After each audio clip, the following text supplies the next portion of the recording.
Okay, sorry about that. Sorry about that. Hammy, thank you for the 20 gifted. Are we still live over on YouTube? Are we good? Are we good? Wait, are we not good on YouTube anymore? Did YouTube go down? I'm fixing.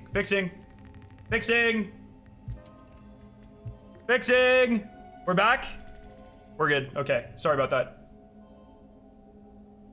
Are we good on YouTube side?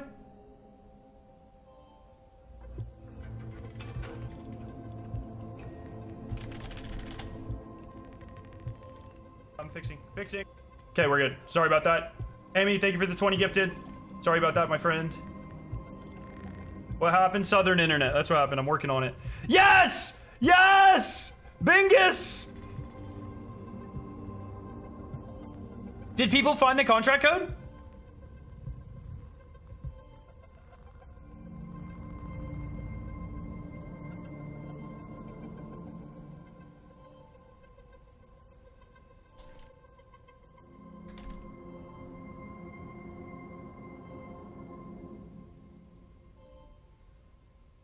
Okay.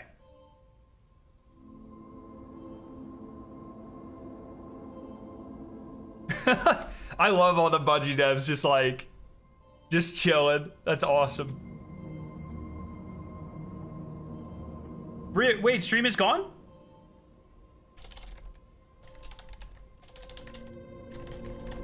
Can everyone confirm that the stream is fine on the Twitch side, please? Stream is fine, thank you. Thank you. New caloric! Fridge restocked! New protein! Let's go. Twitch is good? Okay, thank you. Remember, if you're on the Twitch side, you can sub or gift a sub to get this cat badge next to your name forever across all chats. It's permanent. It's not just here. Yeah, that's sick. And you get access everywhere, YouTube and Twitch, if you sub or become a member. You can get access to all of the faction emojis and stuff. And then, are drops on for Twitch yet?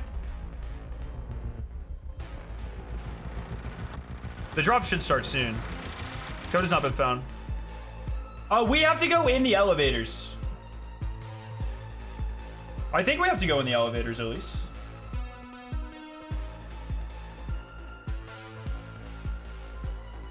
We're at our first warp point.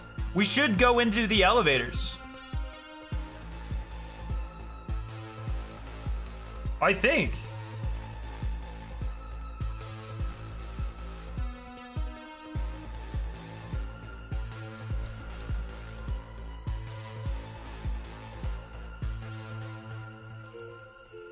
Around that corner?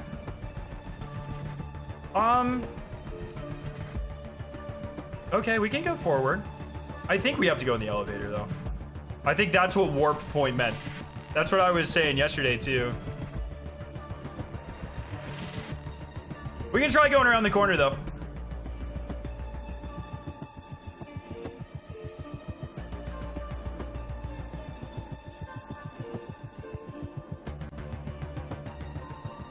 We could try... I think we go in the elevator.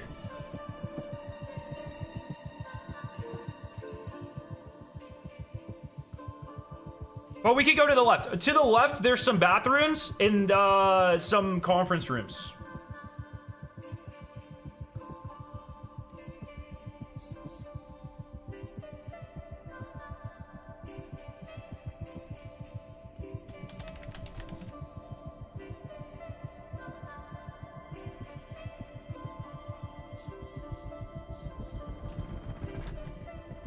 Go in the elevator! Someone call the goddamn elevator! Brian, I see you watching! Open the elevator, dude! There's a Roomba? There's a USEC Roomba? What?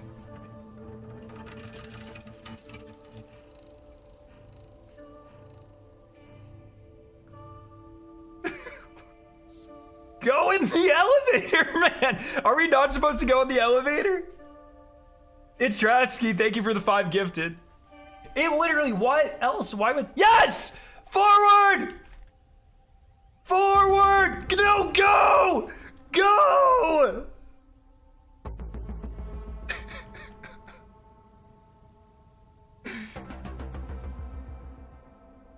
Oh my.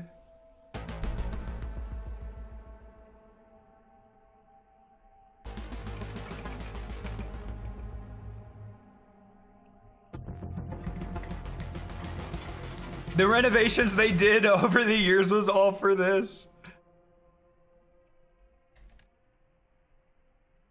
Override engaged? Are they gonna take us around the corner? Oh. Vertical transport? Does that mean someone's picking us up? Oh, I think, okay. It's gonna put us at the... it's gonna open, we're gonna be on the next floor. They just don't want to show us the elevator, I think.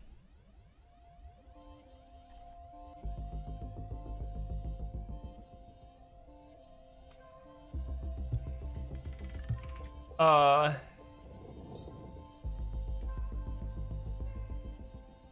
let's go. Okay. Now guys, okay, everyone lock in. We are now here, I think we are now here. I think we gotta go right, and there should be a USEC target that we have to hit. Right here.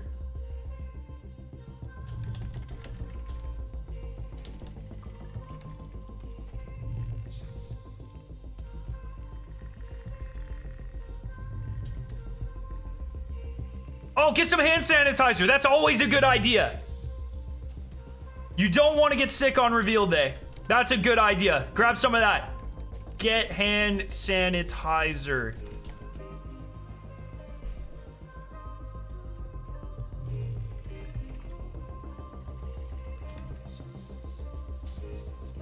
Technocracy and Swinkle Todd, thank you so much for the subs.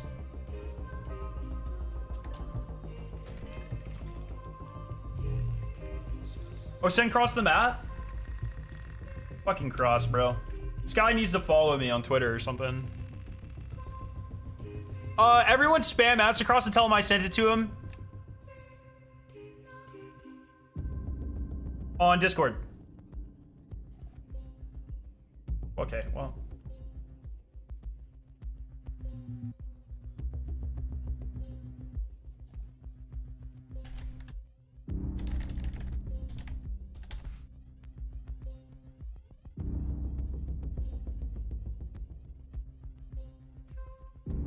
Straight.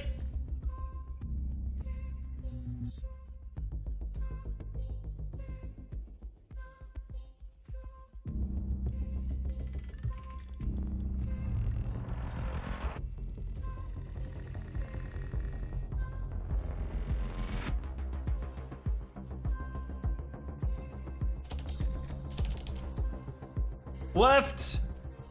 That's the USEC target in that box. Go to the box. Go to the box. Go to the box. Go to the box.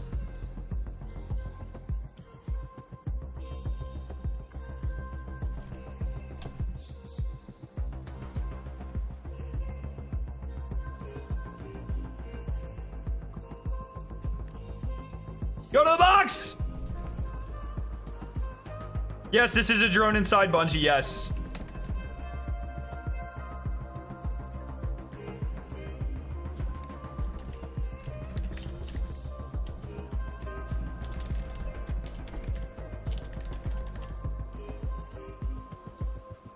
Okay.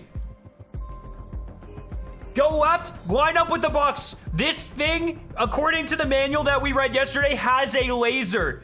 Look left, look at the box, and spam shoot. I'm serious. Maybe get a little closer, but I think we shoot it. I think we shoot it.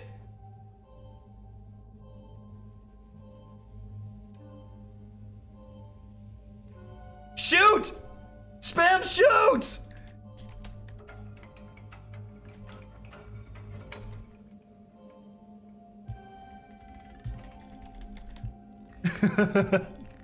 This thing definitely has a laser on it, man. I blames Tosh. Thank you so much for the sub.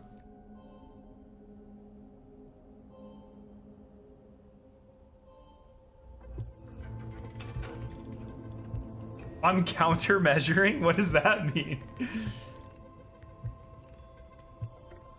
Maybe back and shoot? Oh, countermeasure. No, no, no, no, no, stay.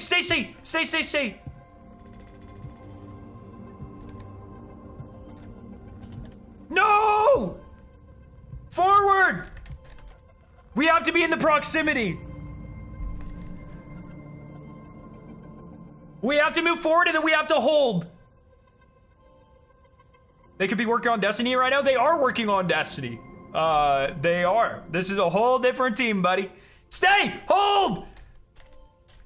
Everyone spam hold! Diamond hands!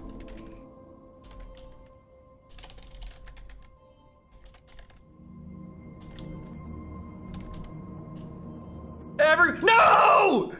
Stay put!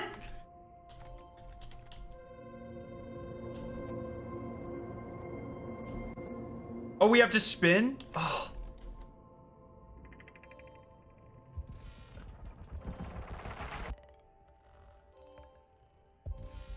Like, just drive around it?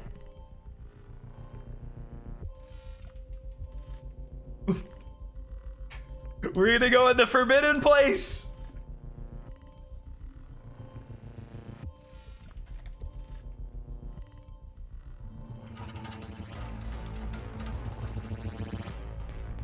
Milo and I are coordinating right now. Or wait, is Milo in chat? Okay, I'm gonna hop in chat with Milo. Oh, he's deafened?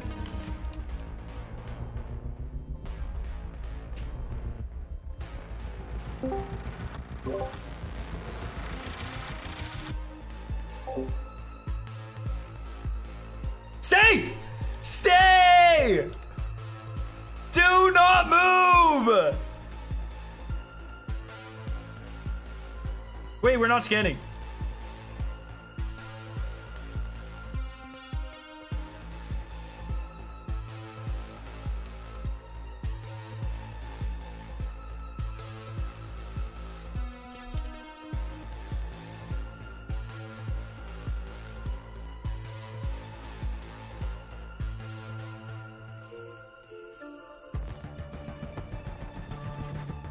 Hello, Scarrow. Hello. This is abominable. Yes. This is chaos oh, right now. we're almost at 75%. Okay, maybe.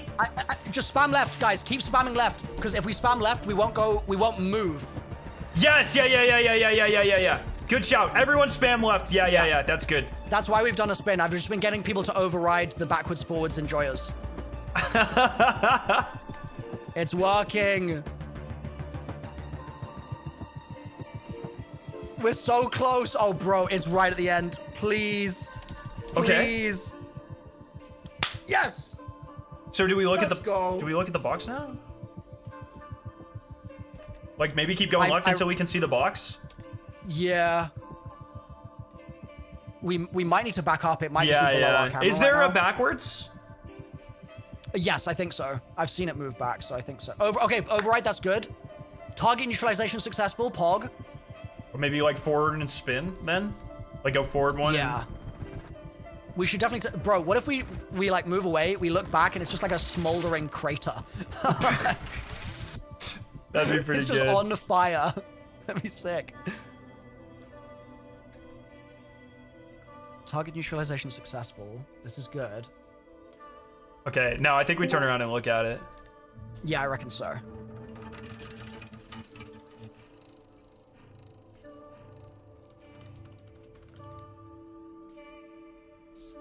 All right, let's spin her around, chat. Oh, Mida tweeted, jammer jammed, SC eyes blind, signal clear, transmission set. Because, so, before we deployed our neutralization, on the thing, it did say, like, disruption active or something. Oh, so we're done. Okay. Probably, but it would probably be worth taking a look at it just to see. Yeah, because there is a contract code somewhere here, so. Yeah. It is interesting. So a similar thing popped up when we went past Master Chief. but we didn't stay Yeah, there long the enough. proximity thing. Yeah. Yeah. I mean, let's go back there, chat. No, I'm kidding.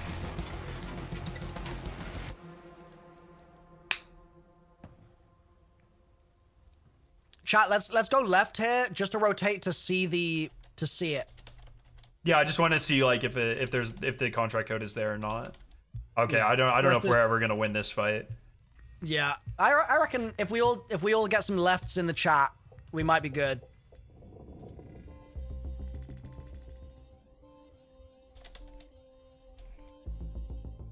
All right, we just need one more left. Come Yeah. on, come on. There we go. Wait, is the Where box is it? gone? Right. Or is it one more go Maybe. left? No, there it is. It might be one more. See? Angry face. It is different. Okay, cool. We unlocked the angry face. This is good. This is good. Okay. Yeah, now we just keep going left. Yeah. We can just keep the spin going left and then go down the corridor now. Dude, it was the Bungie office after all. Sorry, It really Kimo, I was. missed it. Thank you for subbing. Thank you, everyone. If I missed your sub, That was some thank crazy you. big brainery. Thank you. I really appreciate it. We're going to be doing a lot of marathon stuff, so make sure you follow as well. If you want this cat badge next to your name in chat, you can sub or gift a sub for the next few hours, and you get that permanently. You'll have it everywhere on Twitch forever, but you only have a couple hours to unlock it. Exclamation point alpha to get into the Discord. The alpha signups aren't there yet, but make sure you're in there. So go ahead and click the link, exclamation point alpha. Make sure you're in there so when they add the channels, you can sign up. We'll be doing giveaways later in the stream.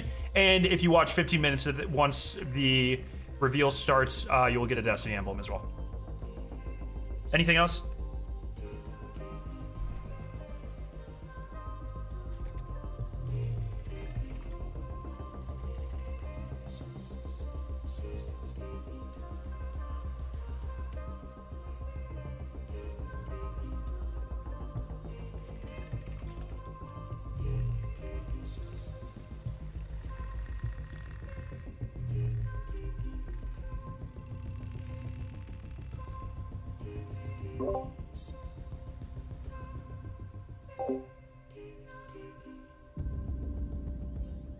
That ghost, you can't really tell, is made of entirely of Legos.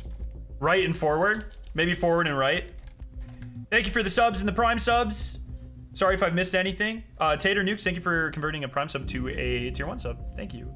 Hey, Odyssey, love your face too. To the right, to the right. To the right.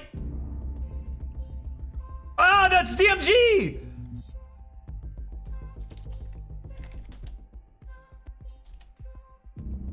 Oh, we did not get a code yet. What do you think that poster is? They don't want us to see it. Do you see that poster, Milo? What if we run into it? Oh, he's deafened. They don't want us to see the poster. It's the Destiny 3 poster!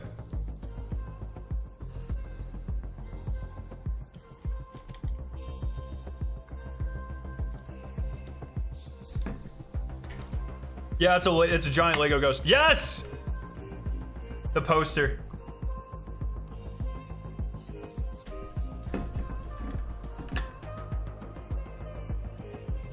Yo, Hammy, thank you for becoming a mega chicken. Let's go. Thank you very much. Oh, Mida tweet?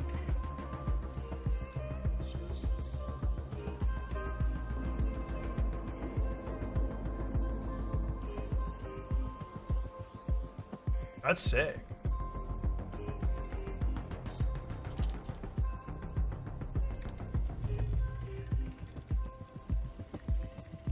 Come here, kitty. Ugh.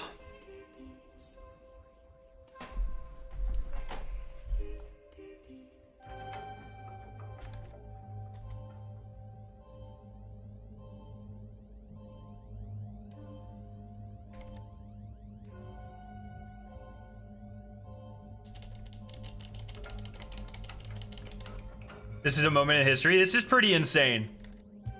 Left.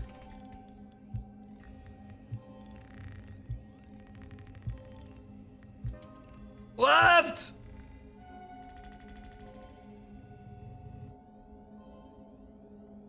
Forward.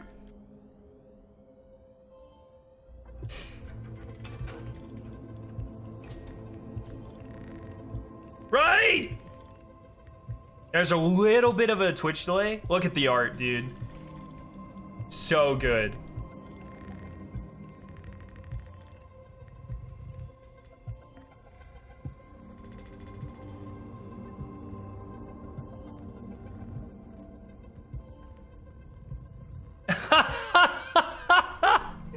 They put a Bingus sticker, man. Can we get some cat emote spam in Twitch chat? Cat emote spam in Twitch chat.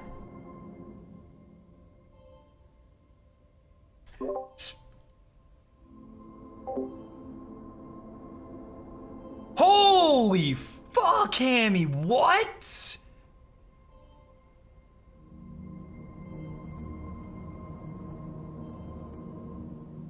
Bro, what? Hammy just gifted 50 memberships over on YouTube. What the fuck, dude?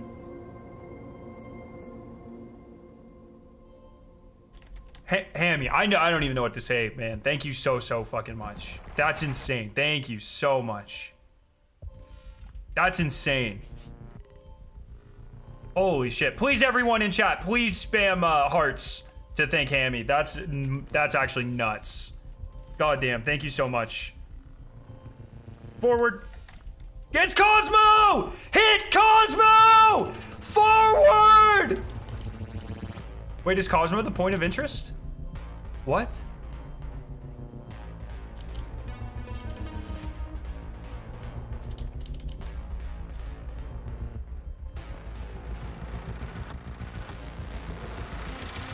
Loot Cosmo's body!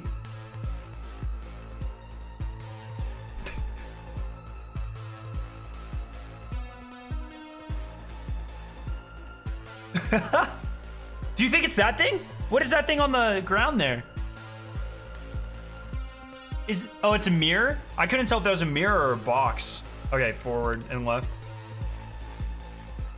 Oh, that's probably so they can watch it come around the corner.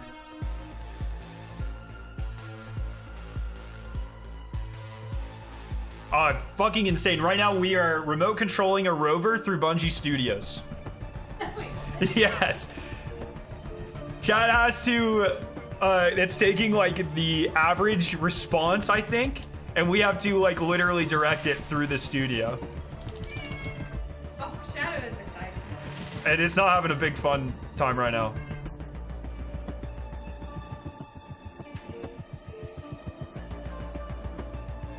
Can I have some water, please? Thank you. Yeah. I think we're stuck. They put us in front of a mirror. That's not really the studio. No, this is really the studio. Is that live? Yeah. They're like real people. Yeah. This is. I thought it would just be like a. Oh, where are we going? They're like kind of in the way. So we're here. I think we have to keep going through that curtain. It almost looks like. I think we have to keep going through the curtain.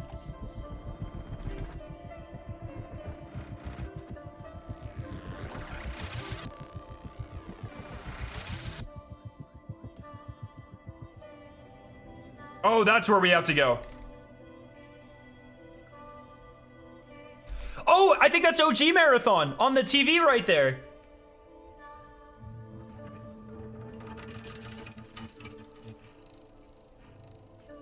Yo, Anonymous, thank you for gifting the sub. Appreciate you. I don't know if it wants us to go through that curtain or not.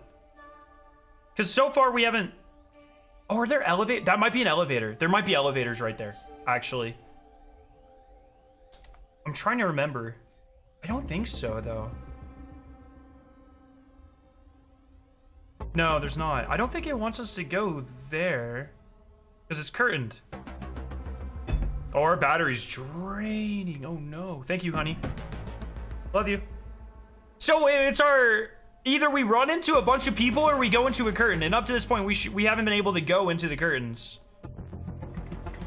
I don't know where they want us to go. Yeah, I know. Look, the map. We are... I think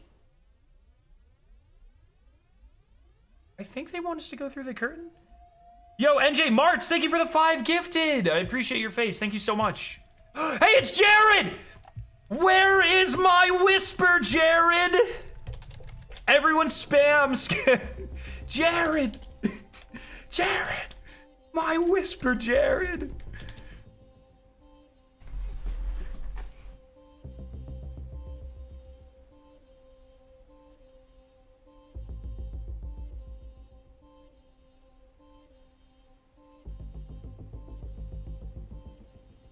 I think maybe they want us to go through the curtain here. Let's try going through the curtain. Yeah, the battery is a problem. I wonder if it'll reset.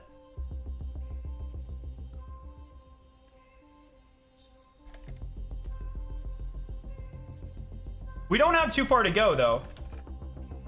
Well.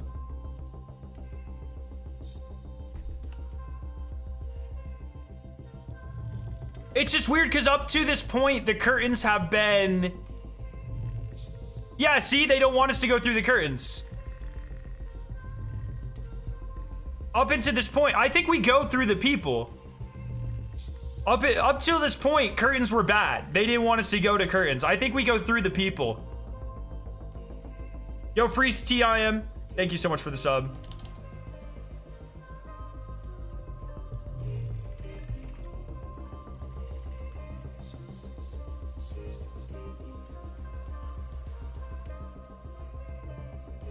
Can you actually take her out?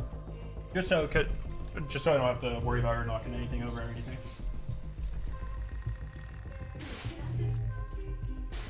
I think the battery's gonna die, man.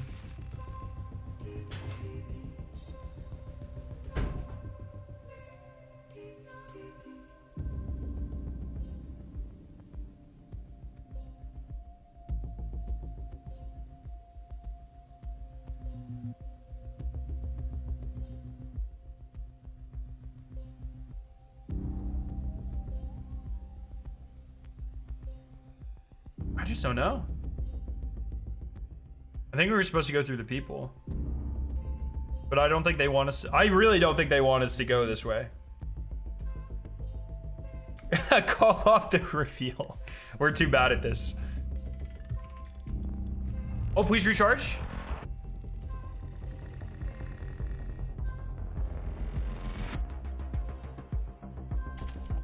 Do I still have USEC up?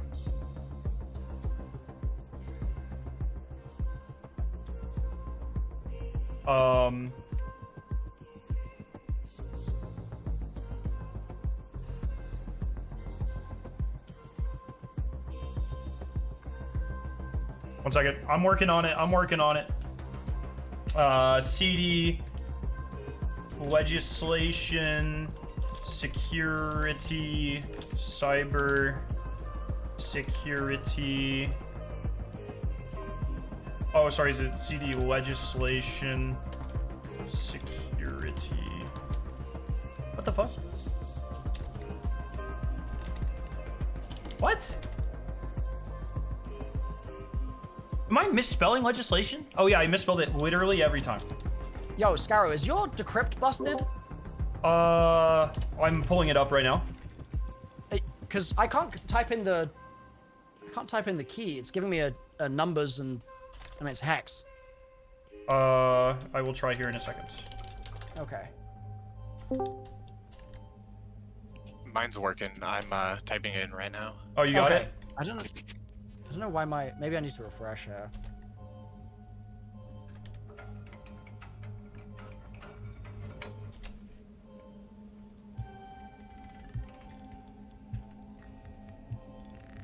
Oh, I think I just reset the fucking site. God damn it.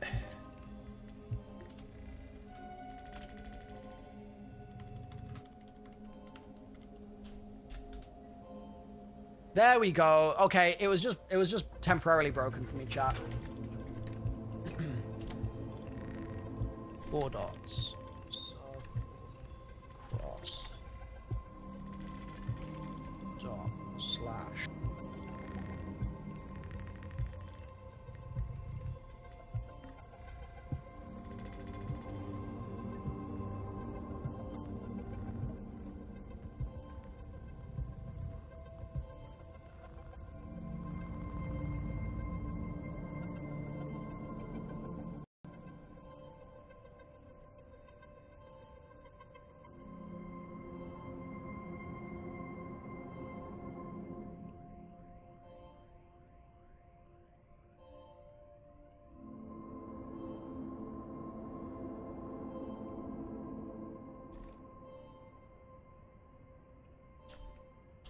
Okay, I got it.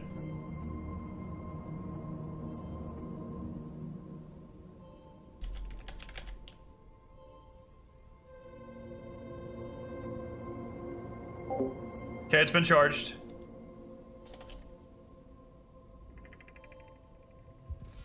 Should be good.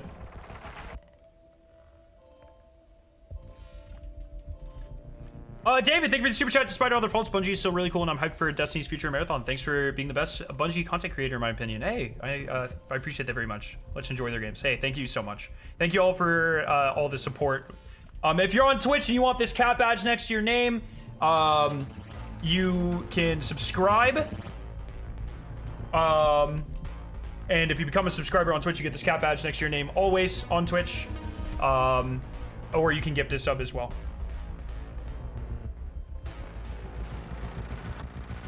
Yeah, we gotta go forward.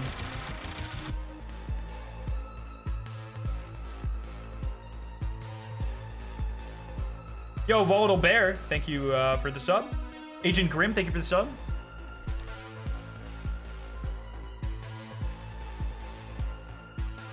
Right!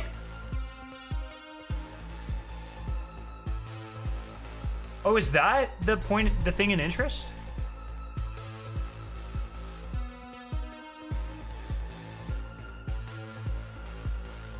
Yeah, we do go through the people. We do go through the people. Okay, okay, okay.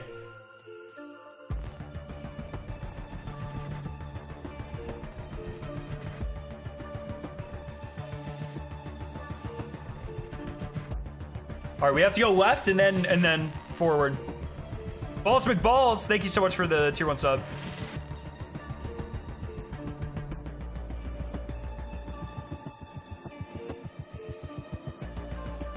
This fucking song goes so hard, dude.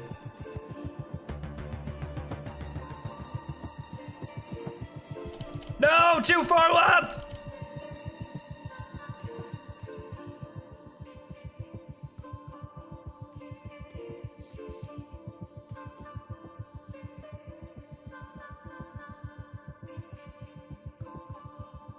Yo, Cone Serp.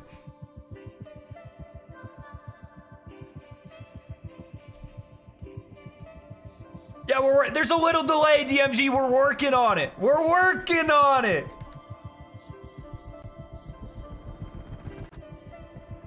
Forward. It's gonna turn right again because there's a delay.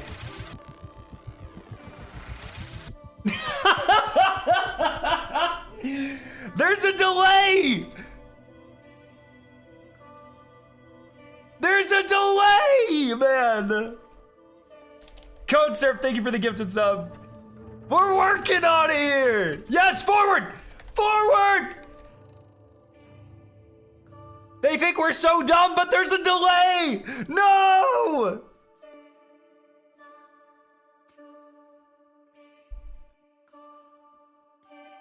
Yes. Right. You have to start typing ahead of time. You have to start typing ahead of time. So now forward, forward, forward. Now forward. Forward. No, fuck off.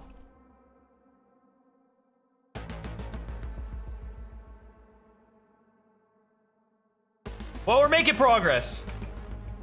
Left. Already start typing forward. It's already going left. It's already locked it in. It's totally...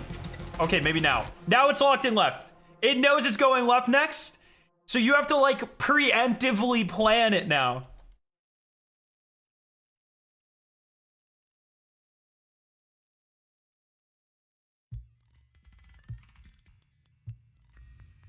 What is the proximity alert point of interest? I will be giving away codes on both YouTube and Twitch. Right!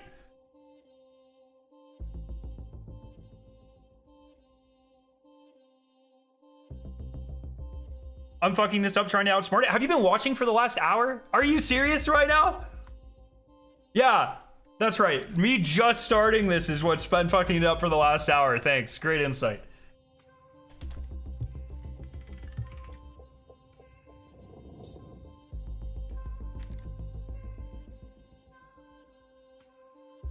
Oh my gosh.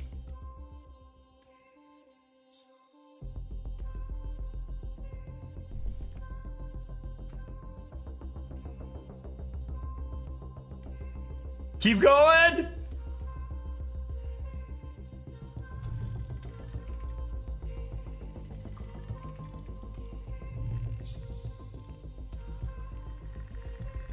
Right! Twitch drives on the highway when? Right!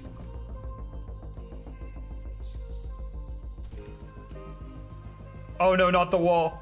Not the wall!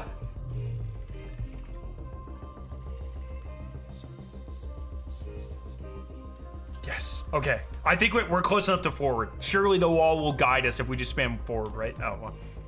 They just wanted to make it hard on us. Look at the curtain, man.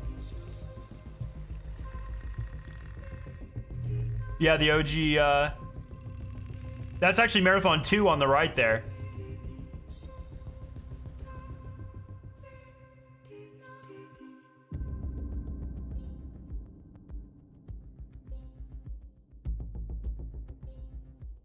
No! I'm CEO of Traxxas, DMG! What are you doing? How dare you spread misinformation like this?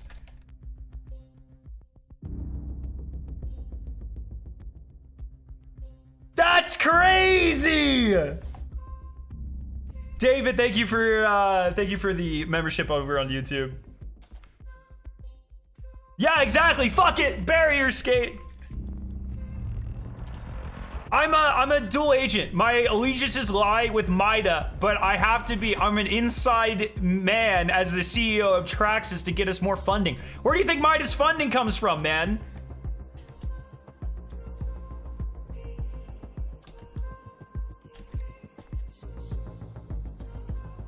I'm a Midas spy in Traxxas.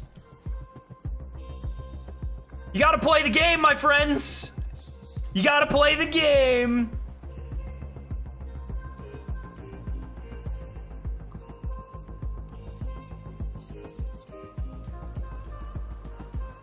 All right. We are almost there. I think we are here. So we just have to go forward, and then I think the stairs, I think they're gonna take us down the stairs.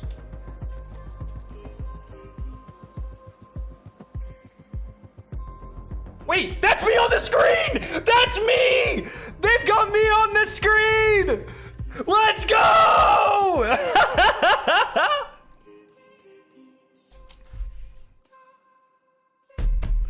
Oh, that's awesome! That's awesome. Hello. Hello, Budgie people. Let's go. They just heard my entire Traxxas rant. Let's go.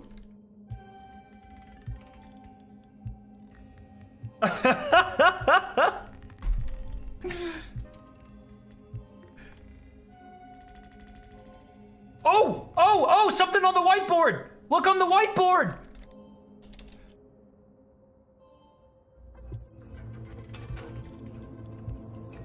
It's pretty quiet. It's hard to see it all.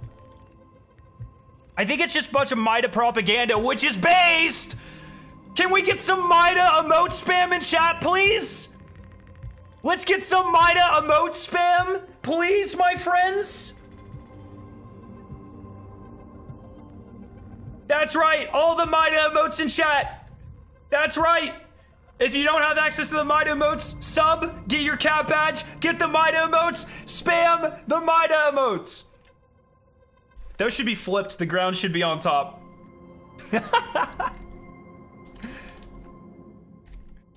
Oh, man.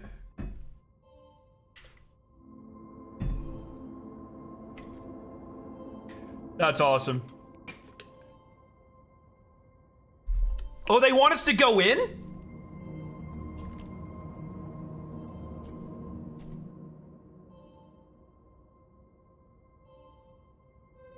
Pick us up and show us the board.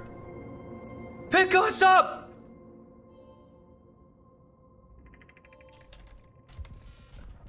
I don't know how we look. I don't know if there's a look command. Pick us up, pick us up, pick us up, pick us up.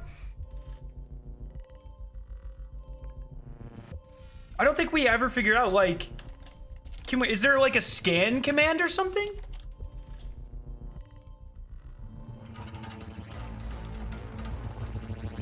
Yes!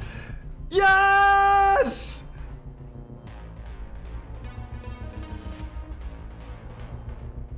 Uppies!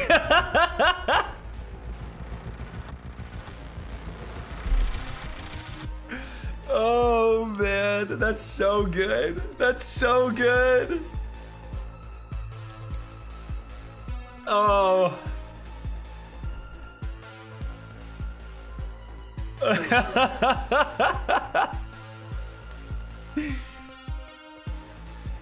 Oh, these people are awesome.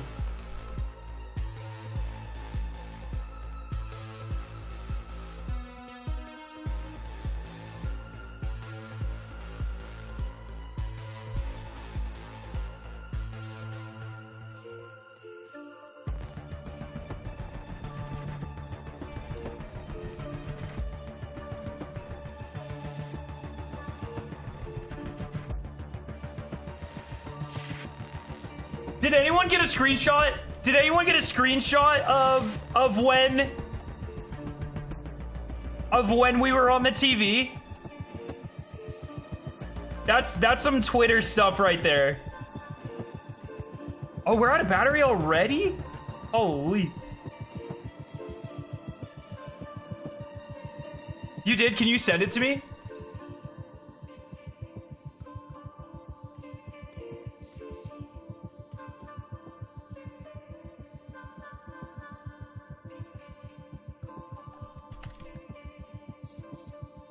All right, let's do it. Legislation /security /cybersecurity exec decrypt.sh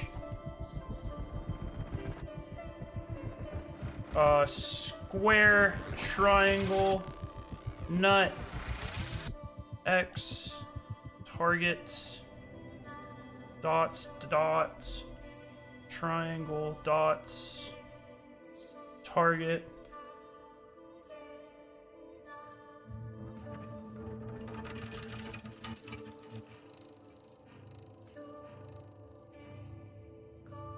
bam bam x clover x big X dot clover /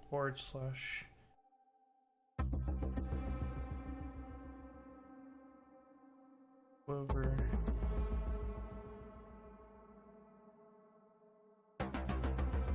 key 683129-P. There we go.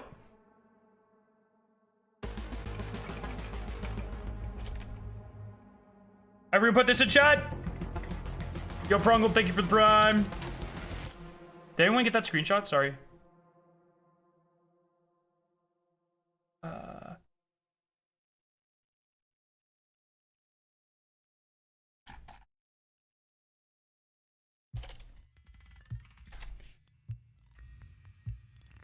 Bam. Okay. Good stuff. Good stuff, everyone.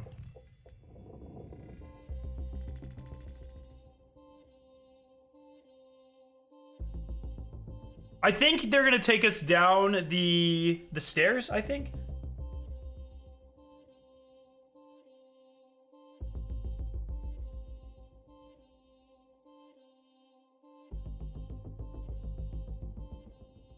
Thank you, Clarity, for the image.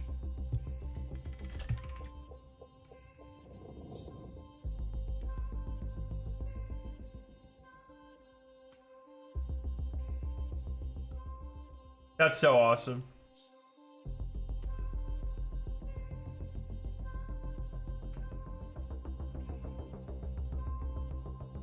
Okay. Yeah, I think we go into the box. I think we go into the box. We go into the box.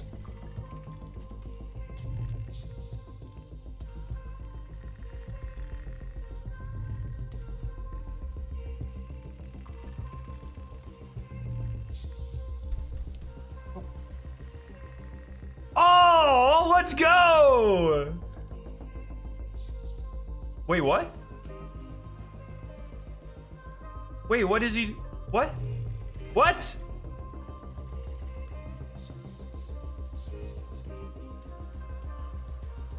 What?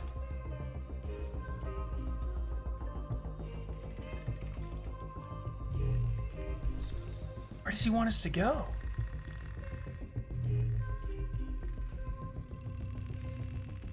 That's not a mirror, that's a window. Wait, they want us to go back in there? Oh.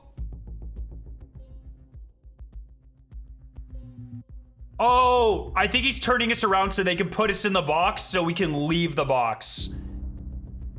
He spun us around so they can put, I think so they can put us in the box a little easier. But maybe not, maybe not.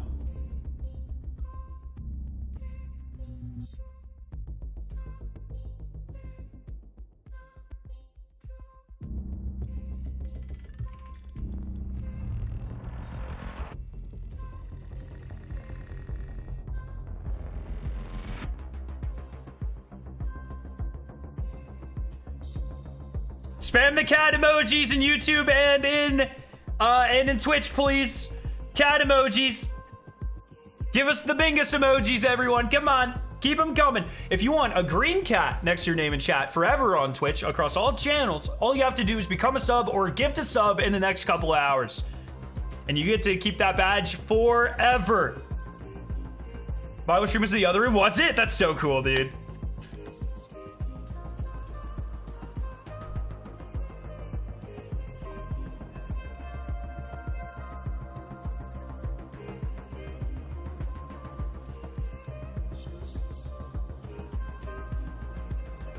It's interesting that the cat is breathing. Isn't it a robot?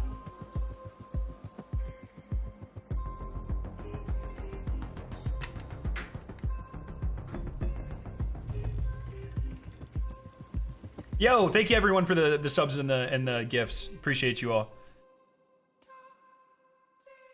Oh, I think so, Noah. I think you should be fine. Yeah, are they taking us downstairs? Being rerouted because Scaro put us in a box. Let's go, Brandon. And there is an exclamation point alpha command in chat. It links to a Discord. Get in that Discord now.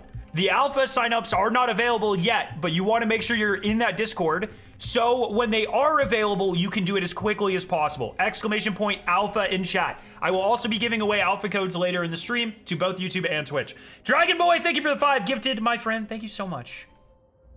Thank you so much. And everyone who's becoming a sub and gifted subs, thank you all so much. Thank you. I don't think the emblem drop is live yet.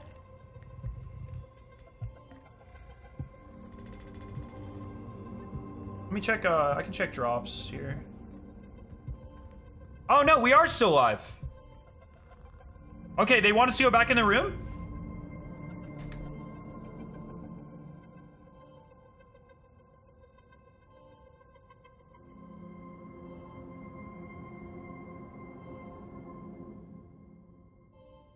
Huh.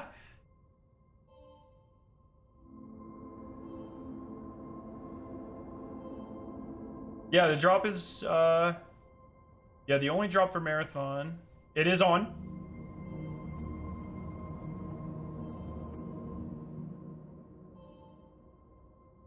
Wait, what happened that time?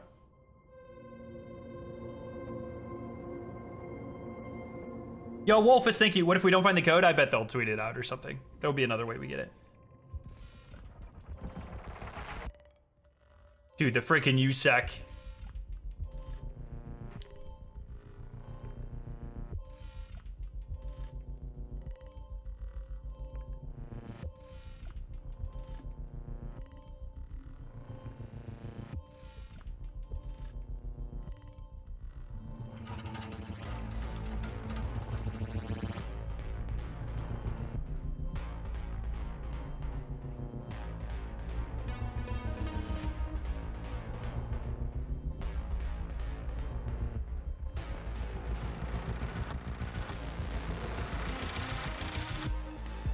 55 minutes until the game revealed. Isn't that insane? What the heck?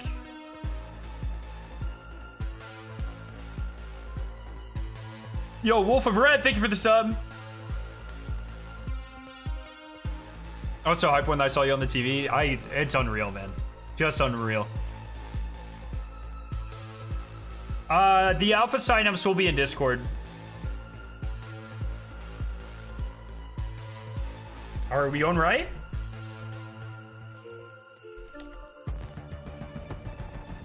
DMG told us to go back in the room. They call me the closer. Thank you for the gifted. Wait, the room's closed now.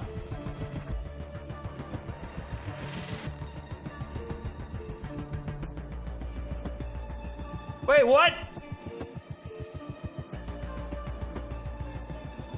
Yeah, let us in. If that's is that Robbie Stevens? Is that his name? I think. Did I make that up? No, yeah. I believe that is Robbie Stevens. That is the assistant game director. No, there were 2 rooms back to back.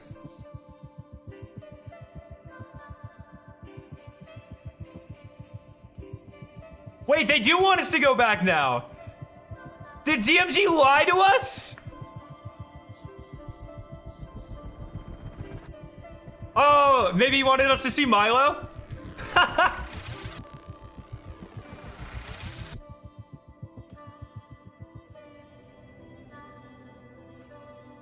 All right, in the box. Yeah, I think DMG's a USEC spy for sure. Yo, Lefty and Constant Consultant, thank you for the subs. Appreciate you.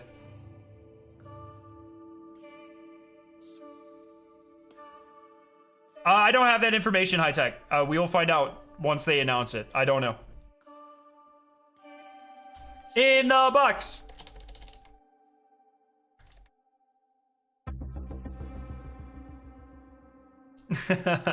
In the box. In the box. Pedro, thank you so much for the Prime sub.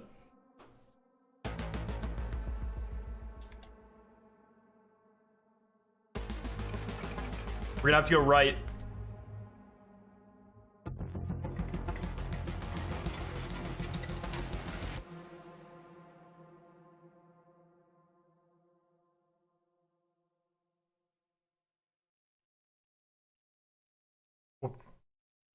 That was weird. Okay, forward. No. Look at the little wormy. Marathon 2 box, I think.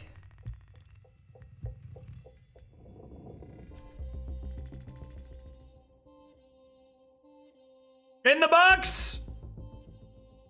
Left and then forward. No.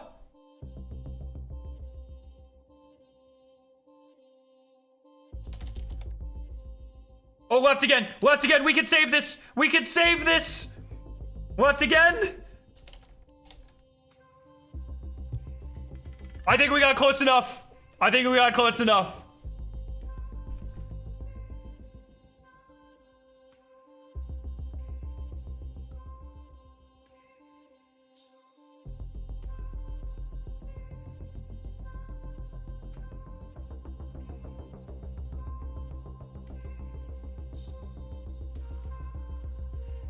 Wait, how'd you get that code, Spenceful?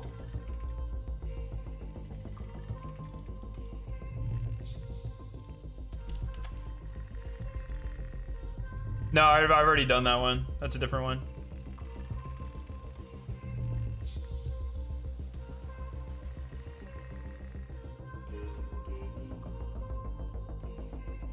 Yo, hey, it's Vic. Thank you so much for the sub, and thank you all for 100 subs in this stream. That is insane. I appreciate you guys so much.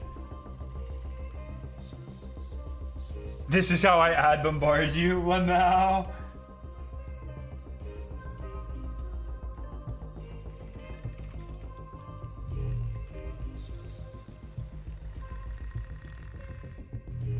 I think the stream is going like, so if you look at the Figma, the way that this is set up, so we went up a floor and a half between here and here. We are going down to the half here.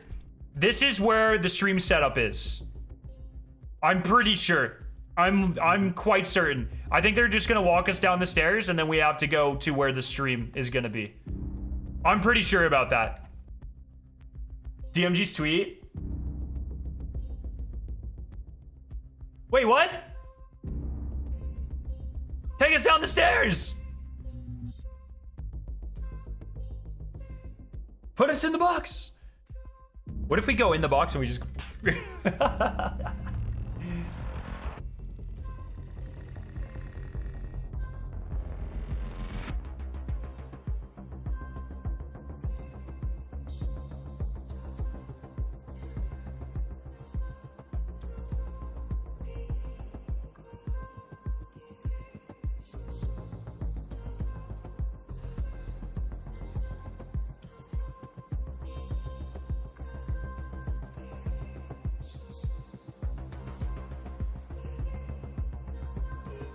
Sorry, I'm just vibing. I'm having the time of my life right now. This is insane.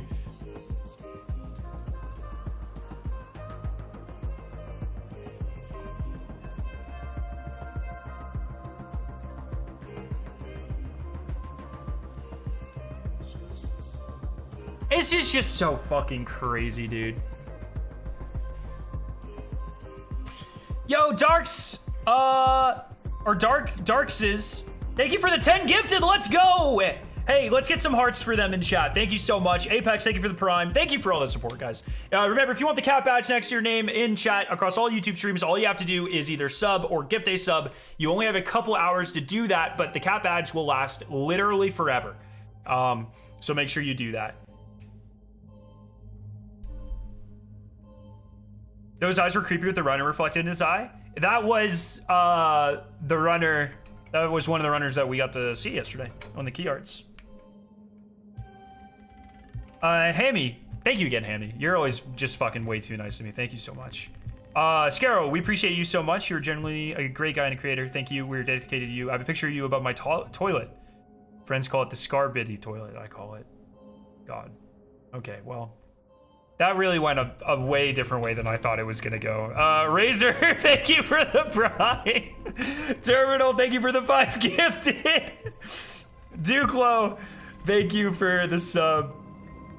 That's okay, don't worry about it. Get in the box, get in the box! Get in the box!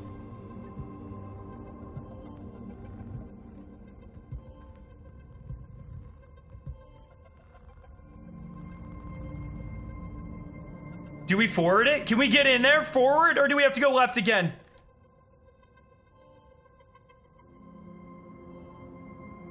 Forward! Forward! Yes! Yes! What's in the box? We're in the box! ES Fjord, thank you for the sub. Daddy Dragon, thank you for the sub. This is insane. This ARG's insane, bro! Nelson, thank you for the super chat, my friend. Thank you. So you're saying I shouldn't take baths in a tub full of your advanced flavor? Hey, my advanced flavors are restocked, by the way. Exclamation point advanced. Get your hands on blue raspberry lemonade and mango lemonade. Limited restock. Xander, thank you so much for the tier 1 sub, my friend.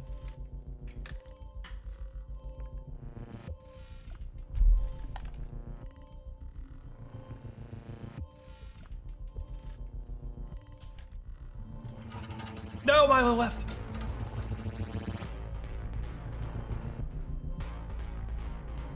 Watching camera move once every 10 seconds is absolutely riveting. It's actually crazy how fucking locked in I am right now. How are you doing, Solar? Trash Gadget, thank you for the gifted sub. Shadow Cypher, thank you for the sub. Oh! This part just hits... You can, dude, you can make this so fucking crazy. Quarter, thank you. God Emperor Panda, thank you for the sub. Sent you a shit post on Discord, by the way. Oh god.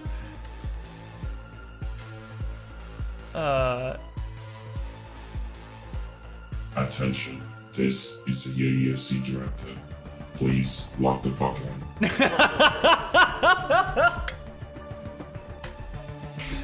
Please lock the fuck in. That's so good.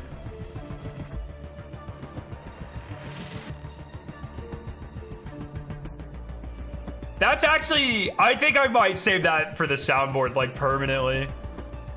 That's really fucking good. Please lock the fuck in. Yes! Okay, forward, forward, forward. No, wait. No.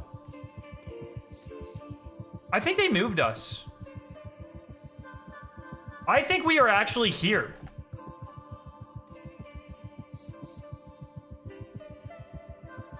No, I think we're here.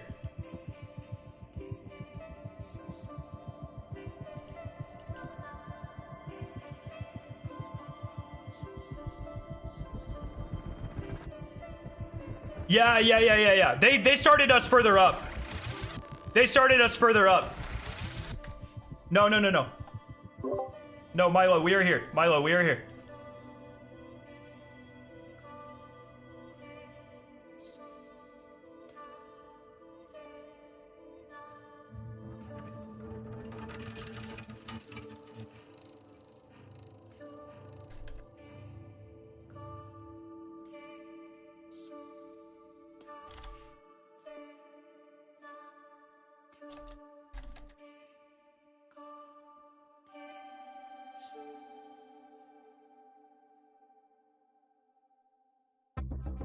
Oh, cat on the board! Cat on the board! Spam the cat emotes!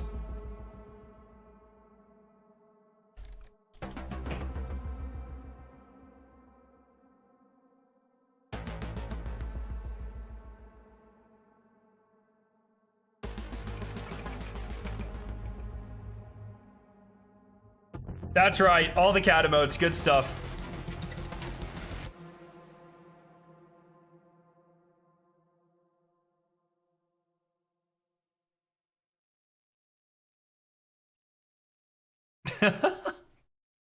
No! Left!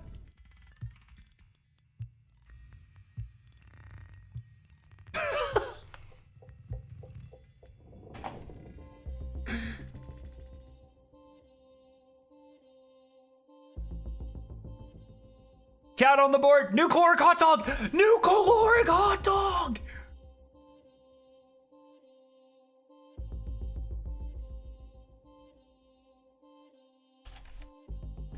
This is my god now. We are not worthy to the new caloric hot dog.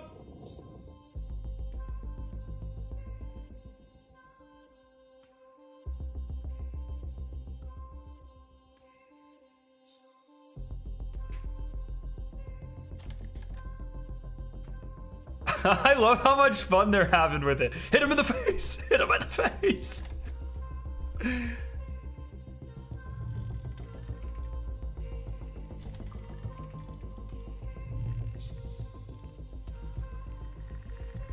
Oh, man. That new caloric hot dog is 100% made of people. I really hope they lean into the cannibal lore. I really hope they lean into the lore that new caloric is cannibalism.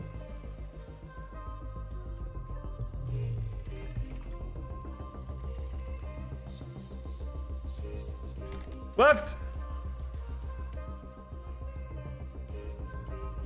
Referring to all the homies as new dogs.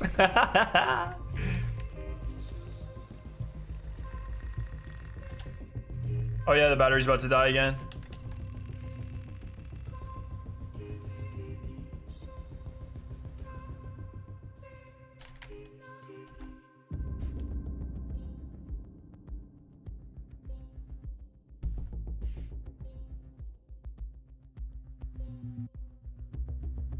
New caloric hot dogs equals people.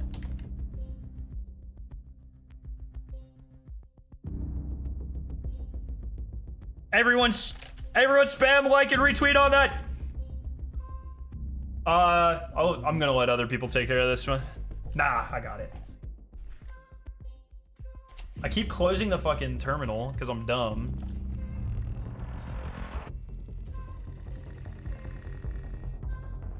Oh, I didn't take a picture of this.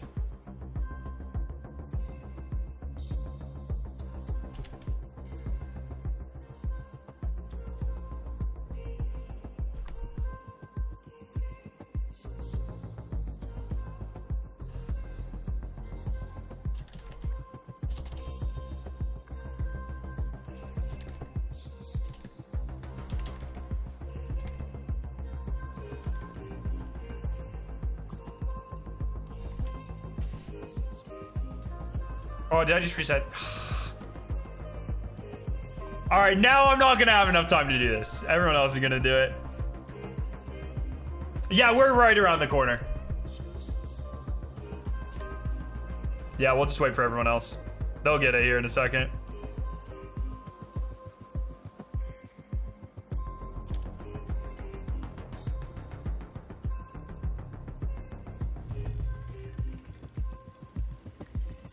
Yo, Wolf, thank you for the prime!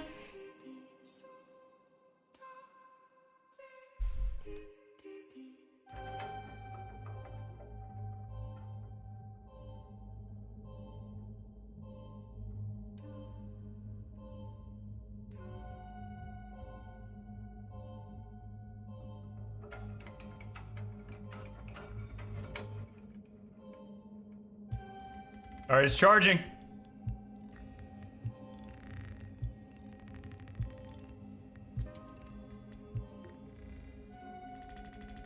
Does it charge when people decrypt it? Or when people type it? It might actually charge when people decrypt it through the chat. Or the USEC site.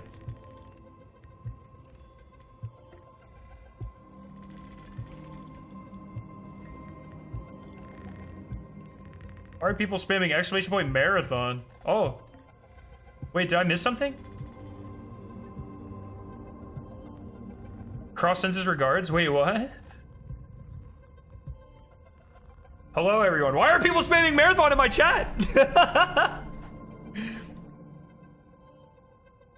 Yeah, I think this might, you might have to decrypt this in USEC.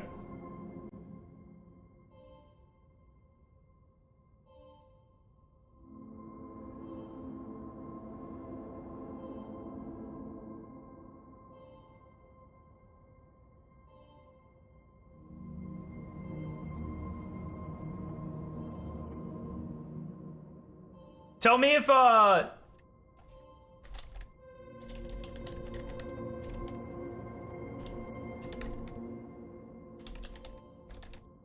me if it's back on. Tell me if it gets back on.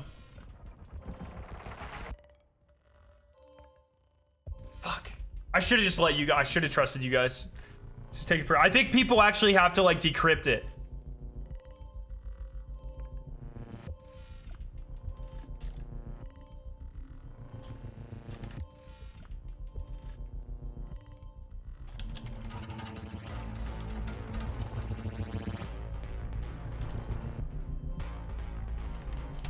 Okay.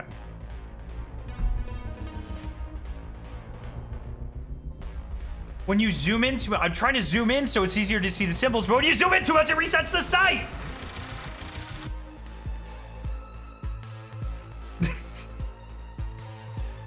Ah!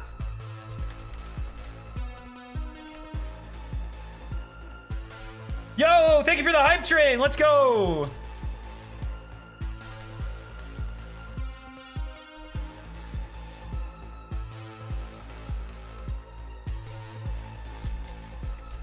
Okay. All right. I'm not zooming in this time. Plus. Bam. Plus. Bam.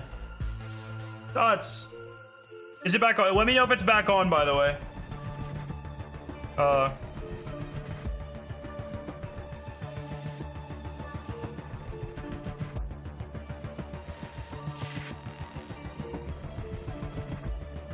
Oh, the code changed?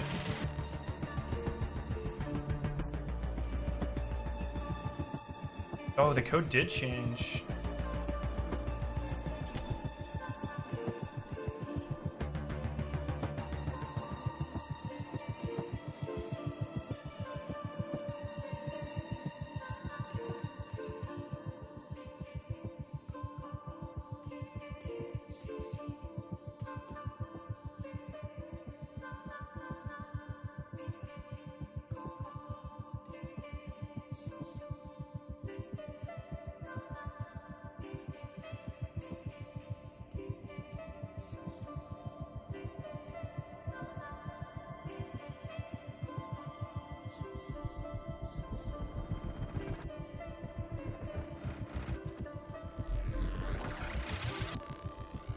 Oh my god, this is a long one.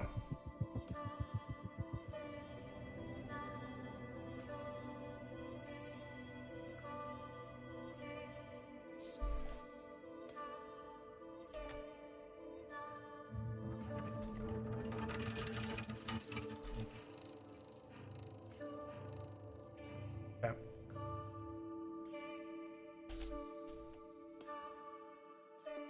All right, we're at 80%.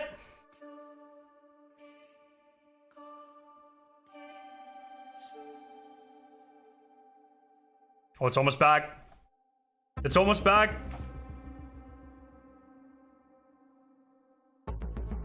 Once again, if you want the cat badge next to your name in chat across all Twitch streams forever, all you have to do is either gift a sub to this stream or sub to this stream, and that will be yours for all of time, my friends. Very cool. It also gives you access to a ton of emotes like all of the faction logos and stuff like that, so make sure you're doing that. Thanks for the greatest stream ever. Hey, I do what I can, Russ. How are you doing? Welcome, everyone. Welcome, everyone in YouTube. Welcome, everyone in Twitch. Thank you. NYI Matt, thank you for the sub. We just need one decrypt. I think one more person decrypt. Yo, Mary. Hi, is first time here. Well, welcome. S'more Bread, thank you for the 5 gifted over on Twitch. Thank you. Yes. Forward. Forward. Look at that awesome marathon art on the wall, by the way.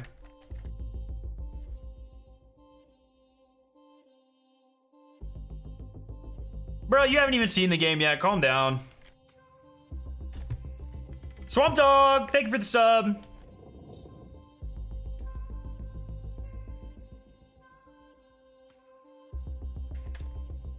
Poxil, thank you for the sub.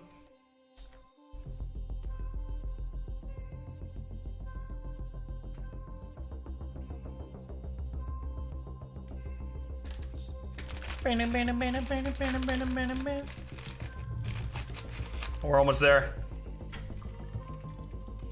Rockjaw, thank you for the gift.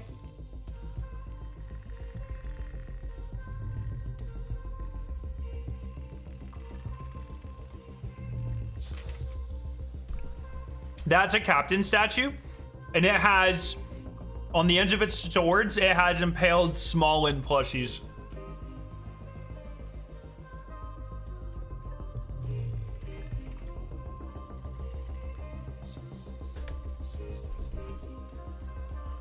Yo, Darth, thank you for the sub.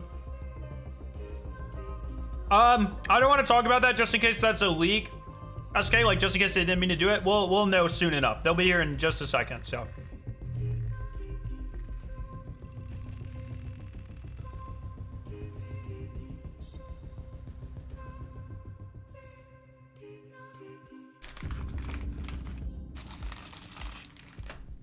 They have such a nice studio.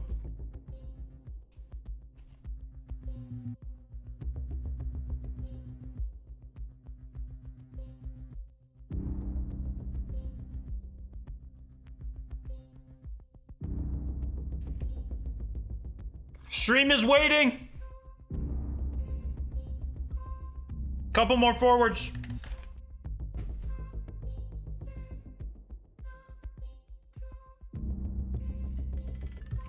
Oh, stream is warming up.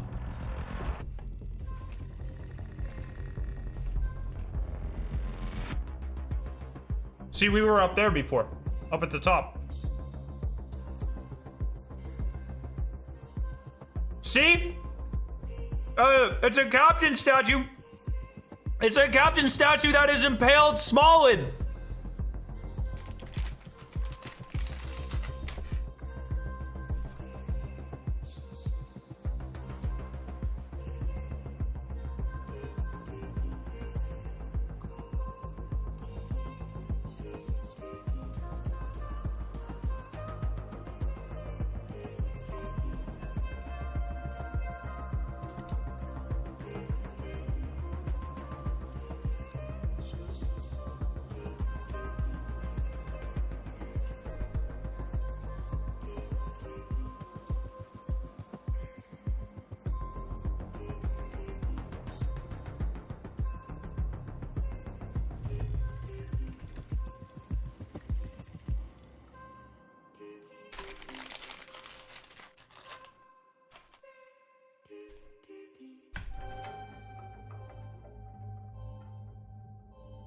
That's my favorite runner.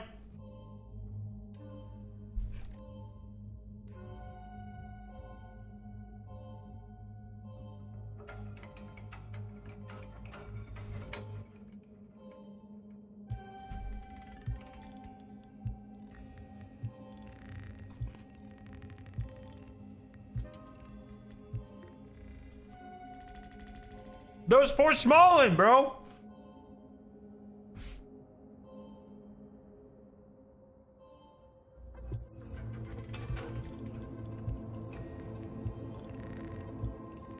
It's a super nice studio.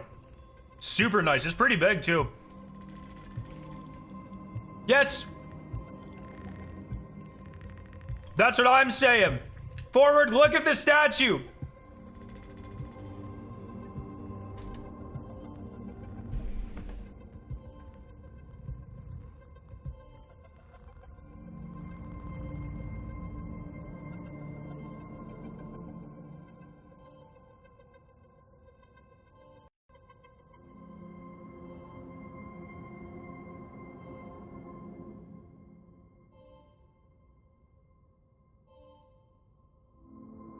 I think they're gonna pick us up again.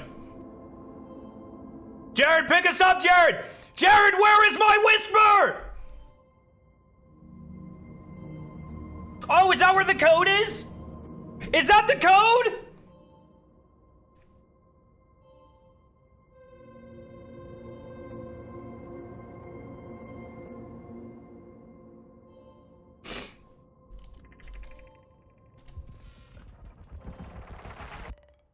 Oh, bro, there ain't no way.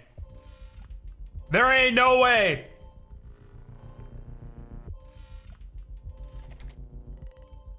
The bit rate's like 12. Oh.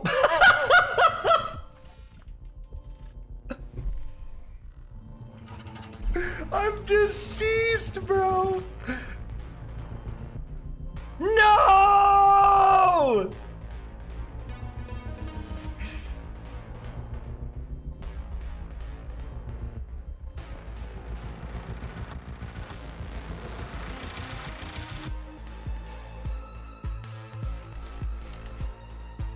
Jared, just move us over an inch, bro! Yes!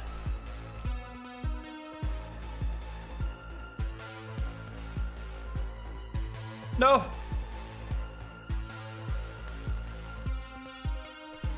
B143F C F9-4708-44FF-B8 2D-4468 AF 35F 31F.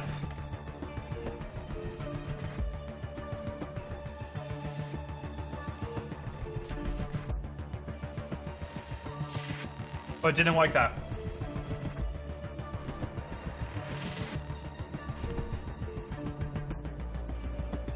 Oh, BI? Fuck!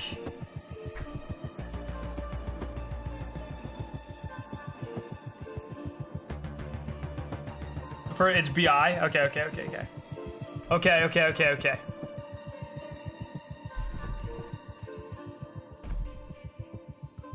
All right, left.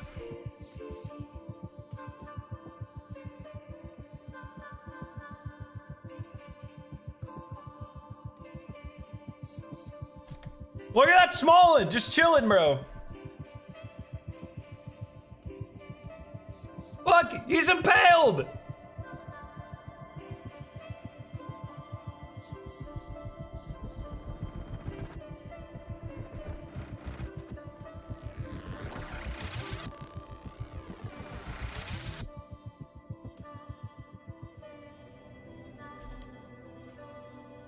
Do you want me to go? Thank you.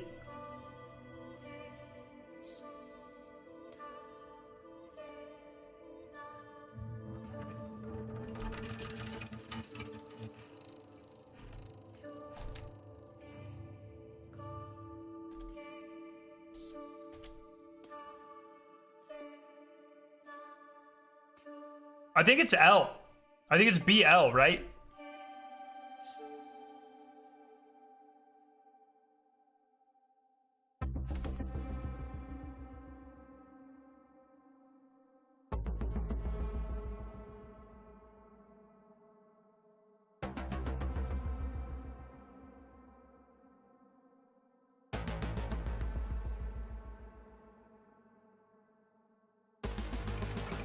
Oh, so it is B1. It's not an I or an L.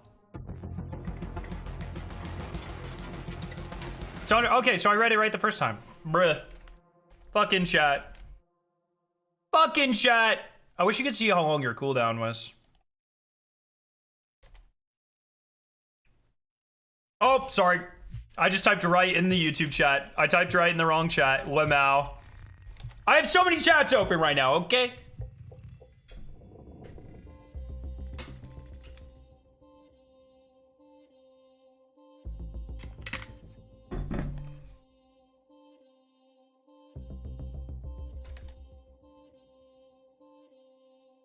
We're gonna run right into that chair. I'm so sorry. I'm so sorry, person.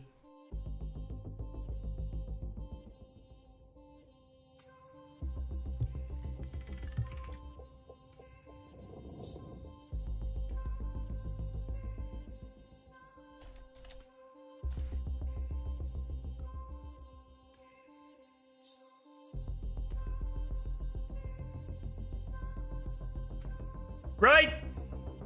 I did it again! I'll just remove this. Don't worry about it. That guy's awesome.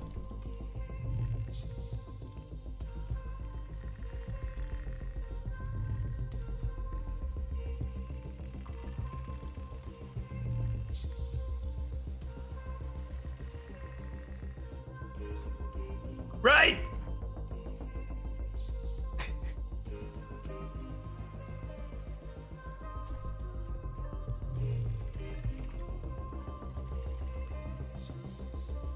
Bro, I can't even imagine how they're all feeling right now. I bet they are so excited and stressed and just everything. This is the biggest day for the studio in literally 10 years. You know what I mean? Oh, I spelled it wrong. Forward.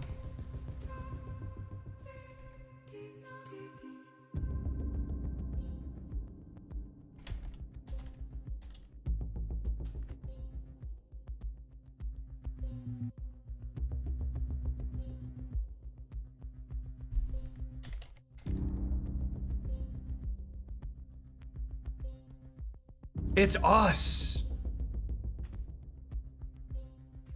Oh my god, dude, I'm typing in YouTube chat again. I can't even. My brain is fried at this point, dude. my brain is done. It's over. I do know. I have 3 chats right next to each other. I'm trying my best here. I'm trying my best here, man. I'm falling apart. I have so much excitement. I'm minutes away. We're almost there. And it's only been 6 months for me. These people are probably like, oh my god, they are so fucking excited, man. Traveler's Chosen?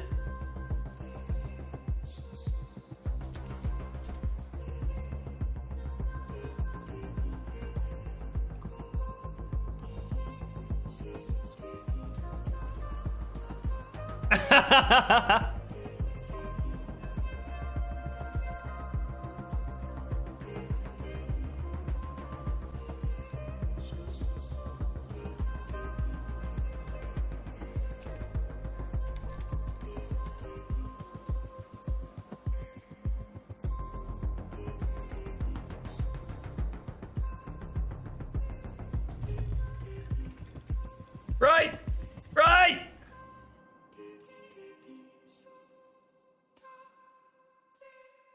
That person's dressed up like a compiler! That's awesome!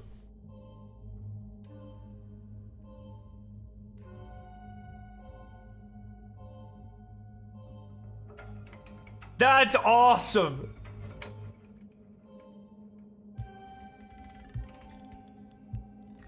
Wait, where are we supposed to go? To the right? To the right? I think we're supposed to go right.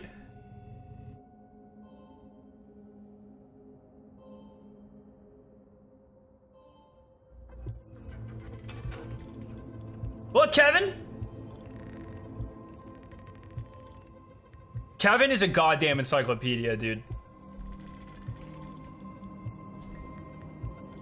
He knows literally everything about this game. It is absurd. It is insane to have a conversation with him. He will melt your fucking brain. Oh, the battery's gonna die! Just pick us, just take us. What? Someone pick us up! Take us!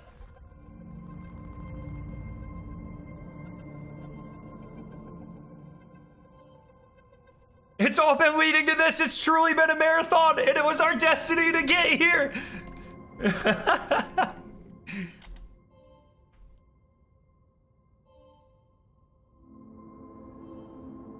Come on, forward! They're all like, we just want to show you our fucking game!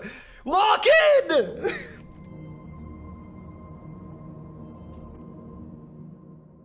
Overriding gauge, that's right. That's right! Claps! Everyone cheer for yourselves! Let's go! Let's fucking go!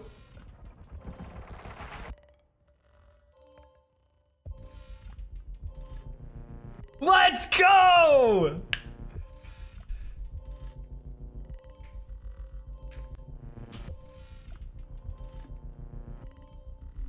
Yes!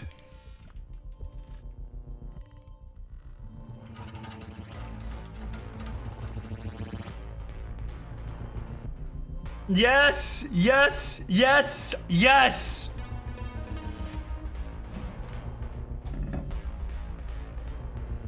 15 minutes to spare too. Brilliant. Well done. Greatest ARG I've ever seen in any game, man. That was crazy. What an insane fucking week, leading us all up to the reveal of this game. That is so many years in the making. Holy fuck. Holy.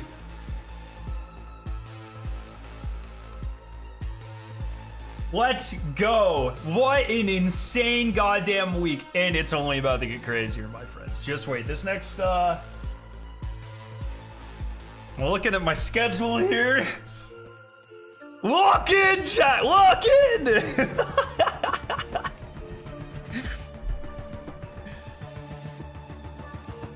What's your release date prediction, Scarrow? Everyone spam NDA emotes. Everyone spam NDA emotes.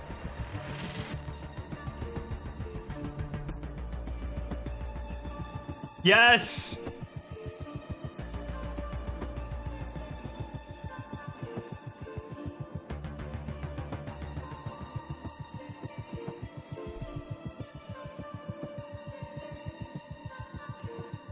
All right. I'm gonna use the restroom real quick. Give me 5 seconds. I will be right back. When I get back, there better be 7 billion NDA emotes in chat. I do not want to see chat at all. I want to see all NDA emotes. I'll be right back. On YouTube and Twitch.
Holy shit.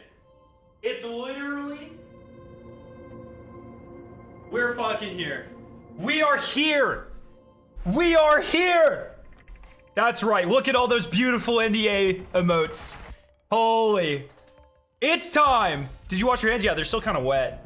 I didn't dry them well enough. I was kind of in a hurry. But yes. Yes. Holy shit. Oh.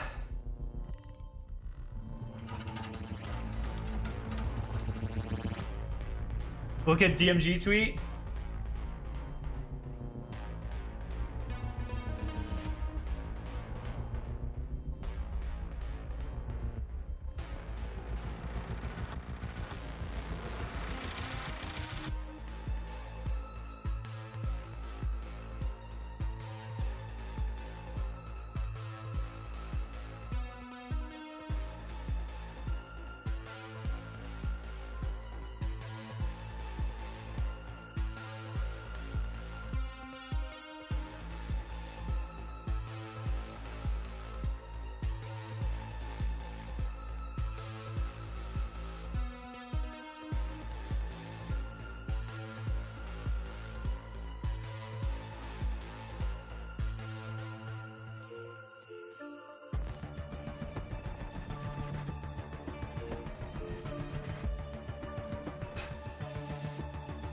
Oh, man.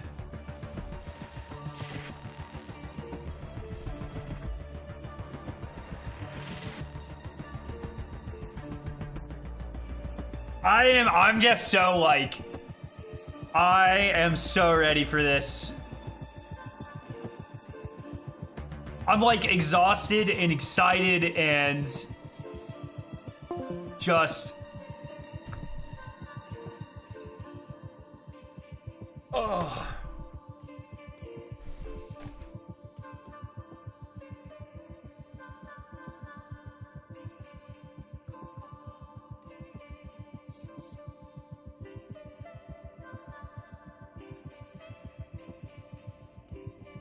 I'm checking out the marathon site. Supposedly it's updated. Oh, here we go. Marathon, a massive ghost ship that hangs in low orbit over a lost colony on Tau Ceti 4. The 30,000 souls who call this place home have disappeared without a trace. Strange signals hint at mysterious artifacts, long dormant AI, and troves of untold riches. You are a runner, venturing into the unknown and fight for fame and infamy. Who among you will write their names all across the stars?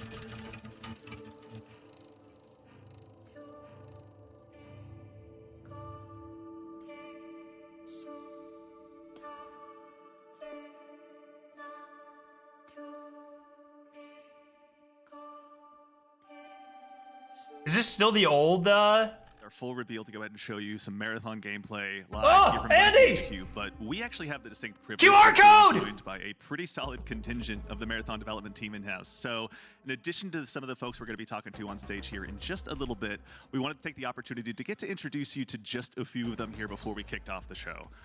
Now, first things first, someone who's been here Kevin! a little bit, and someone who has also agreed. We're going to I wanna read the QR code. Make sure that everyone knows that you've agreed to take me on a run at some point. But Kevin Yanis, senior design lead here at Bungie, how's it going? It's going great. I'm really excited for this truly momentous day. It's going to be a lot of fun.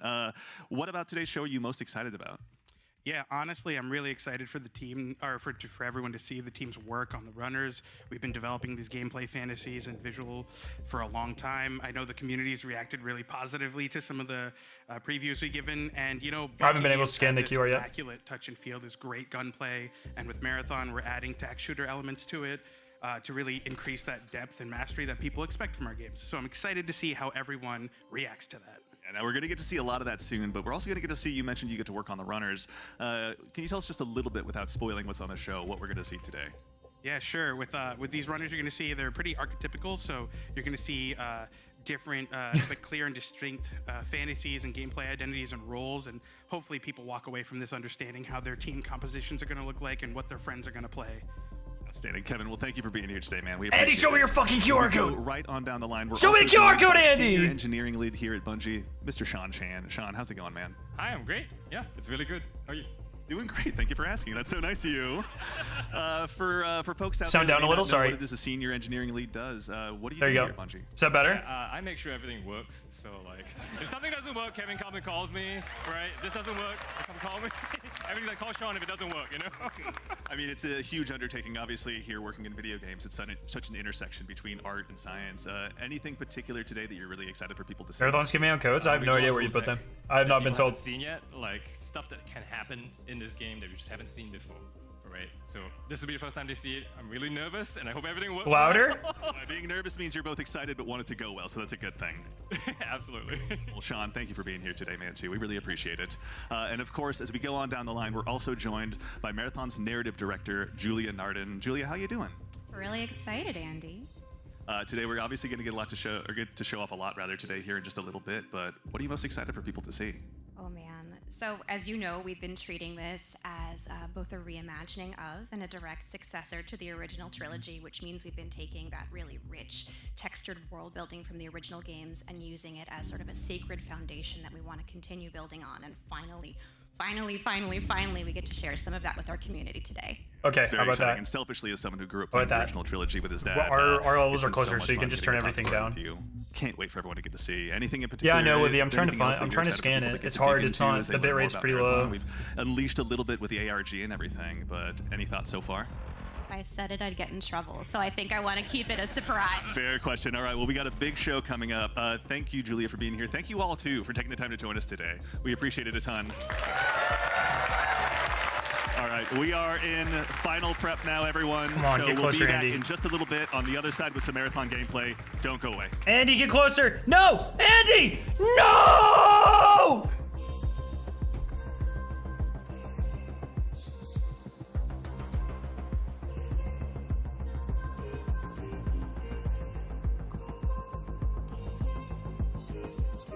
I'm gonna see if I can upscale this using, I don't know if even Copilot can do that. Upscale this image.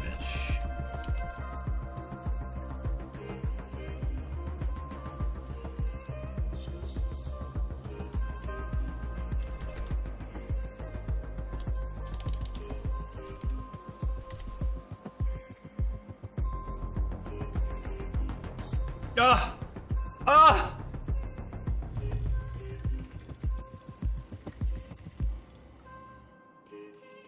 Yeah, we are not doing that right now.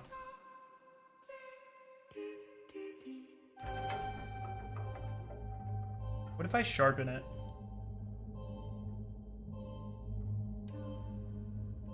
Oh! Did I sharpen it enough?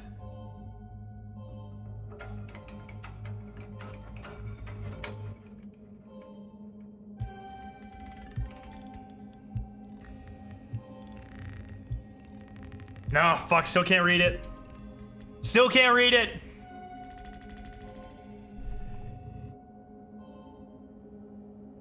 Thank you everyone for the subs. Everyone get hyped. This is about to be unreal. Oh, contract. That might be a good idea.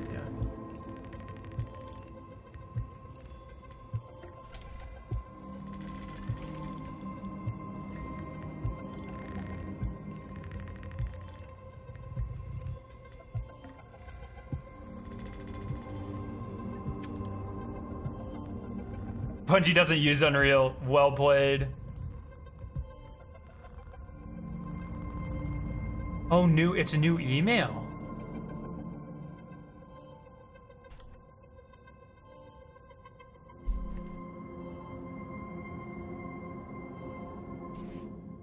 Hex Cody got it to work. It's Randy dot, but we don't have a password for it yet. We're gonna hold on to that. We're gonna hold on to it.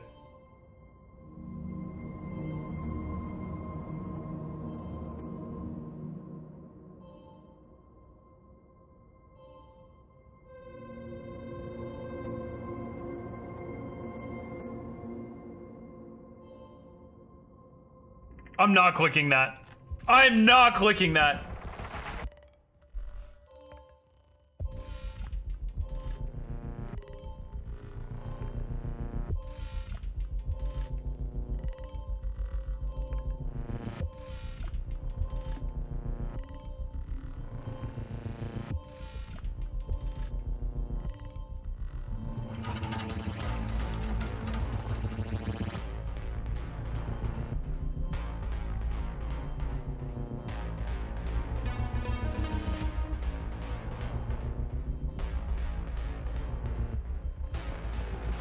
Can you sign up for the alpha already? Exclamation point alpha?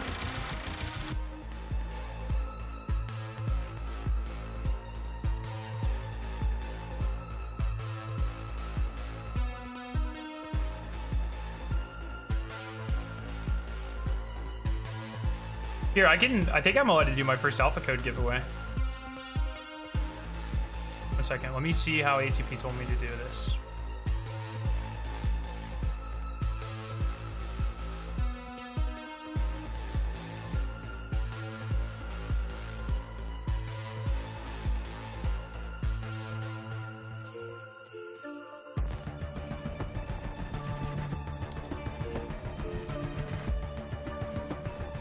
All right, I'm gonna run one in YouTube real quick, and then I'm gonna run one in Twitch right after this. I just have to sign into Twitch.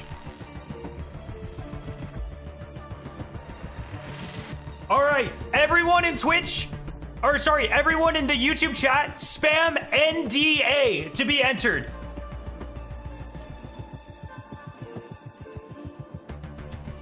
NDA. And then I'll do this on Twitch here in just a second. I'll do this on Twitch in like 2 minutes. I'm gonna let this go. Can I do it I don't think I can log into Nightbot on Twitch at the same time. No, actually I should be able to.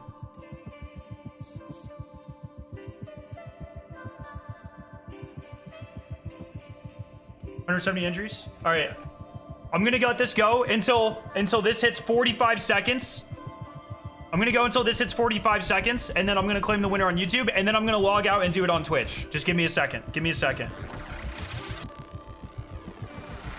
So letting people enter on YouTube here. And the way this is gonna work, people on YouTube, whoever wins, I'm gonna have you DM me on Twitter. Okay? And then that's where I'll give it to you. Please make sure, yeah, well, that's gonna be hard. We'll make it work. Okay, I'm gonna choose a winner now. The winner message is MinaBomb98. Message me on Twitter or Discord, preferably, yeah. Message me on Twitter and Discord, and we'll make this work. We'll make this work. We'll make this work. Can you please, if you're Mina in chat, can you please say something like, DM me a code message on Twitter, and then put it in my chat so I know it's you. That way we can make sure you're getting it. All right, I'm gonna log in on Twitch real quick. All right, we're gonna do it on Twitch too, real quick. Let me do a giveaway. Let me click this button real quick. All right, Twitch. Spam the word NDA. Go. Oh.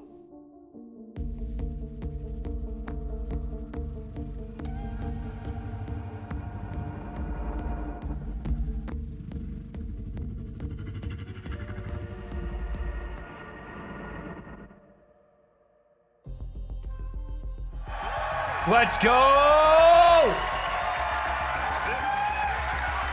right, everyone, hello. Let's go. Welcome back to Bungie HQ here in beautiful Washington, where we're coming to you live with the opportunity to share a little bit of marathon gameplay with you for the very first time. My name's Andy. I work on the social media team here, and we've got an awesome show lined up for you with a little surprise at the end that you're going to want to stick around to. So make sure to go ahead and not tune out early. But no need to worry. You're going to want to stick around. I know what it is. You're going to want to stick around. My teammates here at Bungie to walk us through some of what we're going to be seeing today. So no time like the present. Let's get into the show. First things first, this gentleman here to my right, to your left, is Marathon's game director, Mr. Joe Ziegler. Joe, how you doing? I'm doing great, thank you very much. Like, super excited to finally show something about our game, you know? We've been a little bit silent for a while, but we're hoping you'll have a lot of fun today. Yeah, we'll have another video in addition to one of just you in your office hanging out. Exactly, so, yeah. I won't be talking for like 20 minutes straight this time, I promise, yeah. So for anyone out there that may not know you or what you do here, can you tell us just a little bit about yourself? I work with a lot of amazing people, some of the people on the stage. I'm going to pull the first alpha code here in just a second, once today. he's done. Once he's done talking. Like, my goal is ultimately to take sort of all the ideas that we have, bring them together into a singular experience, and help to deliver that experience as a single thread. So, just love that. Thank you very much for being here today, man. Thank you. Yeah, absolutely. Thank you. As we go on down the line, we're also joined by a man who's been instrumental in bringing the worlds of both games and film to life, our franchise art director, Mr. Joe Cross. Joe, how's it going?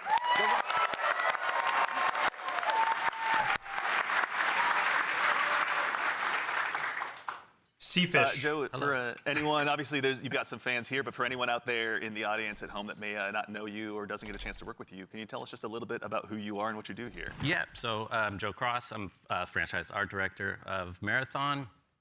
And How do I whisper? my job is to sort of set the tone and the vision, the visual style of this, reimagine this IP and this amazing game. And then make sure that our world-class art team is set up for success. Paving the way a bit. Awesome. Well, thank you very much for everything. We're going to have a lot to dig into today, so thank you for being Okay, here as first well. one is sent. As we go right on down the line, we have, without a doubt, the most important Andrew on this stage here today, our gameplay director, Mr. Andrew Witz. How's it going, Witz? Good.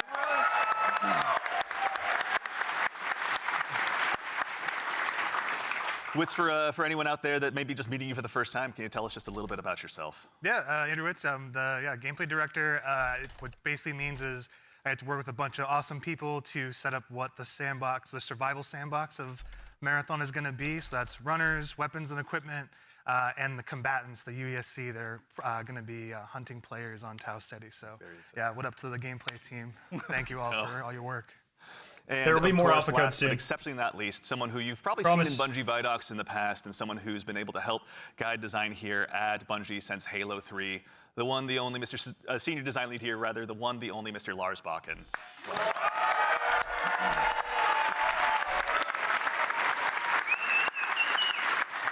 Thank you.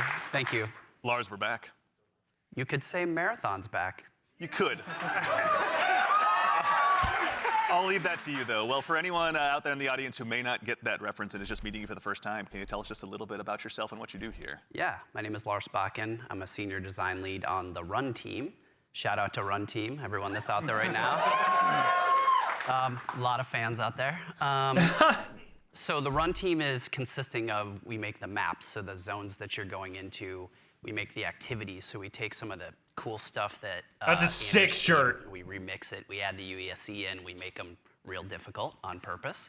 And then we also have the contracts team, which are the factions, the corporations that players are sort of doing deals with because they're mercenaries. And that gets a little bit down into sort of the missions and everything. And so that's the stuff I hopefully make everyone proud with. Well, we'll get into that here very shortly, but no, thank you all for starters all for being here.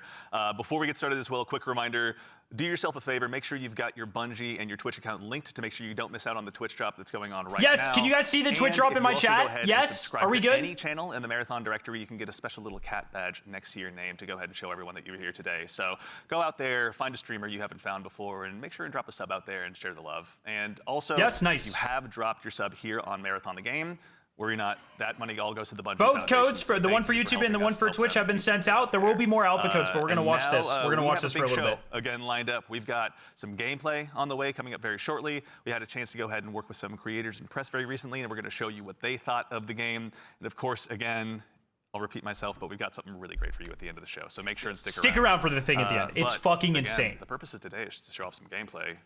Joe Ziegler, I'd love to hand the mic to you for this next part. Yeah, so before we get started, obviously there's a lot to talk about today. We have a little bit of a taste to show you about what our game is about, just to kick us off, so we can put some images to what we've been talking about here. So let's take a look.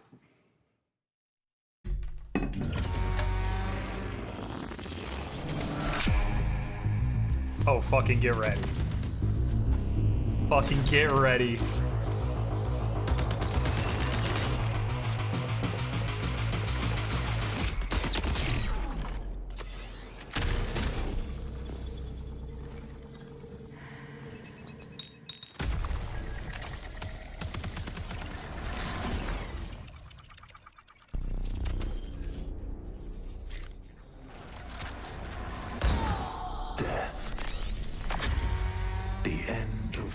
Things.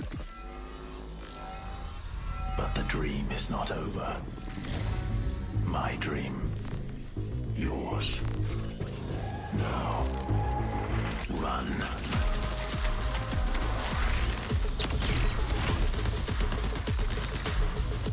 How fucking beautiful is this game, dude?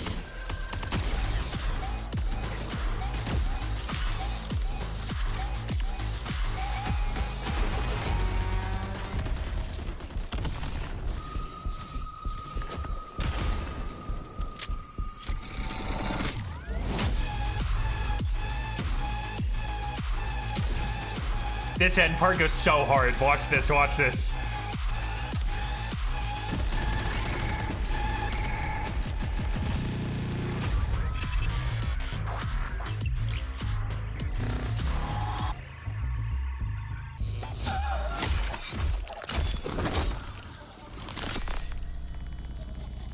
Dude!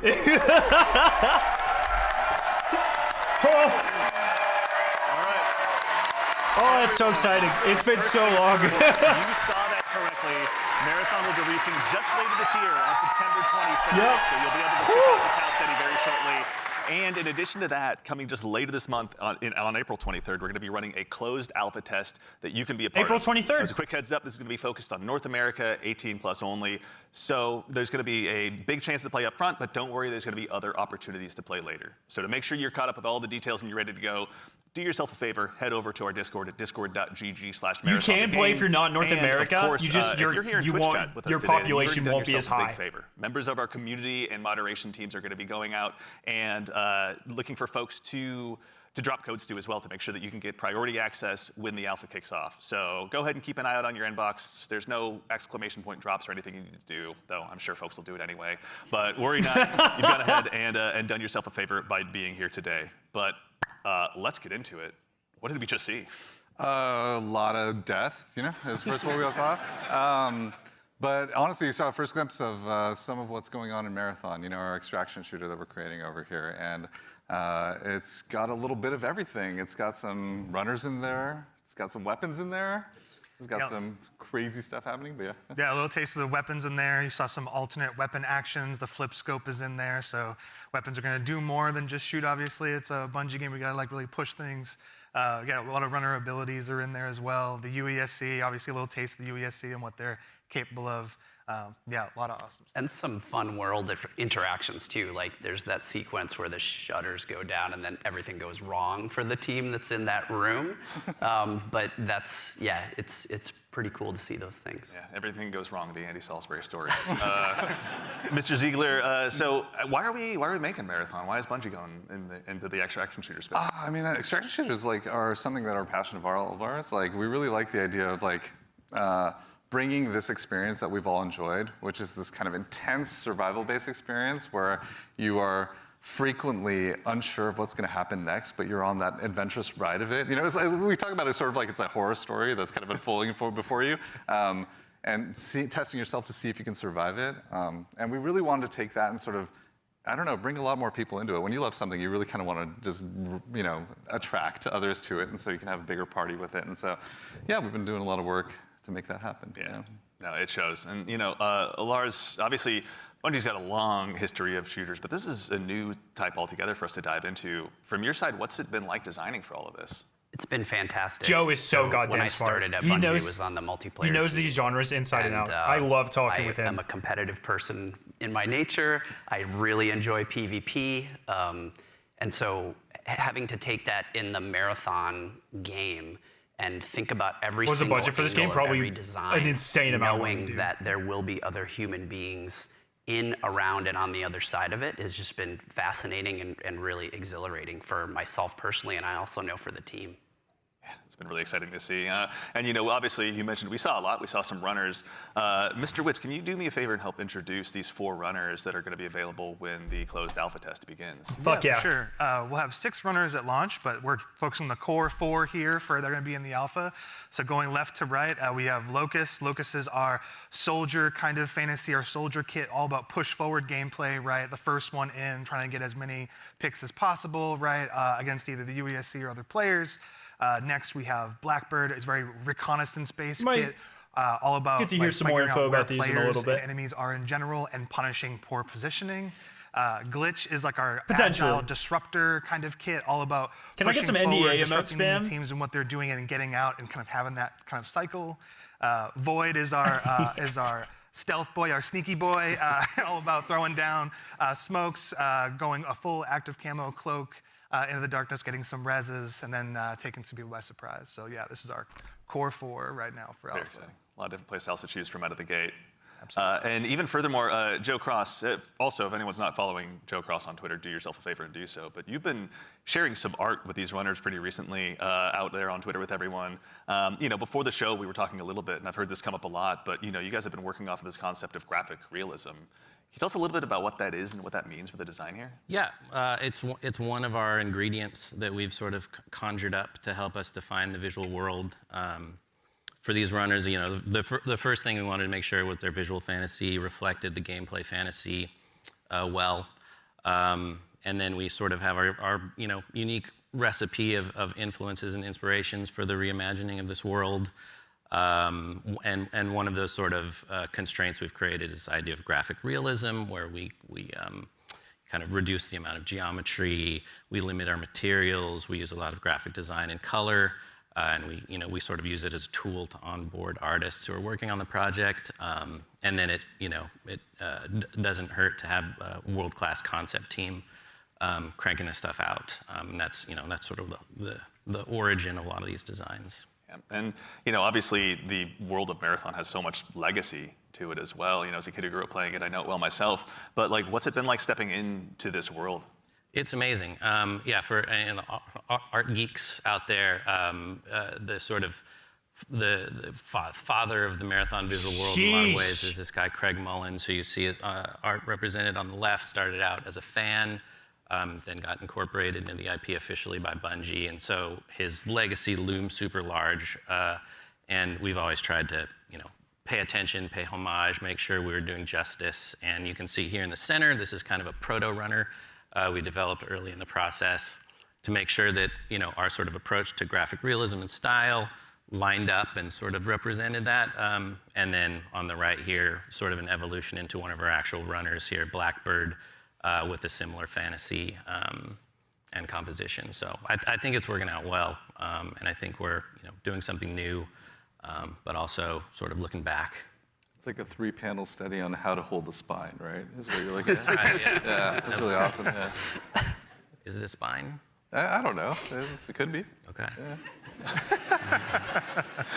Excellent. Well, that said, if anyone out there in Twitch chat as well has any questions, go ahead and drop them in. We're going to try and answer as many as we can. We're going to be showing, again, a lot of stuff today. So if you've got anything that comes to mind, please feel free to throw it in there. Folks on the community team are going to be keeping an eye out. But, we've obviously got a chance to go ahead and dive a little deeper. We've done some telling. Let's go ahead and do some more showing by taking a bit of a deeper dive into some more Marathon gameplay.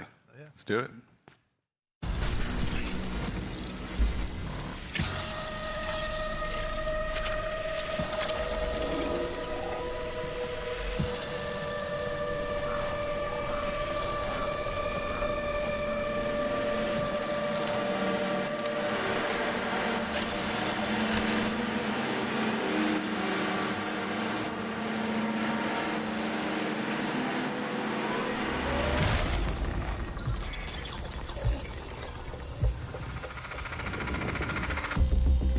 Marathon is a There may or may not team-based be any Scarab extraction footage. shooter We'll see. set around the mysterious and cutthroat world of Tau Ceti 4. You are a runner, a cybernetic mercenary who's given up their human form for a biosynthetic shell with unique abilities and stats, capable of both tactical and fast-paced combat. Here you'll fight in a crew of up to 3 players across a variety of zones and points of interest. You'll face rival runners in zones of up to 18 players, countless security forces, and otherworldly threats. To scavenge the remains of a lost colony for glory and fortune. The environments of Tau Ceti 4 are filled with weapons, materials, and equipment you can scavenge throughout the map. Before deploying, you'll strategically build your loadout and select a runner. All of their character effects are insanely good. When they do their main ability, they all have get in, really gather fucking as cool much loot animations as you and can, stuff. and make it out alive. Die, and all your gear will be up for grabs. Survive, and your loot can be taken into future runs as you grow in power and fill your vault. Death is inevitable. It's the bird! But it's never the end. Think quickly on your feet and outplay your opponents. And in your next run, you and your teammates will be the ones coming out on top. And even if you're down on your luck, factions can sponsor you with a fresh loadout, so you can get right back into the fight. Bungie brings its best-in-class first-person multiplayer action to the forefront. Dynamic and tactile gunplay, runners with unique playstyles, and customizable builds create highly dynamic and strategic team fights. Escape will make me god, yup. Whether you're on a zero-to-hero run or high-rolling with powerful gear, you'll need to use your best judgment when you decide which fights to pick and how. Because no matter how geared you are, players with skill and strategy will always have the edge. Marathon is designed to be played in crews, with contextual pings, shared objectives, and down but not out, to streamline playing with your friends. Death is not the end. And if you're the last one standing, you can overcome the odds to revive your teammates and get out with your hard-earned loot. And if you believe your skills alone are enough to conquer any challenge, we give you the freedom to opt out of crew fill to take all the glory for yourself as a solo runner. No two runs in Marathon ever play out the same. With dynamic events, variable weather, and unpredictable players, you'll have to adapt on the fly if you want to survive. Each run has a time limit, and anything can happen while you're chasing your objective. Looking to unlock upgrades or increase your faction reputation? Slip into the shadows as for the invisibility is goes past your enemies. Invisible. Search the map for rare materials and profit opportunities without being discovered. Want to push enemy teams and steal their loot? Bring in Glitch with agility implants and your strongest weapons to disrupt rival crews. Running support for your friends? Grab extra equipment, shield charges, and a specialized backpack to be the lifeline they need. You're always free to experiment with team compositions, and the only limit to how you want to play your runner is your loot and imagination. Endgame challenges, ranked play, discovering secrets, seasonal storytelling, community events, and more all await you in Season 1, where you and your friends will start to unravel the mysteries of Tau Ceti 4. Remember, you're only ever one run away from your next big score. Ah, so fucking beautiful, dude. Everything looks so goddamn good in this game.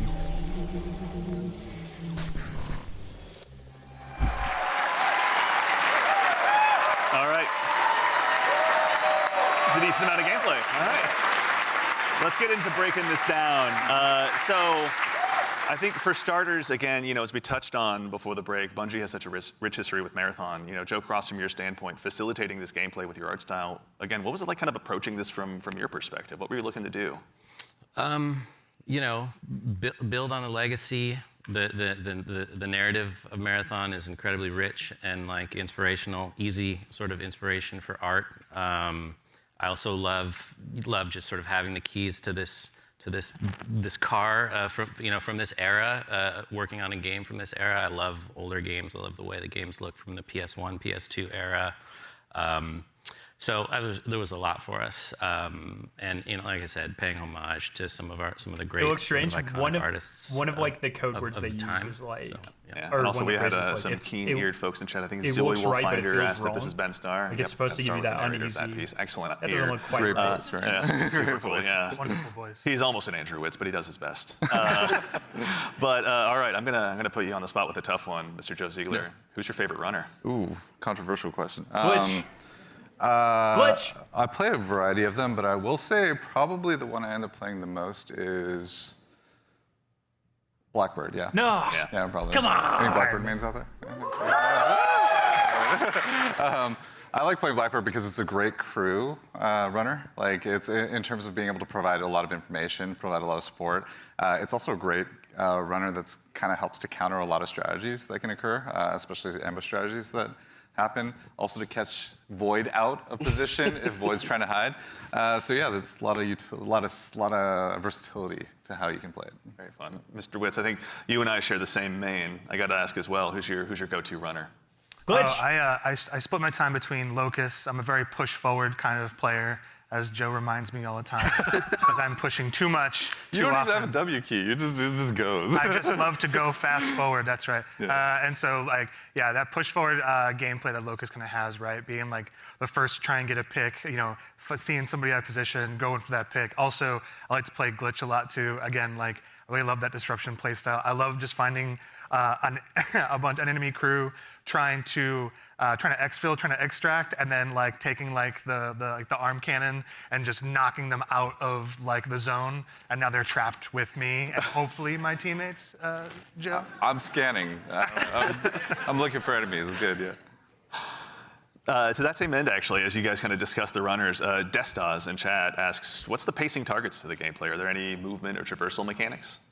There are a lot of movement and traversal mechanics inside of the game, but it varies. Your effectiveness varies per runner. Yeah. Yeah, like everything in like we're making like a survival sandbox, which means everything kind of has to have a cost, right? And so like going, if you want to go fast, like Locust has like a super sprint, so to speak. Like they have leg jets that kind of come on to help you sprint even faster. That causes heat.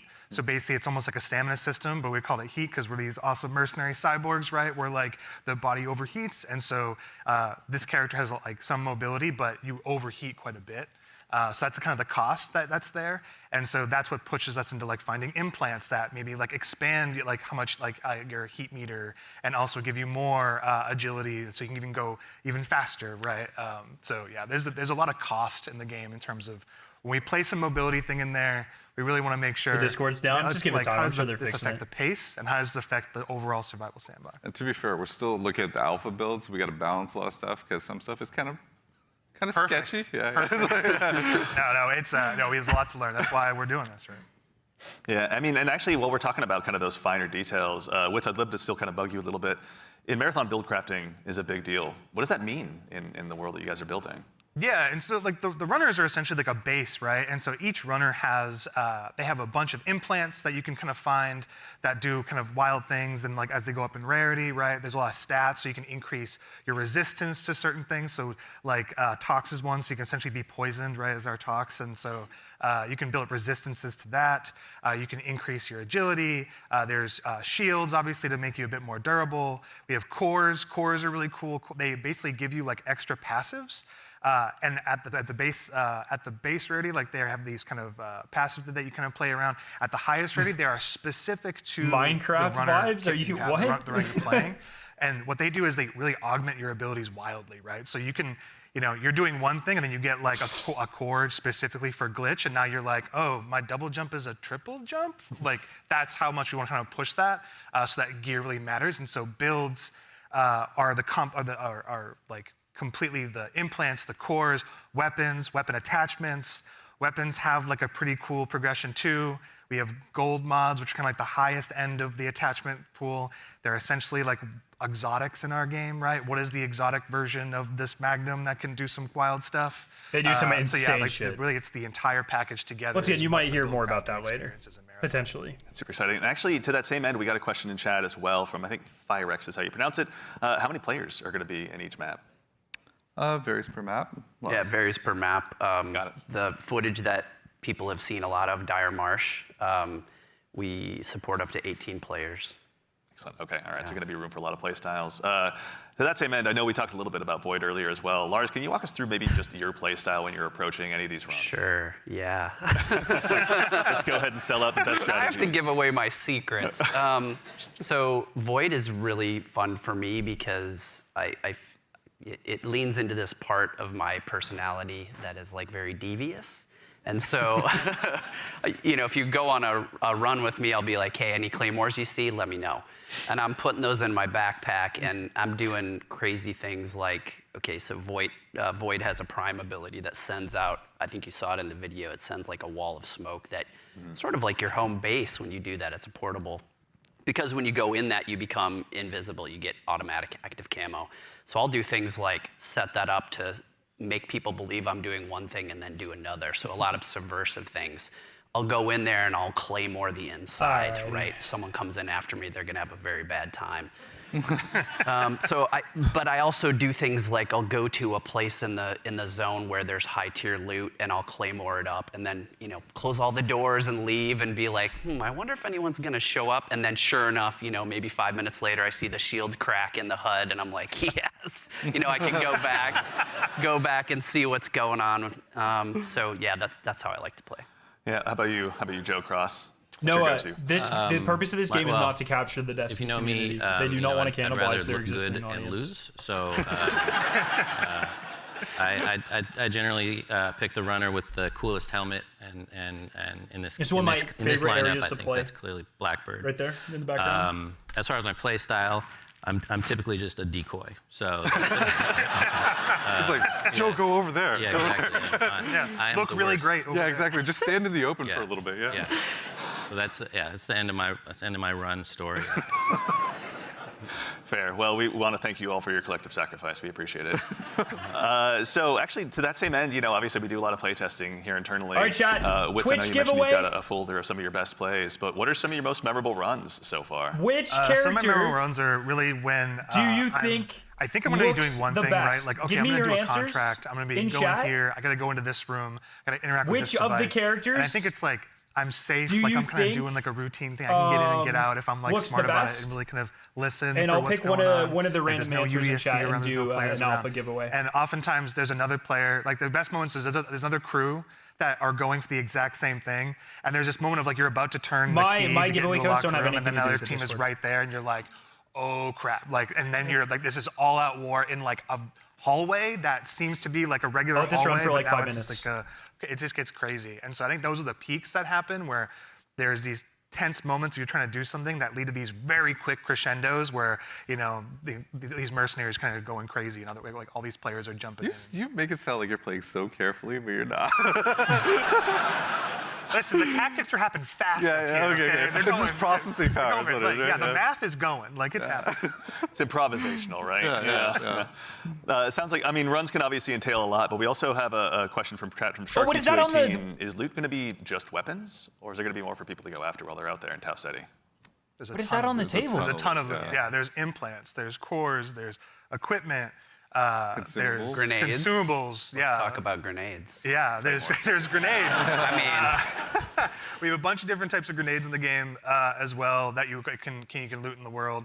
We have valuables. We have backpacks. Yeah, attachments, weapons, materials. Keys. There's a bunch of stuff too that we're just we call valuables, but like there's times when you're running low on money and you're like, I just need to do a valuables run right now, and I need to pick up these things and get my money, into my space bank. So. Space Bank, yeah. That actually is a good segue from, and I'm not making this name up, Ballin' Hobo asks, what do I do with the loot when I extract? Like, why does it matter in the long run? Yeah, there's a variety of reasons. So a lot of it was related to sort of our factions and contract system. But if you want to talk a little bit about that, Lars. Yeah, we've got this entire system we call factions. You're doing contracts, they're like missions, and you are being greeted originally by AI representative because you are a mercenary. They're really fucking good. Don't really have allegiance to anyone. They are going to pay pull you in to 3 do minutes. these jobs, and so they'll pull give at you these 1:33 missions Eastern. to do. Keep your favorite characters and coming as you're doing in these the Twitch missions, chat. like Andrew said, sometimes you run into danger. But the cool thing about, I think, a lot of the faction and the contract system is like, you could complete the, download the agricultural survey from this one area on one of the zones, and you're doing the thing, and you've sort of done it. So even if you die, you've still made progress there, which I think is a really cool aspect of that feature. But then there's also this other meta layer where, as you're working with the different factions, they allow you to upgrade yourself over time, and so you can increase your heat meter, you can increase your loot speed, things like that. I was gonna say, you're trying to get as much loot as possible to meet the challenge of the world, right? Yeah. Like essentially, different missions get harder over time, right? Which means you want to have more loot on you so you can survive longer, so just in general, be able to do fight all the different, hostile entities in the world, like get through there's a POI on a zone that's heavily fortified by UESC and all of the different units that are there, the snipers, the assault units, like you want to be able to not only withstand that and players. So there's a lot of reasons why you want to get loot in the game. And honestly, like a lot of the loot translates into things like upgrades, you know, that you utilize through the factions. But there's also an in-game store called the Black Market, where you can use a lot of your currency and things like that to actually re-equip yourself if you go on a bad run, or to upgrade yourself if you need anything from that space. So yeah, there's a lot of reasons to get a lot of good loot out. 1 minute to get your favorite character in Twitch chat before I DM someone the... That just says something else about me, though. I'm just a loot goblin. Okay. So sometimes extraction shooters also can be seen as kind of hardcore and maybe tough to get into. What are some of the things that you guys are doing to make them easier to dive into? Yeah, I think there's a couple things that we could talk about. One is we are obviously investing, besides doing a little bit more onboarding in the front end, so players can understand a little bit about what the nature of the game mode is. We're also doing a lot to make combat something that's a little bit more approachable, but also just equally as deep. I just don't even know what we're talking about here, man. Things, but I think Andrew could talk about it, yeah. Yeah, we want to make, like, this is like a Bungie shooter, right? We want to make sure it's approachable. We like nail those fantasies. Every button press feels awesome, right? And so really trying to bring that kind of, like, morph the Bungie action game into, like, in the survival space, where again, everything kind of costs something, right? Getting shot, like, you're not going to have like a limb system where, like, you know, your limb's broken or anything, but you will, like, guns do stopping power, right? Which they can knock you out of sprint, they can slow you down, right? Status effects are still in the game, and so if you are hit with a chem grenade, right, you're gonna be toxed. You can be immobilized, right, which really slows you down. You can be overheated. There's all these things, and that pushes you into using consumables and making sure you have an answer for these things that happen. So we're trying to make sure that you keep the depth of the survival game, but the approachability of the action game, right? And so that's how we're trying to marry that together. They killed in addition to that, if you have some bad runs, right, like, and you don't have a lot of, you see your loot kind of going down. We have the sponsored kits, like it's kind of talking in the video earlier, where you might hear more about that in a little bit. A package of gameplay items like weapons or equipment, or maybe a shield or something, or consumables. Yeah. That's kind of like the floor for what we think you can be really, like, you can be capable in the environment and actually, like, fight other players that actually are kitted out. So you're never feeling like, the goal is that you can always clutch, even if you find somebody who's completed kitted out in, like, really high-end gear, because that's your payday, right? That's like the beauty of the moment of, like, oh my God, I took this player, and oh, they have the best shield in the game. Hell yeah, you know? Yeah. Hurts. I mean, obviously, gonna be a lot of good pointers for folks at home taking notes for when they get a chance to get into the alpha. But we'd be remiss if we also didn't mention how a big part of what we do here at Bungie is working alongside our community, which is why we've also had the chance since about 2022 to work with hundreds of different creators in our community as well, to go ahead and get some of their feedback. So to those of you out there that have joined us, thank you very much for your time and your opinions. They mean a lot. But no need to listen to me talk about it. We actually just last week had a bunch of folks in here to go ahead and play test the very same alpha build that some of you will have a chance to join in on as well. So I vote I go ahead and let you tell them about it in their own words. Very curious. I have not seen this one. You kind of feel the blood pumping. Got him, got him, got him. Down the ball again and again and again and again and again and again and again and again and again. This is a new world. This is a different take on an extraction shooter. No! No, they got out! It's game changing. It is literally game changing. Let's go!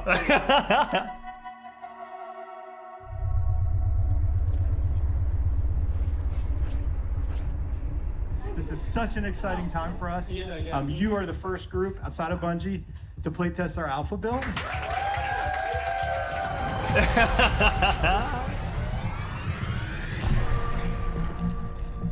I played with Luke, Hidden Experience, and Lupo the whole week.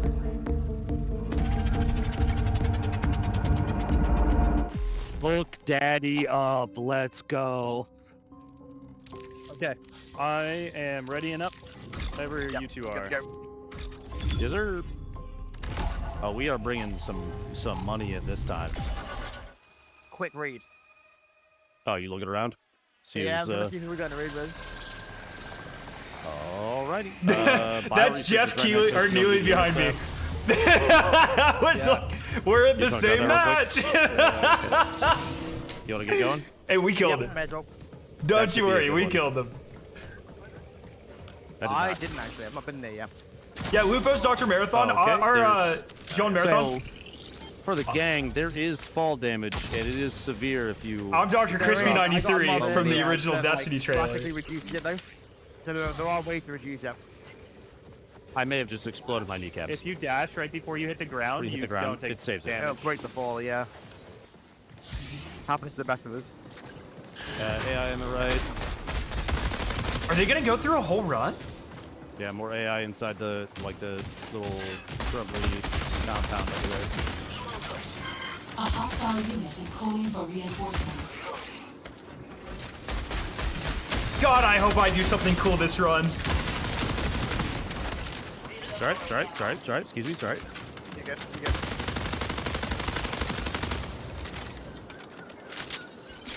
Yeah, still heading to field maintenance. Yep. Oh, I got AI over here like 20 feet. Oh my god, he didn't jump up. Are we killing them or ignoring them? AI with a snipe up above is looking at me.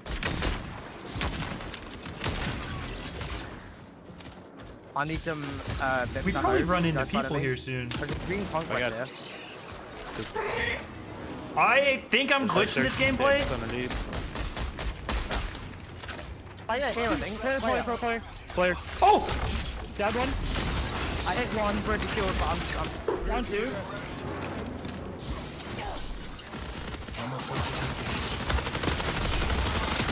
down. That's all of them. Right. Yeah. What's the damage of it? Actually, you want to do the HDD? Let's go! Either way, I'm getting shredded right now, so I gotta clear the AI outside first. They're just gonna beam us if we don't get rid of them. We gotta. Yep. What the? What? I think I die here. They're gonna show me get ran here.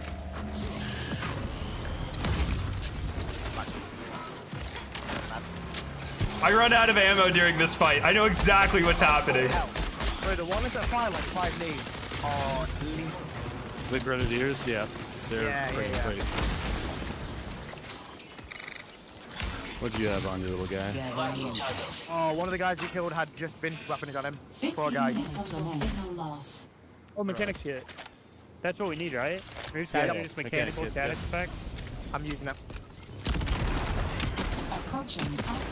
Yeah, I'm inside with them. When you have the mechanics kit, it doesn't take anything. You're just good. Yeah. I'm unlocking the box. Yeah, dropping in. Big ones too. No, it's not a battle royale. It's an extraction shooter. I was doing like nothing during this. I was looting the bodies still when they started doing long this. shots in 2. I think I die right here. Oh. Yeah. And Lugo clutches up. Sorry, I'm kind of spoiling it. I'm just remembering what happens. There's a Lynx up there who's absolute. Oh my god, I'm almost dead. I realised. Where are they? They're on the balcony, like south 200. I got one knocked. I got one knocked. Nice.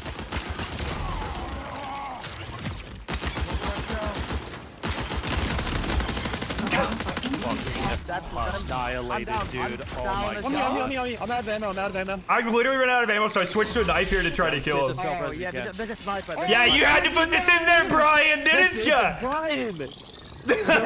He's a fiend, dude. I'm coming to you. That's Brian Austin. Yeah, I see him. Don't underestimate this guy. He had to put that in there, man. God, that bitch. He killed 2, I think it's 1v1. Ben, you knocked 1, I knocked another. Good stuff. I literally only have a sniper. A unit is signaling for reinforcements. Oh, heavy rounds. The knock I had was way over There's here. a lot of Destiny DNA in it, for sure. In a good way. I mean that in a good way. He's been quiet for an awful long time. I reckon he's gone to res. I see him. He's right there. He's right there. Yep. Yeah. Tell me if they res. That's a guy. Yeah, he's holding the angle at a distance. Sniped a sniper. We're in a map with a ton of people. Right on me. Just player. I mean. Oh, I think I killed this person. Very weak up there. I think I say if they peek again, they're done. I'm underneath. I'm underneath. Are they where we got down? Yeah, I killed. See, I sniped him. I sniped him right there. Knocked one. Coming. Got one left. I hear shots on the right side, like usually. No, guys, close. Apex is a battle royale. tag. This is an extraction shooter. They are probably the as antithetical as you could get in a nice. PvP game. Yeah, A1. Oh, is that him? One, you always spawn in with 0 loot, and you leave with 0 loot. The other one is a world where your loot is the main currency. Or is that USAC? No, you said we're shooting something in there. They were shooting something in there.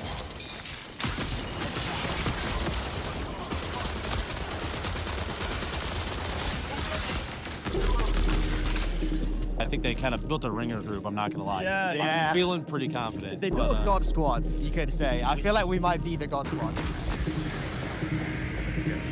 That was good. That was a good run. Yeah.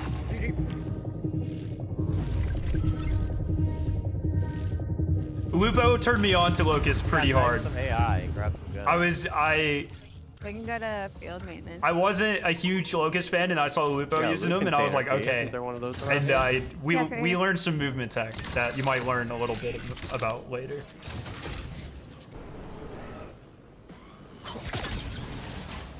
Did I enjoy it? I want to play it again so badly, man.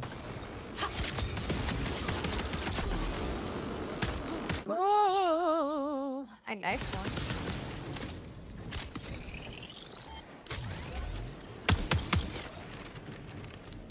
I'm starting to learn that people have never played Minecraft.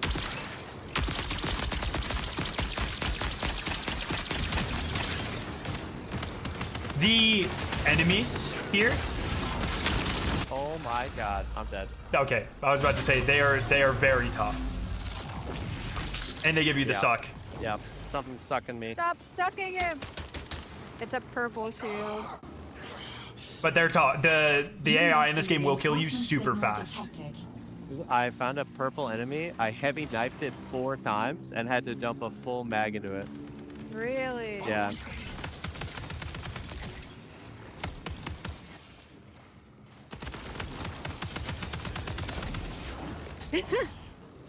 Okay. The villagers are fed up, bro. I wish Minecraft looked this good when I played it. Conquest. LMG. It's got squares though, I should bro. pick it, but I don't want it. But here, take Oh, this. long Take shot. this. It's the best gun in the game, the long I'm shot. saved. What's the question marks again? That are on the map? Oh, I think those are the players, right? Huh? Like Like this? the cash players? Yeah, I don't know. Players.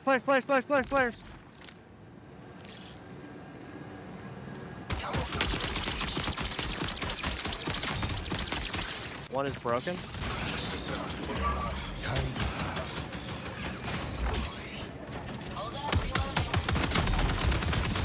Oh, got a purple shield. I knocked one. I knocked one. Yeah, we played with Sankrat a lot, dude. He's a really good guy. He's very nice. And he didn't make fun of me for not knowing how to use chopsticks, so Stankrat is grade A in my book, bro. Glitch is moving. Glitch is moving. Behind, yeah, Glitch is behind you at the moment. Would you give up Destiny 2 for this? One Why shield, do people one ask shield. that? Oh, We she's don't live in a scared. world where you can only play She's one game. scared. It's a very silly, like, not down. serious question. Very good. Very, very nice. I called it purple.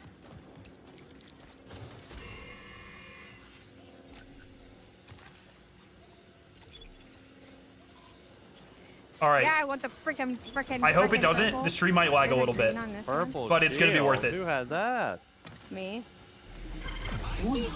The big items, the big drops, the stuff that's like really high value, they're like, I have to get this out. Doesn't matter if I'm playing Lucas or Void or Glitch. If I've got a better aim, I'm gonna win. There's no other extraction shooter like that where I can have that kind of gameplay. Oh no, when people find out about some of the secrets and stuff, they are going to lose their mind. You'll hear more about that so far later. has just been refreshing, I'd like to say. Everything felt really locked in. This being sort of the next full Bungie experience. I killed him. It's an exciting moment. The game is inherently fun. I just want to play more.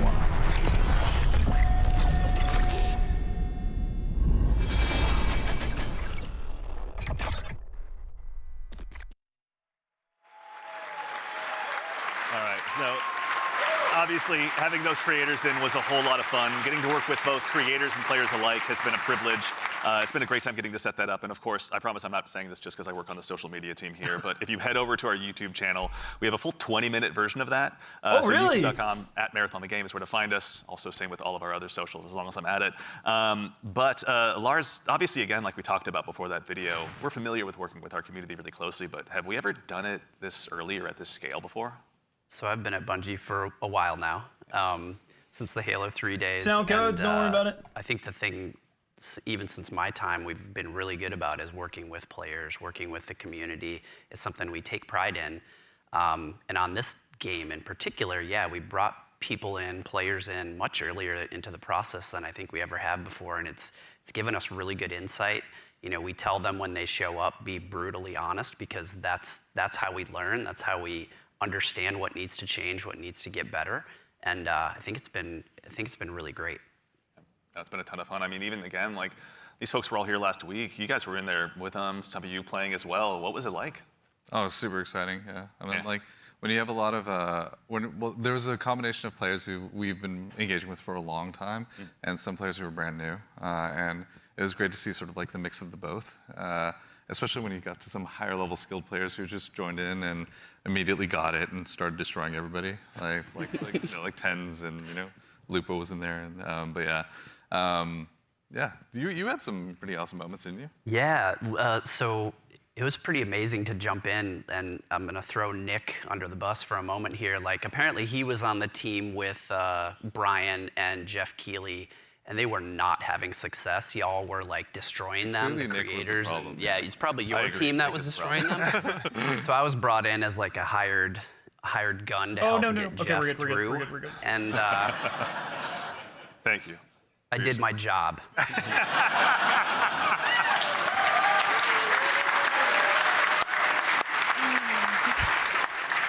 Mission accomplished, Lars. Yeah.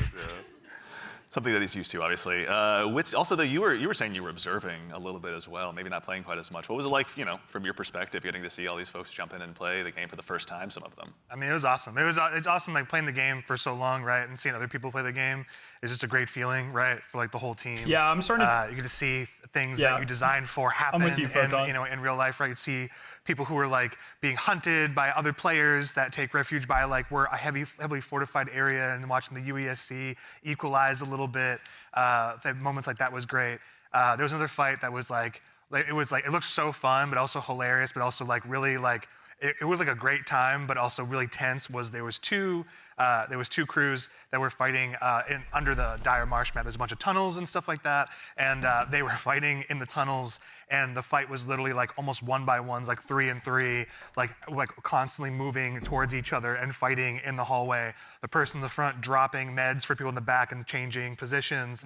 And that fight went into like little vents as well. So it was like this it was this hilarious chase that was like, it was super tense because you didn't know exactly whether you were going to get third party, and they were just the volume in the room kept on going up from those two crews because they were just like, when are they going to get flanked? There's another vent right there that could pop up from there. And they were shooting vents just like out of just pure paranoia. It was awesome to watch. It's a good balance to strike, obviously, yeah. And you, again, we were mentioning you got to play. Were there any other creators you got to dive in with? Yeah, I was on a team with Valkyrie and Katamina, and we had a lot of fun. There was like a couple moments where we bunkered down underneath a greenhouse in the tunnels underneath. Tunnels are dangerous, and they were fun. But we basically created like a little claymore nest down there, and so we were baiting them down into it. And yeah, it was pretty successful. I'm telling you, the claymore strats are good. Yeah. Don't sleep on claymores. They're pretty solid. Yeah. Lars is like, I know. Yeah.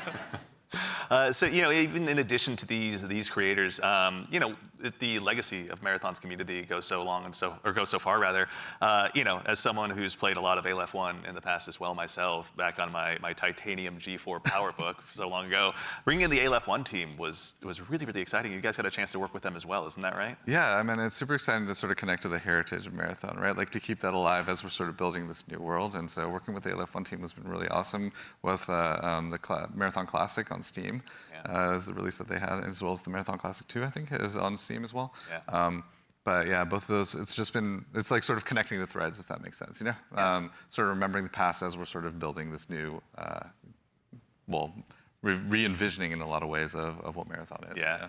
Actually, kind of on this topic as well, about the dangers of the world, we do have a question from Twitch chat. Are there dangerous PvE encounters? Obviously, you've mentioned that the UESC is out there, and you should underestimate them at your own peril. But can you tell us a little bit more about maybe some of those emergent threats that await players?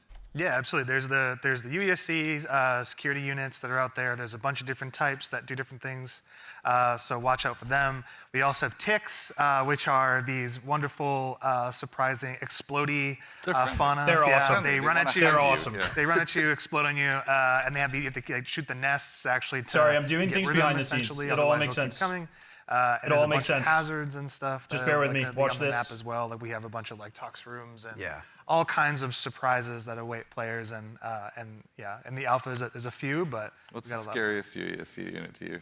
The scariest unit, the Ghost Commander. For sure. Yeah, Ghost 100%. Their ability is like they go into active camo and they actually have clone. They have a bunch of like clones that Yeah, go can out everyone there. spam So the you think NDAA you're not thing, sure which please? one to shoot.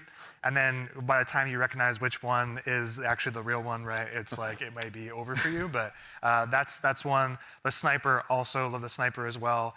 We really want to have these prolonged sniper fights that are really great against the UESC.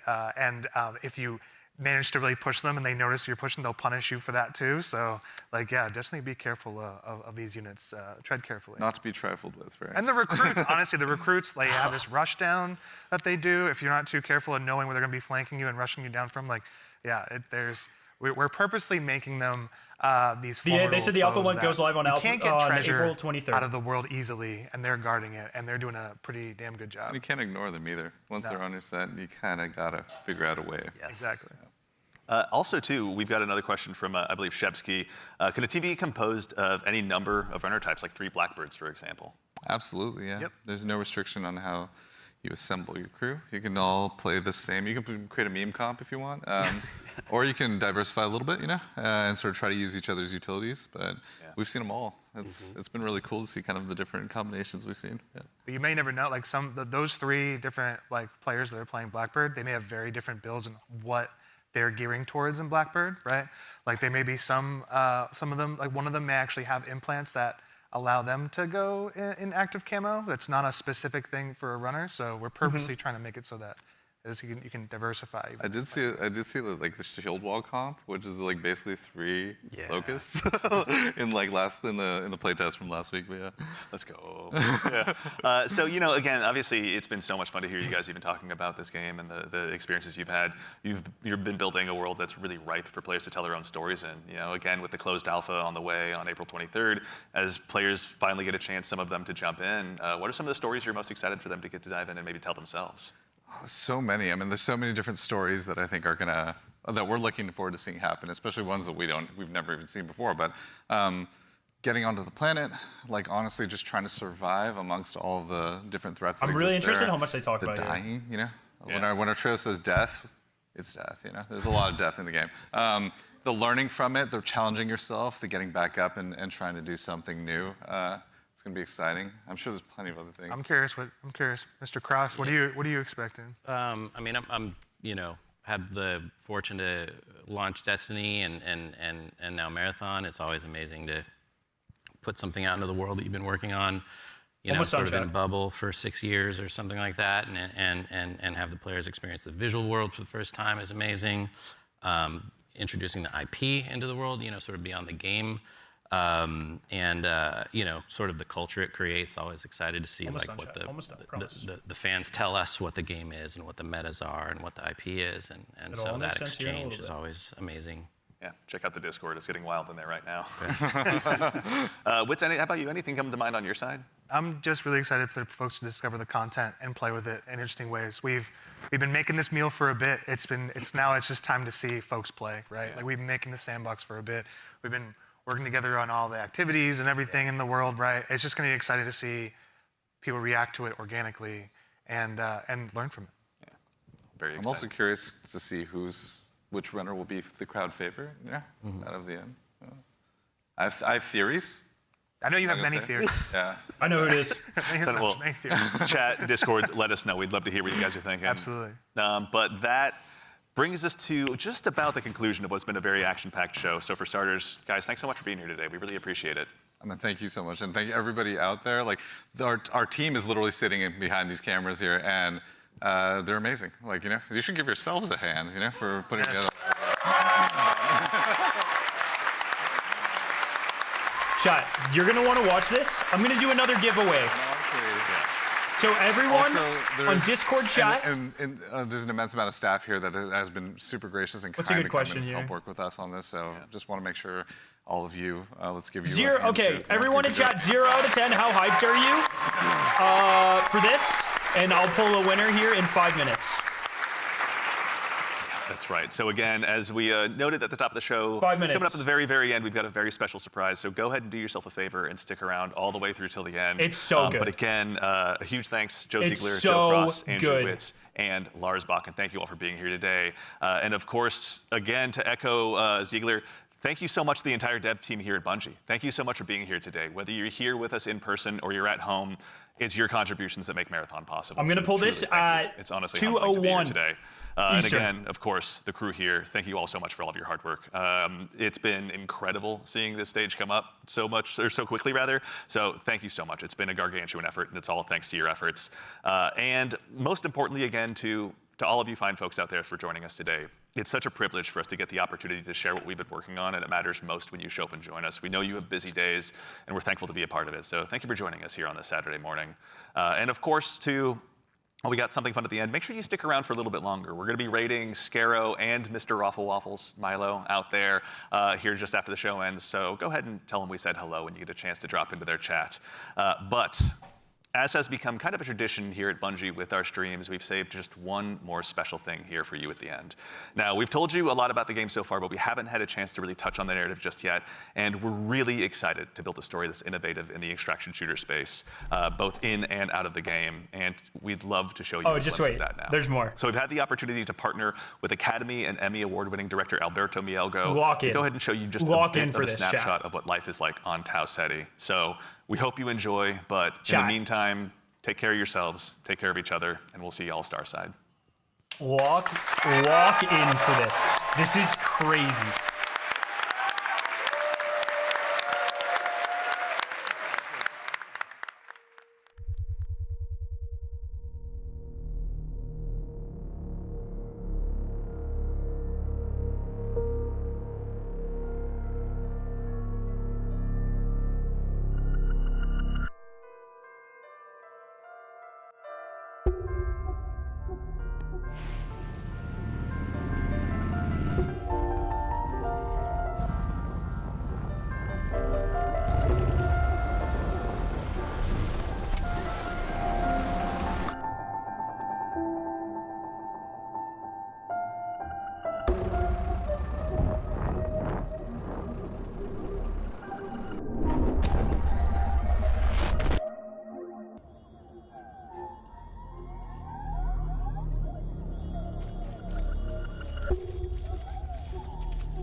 Oh, just wait.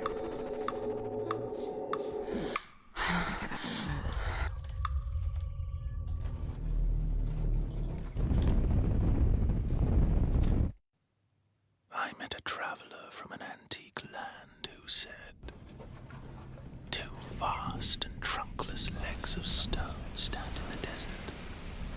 Near them, on the sand, half sunk, a shattered visage lies, whose frown and wrinkled lip and sneer of cold command tell that it sculptor well those passions red which yet survive.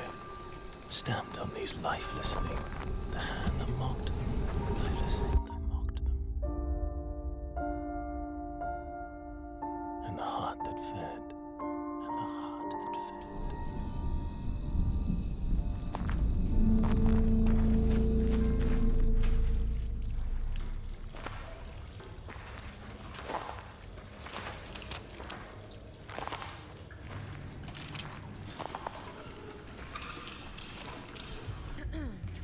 once again. Once again. As the new shell. As the new shell feeling. I mean, it feels just like what it is, right? Like $1 trillion. Like $1 trillion. Sakaguchi Genetics sent a reminder. Your shell repayment is coming up and will be charged against your line of credit. Yeah, I know. Do you mind if we skip the formalities this time? Got a big contract waiting down there, so. Understood. Let's proceed with your grounding exercise. Are you familiar with this item? That's my lucky charm. Yeah. It's supposed to be my lucky charm.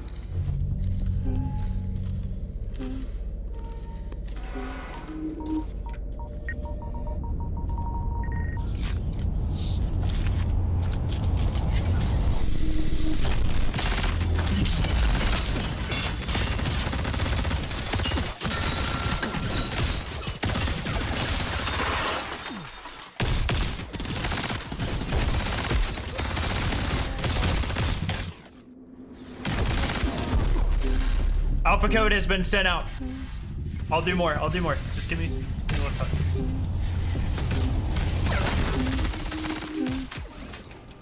Can you identify her? Yeah, that's my mom. That's your mom. Now, consider this. Do you recognize this child? Who are you? I don't know. It's you. What? Really?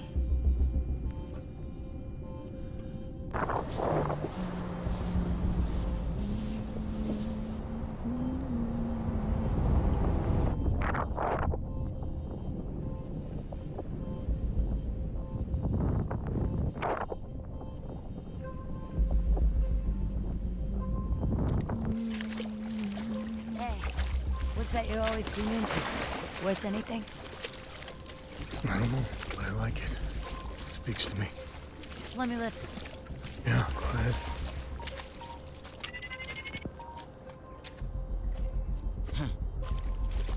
You ever wonder what happened to these people?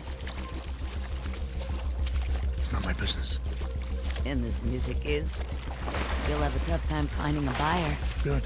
It's not for sale. Give it to me.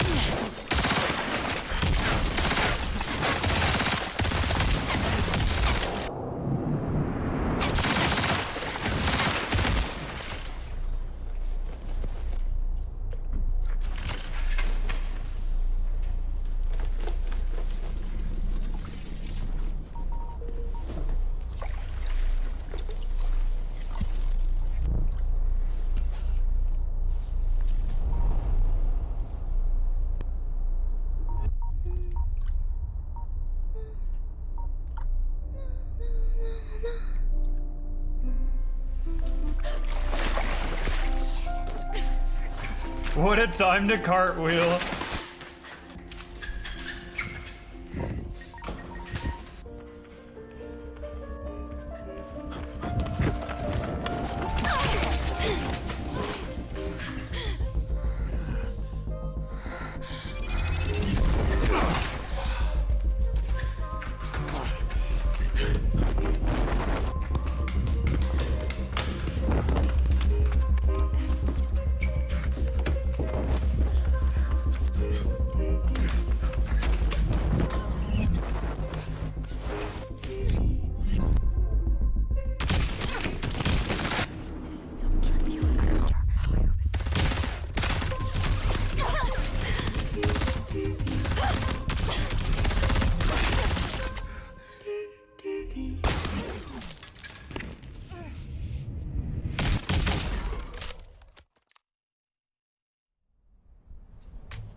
And on the pedestal these words appear.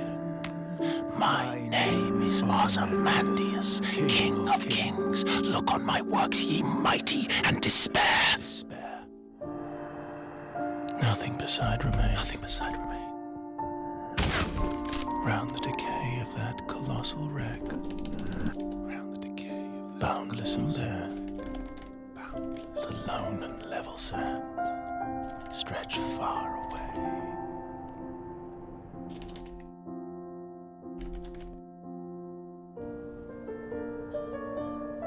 Isn't this insane?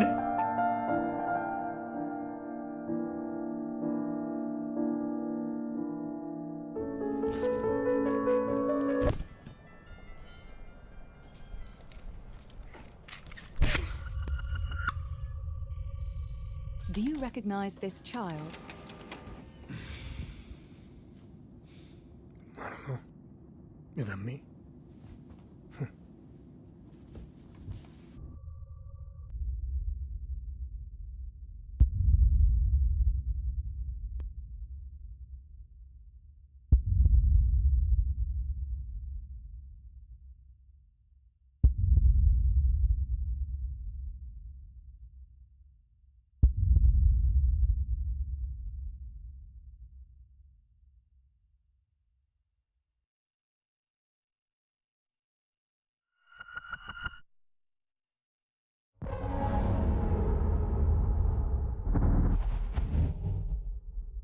Isn't that insane?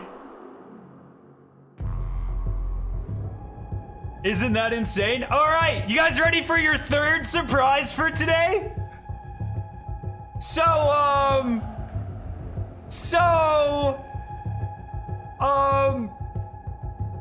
Well, you see, I've got some marathon videos. That just went live. That we, my friends, are going to watch together, and I'm gonna field all your questions, and I can talk about the game now. So you can ask me questions about the game. You can ask me questions about the game, and I'm gonna answer them. I'm gonna answer them. So, this is gonna be pretty freaking sick. It's gonna be sick. I'm just tweeting stuff out real quick, and then we're gonna do it.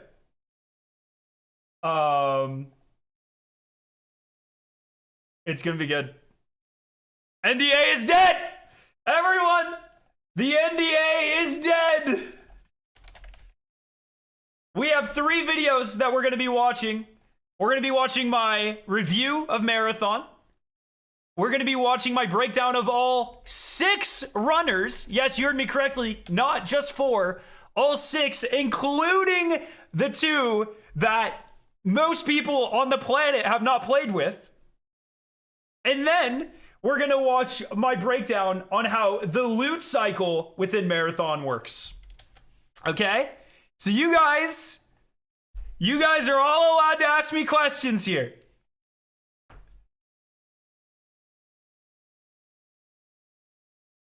And then, in an hour, I get to sit down with Lars Bakken and,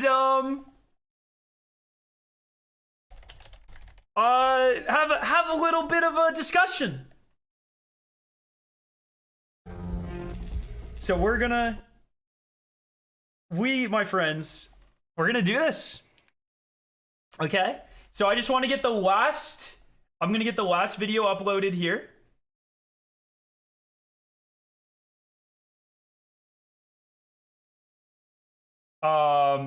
It's uploaded. I just need to tweet about it. And then my friends, I'm going to be answering all your questions.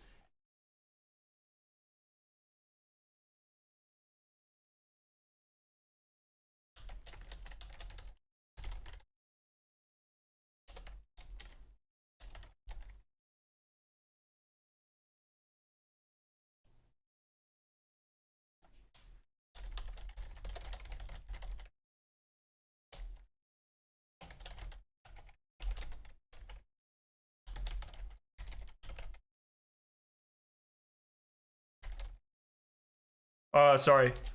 I was clarifying something with one of my Bungie contacts. Okay, we're good. I was just making sure we're good.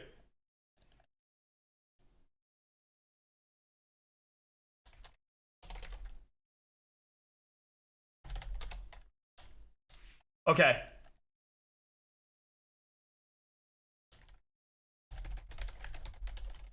How loot works in Marathon.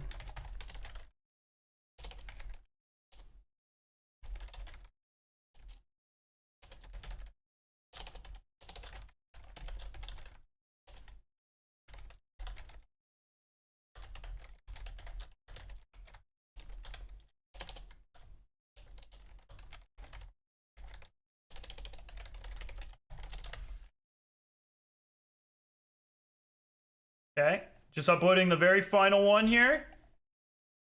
All right, chat, you guys ready? Are you guys all ready for this? We're gonna watch my official review of Marathon, and then we're gonna hop into other stuff.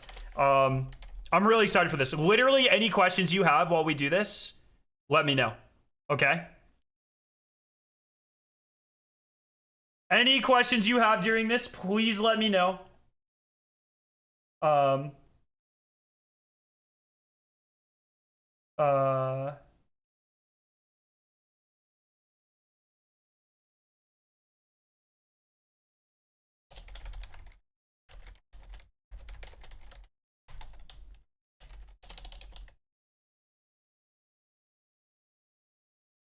Okay, here we go. So over the past 6 or 7 months,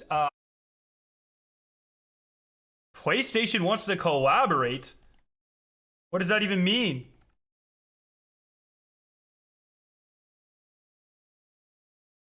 I don't even know what that means.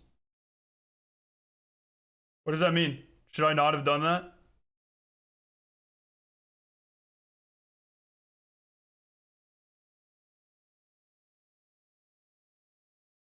Wait, is it the real PlayStation?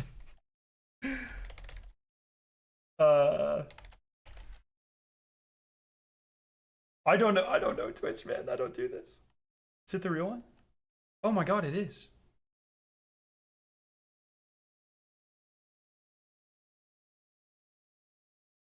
Okay, let's do it. I've gotten to okay. Play somewhere around 75 hours of Marathon. All right. So over any questions you have, chat, I can answer a lot of them. Ask away, my friends. Ask away. For the past 6 or 7 months, I've gotten to play somewhere around 75. Welcome, everyone. Welcome, everyone. I hope you're as excited for Marathon as I am. I'm super happy to be a part of this, as I am. I can't thank Bungie enough for letting me come out, play test, get some footage, make review of the game, and that sort of stuff. So what we are going to be doing, chat, what we are going to be, I don't know if there's a mobile release. So what we are going to be doing, chat, no, the NDA is pretty much done, my friends. The NDA is pretty much done. So I was lucky enough to get flown out to Bungie to play test the game, provide feedback, which I did. And now I have 3, and also capture a lot of footage. And I have 3 videos here to share with you that we're going to be watching together. There is a lot of Marathon gameplay here, my friends. Welcome everyone from the Bungie chats. Thank you. I'm going to be covering Marathon a ton. I'm so excited for this game. I have played a ton of it, somewhere around 75 hours. I'm very excited for it. If you're excited, make sure to subscribe on the YouTube side and follow on the Twitch side. If you're on the Twitch side and you haven't gotten this cat badge yet, make sure you either subscribe. You only have a few hours to do this. Make sure you either subscribe or gift a subscription to get that badge before it's gone forever. And once you have the badge, you can use it forever. Sad to hear the story is lacking. That is not the case at all. The story is such a fundamental part of this universe. We're gonna talk about this. So we're gonna watch my review. We're gonna watch my review of Marathon 2025. Ask me any questions that you have, my friends. And then we're gonna go over to a breakdown of all 6 characters, 2 of which are still a work in progress, but we're gonna talk about them. And then we're gonna talk about the looting system in Marathon. And there's a ton of gameplay. And have any questions you have for me, let me know, my friends. Welcome, everyone. Bungie, thank you so much once again for giving me these opportunities, and thank you for the raid. It really does mean a lot. It means a ton. Let's do it. 5 hours of Marathon. Oh, sorry. I'm not wearing my headset. I can't even hear it. That's across 3 different builds. Is the video good? I played a ton of this game, and in this video, I want to talk about things. Everything you see is from an alpha or pre-alpha build, and everything I talk about is from alpha or pre-alpha. It might change, especially based off of community feedback. I have seen the game literally transform from my feedback and other creators' feedback. They are taking it to heart. There are feedback places to get feedback on the Discord. I highly recommend you do that. Okay.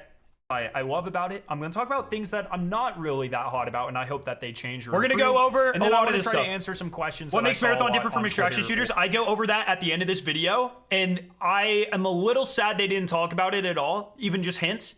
But we're going to talk about it or in chat. I'm recording this well before the showcase, so I'm not really sure what exactly they're going to go over. So I apologize for any redundant information. But I do just want to clarify something real quick. I have been flown out to Bungie and paid a couple of times to play this game. Now, the objective of that was not to have us tell them, oh, you're making the best game ever. Or I don't know how much it'll cost. It is so we, and like me and other creators, can provide brutally honest feedback about the game. They were much more interested in what we didn't like versus what we did like. And I can confidently say over the 3 builds that I've played of this game, it has gotten significantly better. And talking to people like Lupo and Hidden Xperia, who have been playing it for years, it's the same for them on a much larger scale. Bungie is taking multiple game modes at launch. My understanding, it's still an alpha, but no, it'll just be back for this game. Incredibly, you can use a controller on PC, yes, to heart, and they're taking it very seriously. So if I say anything about the game here that maybe you're not a fan of, let them know on Twitter or on Discord. No campaign. If enough people say all of the lore is, well, okay, lore is told through contracts, which we'll talk about here. But there are no like PvE missions or anything. But the lore is crucial to this universe. It is huge. It is amazing, and they play into it very well. I'll explain that in this video. Or say that they want a feature added. It's very likely that they'll address it in some way. I've seen it. I don't know anything about monetization. We didn't even get to see cosmetics. We know that there are going to be cosmetics, but in the build that we played, there was absolutely nothing. Real time, as I've been playing over the last couple of months. So, there's a reason Azzacross didn't get invited to this. He discovered he played in an older build and clearly wasn't as hyped on it as everyone else. Dr. Lupo was in this with me, and he was one of the biggest haters the first time around of what they were doing. They wanted critical feedback. We all of us gave more negative feedback than we did positive feedback. That is why we were flown out. 100%. They did not want us to tell them they were making the best game ever. They wanted us to tell them what we did not like. Excited for Marathon? Make sure to subscribe, but let's get into it. There are a ton of things I love about this game. A, it is absolutely gorgeous. It's an extraction shooter. It's very high stakes. You need to be on your toes at every point in the game. And I encourage you guys to give your feedback as well. I get distracted a lot today while playing it. I'll be running across a field or in the middle of a marsh or through some trees, and there have literally been times where I'm in the open and I'm just like looking at the skybox. It is a beautiful game, and hopefully you've seen that by now in the gameplay that they showed. Explain the UI. Yeah, that's a great question. Okay, so the UI is pretty simple. I show the map here in a little bit so we can break down the map. So you have your teammates here on the left. This bar down here, the colored bar is your shield. I will break down the shields later as well in another video. But essentially, it's kind of like Apex where there's different rarity shields that give you more health. The gray is your health bar. This is going to be like your grenades and that sort of stuff. Every character has essentially 4 abilities. 2 are passive abilities, so you don't have to worry about them. They just happen.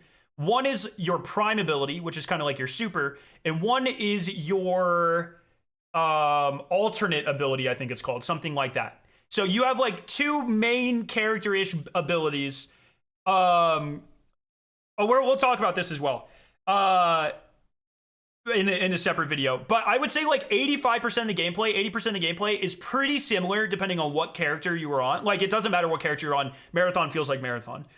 Your abilities and kind of passives shape the rest of the game, but I wouldn't say it's like as defining as something like as like a Marvel Rivals or something. It's much closer. I compare it to Black Ops 3 Specialists, where like most of the gameplay is identical. Someone said there's too much fog. There's dynamic weather on these maps. I only get to show off 1 map today, Dire Marsh, but there are going to be 4 maps at launch. There is dynamic weather. Sometimes you'll be playing and you literally can't see 5 feet in front of you because it's raining so heavily. Sometimes it's a beautiful spring day. So there's dynamic weather. And we've had it change in the middle of a game too. trailers and in the footage I'm showing on stream. It is an absolute. The alpha starts September 23rd. Or sorry, April 23rd. The lore of the Marathon universe. It's very dark. It's very gritty. It's very good. All important questions. Factions. They play. What do you think of them launching the same day as Borderlands 4? It's interesting. We'll see. Huge role in the game. It seems like this is going to be a very narrative. Too bad the alpha is North America only. We were told that you can sign up if you're in other areas. You just will have like less matchmaking.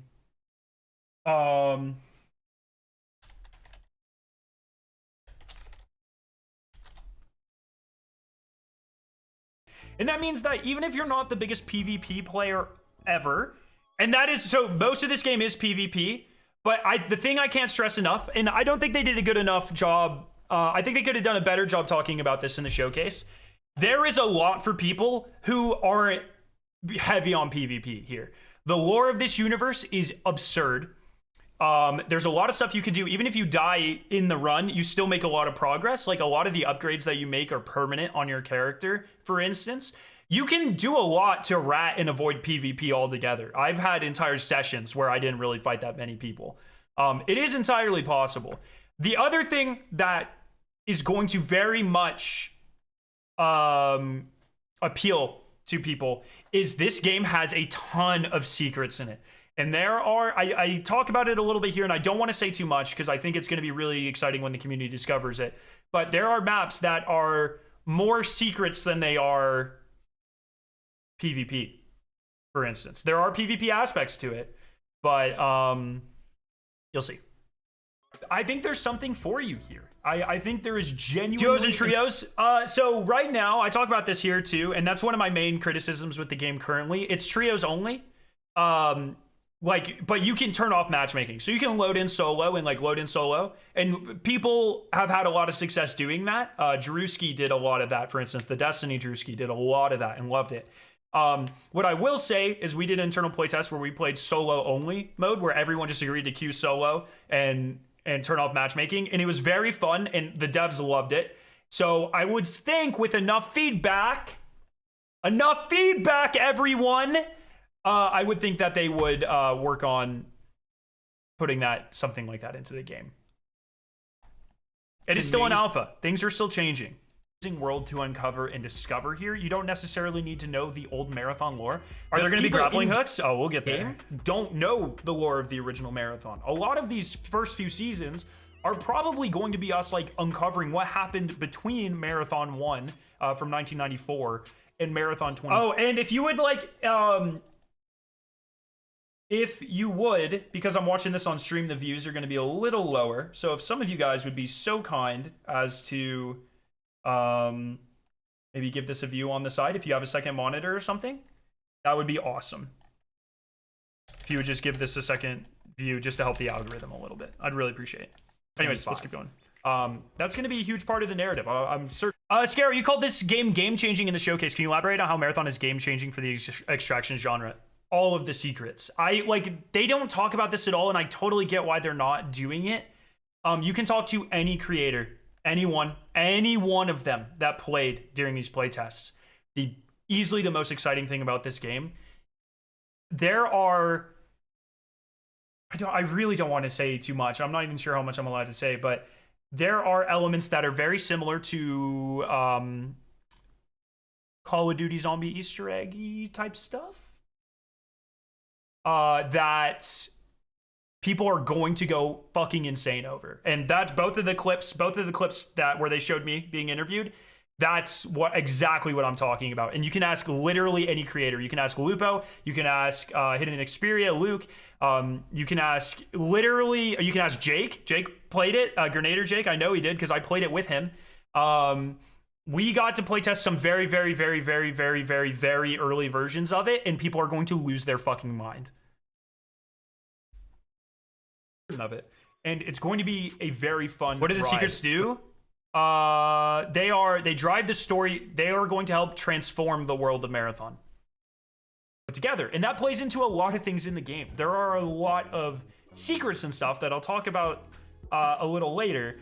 that I think are the secret sauce that really set this game apart. I don't know if the game has ray tracing. I have no idea. Let's talk about the gameplay first, though. It is an extraction shooter. Teams of 3. Maps have different numbers. If everyone in your squad dies, you are out. If like 2 people, like if you die, your squad can res you even if you get full killed. You can still be resed from permanent death. But if everyone on your team dies, no one has a self-res, then you're out. Of teams. If you guys want the cat badge, you have just a couple of hours to either sub or gift a sub in Twitch chat right now, and it'll stay next to your name forever in Twitch. On them, usually ranges between like 4 and 6. Can we swim? There was no swimming in the maps we played. But it is like primarily a PvP game. And if your entire team dies, you do lose everything that's on your characters. The PvE enemies at this point are mostly just like robots for the UESC. And they are brutal. They are very aggressive. I cannot stress enough. Every time I played the game, the AI have gotten harder. They will fuck you up, dude. They will mess you up very fast. Yeah, exactly. I died to them quite a few times. You run faster with your knife out if you bunny hop Minecraft style. They will absolutely. Or Apex style. It's a hard game, I'm not gonna lie, but it is a beautiful game, and the gameplay feels so good. It's got that classic Bungie gun feel. More PvP than extraction? Like absolutely not. No. And the SMGs. No, definitely more extraction. So good. You can avoid PvP. I mean, to varying success. I put a lot of PvP in these clips because they're like hot clips. You know what I mean? But you can avoid a lot of the PvP by ratting. The maps are fairly big. There's usually only 4 to 6 teams on every map. You can run, especially if you're playing a character like Void that can go invisible and run away. You can avoid a lot of it if you really want to. A sniper called the Long Shot, which is amazing. It's up there with the best feeling Destiny sniper rifles easily. And an SMG called the Bully. That is my favorite gun across everything that I've used. I think I've used every single gun. That is easily my favorite combo. Long range, short range, it feels great. The abilities are really good. I'm gonna make a separate video on like the 6 runners. I'll talk about them here, but I'll really break them down in depth in that other video, which I'll also have linked down in the pinned comment down below. But there are 6 runners, and I kind of think about them kind of like Black Ops 3 specialists, where gameplay across all of the runners is pretty much the same. You can use any guns you want, most of the mods and implants. Yeah, there were a lot of leaks claiming that you could only use certain guns on certain on certain runners, and that is absolutely not the case. You can use whatever guns you want on any character you want. So proximity chat, we need to talk about this. This is in my review. This is probably one of my biggest things that I'm begging Bungie to change. Currently, there is no proximity chat in Marathon. I think this might be for legal reasons. Personally, I think if everyone tells them they want proximity chat and how important that is for creating unique situations and enjoying the game more, I think they will put it in. But that is just me. You guys need to give your feedback. You need to give your feedback if you want to see proc chat. You need to give your feedback straight to Bungie through the Discord or Twitter. You need to. Is there a grapple? There is one character who, at least in a super early version that I played, had a grapple hook. We'll talk about that. Your skills and abilities and stats and There's stuff. An FOV slider. They're universal. There's a couple that aren't. What is the purpose of the pink cat in terms of gameplay? I didn't even know the pink cat existed until the gameplay trailer, man. I didn't even know it was in the game. It is not in the gameplay as far as I've seen. Once again, like pre-alpha builds though. So you get higher up in the loot rarity. But for the most After part, the community hype around the pink cat, I would wager they're going to put it into the game in a more meaningful way. Like 80-85% of your gameplay is going to be pretty similar across all of your runners. They do all have like a super. There's a game like currency. They're called ability. credits. They all have like a secondary ability, and then they all have 2 passive abilities. So they can shape the game quite a bit, especially in terms of like movement. But for the most part, I wouldn't worry about this being like an Overwatch style. And I would say, the game. A lot of people are saying it looks slower than Destiny. I would say the game speed is very similar to like Halo or like some of the later Halos before they added. Yeah, I would say like. What was it, Halo 4 or Halo 5 where you could sprint and slide? It's like that. It's very similar to that pace. So it's pay to win? What the fuck? No. Hero shooter or anything like that. The game just feels like Marathon, regardless of what character you are on. How does ranked work? We only got to play a very, very early version of ranked, and we have been told that they're completely reworking it. So I'm not currently sure how it is going to work. Say the movement probably a bit slower than I would like. That's my other negative piece of feedback. I really think, and through upgrades and stuff, the game, your stamina bar can increase a lot, and you can become faster at base speed, especially if you're on Locust or Glitch. But I definitely think at base, the game should be a little faster, personally. My FOV is low on this gameplay. That's because I forgot to change it. We were like, there's a very dynamic ping system. Full pings, you can ping stuff. I kind of think about this enemies, like being much closer to like Halo movement with sliding. It's not John Marathon is Lupo. It's definitely not. I'm Dr. Crispy 93. John Marathon's Lupo. And Foregone is Loop. Hidden Xperia. That's been a lot of my feedback that I've given every time I played. We were top of the leaderboards, baby. You have like an overheat bar, so you can only do so much sprinting or so much sliding or depending on your character, so much advanced movement. I think that needs.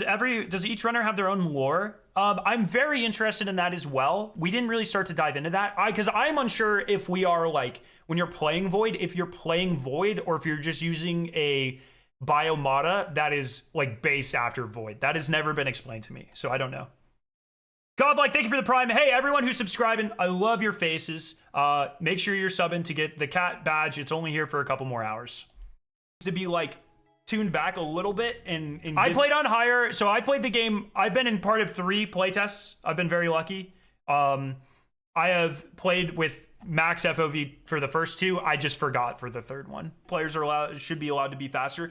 I've been told that there are upgrades, like as you go through the game, there's an upgrade system that you upgrade like your account. And once again, like when there's stuff like static in the screens and stuff, all alpha, not all of. I mean, pre-alpha, alpha 0.5. So like, there's still stuff that's changing and being finished. Your characters or anything, and it doesn't matter if you die or not. They're permanent upgrades to your account for the season. I don't know anything about the price of the game. But when you unlock them, it does things like. I have played every character in the next video that we're gonna look at after this one. We'll talk about my opinions on every character, capacity or like your stamina bar.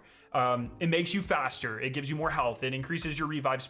Can you customize your runner? So we know that there's cosmetics for runners. Those menus were not built into the builds that I've played, so I don't know what those look like. I know they're going to exist, and I know there's going to be a lot available from gameplay, whether it's doing some of those secrets I talked about, or a lot of them seem to come from like leveling up your different factions. But I have no idea what they look like, and I have no idea about microtransactions. I've literally not even a single idea. We played with a little of those things. Are the maps persistent? No persistent maps. Been able to that has changed from the first version of the game. People hated it, and they changed it. No persistent maps. Everyone spawns at the same time. But the match lasts 25 minutes. After 25 minutes, the map is gone. But overall, it is a modified Tiger engine, and because of that, it feels fucking incredible. It has that Bungie feel for sure. Feel great. The looting loop is very fun. I don't know. I assume there will be a battle pass, but it wasn't in the build that we played. Weapons, I don't know. Green, blue, purple, and then gold is like the best of the best. So same looting structure as Destiny. Gray, green, blue, purple, gold. They do have names. I forgot they have names, but they do. So this is what I want to talk about. I'm going to go into this a bit in the gameplay, but this is kind of the breakdown of your character, of your runner. Okay. 25 minutes, does that feel short? No, usually we were exfilling early. So my team was very PvP focused. You don't have to be, but our team was very PvP focused. So we'd load in, we'd do like the 1 or 2 things our contracts wanted us to do, and then we would just go towards literally any shooting that we heard, and we would go run teams over. So usually we were extracting after 10 or 15 minutes after we killed all the squads on the map. No collapsing zones as far as I'm aware. That might change based on map. I would bet certain maps do. We only got to play on this playtest, and I can only talk about one map, Marsh, which is the main map. So these are your guns. Guns are really interesting. You don't just, you can just find like a purple gun. You can just find a blue gun. But most of the time, what's going to be happening is you're going to be upgrading the rarity of your gun through finding rarer attachments. So you can see like this actually started off as a gray long shot, and through looting, I found a purple barrel, a blue scope, a green magazine, and a green mod, and it upgraded the rarity of my sniper to blue. So that's just the rarity of your weapons is more of an indication of like the quality of your attachments. You have different backpacks. So this is a purple backpack. It lets you have 24 spaces. This is the main thing that is going to alter your gameplay. Is going to be your shield, which is your shield. Your cores, which are like gameplay modifiers. You open a door and it'll ping a nearby closed chest. Or you kill some USEC AI and it'll give you a little bit of ability energy. Or your ping lasts for a couple seconds longer. Like general gameplay stuff. Whereas your implants are more stat oriented. You move a little bit faster. You build heat, or you lose stamina a little less. You take less fall damage. Your weapon handling is a little faster. That sort of thing. So cores are general gameplay. Implants are like character stats. Most of these are completely universal. I can switch characters right now, and everything on my screen would be on my next runner. So I can go. I'm probably glitching the gameplay because I played glitch the most. I could switch to Locust, and everything would be the same. Some of the higher end stuff, some implants especially that are higher end, are character specific. So they mentioned in the review there, or in the showcase, that like for instance there is an implant that so Glitch, one of her passive abilities is you can double jump. She's the only character in the game that has a double jump. One of her gold implants gives her a triple jump. And so there are a few implants that are not like able to be transferred from character to character, but for the most part, all of your equipment can be put on every single character. The sniper one taps heads, I believe, green shields and below, but it might just be no shield, Do you ever kill someone while they were looting? A ton of times. Do you think this is better in Exoborn? Well, it's first person, so yes. The gunplay feels very similar to Destiny. They don't have fancy names, I don't think, like in Destiny. They're just kind of called their colors. I think, I haven't noticed. There are ultimates, they're called prime abilities. So like, for instance, you'll see me, I'm playing on Locust right now, but sometimes when I'm playing Glitch, you'll see me throw gang signs. I'll go like, and that means I move a lot, like my sprint speed's a lot faster for a period of time, and I build up heat less. So I'm like a lot more agile over time. But the interesting thing is like your guns. Full crossplay. It's not like you find a purple gun. You can, but really what dictates the rarity of your gun is putting like those color attachments on it. So you can start with a gray gun and put green attachments on it, and there are 4 attachments for every gun. There's a sight, you can use controller and a mod, I think. Computer, I don't expect you to be able to use mouse and keyboard on console. Mods sometimes like alter. The guns do have some recoil. And so you can start with a gray gun, and you can put green attachments. I only play mouse and keyboard, so I can't really speak to controller. Everyone else I played with seemed to play controller, and they really liked it. And I thought mouse and keyboard felt really fucking great. Your gun much different than Destiny. Backpacks increase, the amount of loot you can carry. Those go all the way up to gold. Implants, cores. So implants are more like, reduce fall damage. Talked about this, so. Pings. Character agnostic though, and it just feels really good. The looting loop is great. You can loot different POIs. What's really cool, one thing they don't really talk about, and I'll talk about in the loot video, is there are definitely ways to farm certain types of loot. So if you want weapons, for instance, do I talk about this here? I might pull up the map. So field maintenance, for instance, gives you a ton of weapons. Yeah, so this is the map. This is the map of the first this is the overlay of the first map, Marsh. This is the only map I'm allowed to talk about. Okay, I am 6'2". Milk Dud, thank you so much for the gifted sub. So every one of these POIs specializes in a special type of loot. So for instance, field maintenance, if you go there, there's a ton of weapon lockers. So if you want like a specific weapon, you're having trouble finding it, farm field maintenance. I believe complex gives you shields more often. Algae ponds might be, I think algae ponds might be cores. When you click on them, it tells you in game. And then in addition, there are like little like public events on the map that you can do that also give you specific types of loot. So in this gameplay, you can see, like, I'm looking at a little drone pad. So you can start with the grin, but this drone pad it's just a blank pad, and you call in a dropship from space, and a giant blue laser comes down from the sky, and it makes a huge noise that literally everyone on the map can hear. So you activate it, it goes, and it takes like probably a minute for it to land, and it drops all 4 of the chests. Now, all of these chests are extremely likely to have weapon components what dictates in them. The rarity of your gun. So if I look here, you can see I'm looting like blue weapon grip, those color attachments on it. So you can start with a sight and a barrel here, the gray gun, and another barrel. Like all of these chests have like a shit ton of attachments. So there are a lot of things around the map. Upgrades. There are certain that give you a ton of shields that you can do, like certain activities that you can do for specific things. Here you can see in this gameplay here, your pings last a little longer, or if someone downs what is called a flare ring, that sort of stuff. 1 second, I'll show gameplay here. So you have 5 slots to really upgrade your character. Most of them are character. Okay, so you can see there's a flare above this room. So occasionally you'll be running around the map and you'll see a flare. That means that there's a hidden stash of I think Mida weaponry, agnostic, and that has a ton of backpacks. It's really good. The and I think weapon components as well. Loot different. So I walk in here and there's 3 things here and there's a couple more around the corner. Usually there's like 4 or 5 caches. And they have, you'll see stuff. I loot like a really great weapon mod gives here. You a ton of weapons. You can, I also get a blue backpack from there. You lose everything if you die. You lose everything if you die. Militia gaming community mechanics look like a standard extraction game. What's the primary thing that makes this game different? The secrets. The things they didn't talk about, and I wish they would have a little bit. There are maps that really exist in like a... like I said, I want to try to be careful how I talk about them because I think I played a super, super very early version of these maps. Very early version of these maps. And they are like Call of Duty zombie Easter eggs with PvP elements in them as well. But those maps exist for the community to like solve a puzzle.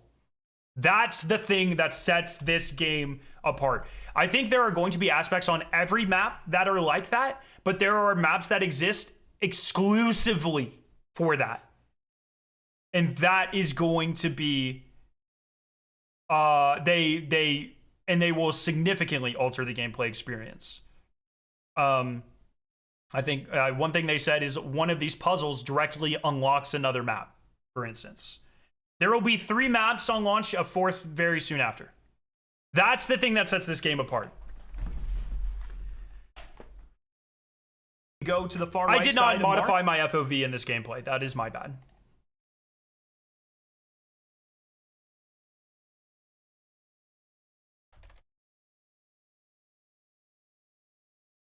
I'm gonna start pulling another alpha giveaway. Just all you have to do is talk in Twitch chat. All you have to do is talk. I'll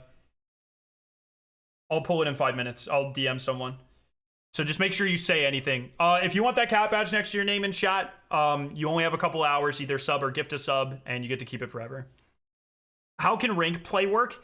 I don't know if I can talk too much about that. Ranked play, when we played, was based off of the value of loot, like how much more loot you extracted with. They said they weren't happy with that system, and they were going to change it. So they are doing, in the last 2 playtests I did, there wasn't even a ranked mode. I think they're doing heavy modifications to it and changing it, but they really want it to be a very prestigious thing with, my understanding is unique cosmetics and stuff, so. And go to complex. I'm gonna give a couple more to YouTube chats. It's easier just to do Twitch chat for right now because I'm already logged in.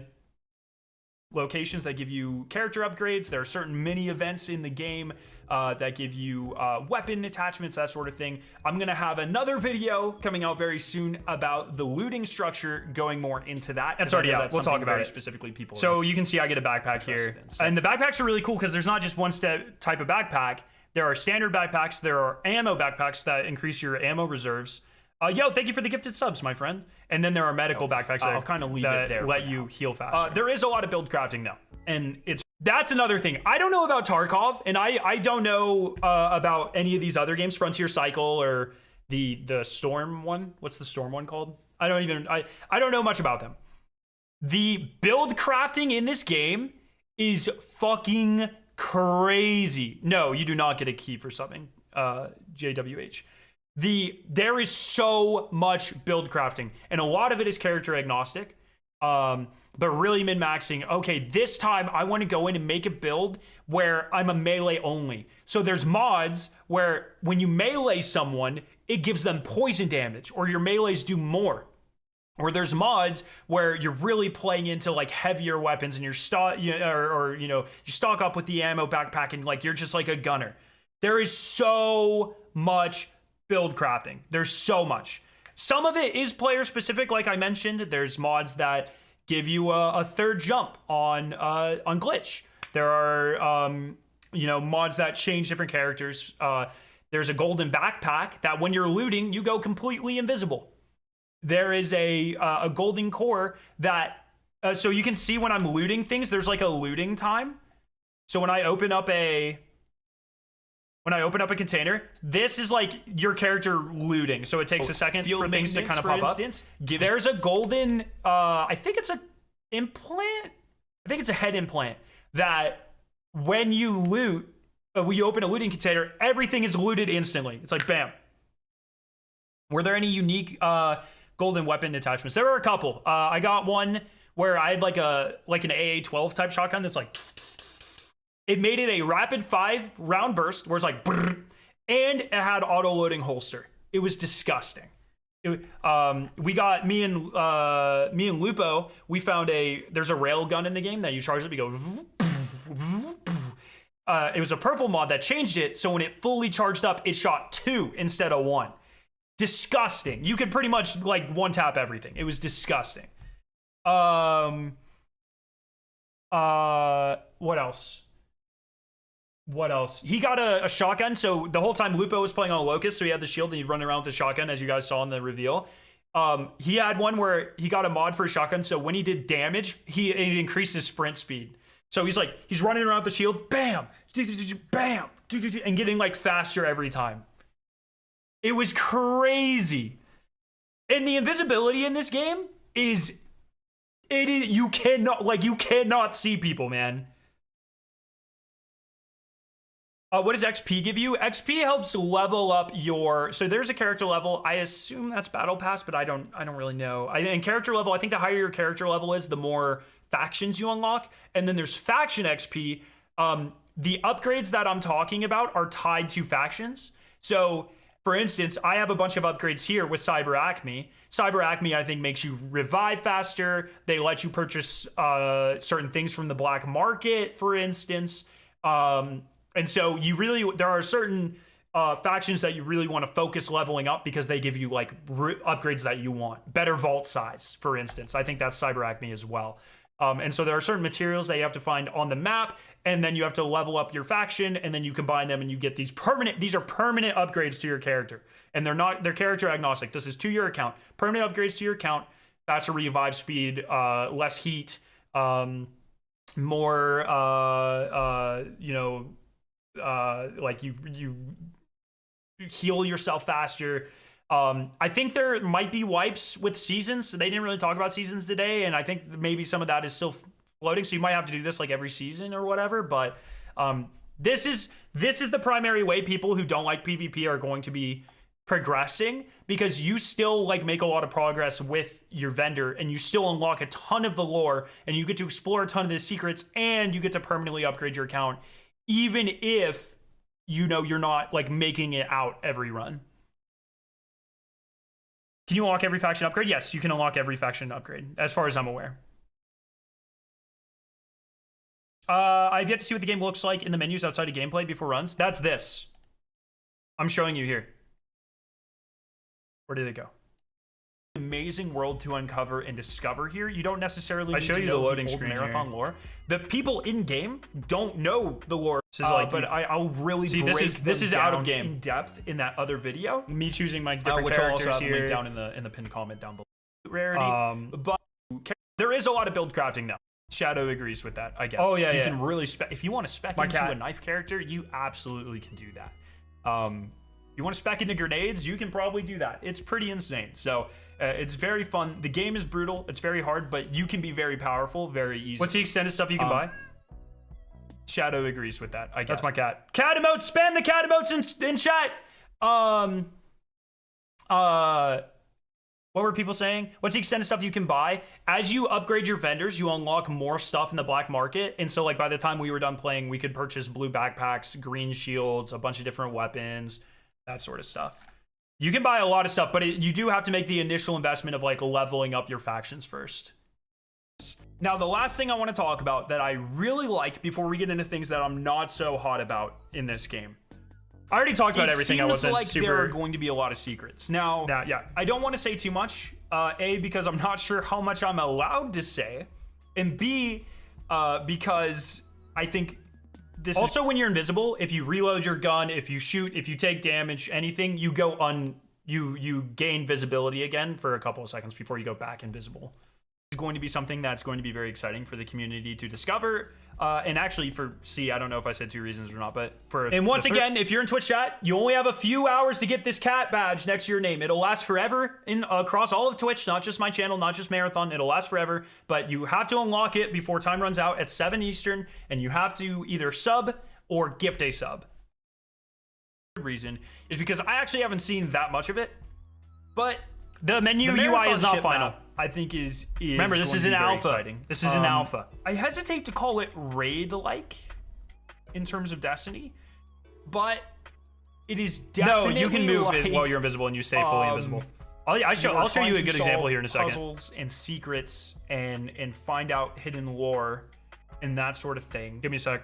Maybe more on scale of like a dungeon. No, I think zombies Easter eggs are much better comparison. While you are in the midst of PvP. That sort of thing is going to be the secret sauce for this game. I think. So 16 players spawn in. If 3 get wiped, will be another 3? No. It's divisible by 3. So it'll be on March, I think it's 6 teams, 18 players spawn in. When people are dead, that's just 3 fewer people on the map. They're not persistent zones. Everyone spawns in at the same time, and the game ends after 25 minutes. There are aspects of that. So you have to extract before that, or else you die and you lose everything. It makes me so excited. I don't think there's a player-based marketplace, but the ship, Alpha Build, and solve the secrets and up to 18. All the different maps have different amounts of people on them. Hopefully you'll customizable. There are definitely cosmetics. We didn't get to play with them, so I don't know what. It seems like they're going to be kind of leaning into more like live event or dynamic map stuff. This is another thing they didn't talk about, but my understanding is they're going to be doing a lot of in-world stuff. Oh, sorry, that scared the shit out of me. So let me show you this invisibility. I have to hop in this chat real quick. We are going to be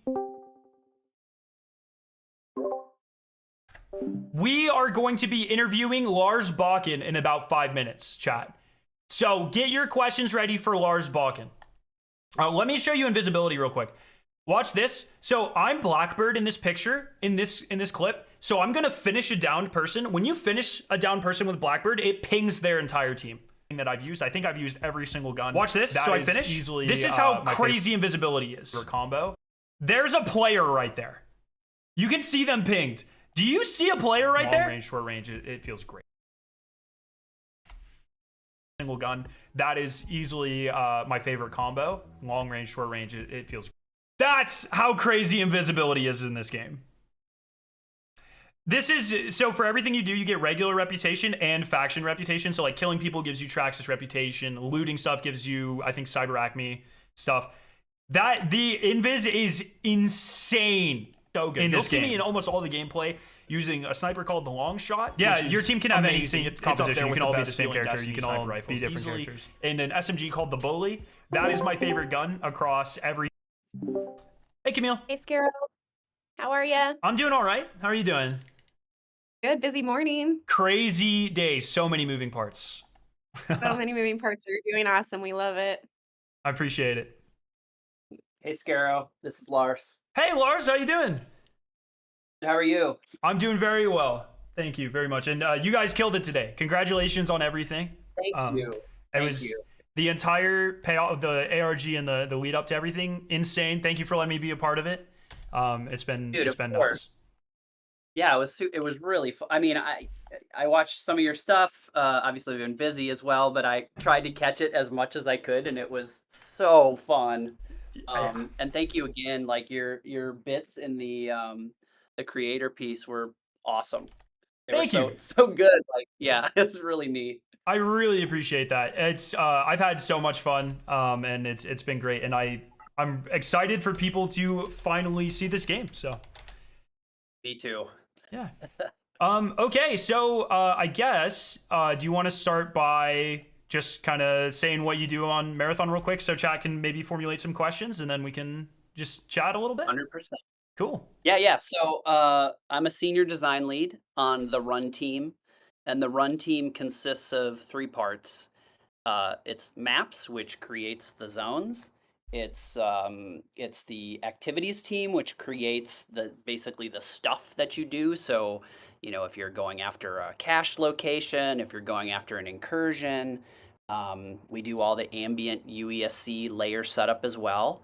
And so we work hand in hand with the maps team. And then there's a third part to the team, which is the contracts team, and they're sort of the out of game / in game, you know, lore delivery methods / missions and upgrades. So there's a lot to the contracts team, but they do a lot of the, like, hey, they set up what your role is in this world, and you know, send you on missions.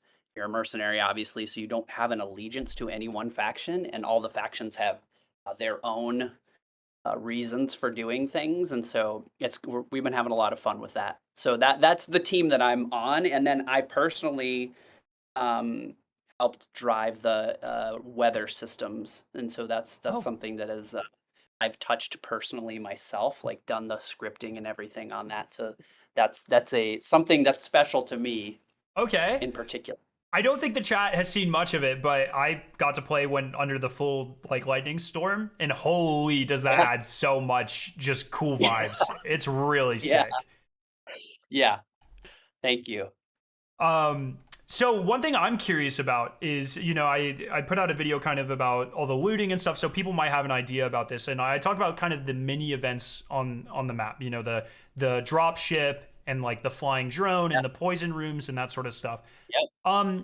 I have played a little bit of the other maps, but for the sake of this, we're going to pretend I haven't.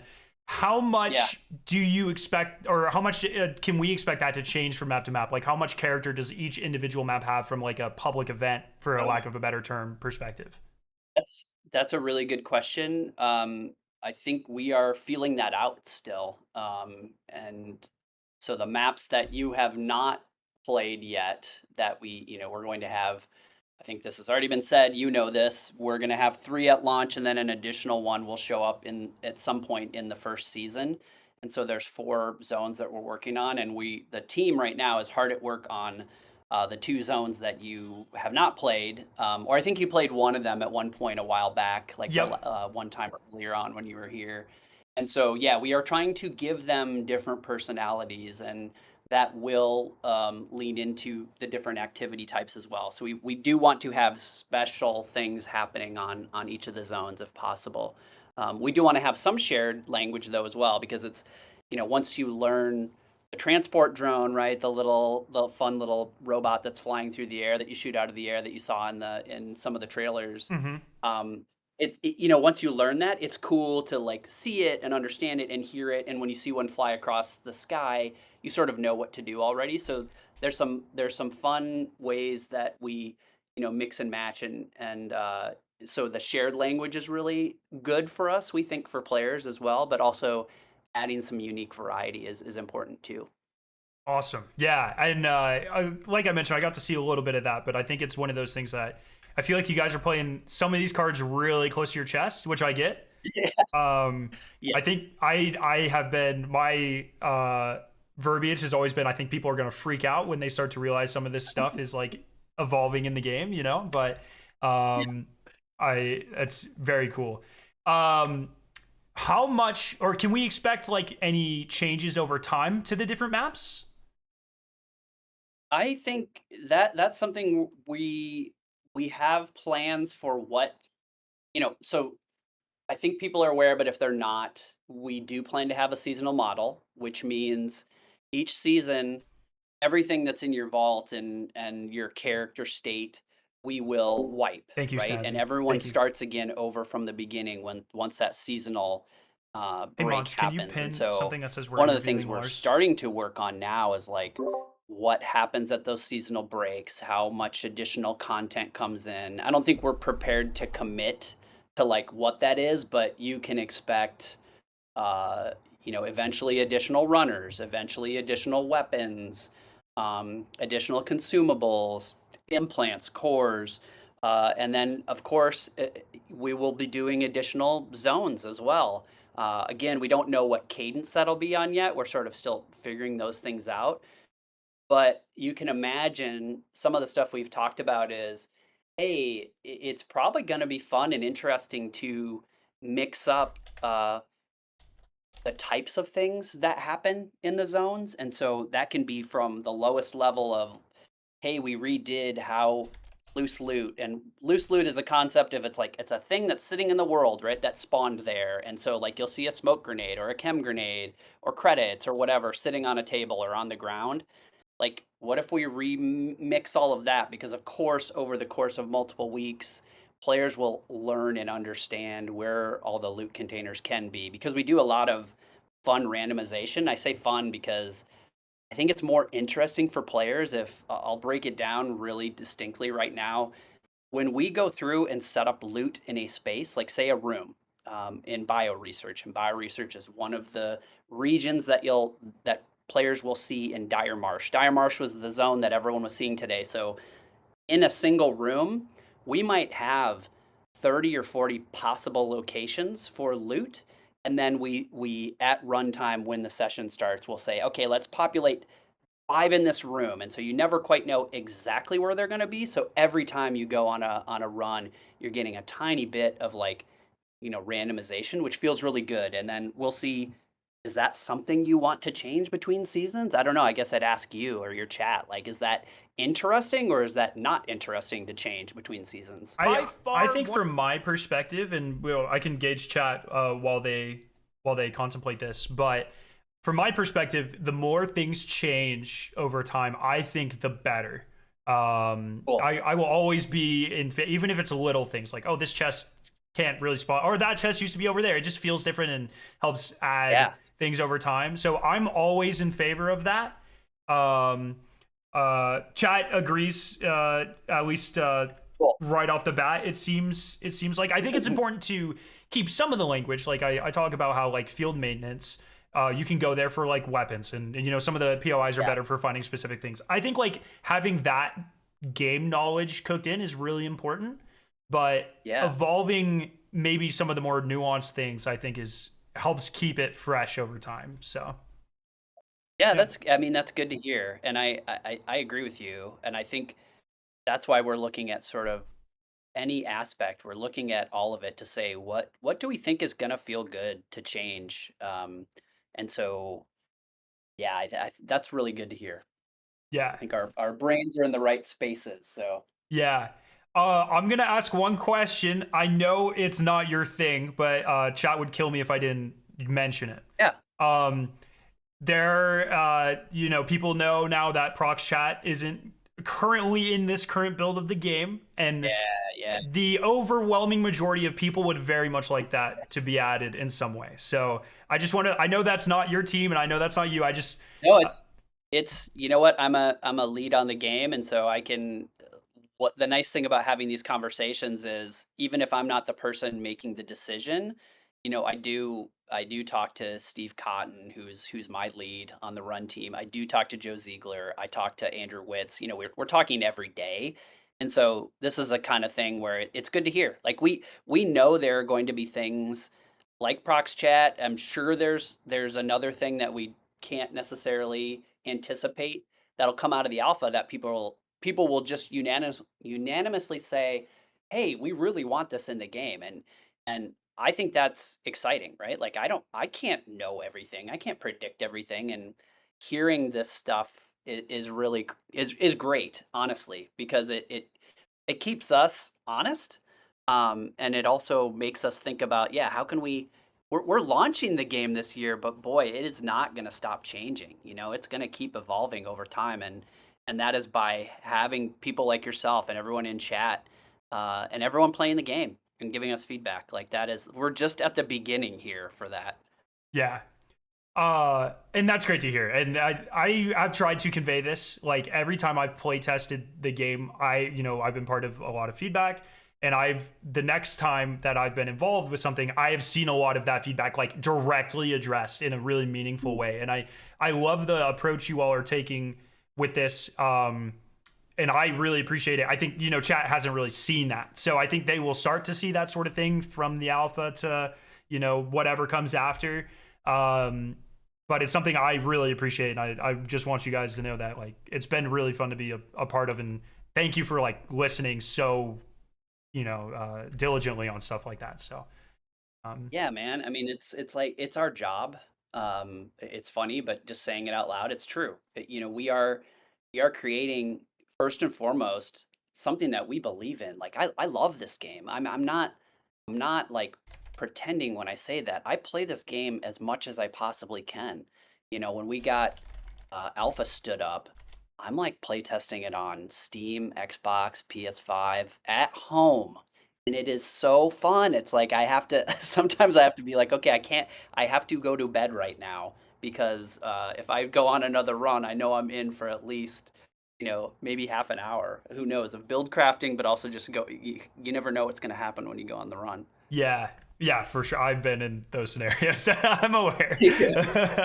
I'm personally. This is the first Scarrow question, chat. Calm down, okay? I'm so interested in how the team approaches making a new map. Like, do you start with saying like, hey, we have a marsh map. We maybe want something with a little bit more, less wet, aesthetic language. Do you approach it from we want this to be like a close quarters map, or like or are there lore driving reasons behind it? Like, what are the steps for approaching that as a team?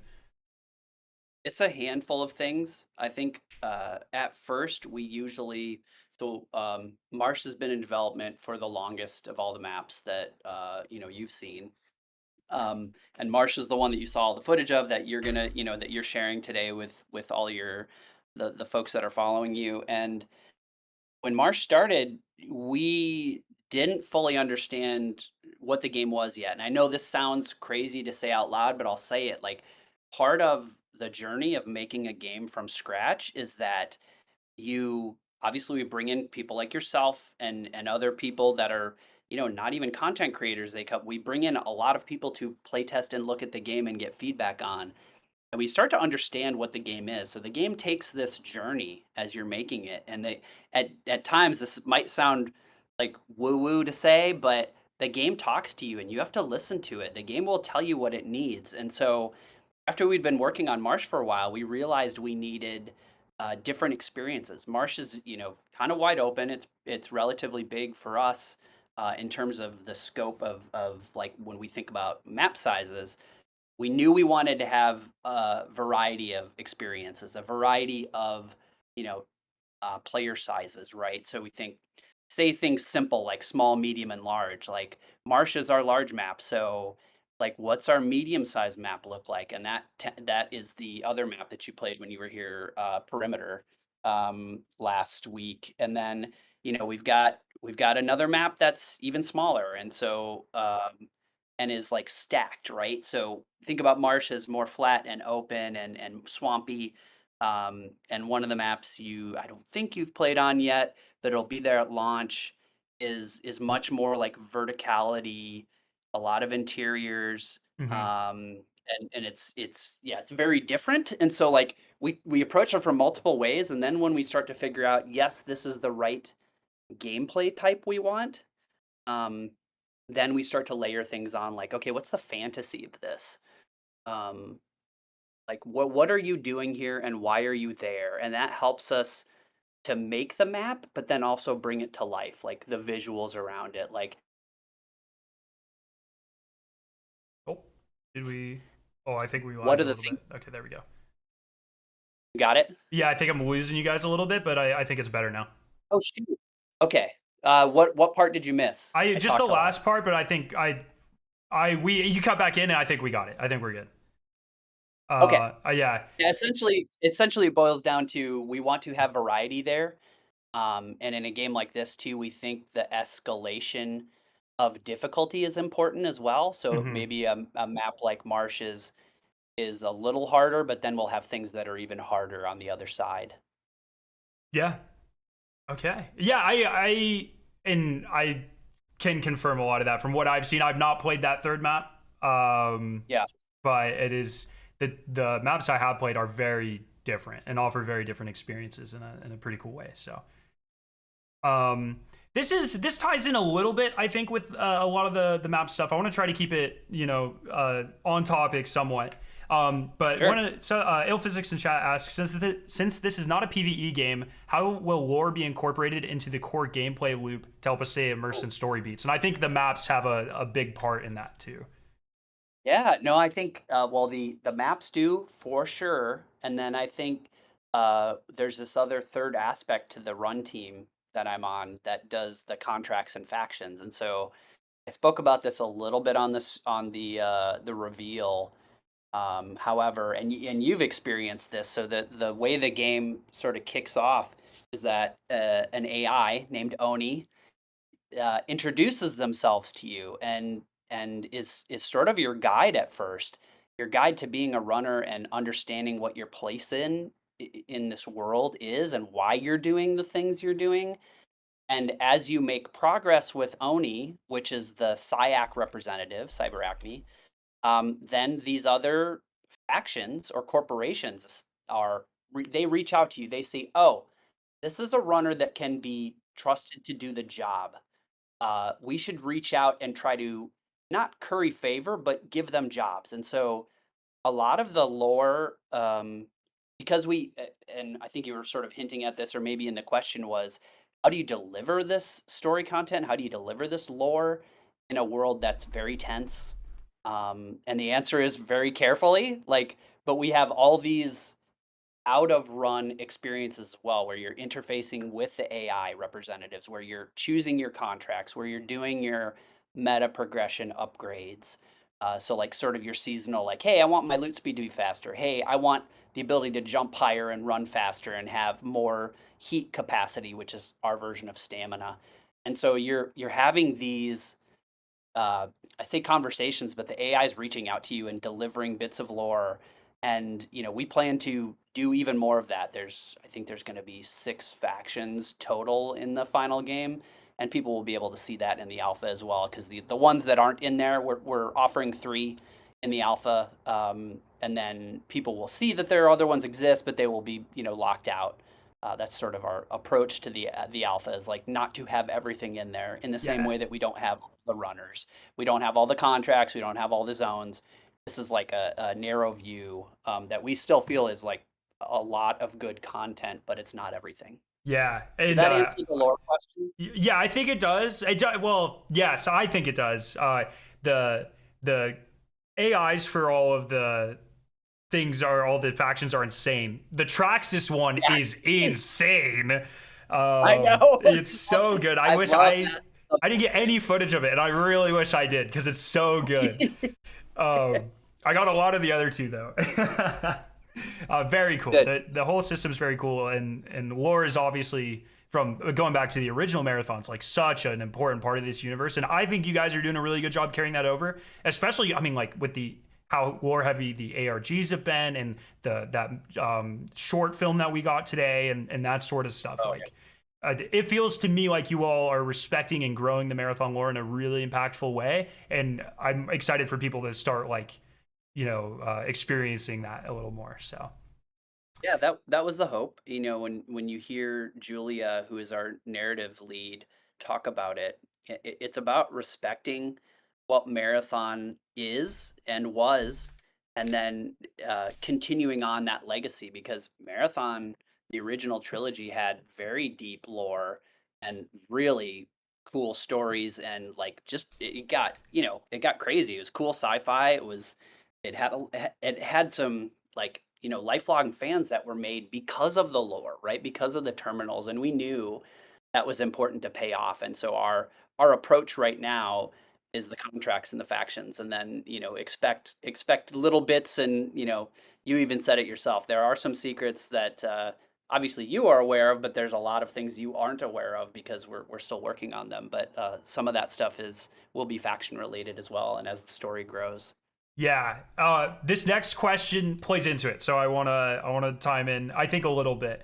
And this was one of my I would say criticisms is a lot, some of the PvE elements. There's not a ton of enemy diversity right now, and so this question kind of played into that a little bit.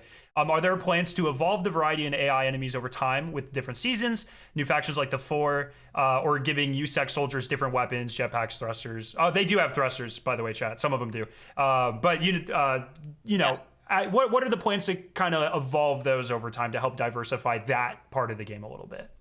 Yeah, what would you want to see? I guess that's the reality. We're going to deliver the UESC at launch. We also have there's the ticks that are like inhabiting the world and are sort of like can be a nuisance in sort of a fun way, but a dangerous way. What additional things? I know you are more in tune with what we have. Yeah, I have to be careful there. I'll list them out super quick. Yeah. We've got the recruits, which are sort of the low level blue dudes that will sort of crouch and or rush you and try to melee you, but they also hit pretty hard. And then you've got the grenadier, which will lob these immobilized grenades at you from a distance. You've got a sniper. You've got the LMG shield character that will rush you down and sort of like mimic some of the Locust stuff that Lupo was showing on gameplay. Yeah, but those guys, they suck. I mean, in a good way. They are mean, dude. They will bash you. And the physics chat, like they won't launch you as far as like a phalanx in Destiny, but they'll send you a good 10 feet for sure. Yeah.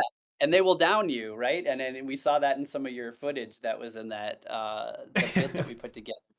And then there's mini boss variants of them as well, which are like they almost look, they've got the increased sort of armor capabilities in different colors, and to the point where some of them are even have the ability to call in reinforcements if you don't take them out. And so there's some aspects there that are pretty cool. And and there's I don't want to go too deep into like what's in the future. That's why I asked the question, like what things would you want to see? Yeah, it seems pretty unanimous. I mean, everyone loves themselves, the compilers, of course, iconic. Yeah. And then, it seems like, aliens, more kind of fauna, flora, maybe not flora, but fauna and more alien type stuff. I think the ticks are really cool, personally. I want to see a giant mother tick. I think that would be sick. That would be great. Yeah, we do talk about Tick Queen has come up a few times internally. There's nothing like that right now. However, it's having you say that out loud is like, okay, cool. Yeah, like let's keep that dream alive.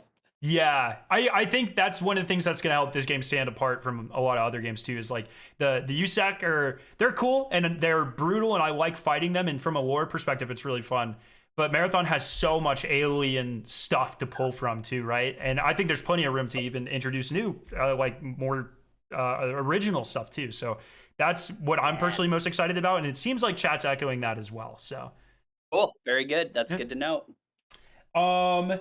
This is a really interesting question. For the maps, chat wants to know, do you queue them yourself? Is it a random queue? Do you put us into them based off of contracts? And kind of like, do you want us to spend more time on certain maps than others? And like, what are your thoughts around that? So you do queue yourself. And there will be, we're still playing around with how this works, but, and you played this when you were here.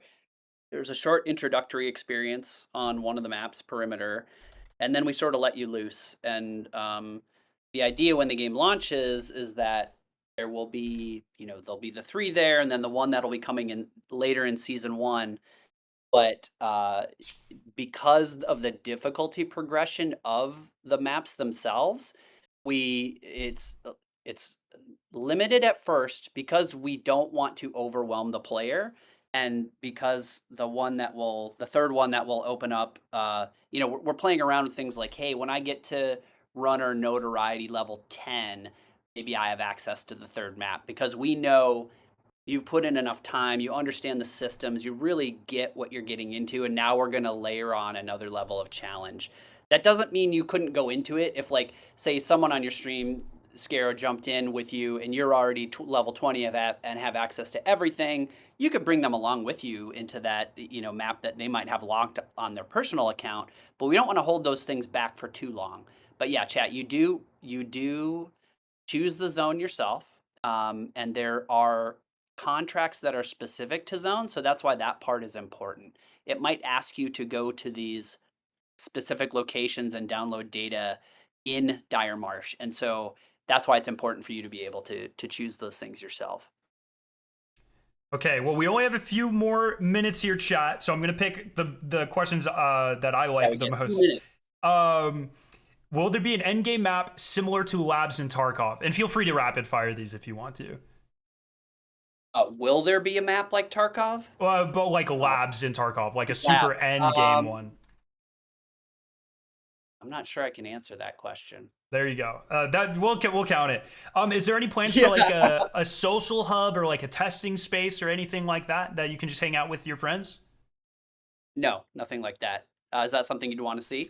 I would personally, I've given this feedback every time. I would love a firing range to test attachments and guns and stuff. I think that'd be awesome. And you'd want to go into that firing range with your crew too, right? I just want to understand what you're saying. Oh, chat is 100% yes. Oh my gosh. That is excellent. They feel almost as strongly about that as they do proc shot. That's crazy. Yes, they want that 100%. So okay, good to know. Will there be a pink cat plushie? Oh, I'll have to ask. I don't know. Our merch team is like pretty amazing for the most part. So it would not surprise me if they're thinking of that. I don't know. I'll ask. Okay.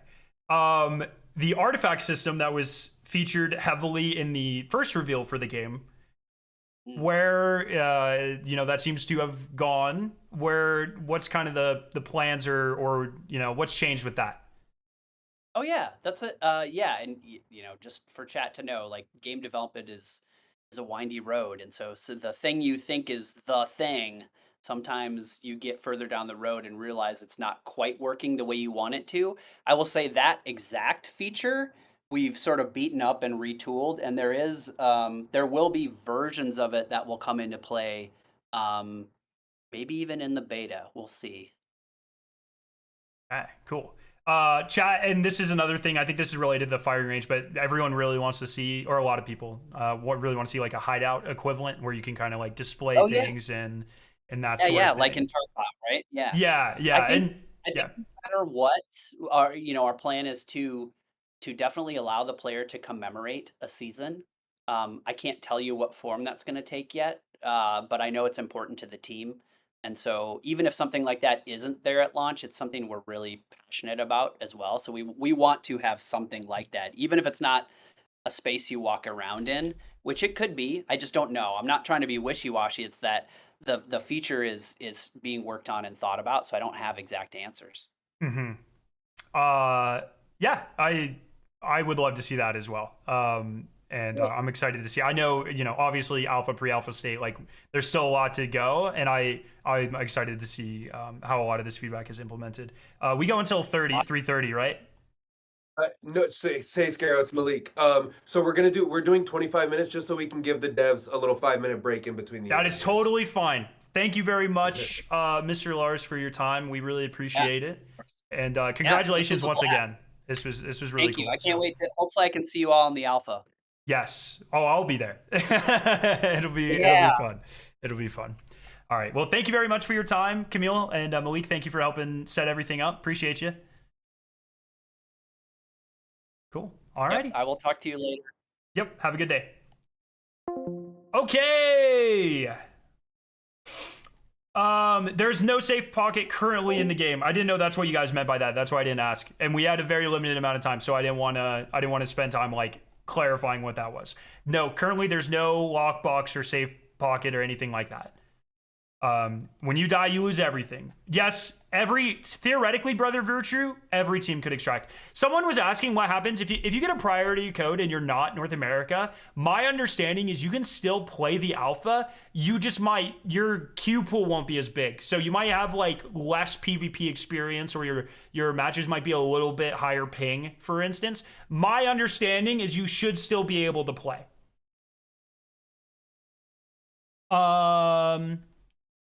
There is storage. Yeah. So yeah. I can show you here. And I want to go over next I want to go over all the characters. I have a video going over all the characters and I want to watch that next. This is your vault here. I go over the vault here. Where do I go over it? You have a vault. You can store stuff between runs. So like all of this loot behind me here, that's all loot that I'm saving for between runs. But if you queue into a map and you die, you lose everything on you, not in your vault, not on this side of the screen. You lose everything on that side of the screen, the far side of the screen. But everything in this box around me, you save that. It is very heavily PvE VP. Yes. Yes. How big is the stash? I don't know the exact number of spots. You can see I have 111 spots right now. I think we have almost the whole vault upgraded. You might start with like 40 and then it gets bigger over time. You do upgrade it through the faction system. Oh, I have a giveaway going. Did I totally forget?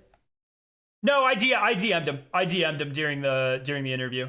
It was Nico KFS won it, and I DM'd him 7 minutes ago, it looks like. Thank you guys for that. That was fun. I've never interviewed a dev like that before. That was really fun. Thank you, Bungie, once again for all the opportunities here. Yeah, we're gonna do more. We know there's an anti-cheat. They told us the first time around, guys, this is on full dedicated servers. They have multiple like anti-cheat devices, Fog of War. So I believe like that means that no matter what, like people cannot like look up where you are on a map, even with cheats. I believe that's how that works. I could be totally wrong. This is not my area of expertise. They have a much larger dedicated security team to this that they put together specifically for Marathon. They know how integral that is to the experience, and they are going all in. And they've been telling us that for years. So, I don't know when alpha emails go out. Thank you everyone for joining. Sorry, I'm not used to having so many people around. It's been amazing. We still got more to go. Right now, I'm gonna be talking you guys through the 6 playable characters. You've heard about 4. I'm gonna tell you all of their abilities, and then I'm gonna tell you about the 2 other work in progress characters that almost no one else is gonna know about. So that's pretty much a Scarrow exclusive there. That's pretty exciting.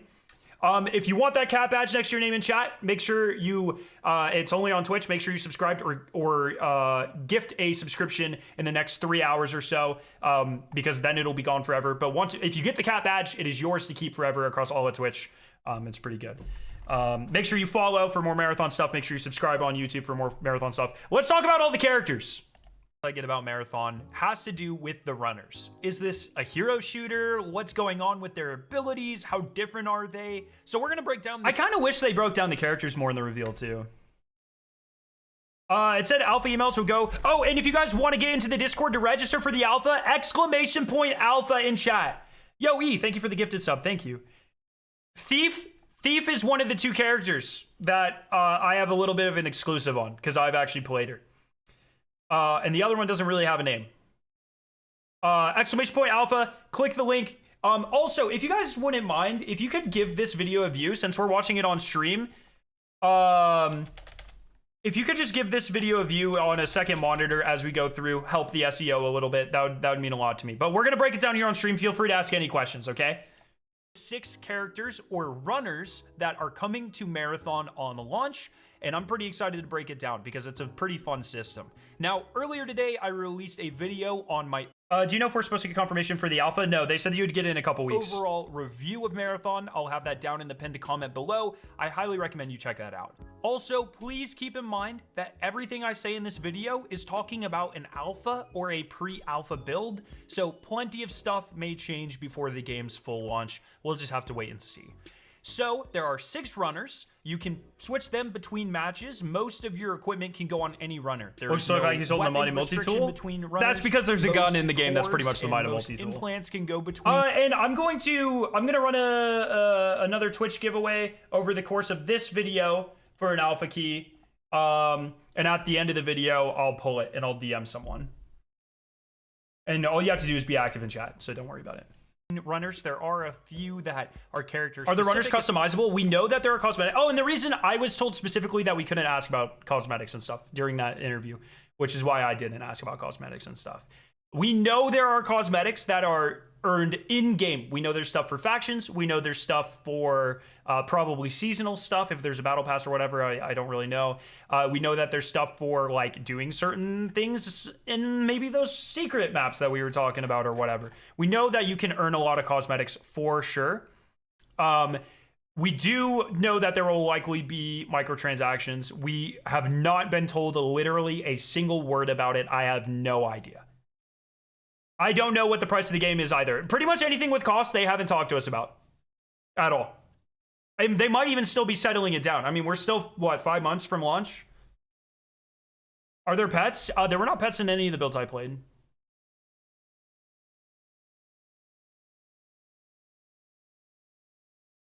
Okay, we're gonna keep this going. Especially at the higher tiers of loot. Destination Tau Ceti. Tau Ceti is the solar system where Marathon takes place. But for the most part, everything... Oh, so I thought you only lose what items you picked up on that run, but also you brought in? Yes, that is correct. It's an extraction shooter through and through. So you load in, that's the risk. Like, you can take better stuff in the run to do harder stuff, but it's also a higher risk. So you can, if I bring in full blue and purple guns and shields and shit, I'll be more tanky and I'll be able to win more battles and I'll be able to do more like PvE crazy hard stuff and get better loot. But if I die, if I make a mistake or I just get outskilled, I lose all of it. It's definitely a risk reward type system. Can go between your different characters. Every character has 4 abilities. There's going to be... What about situations where you've had horrible runs and now you have no guns, no money to buy? No, so there's a really cool system in the game called welcome packages.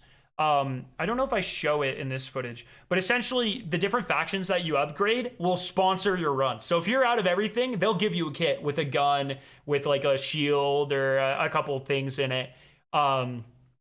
For being like a certain level with that faction. It's a really cool system. It's a really, really cool system.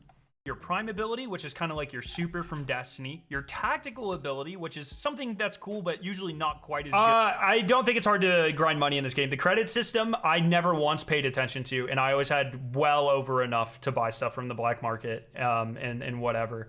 You can't see it, it's underneath the title of the video. And then you have video. 2 passive abilities right that here. Really... Their credits are like the glimmer of this universe.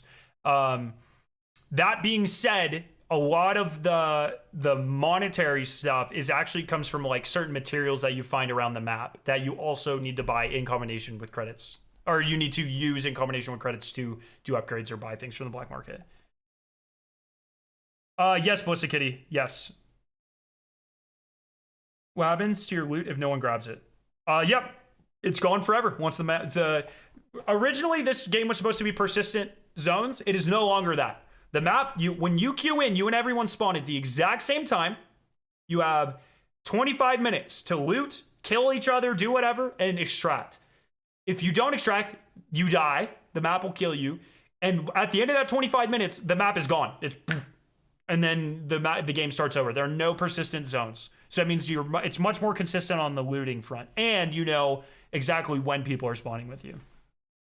Are you familiar with calling a drill in Cycle Frontier? I have no idea what that means. Sorry.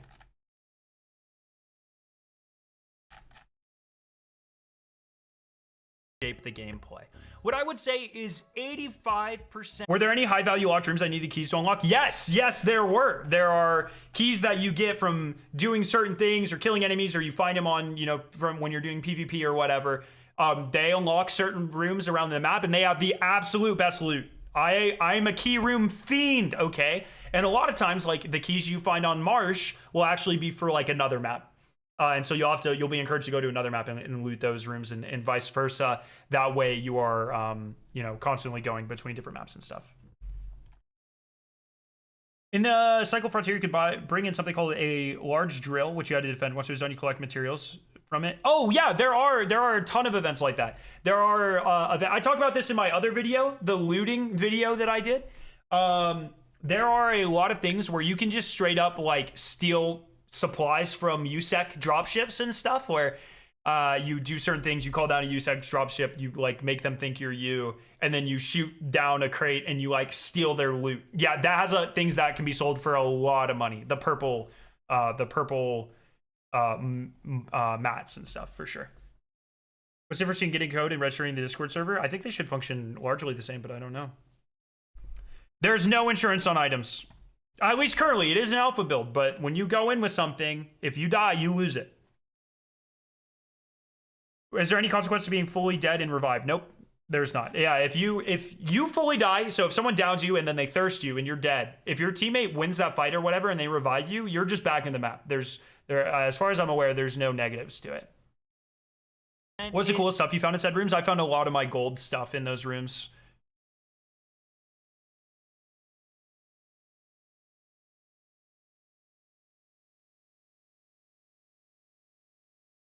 Is there an auction house? Not that I'm aware of. No player trade or anything like that, but alpha build of the game. I don't know yet.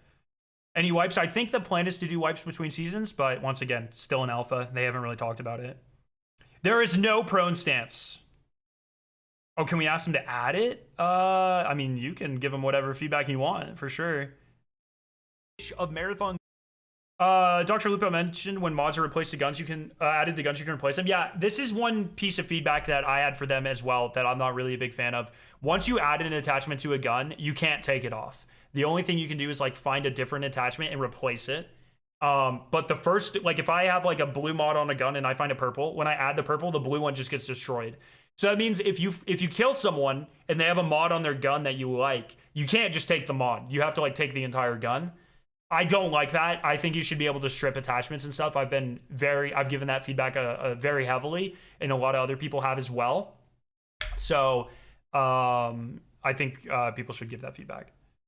There are high value targets. You saw us kill in the footage where it was me and Lupo and Xperia playing. We enter a red bubble. That's a high value target.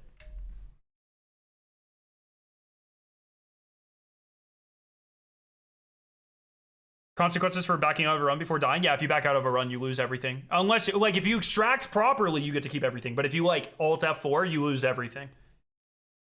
How rare are gold items? They feel like exotics. They feel like good like very good exotics. They make you very hard to kill. We'll talk about the 6th character soon. Gameplay is going to be pretty much... Oh, yeah, we've been talking for a while. I'm going to pull this. I'm going to pull this winner real quick. JXPXG. I'm gonna pull you I'm gonna DM you a code real quick. And then we'll start another giveaway. Sorry, I like to yap if you guys haven't fucking found that out yet.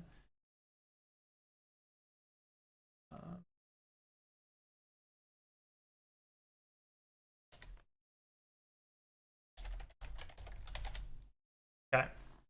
The same between all of your different characters. Valkyrie watched your stream for like 30 minutes and said you had beautiful hair. Let's go! Let's go! Let's go! Situations like how you approach gunfights, for instance, that are probably going to change based off of... Oh, and I'm going to start another giveaway. Same thing. Don't worry about saying anything specific. Just be active in chat. I'll pull it in like 10 minutes or something. Character you have. So let's start when it comes to runners, can I use, let's say, glitch, hop in a different runner? Can I say let's use glitch, hop in a different runner? I don't know what you mean by that. Most equipment is character agnostic. So if I'm like on Blackbird and I run a couple matches and I gear up and then I switch over to glitch, most of it will still apply. My personal favorite character. I also think she's going to be the fan favorite, but we'll have to wait and see. Max time of an entire match is 25 minutes. This is going to be glitch. There will be 3 maps on launch with 1 coming soon right after. She is definitely one of the characters with the best movement, especially vertically. There are a lot of areas in the game that she can get that just... Glitch is the only character with a double jump. Her prime ability is called Amplify, and it pretty much just makes you super fast. When you sprint, you go faster, you have better weapon handling, and There's no you oxygen gain system. heat I have no idea capacity where or, that like, came your from. Stamina, you just use it less. As long as I've been so playing you the can game, run there's never been an faster oxygen and for system. longer. She also has this really cool arm cannon that you can shoot. Think about it like Mega Man. And when you hit someone, it There knocks are them multiple back hand and it cannons, does a yeah. little bit of damage, and you can also charge it to do more damage. No, it's not for and knock squatting. them If you want a solo queue, you can. back further. So you will be she loaded has some against other pretty full useful maps. Abilities for knocking people out from behind cover, getting to areas very quickly. She can also double jump. That's one of her passive. You cannot change characters during a run, no. abilities. The And- gunplay feels unbelievable, dude. And a lot of the movement does too. Like I said, I wish the game was a little faster at base. It gets there through upgrades and stuff. I wish at base it was a little faster, but the guns feel so goddamn good. And stuff like the slides and the double jumps and Locust. We'll talk about Locust. Locust has a super sprint, like in COD, like attack sprint, and has thrusters like Twilight Garrison. So Locust is the best horizontal movement character. They are so fucking fast. And Glitch, who I'm playing here, is the best vertical character. And she's the only character I'm aware of that can You do have that. if you die and her revive, slide as long as is you didn't get further looted, you than keep all other everything. characters, but it does use a little bit more heat. So Glitch is just kind of like you're wearing Stompies all the time. She's awesome, and I love to use her to just go around different abilities, engagements and it's like just a minute and a win half for your gunfights. prime and like The next 45 character for is your other going one. to be Void. This is the stealth character. If you decide to load solo into lobby, This is good. If you want to like rat or be solo, like if you queue solo and you don't want to do any PvP, you just want to do PvE or do contracts and get out, Void is going to be your character. This character has 3 different ways to go invisible. you're probably going to want to be Void, because keep in mind, there are no like solos only lobbies at this point. Everything is Vish, are the maps big? They're decently big. They vary from map to map. Marsh is pretty big though. Do you meet other players often? If you seek them out, yeah. There's probably 8 POIs, 9 POIs, and a max of 6 teams. So, you know, there's definitely other teams. You don't always have to engage with them though. If you don't want to do a lot of PvP, you definitely don't have to. like teams of 3, but you can turn off matchmaking, so you can load in solo. This player here, Forehead, this is 10s. We end up winning this. I didn't know it was 10s, but he almost gunnied us. That's where Void comes in. Void is the invisibility. Blackbird character. can go invis You with can some of her throw mods. Smoke grenades as your prime ability. You just put down a line of smoke grenades. But not at base. And She one can't of go your invisible. Passive abilities makes it so anytime you are in smoke, you go invisible. And this does not only. I didn't see any include, triumph your score stuff, ability but I'm smokes. not There sure. are It's actual, still like, alpha, smoke right? grenades that you can use as like equipment in the game that also. I work don't with think this. they're That's skill-based pretty awesome. matchmaking, no. You can also just straight up go invisible for 15 seconds. In the final. Look at passive the ability invisibility. is if It's you're, like, fucking jumping off of the crazy, building, dude. You can hit a special key. I think it's default V, and you will do a smoke dive, just like Hunters in Destiny. You'll essentially fall from whatever knife is the height you only are melee at. option You I won't saw, take fall damage. but You'll land. alpha. You'll hit the ground. A smoke cloud will Well, look pop, at this, and you you'll can be do invisible this for a couple of seconds. and It's very negate useful all- for getting away very quickly. no fall damage when you especially use for that, no runners matter who how high can't you use it mitigate from. fall damage. So that's pretty cool. Locust is the third character. They are the tank, and contrary to what you might think about the tank, This is he a also USEC shirt. can close gaps super fast. He probably has the best horizontal, like on the ground. It's definitely a movement little of easier any to see character in the game while to you're moving, like but- a surprising degree. That's because one of his passive abilities allows you to double tap the jump Look at button this strafe, to look at do this a strafe. strafe in any direction. This is kind of like the Twilight Garrison Titan stuff from Destiny 1, where you can just like close gaps incredibly quickly. He can Easily also the best tactical move in the game. sprint, just like in Call of Duty, where if you double tap sprint, you run super fast. So Oh, this there's character is teabagging. very fast. Now, their prime ability is shoulder rockets. It is a beautiful And I'm game. gonna It looks apologize so real good. quick because the only footage I've got Okay, of this. I'm saying this in the game, but I thought I was under the impression that when you pop your rockets, they all just went poof, and they all came out. This functions very similar to that new the Titan chest piece in Destiny. There's no prone. The Titan chest piece where you activate it and then as you're shooting, more rockets come out. And I'm gonna apologize real quick because As you're just propulsion. That's how they work. I did not think that's how it worked. And so I see this entire team here. I'm like, oh shit. I jump out. and I hit the button, and I expect them to go like, and instead, my guy throws gang signs. I'm like, and I'm like, what the fuck was that? And so that's why I just jump out in the open and stand here. Because I really thought I was gonna throw rockets. I'm gonna apologize real quick because I was like, what the fuck is this? Was super bad. I was under the impression that you hit the button and a bunch of rockets come out, and so that's what I tried to do. Oh, who did slow mode? In fact, not. Who activated slow mode? Coward! Take slow mode off.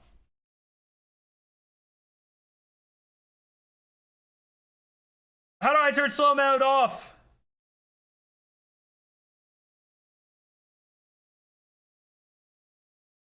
Yeah! Twitch chat spam! NDA icons! Spam them! No slow mode! Spam! And if you guys want the cat badge next to your name in chat, you only have a couple hours left. So make sure you sub or gift a sub in the next couple of hours. That's right. That's right. Freed from the chains of slow mode. Do you think Mida would like slow mode? Absolutely not. Removing the light pinging from this ability when they're behind walls? No, that's part of it. What happens? You hit the button. John Marathon on screen. That's Dr. Lupo. Targets, and as you shoot them, like I just fucking you die here. Also load rockets and hit them with additional rockets. I did. So the rockets are cool because they overheat your enemies, so they can't run away. But instead, I kind of just jumped out and got melted. So I'm sorry about that. We didn't have a lot of time to get gameplay. And watch this though. So my bad. Locust also has this really cool shield that you can pull out that can tank a ton. Once again, look at the void invisibility, man. Locust also could you has tell this at all really there's a cool character there? There's a person there, man. Shield that you can pull out. You cannot see void invisibility. It's crazy. Locust also has this really cool shield that you can pull out that can tank a and I'm just like, oh shit. a ton of damage. And in the gameplay, for instance, you can see I pull it out to distract the enemies so they shoot me while my teams flank around and kill them. And then I throw the gang signs again. I'm like, rockets go! And then I'm just healing. In the game. The fourth and final character that we get to play in the there alpha is aim assist and bullet magnetism for which controllers. Is kind of like the That's a Destiny game or a Bungie game. You would expect it to feel like that. As your prime ability, it shoots out. I'm gonna pull the Ollie won the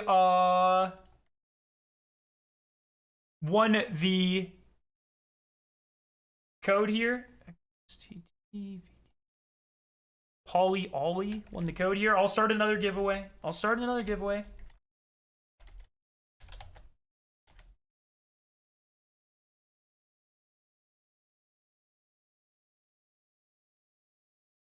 Okay, I'll start another one. And all you have to do is be in chat. Just talk in chat. Okay. 7 pulses, one every couple of seconds. And so there were teams running around with three locusts, dude. It was scary as fuck. It detects enemies through walls. So in the gameplay, you can see we've... Did you do a playtest without team comms? No, we were in a Steam voice chat the whole time. I 100% think, and there is in-game comms for your team. There's just no prox chat. I think there should be a prox chat. I'm 100% on board, and I think we should push for them to get added.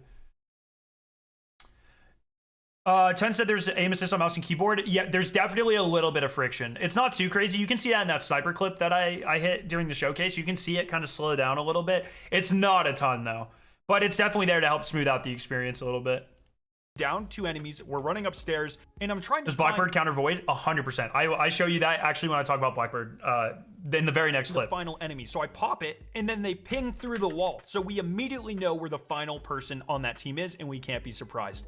Very useful. You also get this really cool drone that when you throw it, it'll track enemies, run over to golds are super rare. Them, explode on them, and overheat them so they can't sprint away. It's pretty toxic. My favorite is when glitch. You break an okay, enemy's watch this. Watch Blackbird counter void here, okay? They temporarily leave behind a little trace so you can kind of follow them around corners and stuff. See, like, the aim assist isn't that much. You see how I lead this person too much. They stop moving, and the aim assist doesn't... Watch. This is mouse and keyboard. Behind a little trace so you can kind There's a little bit of friction, but it's not like... It doesn't give you kills. Follow them around corners and stuff. And then probably the most powerful ability is if you finish a downed enemy... It'll ping their Okay, team. watch this. This is why Blackbird counters Void. mates, no matter I where showed they this are. earlier in the stream, but and watch. so you can pretty much just like bloodhound them out, and it is very So one of the passive abilities for Blackbird is when you finish an enemy, it pings their entire team. So you can see the person I downed before there, I'm getting a second ping as if there's an enemy there, but I can't. Now we're gonna talk about There's no enemy there. just like You might be bloodhound able to them turn out, off in settings. and I don't it know. is I didn't look. Very good. Now we're going to talk about the two characters that are not in this build. I have varying degrees of playtime with them, and I don't think they're finalized. So the first one is Thief. This is one that Joe Ziegler Busted. talked about a little bit in his like December update. Okay, I have been asked to qualify this by like 3 different people. I am going to say some of the abilities that this character had when I played them last, and the same thing with the next character. They were works in progresses. Thief is not the final name. These are code names that I use for these characters. The abilities are not final at all. They are super subject to change. The fantasies are Thief steals loot, and the other one is a medic character, okay? This is kind of like a looting character. And I don't have footage for these characters, but I have played on them a lot. They're going to have a grappling hook that allows you to get around the map. They There's also music have a during the gameplay, drone it's that really you good. can drive around and steal loot for. Now, unfortunately, I don't have footage of this one because they weren't in this build. And sorry, Bungie, if I'm spilling company secrets here. Don't hate me. But when we played this character, it was still a work in progress, and the drone was a fallen pike. It wasn't finished, but you could like remote control this fallen pike around and try to steal people's loot. It was actually like super hilarious, and I hope they put out some footage of that at some point. So yeah, one of her abilities, she has a grappling hook, and the other one is you can put out a drone, work in progress, put out a drone and like steal loot from people's like pockets. And it's supposed to be like a little drone, but when we played, it was a full-sized, untextured fallen pike. So you'd sit in a corner and you pop the little pad, and you were just driving this giant fucking pike around the map, dude. But grappling hook, yeah. And I believe one of The her game ran passives very well. allows you to see like the highest rarity item within a chest. So if you like look at a chest, it'll glow like purple or whatever if there's a purple item in there. But that may have changed. The Mythical final Fishbowl, thank you for the sub. runner doesn't really have a solid name that I can share right now. I believe I personally, I was on mouse and keyboard, and I never felt like fighting someone with controller was oppressive. if the code name was Lifeline, I might have No, a completely pike like made in that up, Destiny, so like a I'm fallen sorry if pike. that's wrong. And they are essentially the medic. Medic character. They have a little drone that you can send out. It heals your allies. If I they're wanna tell a close little to story you. about the medic I think character. it also did something like made you heal a little faster, or like made your But you have a medicine, healing drone that like kinda heal follows you around and more heals. or something. Just the medic character that you would fully expect. So let me know what character you're most excited for down in the comment section No, below. Lupo Like I hit said, some Glitch clips, is dude. super good. but I Lupo, think me, and this is Luke hidden Xperia. We were a fucking goated team, dude. We were Locust is really gonna good. be a We sleeper all favorite hit for sure, insane just because of clips. how freaking fast he is. Make sure you subscribe for more marathon content. I love your faces, and I'll. So I've been talking about how they have been taking a lot of our feedback and like directly implementing it. So, and I want to try to be a little vague here, but when the first time I got to playtest in October, they were showing us the character designs, and they were like, "How do you feel about this? How do you feel about this?" And we loved them all, except for the medic character. No one liked what the medic character looked like. And in fact, I disliked it so much that when I got home, one of the devs messaged me. And he was like, "Yo, I heard you were hating on the medic character. Why don't you like it?" And what I made a meme and I sent it to them that where I was like, "This is what this character looks like." Which was it was at the time a test dummy with a green hat, essentially. And I was like, it doesn't I can't take it seriously. So now that character has been completely redesigned and looks way cooler. Way cooler. I can't wait for you guys to see that character because I think it is now one of the coolest looking characters. So now anytime like I'm in a playtest and I kill a dev, I will DM them on Discord with that meme. But the character looks way better now. Way better. So they are taking feedback very seriously. I can promise you that. There are so many things between the first time I played and the last time I played that are direct feedbacks. The contracts being on screen, they weren't on the screen. The contract system was aligned to factions, but it was just random. There was no like faction reputation system. All of that is feedback. In my first feedback session that I did for Marathon, I literally said, you should treat the factions in the Marathon universe like the factions in Destiny 1. You should be able to rank them up, should be able to really identify with the faction, get cosmetics, and that's exactly what they're doing. That's what they're doing. They truly care about feedback. I cannot stress enough. If you want things like prox chat, if you want other things like a firing range or whatever, make sure they know. They have a feedback place in the Discord, !alpha in chat to get into that Discord where you can get feedback. They're very active on Twitter. They're going to actually be having conversations with the community in the Discord. Let them know. They are listening. I promise you they are listening. The ping system is awesome. The ping system is awesome. In Destiny 1. Yeah, the faction system in Destiny 2 has always been garbage. In Destiny 1, it's always been way better. And that's what it feels like in this game. You pick contracts for a specific faction. When you complete them, it gives you a ton of really awesome lore. Like, the way you discover initially about like what's happening on Tau Ceti is by doing contracts for factions, and then they are discovering what's happening on Tau Ceti, and like you're discovering it at the same time. It's awesome. It's awesome. So it has completely changed in 6 months. It has completely changed, and now is a huge fundamental part of the core game. There are going to be faction cosmetics. You are going to identify, if the Discord is any indication, with specific factions. It is a huge part of the game, and that is directly based off of creator feedback.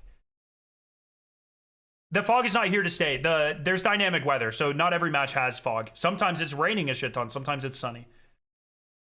Any talks regarding tilt fire modes? No, there hasn't been anything like that. But if you, I don't know how easy it is to add something like that, but if you want that, give feedback. See you very soon. See ya. So yeah, if you don't mind, once again, if you have like a second screen or something, if you could just give this video a couple views, that would be really sick. Help out the algorithm a little bit. And we already looked at my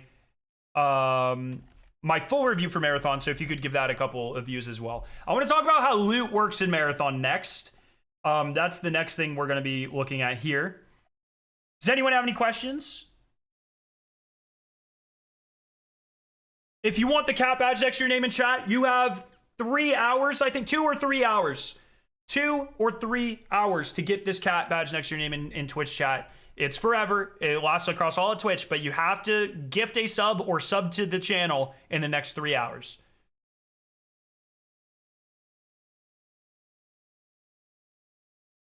Here, yeah, I'll go ahead and pull the giveaway here. Thrasher 10253 just won the giveaway here. I think I have 2 or 3 more to give out. So we'll keep doing giveaways, don't you worry. One.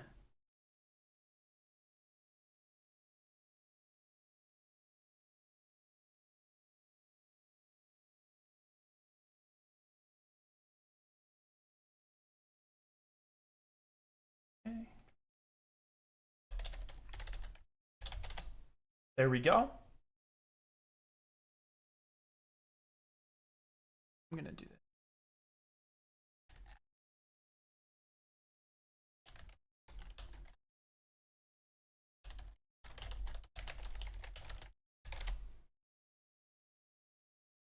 One, 2, 3, 4, and I think I gave away 2 of the top ones here. And I would bet there are going to be more playtests than just the 2. Let me check my whispers. I think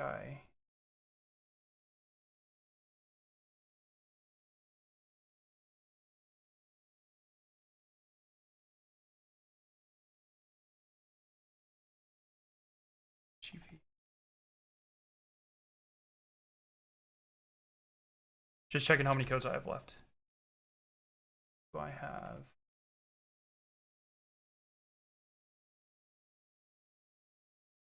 All right, I have 2 more.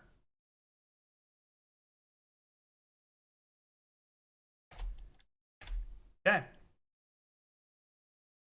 Okay, let's watch the looting video. The looting video. Yo, Psycho, what's up? Once again, if you could give this a view, I would really appreciate it. Just on a second screen or something. Help out the algorithm a little bit. I'm really proud of all the thumbnails I made for today. I thought this one was pretty good as well, where I have the runner and I show the different pieces of loot. I thought that was pretty cool. Personally, thought I kind of cooked. The looting system in Marathon is pretty. Oh yeah, I'll start another giveaway. It's literally just be in chat.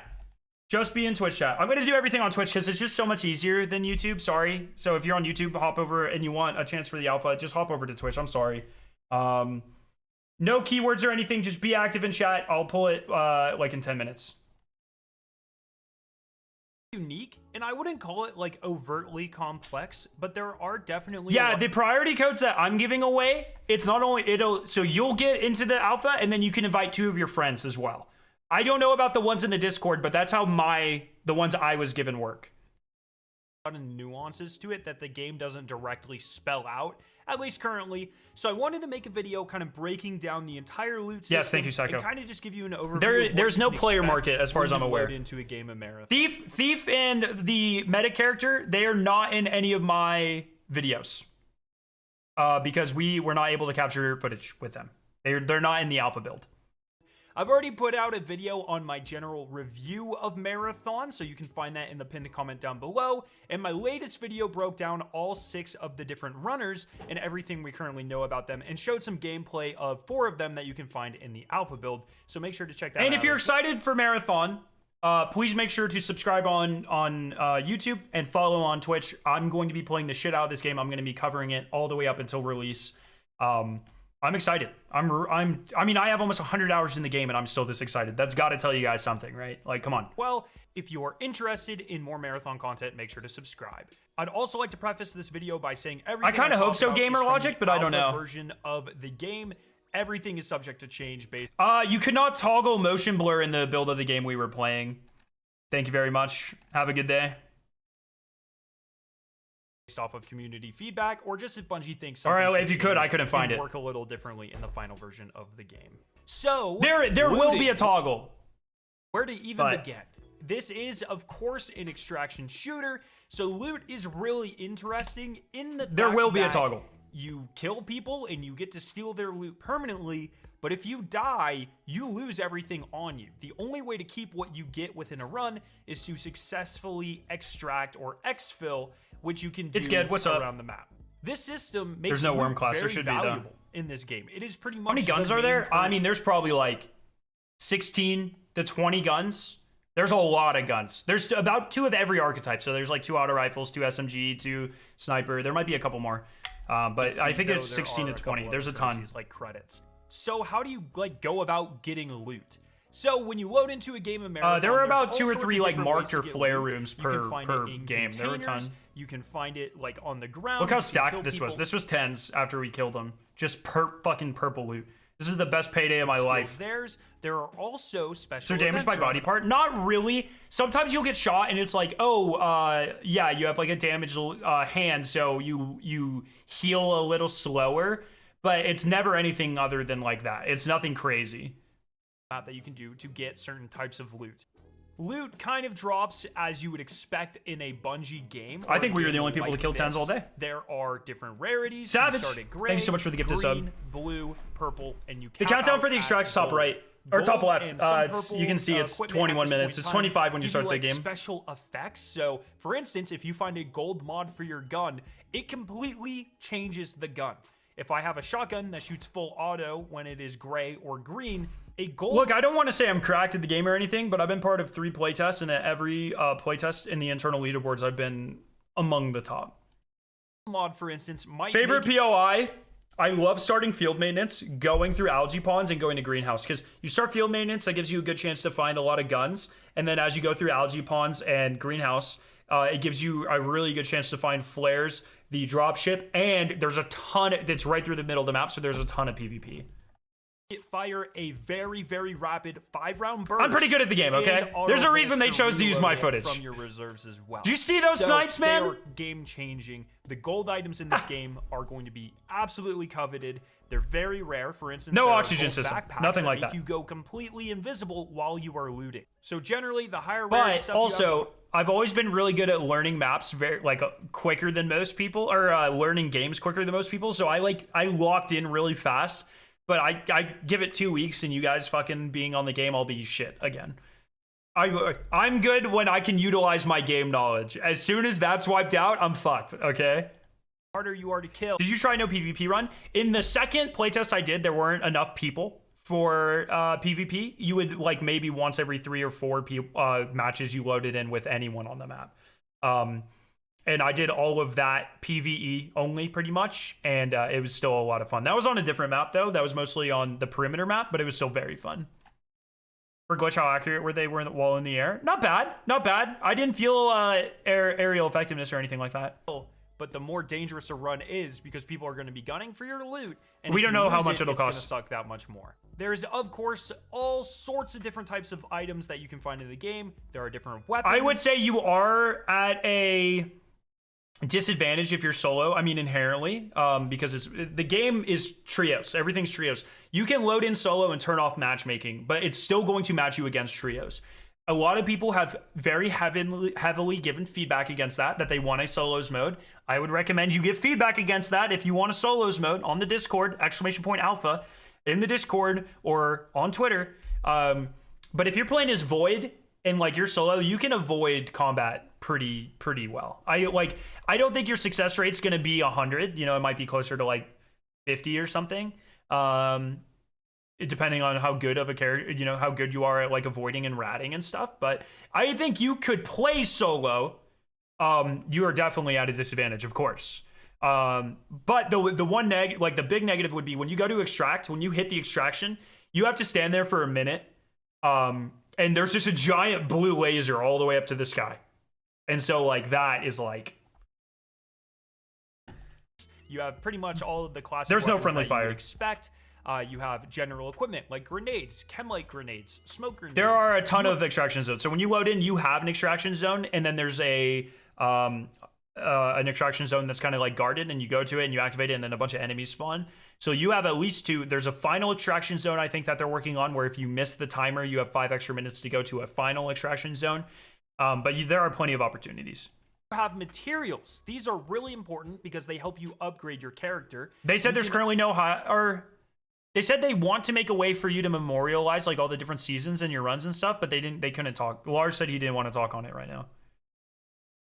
It's super obvious you're extracting. The blue laser in the sky in the trailer is extract. Like you have, so it's 45 seconds. You activate it 45 seconds for the countdown to start.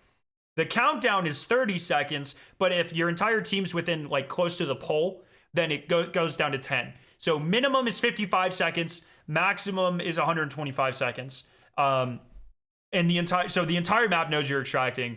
Now you can probably make it from like 1 POI over.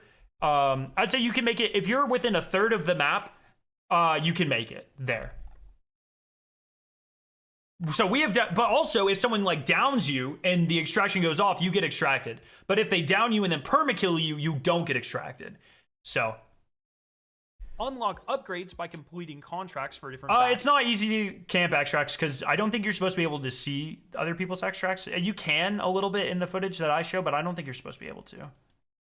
And certain factions give you dollar amounts are how much you can sell everything for at the black market. Upgrades. But in order to buy the upgrades, you need certain materials, which can only be found on certain locations on the different maps. And these are generally things that you'll just find kind of like either in chests or laying around. So whether it's like fungal growths that you can find in algae ponds, or fungal growth sparkweed is a real that you material, can by the find way. near the greenhouse, or polymer wire that you can find near field maintenance. There's or every POI has microprocess. secure containers, like you get to save stuff if you die. No, you have a vault where you can store loot between runs. So like you can have, like if you die, you have backup loot, but anything you take into a run with you, you lose if you die. or whatever, there are a ton of I hope different there's some sort of materials in this game hideout that you can on find the at shooting range specific as well. locations or in specific loot sources that are very important to hang on to because they unlock permanent. It looks so upgrades good, man. I on your love account. the When you graphics of this upgrade game. These factions, they don't go away when you die or. Can you switch compare this to characters. Helldivers? They're I only played a 100% little bit of permanent Helldivers. for at least the Look, duration. in my opinion, it's a way better game because it's not third person. I did the tutorial of Helldivers and I was like, yeah, it feels awful and I didn't want to play it. I do not like third person games. This game feels great. Of a season. I believe season to season they're going to reset like your whole character and do like a hard wipe. Similar I to think there's other teammate extraction collision, but there's not shooters. friendly As fire. you progress through the upgrades for the different factions, you'll also unlock different things from the black market. The black market's kind of like this shop in the inventory no. screen PvE enemies that you generally, can buy different stuff from. We're really early games. They're so it not doesn't really that have aggressive anything if that you're good right extracting. now. I mean, if they're near But you, they'll in attack late you, but game, they they'll don't have like all sorts turn of around and offers rush for you. where you can exchange credits and materials in order to buy weapons, shields, implants, cores, etc. There are also valuables And they've done that a lot of work on this screen already, and I think they're going to do a lot more. you can find around the map. Why These don't you are like third-person games? I think third-person games almost always just feel like very bad compared to first-person games. Like the best third-person feeling, the best feeling third-person game will never feel as good as the best feeling first-person game, in my opinion. Some people don't have that opinion. That's totally fine. But for me, I love the feel of first-person games, and I'm just not really a big fan of most third-person game, like how they feel. automatically sold when you If this game was a third-person game, I would not be playing it. But it is a first-person game, and it feels fucking butter because it's Bungie gun stuff. So of course it does. Give you a ton of There is special loot to extract. Like this, actually. This is a great time. Anything that says valuable on it, when you extract, you automatically get credits. But see, you can see upon exfil, auto sells for Cyber Acme reputation. So like this stuff will give you a shit ton of vendor rep as well. Which is arguably more important than the credits. Reputation for do different faction missions. So yeah, you can bounce around factions all you want. Trumpet, thank you for the prime sub. That can be very important as well for progressing. Hammy, might be a dumb question, new to extraction shooters. I was curious how spawning works. Does it separate 18 players? No, like your team will spawn together. So it'll be like 6 teams spawn kind of equidistant around the map.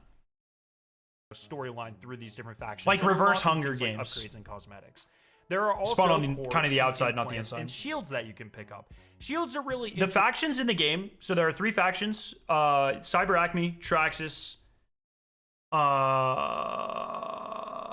Nuclearic are the 3 that you can level up in the beta or in the alpha, and then there are 3 more: Setaguchi, Arachne, which no one knows anything about Arachne because they're not in the lore up to this point, so no one knows what they are. And maybe Mida. I don't remember what the other one is. That you'll be able to unlock at a different, like as you progress through the game. Interesting because not only do they have like the standard rarity, where when you don't have a shield, I believe you have 1. Did I like, not? No, barred Nuclearic's shield. one A of the green 3. Shield will give you 2. Blue gives you 3. Okay, Purple so gives you Mida's 4, one of the and 3 gold that you can't also level gives up you yet. 4 with like additional effects that the different shields give you. But then you also See, have good. Thank God there's not fucking team damage, or else I would have fucking destroyed Lupo there. That the different shields give you. But then you also have the nuance of normal shields versus reinforced shields, where reinforced Nikita, thank you for the shields sub. take half damage. So if you have a reinforced green shield, Oh yeah, I'll go ahead and give away another code. Sorry, it's been like 10 minutes. Mr. IOLYO, thank you for participating, my friend. Oh, you have blocked whispers on. Okay, Mr. IOLYO, I will give you 5 minutes to turn on whispers. And if you don't turn it on, I have to give it away. Because I have to give them away during this stream, so. I will pull again if he doesn't activate their blocked whispers from strangers. like you have 4 bars of shield and not just 2 because it takes half damage. So I'll that's give an him extra 5 nuance minutes. you have to be looking for when you are, farming this different gear. Cores and implants modify your character. Cores are more like general gameplay things. Your pings last longer. When you loot, it'll ping a nearby container. Killing an AI gives you a small Friendly amount of fire health, would be that nice to sort see of again in thing. games. As Whereas someone who implants are more shoots like first and asks questions general later, I stat disagree. modifiers, like you take reduced damage, or you So in each of my playtests, we only got to play like a total of like 10. Well, that's not really true. Like upwards of 20 hours. A little bit more in the second playtest. Like most of my playtime is in the second playtest, but the first and the third is around like 15 hours. And you didn't make too much progress with the factions, but also the system is pretty drastically changed all 3 times that I played with it. So it's not dialed in. So I can't really speak to how long it's going to take. It is the primary way that you absorb the lore, especially early on, though. So I don't think they'll want it to be too slow. You get faster revives and things like that. So you're going to have to keep your eyes out for those. And of course, as the rarity increases, they do more and more cool stuff and have better effects. And then there's different backpacks. So you can, of course, have green backpacks. Blue backpacks hold more than that. Purple backpacks hold even All right, this more. person hasn't activated their whispers, so I'm going to give it to another person. Okay, a Pathai. Congratulations. Please have your whispers open. They do. They do, in fact, have their whispers open.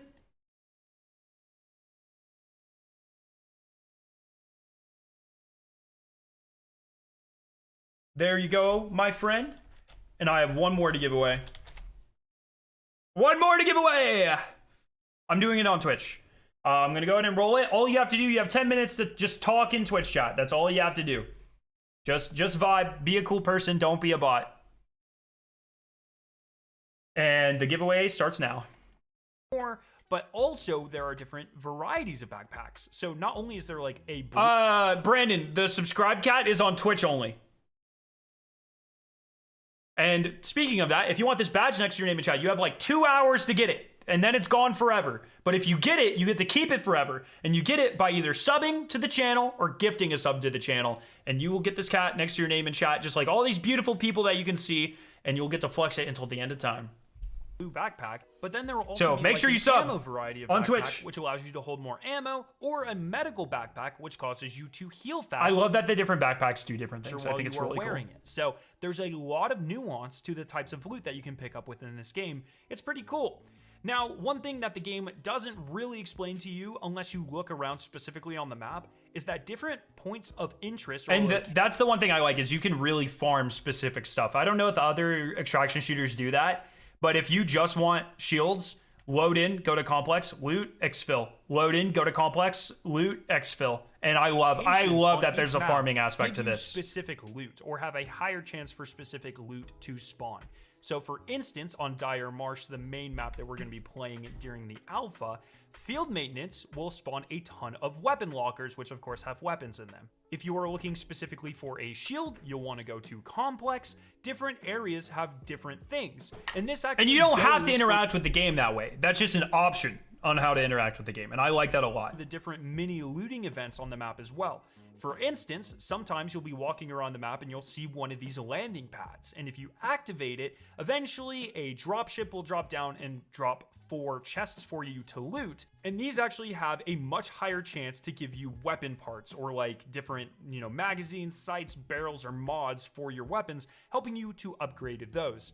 There are also locked chests around the world where at different POIs you'll have to find a key and then you can unlock a chest. And then there is also... I'm excited for this game. I don't play games like this. I can't stress enough how I think the combination of the secrets and the lore and the world building and some of the live events and stuff, I think they are going to pull in a lot more people. A lot of people would not have considered themselves PvPers before Fortnite.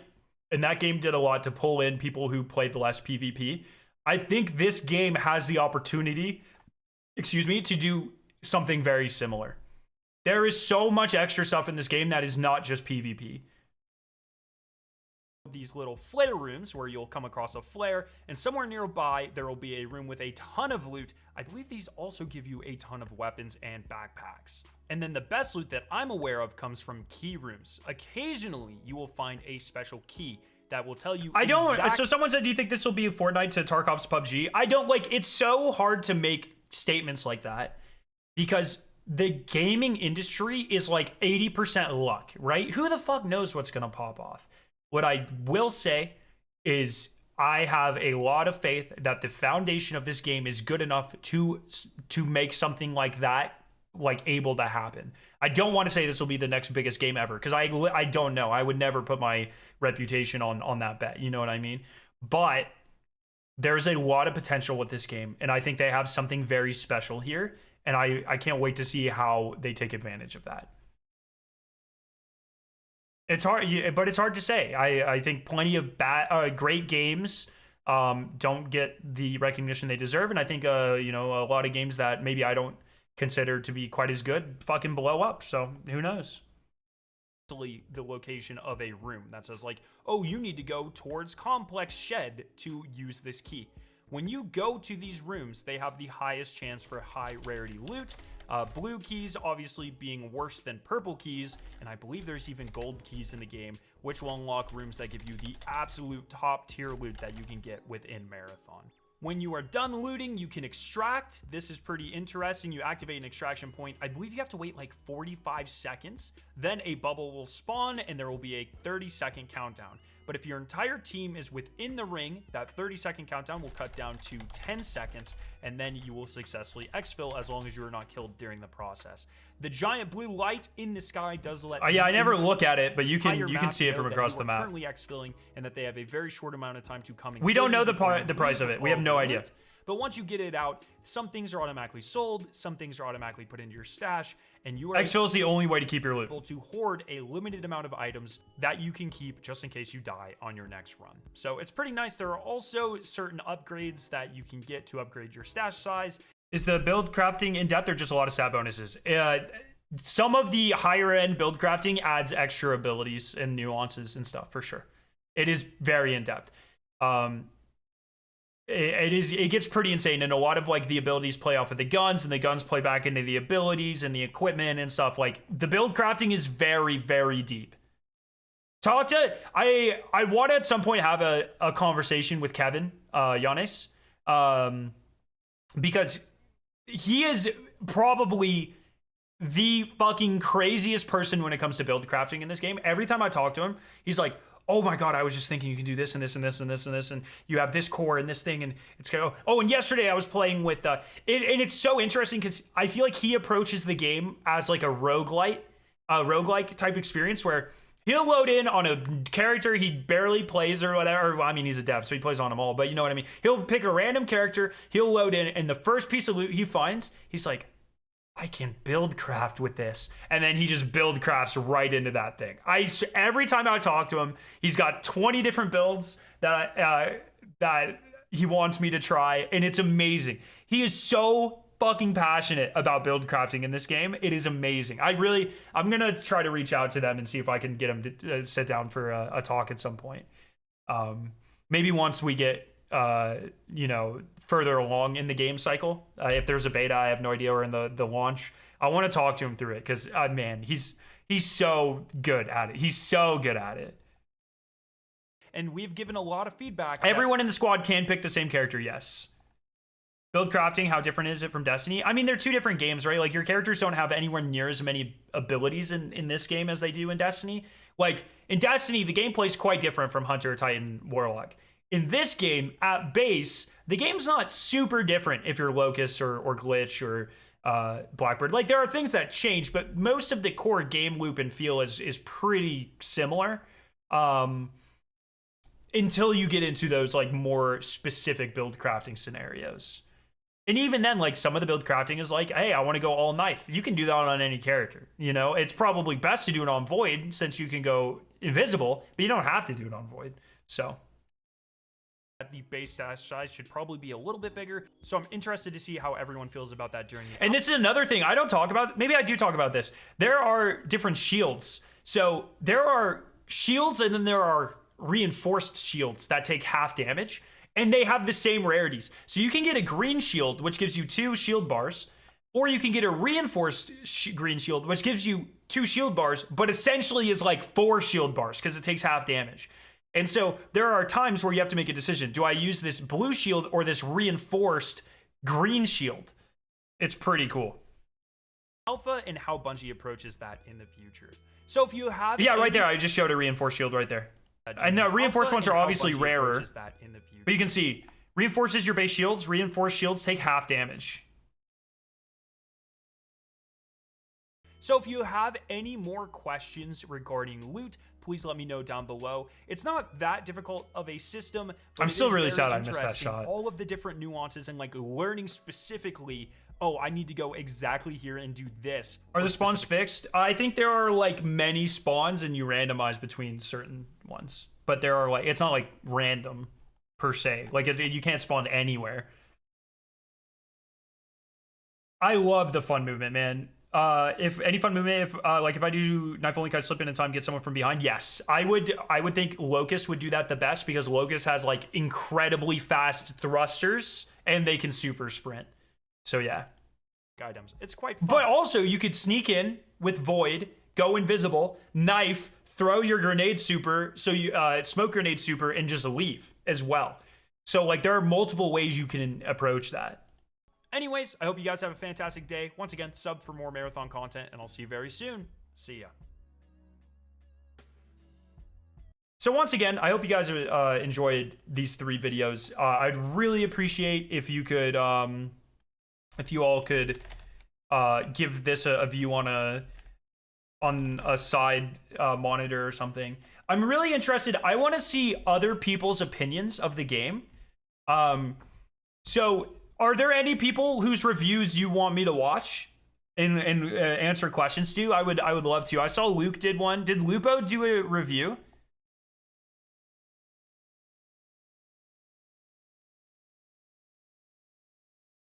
If Lupo did a review, I want to see Lupo's review.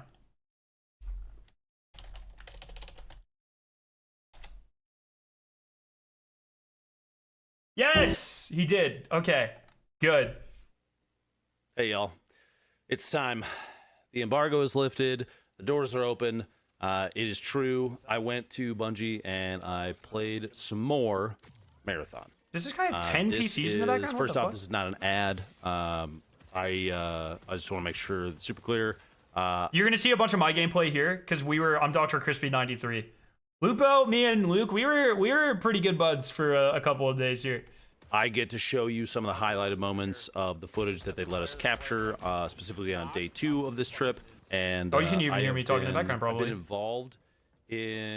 been involved with this game over the course of like 5 or 6 trips now, over the last 5 or 6 years. I think actually the first time that I had That's crazy, by the way, was 7 years ago. So take all that into account. Obviously, as a content creator, I can give my input and my responses and give opinions, but I'm not a developer. I don't know the ins and outs, the complexity of what they're doing, so just do me a favor, keep that in mind, okay? Probably wondering, what is Marathon? It is Bungie's take on an extraction shooter in a futuristic setting, borrowed, reimagined. Is spawn rushing a thing? Does gun damage change with rarity? Gun damage does not change with rarity as far as I'm aware. Can you talk more in depth about guns? Yeah, what do you want to know? What are the pros and cons of using LMGs? Same as in Destiny, LMGs, they slow you down, you'll build up heat faster, but they, you can mag dump. So there are definitely, like, if you are familiar with Destiny, and like the pros and cons of using an auto rifle and an SMG, it's very similar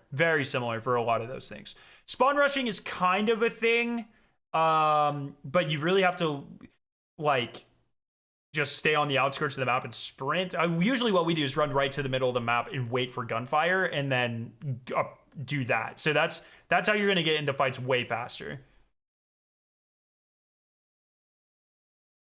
Does the game graphics translate to the video recording? Keep in mind, there were 40 of us in a room playing on like whatever PCs they could get together and recording. The game is like, this is not optimized and it's still in alpha state. So like, this is, I don't even know if it's in 1440. I don't remember what we were playing in. I don't know what the frame rates were. The graphics were set up. We sat down and we played. So it's going to look, when I get like my hands on it, and like can actually record myself and that sort of stuff, it's going to look better. I don't know if the HUD will change. I think it looks pretty nice now, though. Rebooted from a 90s series of games, a trio of games that Bungie made. Lupo is two-shotting a lot of people with that shotgun. Do you feel like the guns were balanced? I feel like some of them were definitely more powerful. I used the Bully SMG a lot. And honestly, I felt like the Bully SMG was better than any of the auto rifles at comparable range. So I think there's definitely some tuning to do. So like the long shot, I think is way better than the other sniper. The other sniper had bullet drop where this one didn't. I don't really know what the decision behind that was. It was a bolt action though. The other one's a bolt action, but had bullet drop. So I was like, specifically for Mac at the time. Oh, I do have, well, I'll call the last giveaway here. Out of a mana. Let's see if their whispers are open. Oh my God, they are. There we go. Exclamation point alpha to be to go into the Discord and register for the alpha as well. Make sure everyone does that. That was With there only being about 5 rarities, about 16 weapons, it seemed like people have a lot of loot in the first week. Doesn't seem like people have a lot of the loot in the first week. There is a system in the game where weapons can only be transferred between people so many times before they just disintegrate. You can see that in when we killed Tense, he had a gold shield. But when I picked it up, it just turned into scrap, so we didn't actually get it. So that sort of thing is to stop loot accumulation. And they said they're still like tuning a lot of those systems, but they are very hyper aware of trying to balance the game economy when it comes to loot and really good end game loot. I believe that is something they are created keeping was the first their eyes on for sure. FPS on PC to use a mouse to be able to aim. You used to have to use, I believe, the arrow keys back in my day because I'm old. But it is a futuristic version of the extraction shooter genre that has kind of exploded. So I think Bungie took an opportunity to say, we can do that too. Let's go ahead and try it. You play in a trio. There's PvE and PvP elements across the entire game. Is there any reason Death looks different than the OG trailer? Because it was made 3 years ago. For different factions. There are UESC AI mobs, robots all over the place that are trying to keep you from AI digging mobs? into the leftovers of the Is that what he colony said? from the Marathon ship. And there's going to be a ton of lore that they, I'm sure when release happens, that will be all over the game because that's kind of what Bungie does. He's going to It show a lot is different weapons than I did too, which is hero nice. shooter as well. In the alpha that we played, Because I was using my sniper for long range and a faster weapon for close range, and he was using shotgun for close range and a faster weapon for long range. So there are 4 different oh, that sounds runners to insane, play Haunter. as, Fuck, that sounds and so good. each runner has different It's a vibrant abilities, palette, and not they hard are on the eyes. very No, it's not so reminiscent bad. of other games I you never may or once may was not have like- played. I got strong It feels Delta good. Force combined with Apex vibes from the way that the game handles and plays. The other side of that, though, is this game comes with a bunch of different. So say like I get a great gun in extract. If I use that gun in the next run and not extract, do I lose it? Yeah. If you die, you lose everything on your character. Modifiers. Wipes are confirmed. What do you think about it? I'm interested to see how they play into the lore because I think things are supposed to change quite drastically, but we'll see. I don't really know what the live service game they've been kind of cryptic about. I really am curious about how that plays in.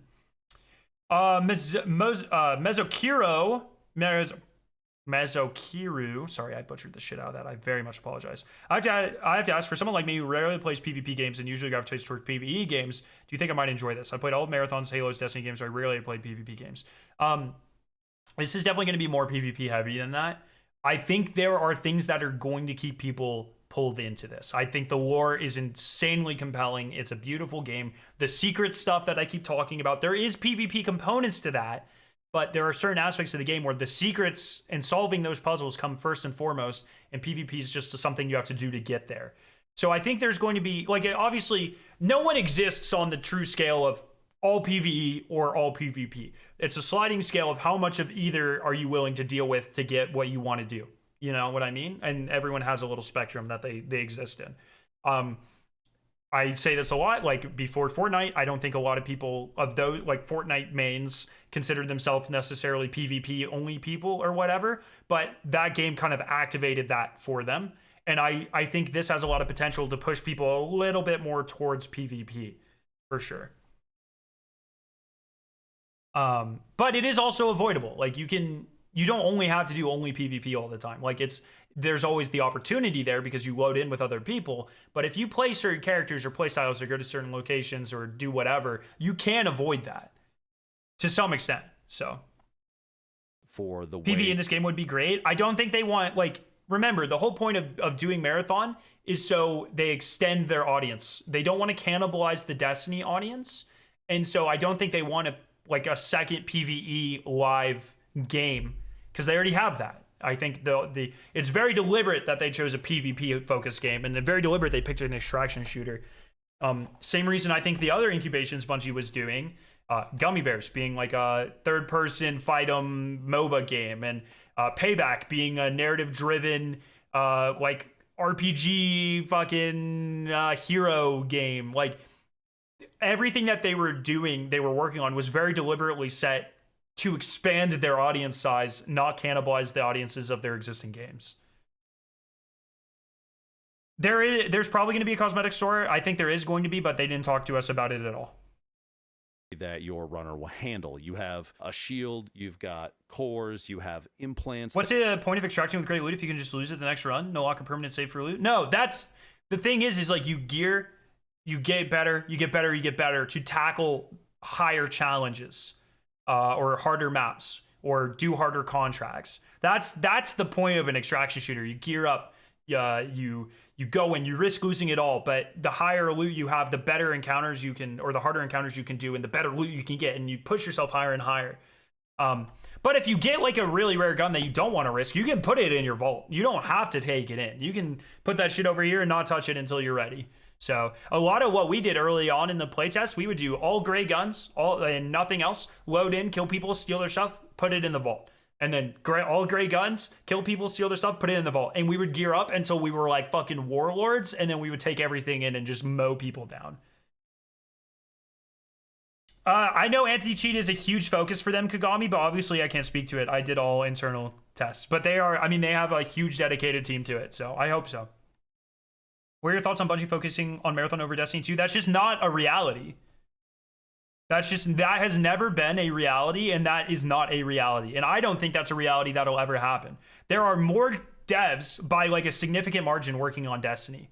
That has always been the case. That has always been the case. That will probably always be the case because Destiny makes them a fuck mother shit ton of money. Okay, there's this whole narrative that Marathon took everything from Destiny. It's just never been reality. It's just not true. Some people moved from Marathon from Destiny over to Marathon. Some people have moved the other way. That happens. Now, when the game launches, I expect some devs to move back over to Destiny because Marathon will require less resources since things like the UI have already been fleshed out. But it's just never been the reality.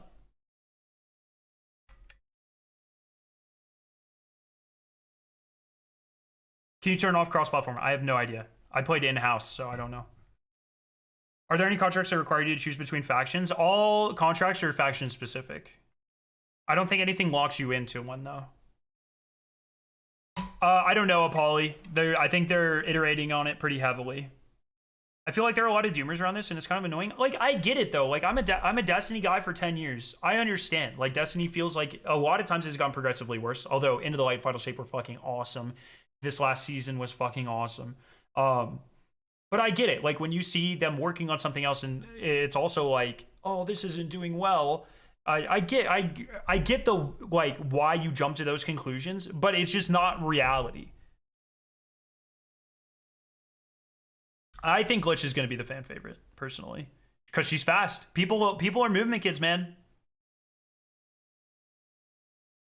Is her best faction? Mida. Hey, can we get some Mida emotes spam in chat, please? Spam those Mida emotes. The way that your character moves. What do you think are the 3 most unique aspects of Marathon compared to other extraction shooters? The lore and universe is fucking insane. The aesthetic is fucking insane. And the secrets and how they're going to play into those with different maps and like seasonal models and stuff are fucking insane. Those 3 things are what make Marathon special. That is the secret sauce of Marathon. Moves and how long they can do certain things like sprint and stuff like that, and you have a backpack that you can expand, but you also have a mod system for all of the weapons that you find that does change the rarity of the weapon as you put better and better mods in. There are mods that change the way the weapons fire. At a certain point the first day we found a railgun mod. I was talking about this. Shot the railgun in a 2 bursts instead of single shot, which was pretty nasty. I believe partway through I have a mod on a double barrel shotgun that I'm running. I found that for him, by the way. So we stole this from Dan Miller. Yes, that Dan Miller. And I contemplated putting it in, but I killed him and then I teabagged him. I was like, I'll be nice. I won't include that footage. You do damage with it. I get a little bit of a speed boost for a little bit. Look, I love the Borderlands series. I have thousands of hours in Borderlands. I am personally, at this point in time, much more excited for Marathon. Which does make gap closing pretty easy. Oh, he included you in that footage? Wait, really? There's a lot of different things that go into this. it is going to seem overwhelming. And this also has dedicated servers, so everything feels a lot like more connected than Destiny. First, do yourself a favor, slow it down. A lot of it you can probably figure out pretty Do easily. you think there will be any permanent cosmetic stuff to show how goated you are? I would think so. I do think there will be that associated with certain secrets, associated with certain factions, and associated with the ranked play. As you watch. Did you get any insight into how narrative progression is going to work in the OG Viaduct to talk about team solving a puzzle? I think a lot of that will be there. We just talked with Lars about this a couple hours ago. I think a lot of that will be there. Community-driven shit, and then like seasonal stuff, faction stuff. I think the lore is going to be integral to this experience, like very important to the marathon experience. I'll do my best to kind of explain and talk over certain things as we go through. And my hope here is that you just enjoy the video. I've got high this is where I kill for him. the potential of this game. I think that if Bungie sticks to what they do best while still embracing the hardcore nature of what extraction shooters or the player base for extraction shooters typically look for, I think they have a hit on their hands, and they definitely have a different aesthetic. Locust is so fucking fast, man. I might have to switch to Locust, man. Right now. I mean, when you Locust see it is yourself, so they have goddamn an fast. identity that I think stands out in a big way, and I had a ton of fun. Granted, wait, what did you say? Than I think any other extraction shooter out right now. I mean, when you see it yourself, they have an identity that I think stands out in a big way, and I had a ton of fun. Granted, it was just a day and a half roughly this time around. Only got really maybe 10 hours of playtime. I could see the vision that they have, and I desperately hope that it does well. Just like any other game that I'm given. No, I don't think it'll take away from Destiny. They want to have two fully thriving IPs at the same time. That has always been the goal, and that is still the goal. For that opportunity. But anyway, the story or lore follows. No, there will not be end pay to win. Marathon Infinity, in which you are. I'm gonna use the restroom real quick. I'm gonna keep this playing just so there's something. I'll rewind it. I'm on a podcast in 15 minutes, so we're gonna be doing that. We're gonna be talking more about Marathon. Feel free to ask questions during that as well. But I'm gonna rewind this a couple seconds. I'm gonna play it. I will be right back. Lupo, love you. Be right back. They definitely have a different aesthetic than I think any other extraction shooter out right now. I mean, when you see it yourself, they have an identity that I think stands out in a big way, and I had a ton of fun. Granted, it was just a day and a half roughly this time around. Only got really maybe 10 hours of playtime. I could see the vision that they have, and I desperately hope that it does well. Just like any other game that I'm given the opportunity to go out and go check out. So thank you, Bungie, for that opportunity. But anyway, the story or lore follows the end of Marathon Infinity, in which you are a runner sent down to try and scrap anything that is left from the colony on Tau Ceti 4 with the marathon ship in orbit smashed through the moon. But you are down there scrapping together anything you can, and the UESC is trying to stop you. That's the AI robots you see us fighting all over the place. They're basically like security that's trying to keep us out. The runner idea of being offloaded from your consciousness into a cloud, so to say, and then reprinted if you die is actually pretty sick. And some of the stuff they showed us, some of the stuff you probably just saw in the reveal a little while ago, they do a decent job of giving life and some emotion to what you were. I went into originally thinking was like soulless husks of androids, and they're really not. They did a good job with giving you the feeling like you are actually someone. You're just being downloaded into. And once again, you only have 2 hours to get this cat badge next to your name in Twitch. If you want the cat badge next to your name in Twitch, either subscribe or gift a subscription. It will be across all of Twitch. Like once you get the badge, you can use it across all of Twitch. You can show it off in any chat, but you have to earn it in the next 2 hours. Body temporarily. So I understood what they were trying to get at. The weapon system in the game is actually quite interesting. So it seems like everything starts at gray, and as you put mods into into the mod slots on each weapon, some of them I think have 3 slots, some have 4. You're not only adjusting the way that the gun handles, looks, and feels, or like the ability to zoom, but you're also increasing the rarity and adjusting the stats. And I do want to point out, if at any point during the video you do see me pull up the stats. Prime subs don't count. Sorry. Like Thank you everyone range for the subs. Is literally just that's the range. It's You not can like you can Destiny replace where you mods, you have to cannot look at remove them. the Once they're on weapon your type and gun, then you the either have to frame, destroy them and or then keep know them. what that stat range. I hope what that does changes. 100 range mean for a shotgun versus 100 range for a sniper? They're two different things. In this, it felt like they were giving you just a direct, this is the number. I think the only caveat to that, so the guns do that, but if you look at the bottom left below the picture, there are stats down there that are adjusting like speed and your regen for your heat or your stamina, that kind of thing. Those numbers are a little less specific. I equate them very similarly to the Destiny stats. Is you kind of have to just know. I don't know if there's breakpoints like there is Destiny, like every 10. It didn't feel. Can you touch on aim assist quickly? Both inputs have aim assist. Some, mice and keyboard have a little bit of friction. It's not too much though.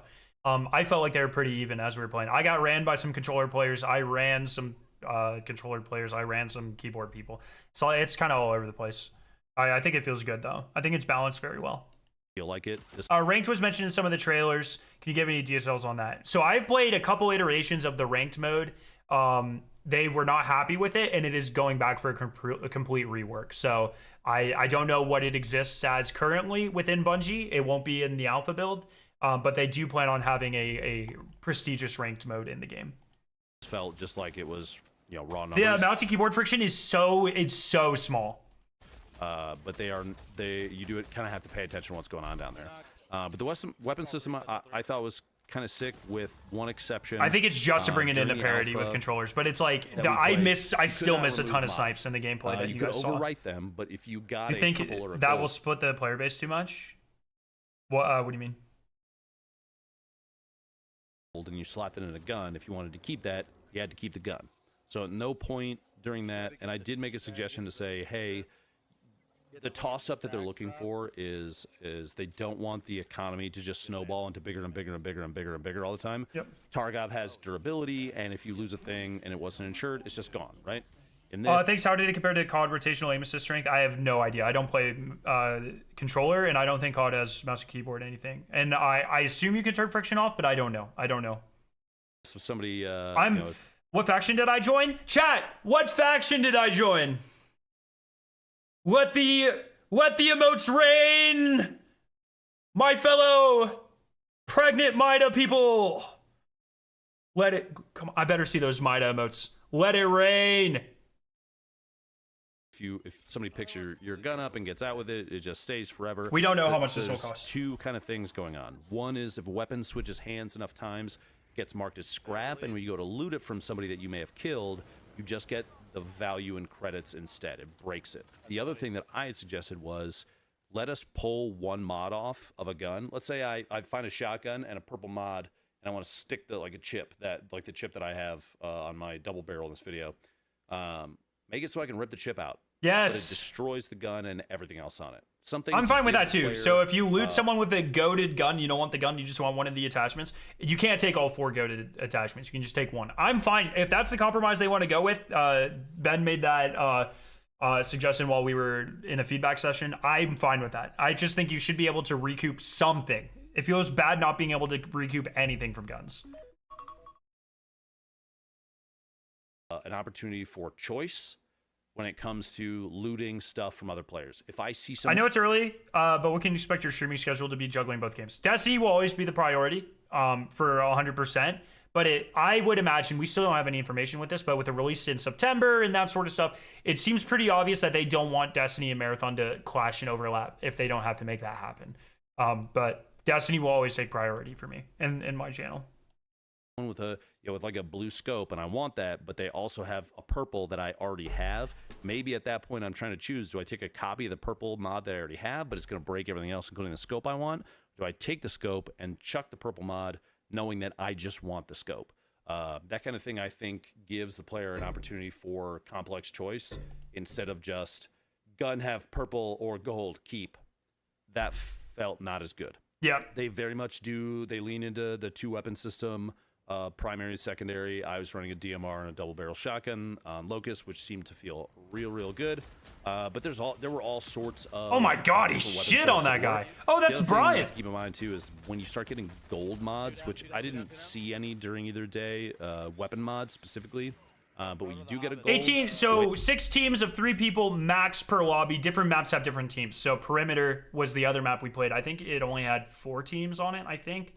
Some of the other maps have more or less. So Marsh so far is the biggest map, and you can have up to currently 6 teams of 3 people. The way that was described to us was this will change the way that the gun operates in a meaningful, positive way. Just shit on and that him, you're by the way. going That to was want crazy. to probably run that, and it might change the build you run. You might change runners if you get out with it because it leans more towards maybe you play Void and you want to go stealth. Maybe you play Glitch and you're the double jump, being able to get on top of buildings and use it. Maybe it's a sniper mod or something like that. Or maybe you want to play a freight train and you play Locust and you just fly at people. And it's PvP heavy. How often did you run into people?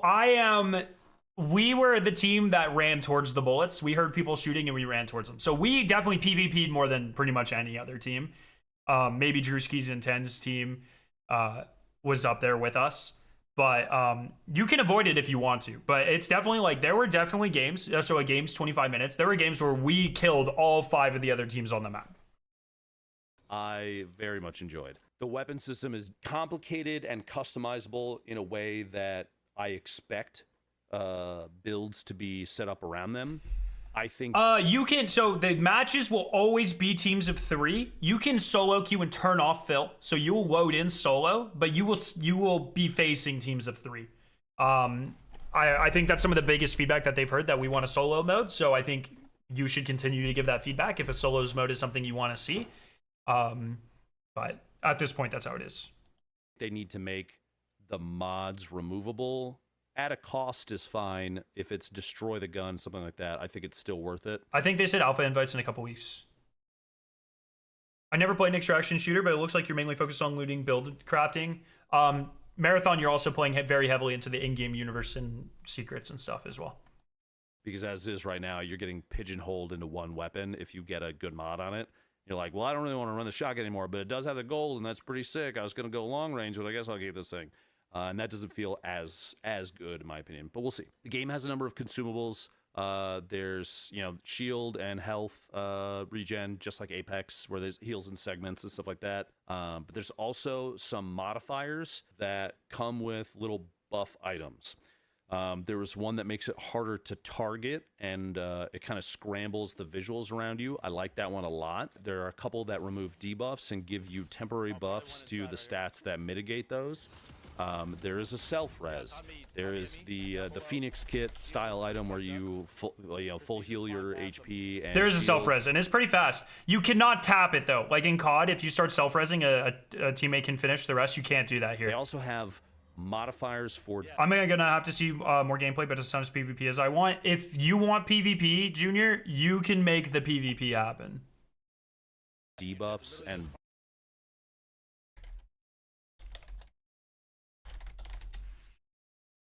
buff items that you're going to end up seeing. If you get a cardio kick, you can run for so long. Cardio kick is how the base game should feel. I've said that 100 times. Cardio kick makes your heat build up slower, so you can sprint and jump and shit and slide way more. Cardio kick is how the base game should feel.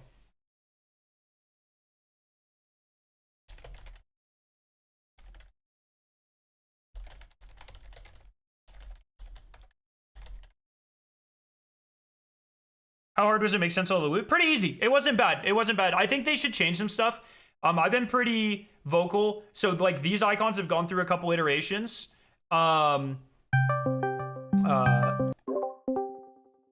Just give me a second to wrap up this thing I'm doing, and then once we can, I'll be right back. No worries. Oh, hi, by the way. Sorry, so my brain's wired. Hi. How are you doing, buddy? Good. Good. Okay. I will be back in I'm just gonna deafen. I'll be back in a couple minutes.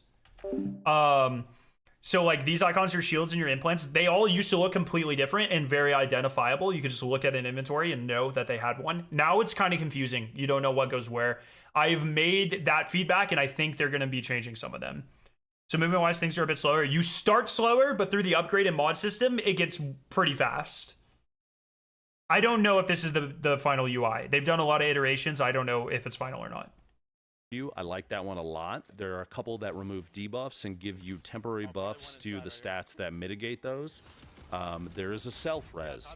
There is the Phoenix Kit style item where you full heal your HP and shield. They also have... I think it's safe to say nothing is final yet. This alpha is heavily feedback oriented.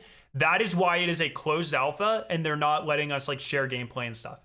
This alpha exists to stress test servers and to collect mass community feedback. 1 billion %. I promise you they are listening. Let your feedback be known on Twitter. Let it be known through the Discord. !alpha in chat, everyone. !alpha. Let your feedback be known because they are changing things for the better. Modifiers. That is for Abontis. We're going to be debuffs doing the last word here in a couple minutes. and buff items that you're going to end up seeing. If you get a cardio kick, you can run for so long. There are some very good, very reliable buff consumables that when this bad boy comes out and during alpha playtest, you're going to see me abusing a lot because they're really good. Contract system, the game, there are going to be 6 factions, each with a priority contract slot. Priority contracts are like... would anyone else be interested in standard 8v8, TDM style, or... I don't know if they could even do that. I have no idea how that works for them. The story missions that drive... Be kind and clear with your feedback, 100%. Thank you. Hopefully... Just want to say, as a longtime follower of your streams, I'm very happy for you this year. This last year and this year to come, it seems like your channel's growing. You're getting the exposure you deserve. I appreciate that. It's been so awesome to be part of this. Bungie's put a lot of faith in me, and it's been pretty unreal for that sort of stuff. And once again, like, that is because of you all supporting me throughout the years, and it's been awesome. And I'm very grateful for these types of opportunities. It's been nothing short of fucking incredible. So thank you all. I know it's scary once again, like, you know. It's co-streaming to Twitch. Now we're going to be adding Marathon to the content schedule and stuff. But like, Destiny is still the focus, I promise. Destiny will take priority over Marathon. But I'm very excited for this game. I'm super fucking excited for this game. And I'm really excited. So thank you all. How long does it take across the whole map? It's a wider map than it is. So from like north to south, probably, I don't know, 2 or 3 minutes. 3 minutes.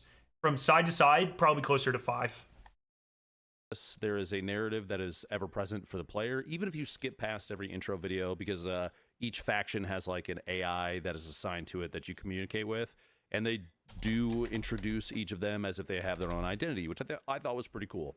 But as you're running these contracts, the priority ones are story missions. The additional ones, the secondary contracts, are picked up by exfilling. Yes! Okay. He shows the Traxxas AI, please. The Traxxas AI is so fucking cool.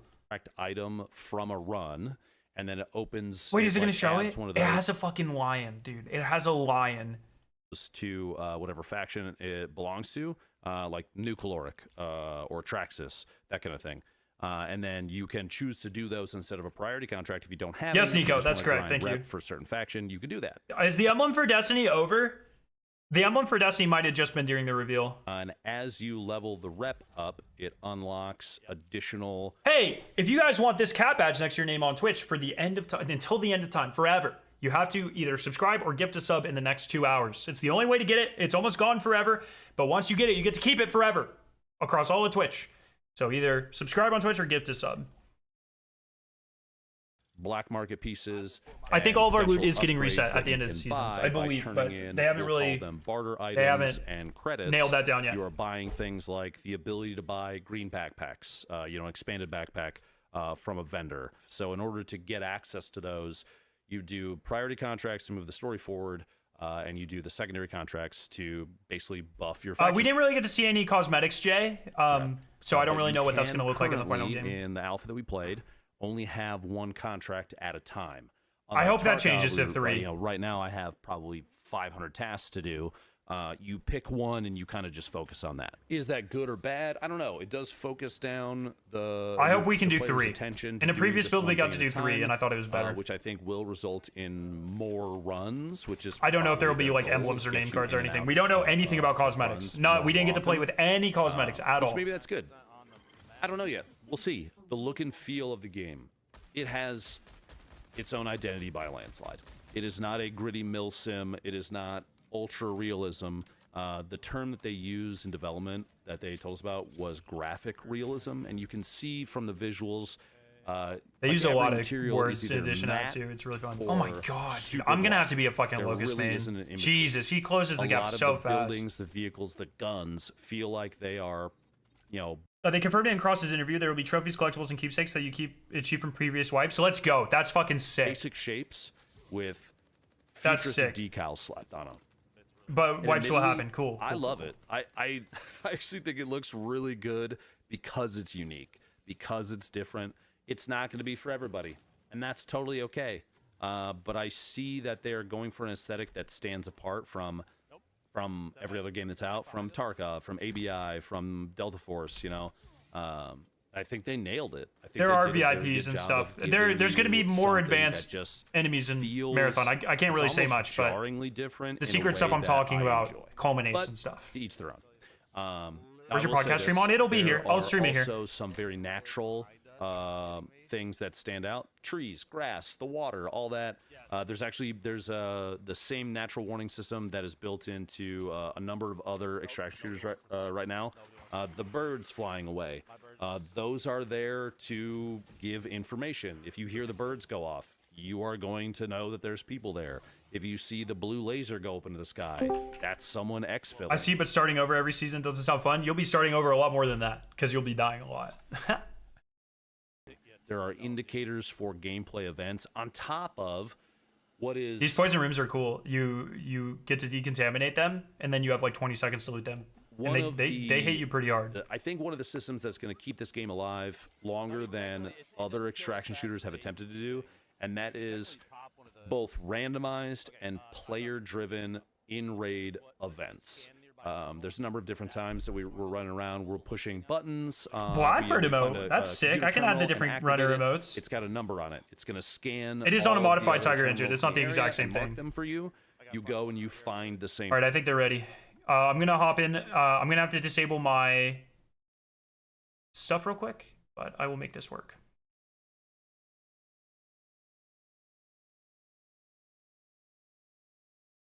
So crispy. Hi, sounding fellas. Delicious. Hell yeah.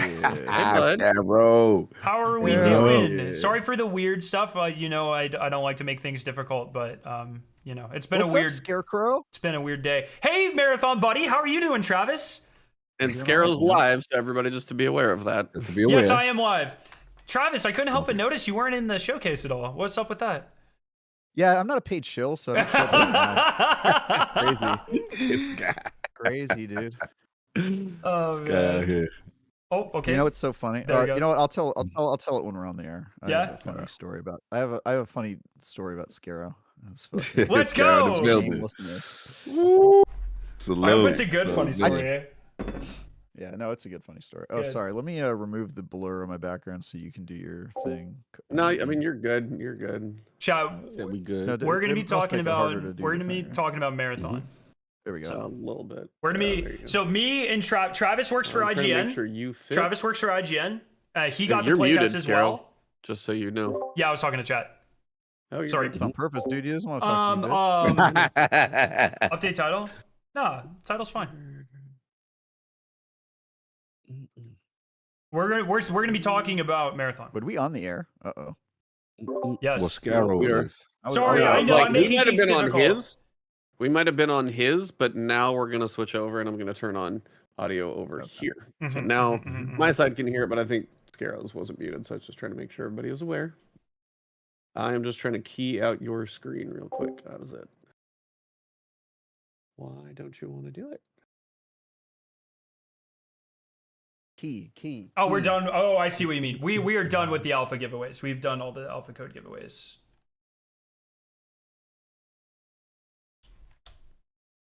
Let's just jump in. No Yeah, pre-show. yeah. Jump No in. pre-show, straight to it. Otherwise, I'm gonna say a bunch of stuff. Sooner Yeah, than I you want got. to say it. I wanna You the boys. I died to pick your brains. See where wanna you say at. some stuff. You got stuff to be said. Oh, he got stuff to be said. Your review's live, right, Travis? I haven't checked it out yet. Preview. Yeah. Preview, okay. Oh, it's live. It's live. It's live. It's live. It went live right after the stream at 11 o'clock. Nice. That sound like them NDA boys. I'm gonna have to read that tonight. And be like, oh yeah, that's my fault. I teabagged him, and he said there shouldn't be teabagging in this game. That's the source of the L's. The source of the L's. No. I actually want to. I tried so. I don't want to say this before we're live. I'm gonna wait until we're live. You never killed us, did you? I don't think you. Is that what you're trying to say? No. Okay, we never ran into each other. Yeah, I we tried did to it. find you Yeah, so many yeah. times. Yeah. Anyway, that's what I was going to say live. I truly wanted to kill you so badly. We did get 10s though, which was cool. Nice. Oh, I see it right now. I got your article up there. All right, we're about to start. Hey, Scarrow, I've never played an extraction shooter. Wondering, does everyone load into an unlooted map? Yes, that one.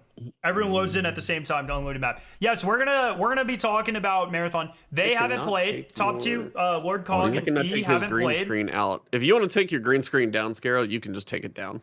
Oh yeah. Well, he's doing it Unless for the you're other using one. it. Unless you're using it for the Well, for the Bungie sponsored I'm stream. not green screening it on mine. So. Just joking. Yeah. Let me. Sorry, my cat's shit. So like not like literal, but like all of her toys and stuff are all over my office. So. No, you're good. You're good. It's probably an HDR thing messing with me or whatever. Okay. Does that look good? All right, let me lock my door too, so Victoria doesn't unlock it. You good, bro? So much extra space. It's kind of nice, right? Big old bonus room you got up there. Yeah, Yo, damn! This house had 2 masters, and we didn't need to. So. I like how Just you living- do. You living in see a the city, flex? I can't even imagine This the house. level of- You got to catch that right there, y'all. That's when you. That was the flex right there. I live in the South. My mortgage is less than like fucking a 2-bedroom rent where fucking Exactly. some people live. That's you my know? point. Like the space, if you don't The live space, in look at in a city, Yeah. is unbelievable. We can't even What are we imagine doing? it. What are we doing? Chad, what are we doing? I mean, have you lived in one of those places though? It's pretty brutal. In college. You get the space, but it's Oh, sorry. I thought San you meant a Francisco and New smaller- York ain't okay. got. San Francisco and New York No. ain't got nothing. No, Like, that level of space. I've lived in places that aren't San Francisco, and you enjoy the space, and then you realize it really is empty space, and you're like, man, Yeah, it's pretty small. It's a sad. Pretty small. I feel you. Let me get the tweets. All right, I Travis, think everything should Are be we? good. Is Everybody our should. audio on? Can people Audio hear us? should be Yes, you on. can- Everybody should everyone be can hear hearing you, us. yeah. Everybody should be good. Hello to Chat, is everything Scarrow's good? chat, by the way. Everything Hopefully you good, guys chat? are having an awesome day. A lot of love to Scarrow. Please keep Yes, it going. hello. But outside of that, thanks for having us and let us invade your stream, Sir Scarrow. No, And, thanks for letting me do this. I hate being like a diva, but it's been fucking. He's got the long hair even to go with the diva now. So someone in it's just like chat said Scarrow that. the diva. Someone in chat said that Valkyrie watched my stream for like 30 minutes and commented that I had very nice hair. So it's kind of it's good. You're getting big time, getting noticed by the big time. numbers. There you go. There we go. So yeah, we may as well just get this thing going. So silence on the set in 5, 4. All right. And we are live. That special edition Saturday. Last word campfire. We about to run a marathon with the boys right quick. Let's get right into it. How we going? My co-host, Komos. What's up, E? How we doing? Been busy. Even had an appliance delivered today, but all the adulting is out of the way, and we are here to talk to our wonderful guests and talk about Marathon, which technically now exists to the public, which is kind of nice to know. Finally. But yeah, I've been playing a lot of games. I will tell anybody, first Berserker Kazan's amazing, and Blueprints is also, so far, quite amazing, but breaking my brain at the same time. And there's another game I'm playing that is also something to look forward to, but I can't tell you what that is yet. So, been busy, adulting is done, but we're here. Hi, got Travis fresh Travis. off that IGN. How we doing, sir? I'm doing good, man. I just finished my GDC hustle, part of which included Marathon, which we're going to talk about here. I'm doing a review of the drug making game Schedule 1 right now. Okay, I wondered about that. Of course, I'm doing that game. Of course. Yes, of course you are. That does No, fit. Junior, you don't have to I'm do on it. that, and then I'm doing some other stuff I can't talk about. But yeah, I'm very excited to talk about Marathon and all that I have played. So let's invite our guest here, Scarrow, who really isn't much of a guest. He's been on the show, I think, more than any other. He's the regular now. Yeah, take that. Yeah, Teddy is the Teddy might guy. be in trouble. Yeah, Teddy might be in trouble. And of course, we got to introduce this gentleman who was on our Bungie feeds today. It was kind of Yes, nice to so see. the man who had JC his backfire with the gameplay sub, what the shown, hell? who got rated by Bungie, who has the locks commented on by Valkyrie today, JC, I love and you, dude. also an amazing gentleman I got to meet and hang out with at GCX previously. So, thank your wife for letting probably you vanish for the entire day, but the No, one and dog, only it's been a Scarrow has joined us. tough. It has been a tough week for Victoria for sure, man. Just between like me being gone at Bungie, then the ARG, and then the other ARG, and then reveal. It has been. I cannot praise her enough because I have been Pretty much you've been completely living absent. in that room, and she handled the house, right? Yeah, it's been pretty brutal, dude. So, Yeah, give us the breakdown of how all of this happened. If you can say like how long you've been playing, how much you've been playing, and we'll start jumping in just kind of straight into Marathon. So I think you were the one who solved the very first ARG, if I remember correctly. I got the final part solve. of the team. Yeah, they were. Yeah, so you were part of the team. There were probably 10 or so of us in a VC putting things together. I just happened to be the guy that had a dumb idea and it ended up being right to get the final solve, unlock the Vidoc. And I was talking with some Bungie people about that at GCX, and I'm pretty certain that's why I got invited to play. Nice. And then because like why would they pick me? I'm small peanuts compared to like most people that were there, you know. And then in October last year, I flew up for a week and played for the first time. And then I've done an extended playtest in the middle there that I'm not sure how much I'm allowed to talk about. And then I got played the last time with Travis. So all in all, I have about 75-ish hours in the game, give or take. Wow. Nice. And so I play in over 3 different builds too. So I'm like pretty familiar with a lot of what's happened over the last year with it. So. Let's get it, E. Let's get right into it. Obviously, the stream went down, and we have questions. I can only give my perspective from not playing anything, but we're not here for that. We're here for our guest, right? So who should we start first? We're going to be asking the questions, and you guys get to try and answer them if you can. Yes, let's do it. So you want to set it off, or you want? No, you had us going. You get started. Well, look, man. look, for me, obviously I'm coming in blind. Obviously, Bungie, this is the big game, PvP extraction shooter. A lot of questions. There's been, a lot of hype behind the game, as well as, the reveal that just happened today, and now you guys can talk about it. So before I let you guys start, for me coming in, this is what I would say what the consensus is from people watching it. There's stuff that looks cool, but I felt like, man, they were doing a lot of talking and not enough showing. So that's why I'm here to be like, okay, what's the gameplay loop? What's it like? Like, what's going on with loot? Do I take loot out? Do I come? Like, I got questions. Like how much guys. PvE? How much PvP? Like, there's so much I think for you guys just to like probably info dump right now. So Yeah, just bounce I it. wish they showed more as well. I don't know. It didn't feel quite as. It's weird because the ARG felt like very deliberate and polished, and it was probably the craziest ARG I've ever seen ever. And then it was I don't know, like I like the informal dev chat thing, but I kind of like it as like an after the show type thing. You know what I mean? It's weird because I uploaded 3 videos today, and then we watched them with chat, and I just found myself saying like, man, I wish they talked about this. Man, I wish they talked about this. Like it's odd, and I mean I think it's a hard game to show. I think that is true. The reason that they didn't show a lot of it because a lot of the game is like you just like. Have you guys ever seen a good showcase of a battle royale? Because I haven't. Yeah, I mean it's hard because a lot of it's like in the moment, your own thing. Like, are you waiting? It's like in the all moment that stuff. This is extraction shooter. It's very much like a battle royale in that the gameplay loop is the crazy stuff that happens with your friends that you're then talking about in chat like afterward, right? And so I think they have an inherent obstacle in showing this game. It is one of those ones you kind of have to see it to believe it. You have to play with a crew and then come away with stories. And so I do think that is a challenge. But your question, Cog, which is like, what is this game, PvE to PvP, etc. So this is an extraction shooter. If you've played Escape from Tarkov, this is very, very much in the same vein.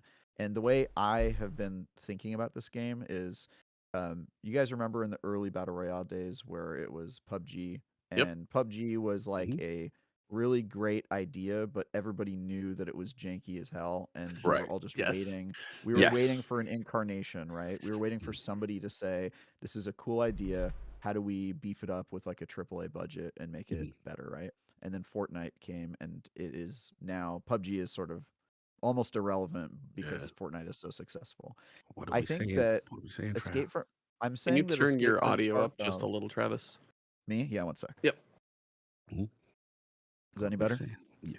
Sounds like it. Yeah, so I think that Escape from Tarkov is successful enough that there's now a race to see who can become the Fortnite of the extraction shooter genre. And I think this is Bungie's bid at doing that. And it's very clear in the game design, it's clear in the way that they talk about the game, they reference Escape from Tarkov, they talk about the extraction shooter and this genre that's kind of in its infancy. And so if you have not played Escape from Tarkov and have no idea what I'm talking about, great, perfect. The premise is you get dropped into a world with a group of your friends, and the goal is to find better loot and get the heck out. And you can do that in a few ways. One way is you can just take on PvE activities. You can fight enemies. You can loot them. You can complete little mini. I wouldn't call them puzzles. They're sort of just like little activities you can do on the map. Think of like you doing a lost sector or doing a public event or something like on that scale in Destiny. It's sort of like that. And then you get the loot, and then you go to an extraction point and you try to get out of there. The twist is that you're dropped in with several other groups, and depending on which map you're on, it can be a small amount of other groups or it can be a large amount of other groups. It kind of scales depending on how big the map is. Okay. And then What you was can the run into other range? players. Because The they range was, I said think, the smallest was 3 and the biggest was 8 or 10, but we did not get to play that map. It's their post launch map. The most So teams, the main- Travis? yeah, the most teams. I Most think teams, Marsh has is the most 8. at 6, but maybe I They could. told Yeah, they said me- 18 I- on that they one. they told me that the map that's coming out post launch that nobody has seen. which Okay. I think we're allowed to mention it is the largest. Okay, group. that must have changed since the last time I played. That's interesting. That's Because really today cool. on stream they said 18 max players, but not they alluded to like not every map has that. Correct. 18. The other teams thing is per. that they're Okay. not trying to the do other- like 100. It sounds like The for other sure. thing is matchmaking is not compulsory, and so you could drop in by yourself, and Yeah. then that gives weird situations where there's like multiple groups, but there's still the same amount of players. Because if everyone was solo queuing, technically you could have 18 separate groups I'd that were actually all love to see against it. each other. But the standard is everybody drops in with 3, and then you have like a certain amount of groups. But Yeah. the twist is, you're dropping in, and your sole goal is to maybe complete some mini objectives and bounties that you have that help you progress in the meta or the story. But the main thing you're trying to do is you're just trying to get better loot and get out. The twist is the other players can attack you. You can also go in with the explicit desire of, I'm not even going to worry about PvE. I'm just going to find other players to kill because that's where the good loot is, or I'm going to let them Right. do the work for me. And because the extraction process takes quite a while, it shoots a giant beam in the air and it lets everybody else know. Everybody know this this man's going down. Reminds Okay. me of People like come kind of at the you. Division extraction. Like Division So- Dark Zone a It little bit. very well. Escape from Tarkov, I believe, was like inspired by or based off of the Darkness Zone in the Division, and so it is very much that you're doing PvE, but you're constantly on alert of PvP, and sometimes you're going in with the explicit desire of doing PvP. Most of what I did was just, hey, let's find other groups and kill them and take their stuff, because I was with some sweat lords, as I think Scarrow was as well. But doing the PvE stuff is certainly fun. The headline is this is Bungie's most hardcore game that they've made. Yeah. And when I say hardcore, I mean like it's meant for a hardcore audience. They have sort of hedged their bets. When I interviewed them and talked to them over this week, like they've said like, yeah, well, we don't think it's actually that hardcore, or we think that most players are more hardcore than you might think, etc. Pointing at the numbers of players that play Battle Royale, which is sort of a sweaty game mode. So I take that, I understand it, but it's very sweaty. It is extremely sweaty. It's stressful to play as because you're constantly on alert of like, am I going to get sniped? You can get downed really quickly. You can get steamrolled if you just are not good at shooting, and that I'll get into my main concerns about this game later. But it is an extremely sweaty, hardcore PvE PvP mode, and that's that's the summary of it. I don't know if you have anything to add, Scarrow. Scarrow, where do you land on this thing? What's your elevator pitch to somebody? Yeah, I think you've probably been doing it all day long. I think the stuff that sets Marathon apart are some of the things they didn't talk about that much. A lot of this game is going to be world building through the factions or learning what happened between the original Marathon games and now. That's going to seems like it'll play very heavily into the seasonal live service aspect of this game a lot. And there are aspects of the game that I've been kind of dancing around all day that I wish they would tease a little bit, but are definitely going to be I think one of the big driving forces behind getting people interested in this. I know what you're alluding to, and I can say this because they have not shown me anything that I'm not allowed to talk about, right? But yeah. You're talking about like the secrets that Bungie tends to put into its games. 100%. So I was anticipating this. You guys may recall on the show, I predicted that this game was secretly just a game about like finding secrets and community events and that sort of stuff. And the reason I thought that is because all of their marketing has been ARG. They've had like these crazy kind of stunts. I asked the game director and the I don't remember who the other person was, the sandbox designer, I think, something like that, Lars about or this Keith? point blank.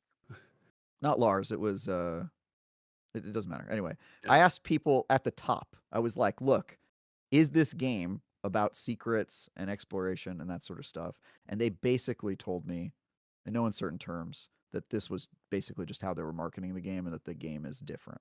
So, Scarrow, I'm sure you've seen more than I have. I've played things that's not true. So I also saw some stuff in the game where there's like clearly stuff you can discover, but I'm wondering how much of that is the meat of the game and how much of the game is just you going in and shooting other players and that sort of stuff. not to draw this answer comparison. to me was basically like, no, like it's just marketing. It's how we're marketing the game. We think ARG is fun, and the secrets are going to be in the game, or they might get added, but it's really not our focus for the game. Was the answer that the game director gave me? Yeah. I would the way I think about this is it's kind of similar to how I would say raids are not the focus of Destiny at any point, and they're not the meat of the game. They're not the core of the game at all, but they are the thing that keeps a lot of people coming back and like put Destiny on the map.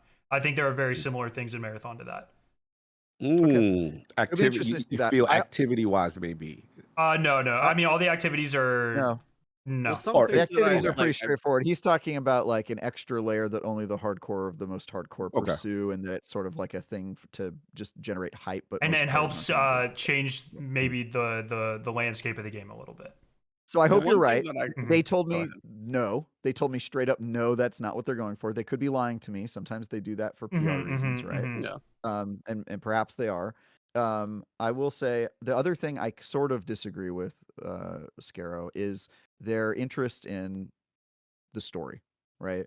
The story is something that they touched on. They have a team that's dedicated to it. We met the team while we were there. But one of the red flags for me was that they basically said that they're not following the canon of the original Marathon trilogy. They said that they're going to follow some of it, but that they're taking liberties with it. And some of the stuff that I've seen or heard people allude to definitely decanonizes some of the stuff that happens in the Marathon trilogy. And so I'm a little concerned that story is an afterthought. I think that was the case. I disagree with all of this. This has not been my impression at all.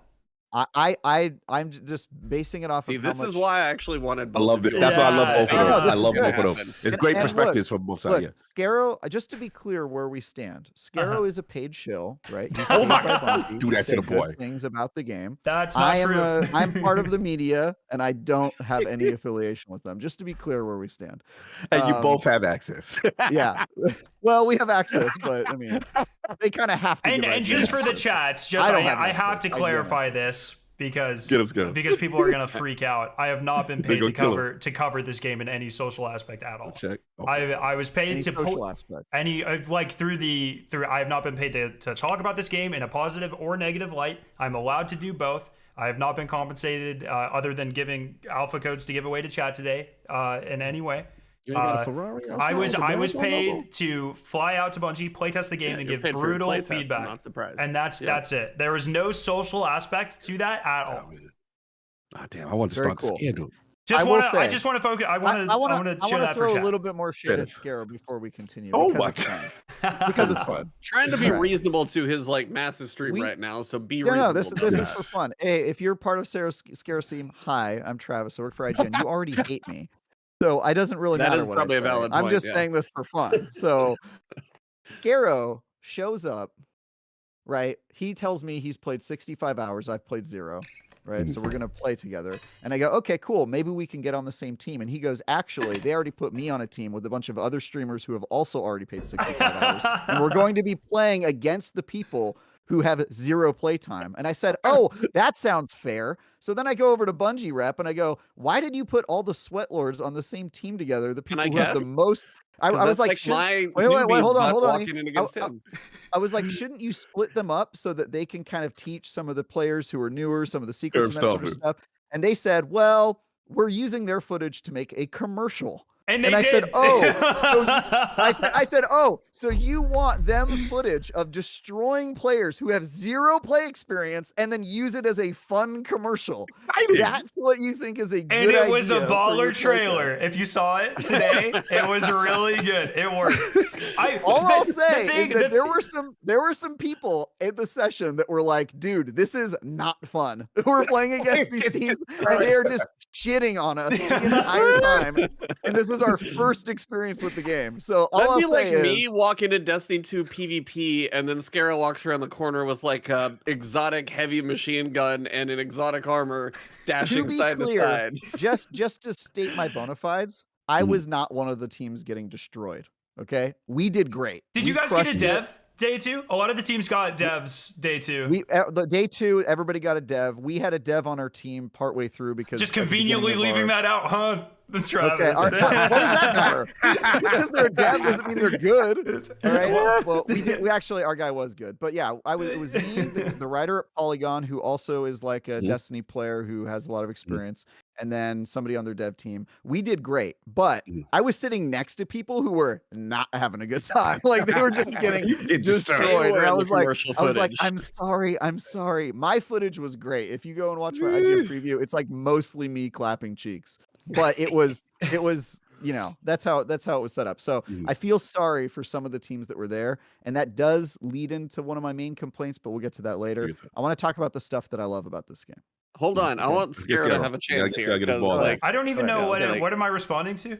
Yeah, what is he I just want to responding get. to? I kind of just want to get your like I want to get your interactions with like your initial play tests and how the progression has been through your 65 hours. Because I mean, before even Travis got there, like how was your week? Like what you can share and can't share. Totally understand if you gotta respect NDA, but just how has it been going through like. How has the build been progression? How have things felt? Like, what has your experience been like from day 1 to when you left right before all this week of chaos and ARGs happened? How has that progression even been for you? Leaving out the stuff you can't tell, how has that been? Yeah, for this week, last week, Travis and I got there at the same time. Like, all press and everyone got there at the same time. So the only difference between our experiences is they pulled me out for like a couple side interviews or whatever for Bungie Foundation and what you saw on the thing today. But other than that, our experiences were pretty, other than me being on a team with my friends. Sorry, Travis, that you don't want people to play with their friends. With a lot more playtime. It's fine. We did great. So I'm not one thing I will say, and I've been talking about this throughout the day, is like, it's been pretty incredible to see between every playtest. Like, so the way the playtests work, in so many words, is like, we'll play for a bit of time, we'll go into a conference room and they'll ask us questions, and then we'll play, and it's just focused feedback, right? And every time I've played and every subsequent build, you can see things that they have changed directly based off of our feedback. So like the way the faction and contract system and all of that works now, that is directly based off the feedback we gave in October, 100%. Like none of that existed back then. Similar. That's a huge part of the game. So it's a huge part of the game. Yeah. Some of the, there's one of the 6 characters that, so they showed off 4 characters today. There's 2 more that we played with in October. And these are classes? Just to be they're runners. Like a shell. Yeah, They're like They're just a shell. Yeah. They're more like hero shooter characters, like in Okay. Overwatch. That's how I would think of them. Got it. But no, just for clarity. Yeah. Again, ignorant, don't know. Yeah. Distinction, because again, they mention like glitch. They mention some like Void. hunter-like thing, void. Those are the So shells again, you wear. those are the shells. They don't have any specific individual abilities that are separate from the others. No, well, Because basically do. the shells all They So do. It's They it's do. The shells are like your hero in a hero shooter. The idea being that every time you die, it's just your shell, and you are some amorphous consciousness that's been shoved into different bodies, and Yeah. those bodies have different abilities. And So they each do. Okay, body- got it. Yeah. And so each body has separate abilities. So if you jump into Locus, he is like the guy with the shield, the guy Right, who very can Titan-like. dash places, and the guy who shoots missiles when he uses his prime thinking ability. They're Emo not that called one, yeah. supers; they're called prime abilities. And then if you're that versus Glitch, the one whose powers is that they get to go hella They go fast, and fast, double yeah. jump and stuff like that. They have very different play styles, which is Got which it. is Okay, awesome. thank you. I will. Thank you. At Continue, least Scarrow. Sorry. in my perspective, how we approach the game, I would say upwards of 80% of the game plays exactly the same, no matter what character you're on. It's there are it's how mostly how you approach combat changes. But like, you know, one of the characters has a double jump and the others don't. One of the characters has a super sprint, like attack sprint, and the others don't. But like the gunplay feels about the same. The how you traverse the map for the most part feels about the same, with the exception of the double jump, obviously. But it's like I would say when people hear hero shooter, I think they think Overwatch or they think Marvel Rivals. It's much less than that, in my opinion. It has much less impact on the game as a whole than those characters do.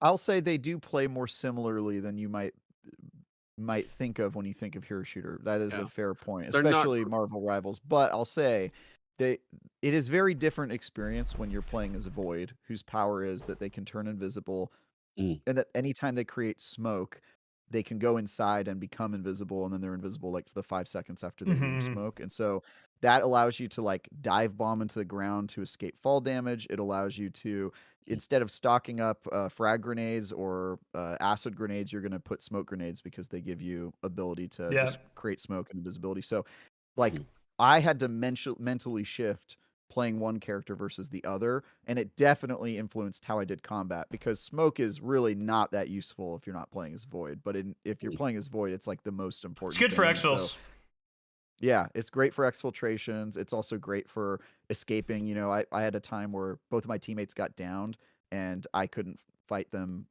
1v3, so I dove off a building and did the dive bomb and landed on the ground, made me immune to fall damage, turned me invisible in the smoke, because when you do a dive bomb, it creates smoke around you.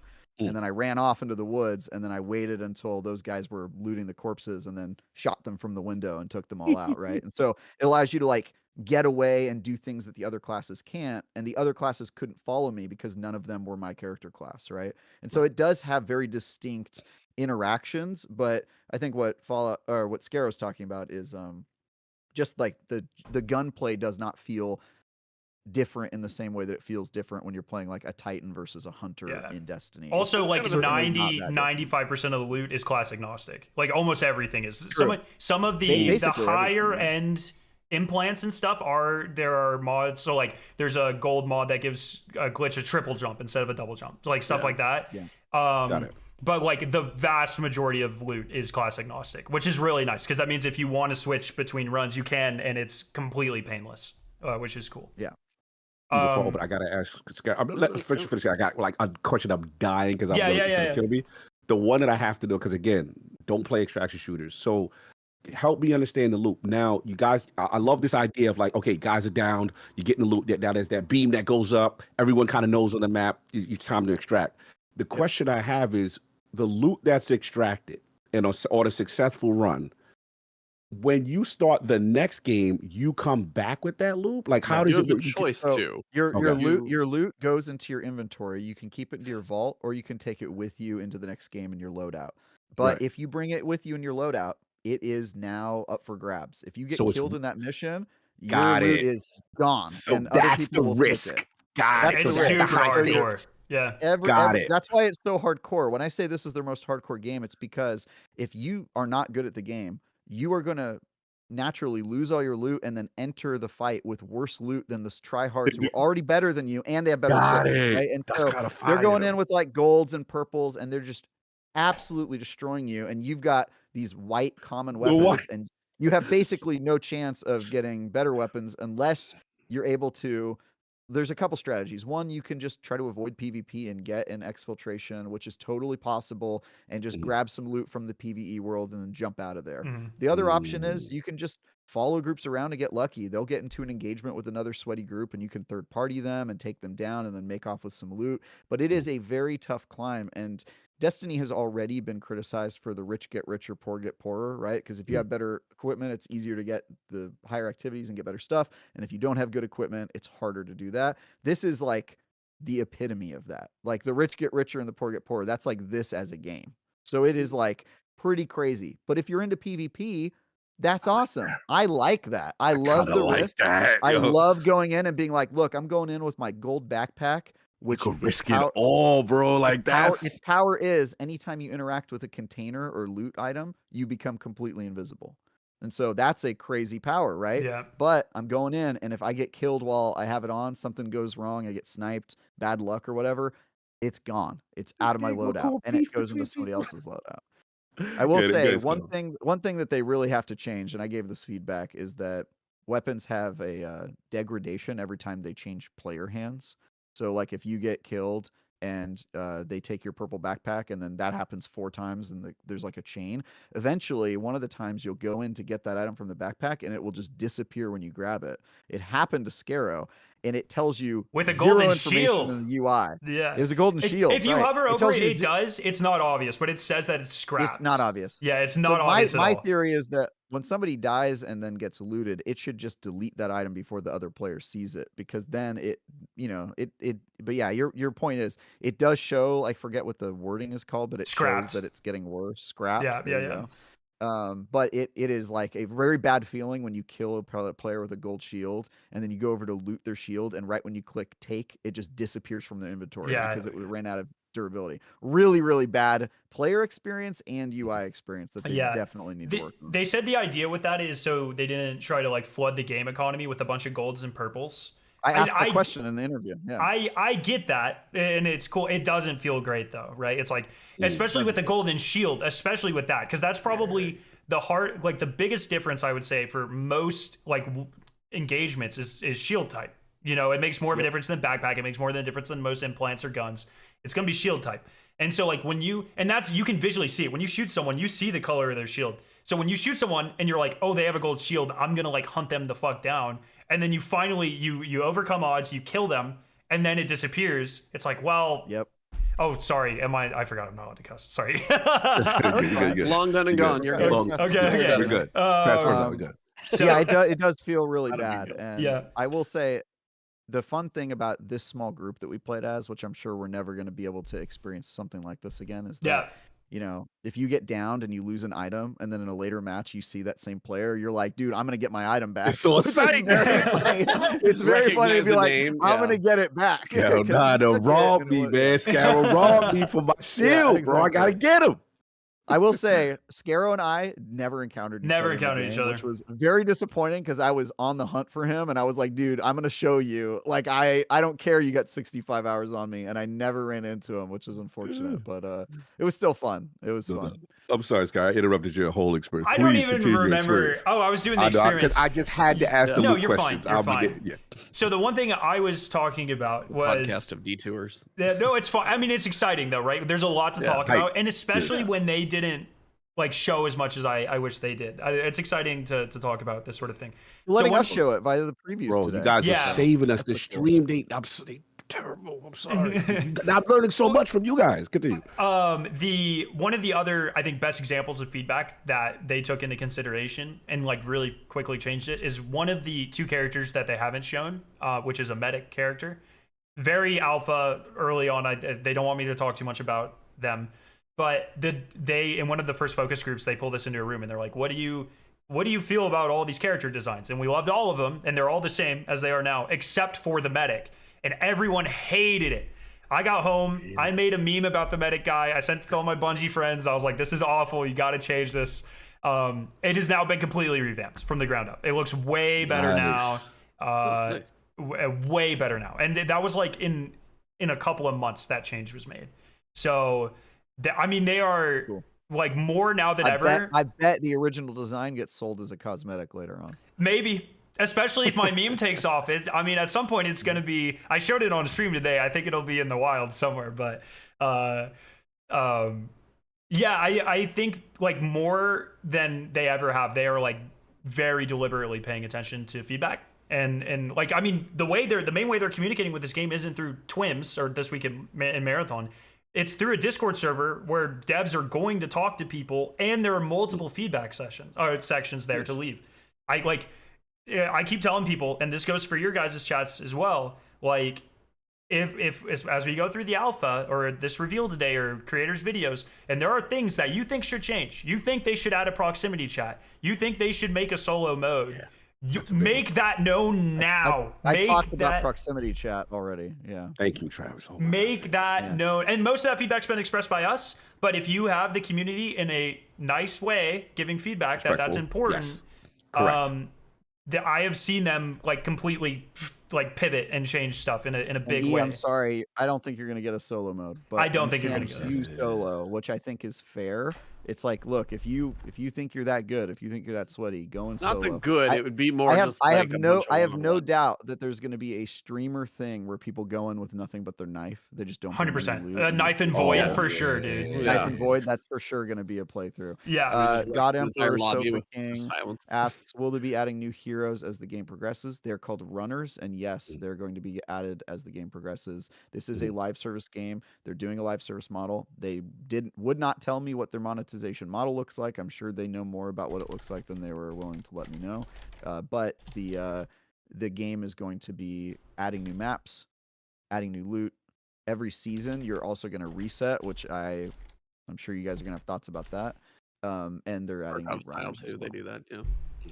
Yeah, they're following the Diablo model of you lose everything at the end of every season. I think Tarkov does that too, right? With wipes? Yeah, Tarkov does wipes, Diablo. I mean, it's kind of a point to where it's like, if you get to the point where the rich are so rich, then anybody who tries to just like, I haven't played in like a month, let me pick it back up, or let me try Marathon for the first time, there never seems like a good time to start if they don't ever clear the slate.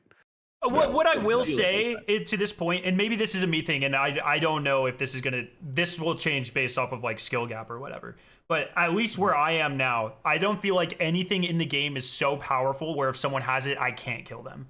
It's harder to kill them, but the TTK is in a really interesting place where, especially with snipers and stuff, where you can definitely like, low. It's very low. It's pretty low. Yeah, it's not as low as Tarkov. You can shoot people with the rifle. Like people were with purple shields. I found like this purple rifle, and I was just able to tap them from across, a very long distance. For the most part, I'd say it's like pretty similar to Destiny nowadays.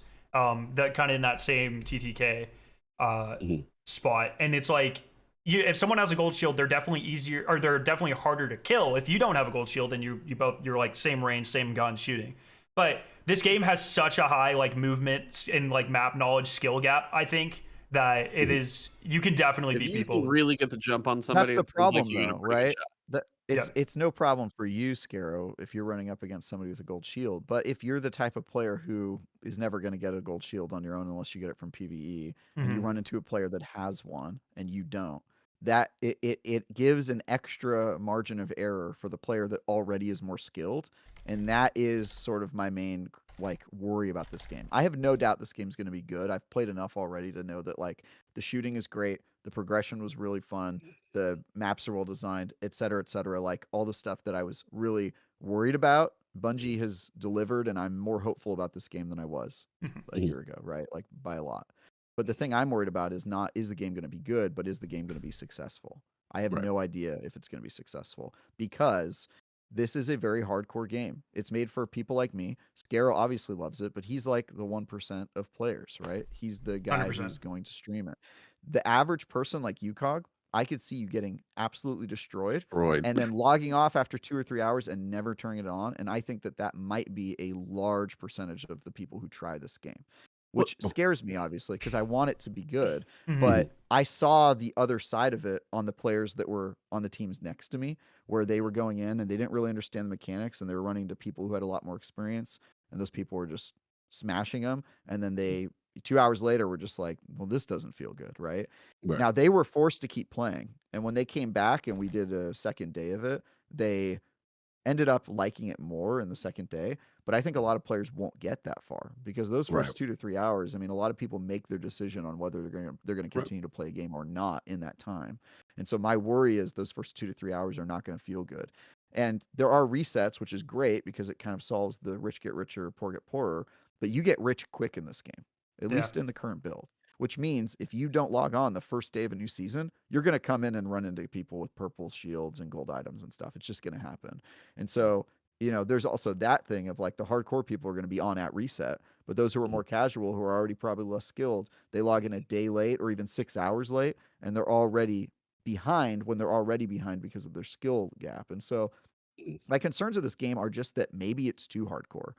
It's for me, but I don't know. I don't think it's going to capture a lot of the Destiny audience. I think it's a little too hardcore. I for the do think Destiny that's the audience, point, especially those. though. Yeah. I was like, Well, I I think think so it's good for a too. different I game. don't think they're going for the Destiny audience, but I do think that there's two worlds where they're successful. They do something so different and so good that it attracts a completely different audience, or they get a lot of the people who already like Destiny or some combination thereof. I don't see the Destiny group helping them a whole lot.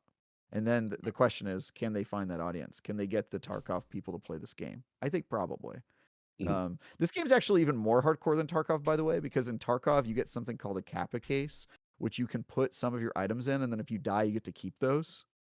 This game doesn't have that. Yeah, currently there's and I nothing asked like them, that. "Are you going?" I was like, so "Are when you gonna you're put when something you're in like on that?" like And they're like, when you're "No." on your run, there's no like mid save. I got a little bit and I can take it with No, me. if you die, you lose all or everything. nothing, whatever you If you extract. die, you're done. If you, Now, the one even thing I will if you don't die, if you don't make it to an exfiltration point before you run out of time, you lose all your stuff. You just get left behind. Yeah. 'Cause there's a timer too, which one time we were in this really long fight with a group and it ended like 20 seconds before the last exfil, and we ran and we got into the exfils just seconds before it blew out of there. We could have won that encounter and then lost everything, and we already didn't get any of the loot from that group that we fought because we looked at the timer and we were like, we don't have time to loot these guys because it's near the end. So there's these decisions you make that are really important. But yeah, if you lose your stuff, it's gone, and there's really no mercy rule for the team that got destroyed. The only thing that helps you is there is a meta progression where you're completing objectives for the factions, and you can complete those and then die and still get the progress. And then they do alleviate some of the pains because you can unlock, like, for example, green backpacks and green shields, which are higher level than the standard. You can unlock those to buy in the black market, which you have access to in between games. And so there is a little bit of padding where it's like, okay, well, I got destroyed and all my great stuff got taken, but at least I'm not coming in with the worst items in the game. I have like slightly better items. I think that that's super cool. The problem is you don't unlock those until several hours into the game. And again, I think a lot of people aren't going to last that long. And so that's my big concern. It really does have to capture that Tarkov battle royale, extraction shooter audience that does exist. And I also have questions about how big that audience is, the extraction shooter audience. So those are my main concerns about the game in terms of its hardcoreness. So the thing for me that I heard, at least, and then I'll have a couple questions for you guys. One is about the welcome kits, which sound like a nice Sponsor thing package. for sponsor package. Sorry, I heard Yeah. a couple different names and I probably got them crossed. So it sounds like the different factions. You got the USMC and all, like who I don't know all the factions. I've seen you guys talk about Mida and other people, so I know there's more going on. Mida emote spam in chat. Mida on top. Yeah. For those of you who didn't know, Mida actually comes from Marathon, so we're bringing it back. Yep. Now, Traxxas was in Destiny 1 as brought it well. from Marathon. Traxxas was a gun manufacturer in Destiny 1, bringing that back too. That's right. Yeah. So the sponsor kits actually sound like a cool thing because I have not played Tarkov. I played some PUBG, played some others, but I didn't get to Tarkov in the extraction. I don't know how low your loot pool can go. Like if you are literally down to a knife and nothing, or a pistol, or Correct. what. You can go down to that, and so the sponsor package is literally just to prevent that. But you do get crap loot. Like it's the worst loot you can get in the game. I mean, I get that, but at least you have like something. Yeah, and One of some my of our basic feedback was feedback- making them more interesting and dynamic and stuff Yeah. too. Because like they My literally suggestion currently give you the was- worst gun in the game. It's like, okay, Exactly. well, you don't have to insult people like that. Like, Yeah, exactly. Like, And so I guess when it comes to feedback, one a of piece my of pieces progression- of feedback was basically you should have the ability to unlock better sponsorship packages and pay for them, because the whole That's idea what of a I was actually gonna sponsorship say, yeah. package is that they're free, and so you literally get them for free. But like you could go in with a knife and find better loot than are in the sponsorship packages In 5 like, seconds. In 5 seconds. Yeah, yeah, like yeah, no yeah. time at all. And so really the point of the sponsorship package, I think, are more like it's a nice thought rather than actually useful. And so they need to rework that. And I gave that feedback. I'm sure other people gave that feedback of like, this doesn't really feel right. I was like about to there say the should same be thing, so yeah. some randomness. So yeah, I was not there. By the way, they keep referencing the sponsorship package as like this thing that's going to solve the sweatiness and the bad feeling of getting killed. And I'm like, dude, it's not. Like it Yeah. just doesn't. It's not the So same do thing. I you think the think, black like- market does a way better job of that. I kind of want to ask you guys, like, do you think, so you're saying the black market, you'll earn some currencies you play through, whatever it is that you'll extract.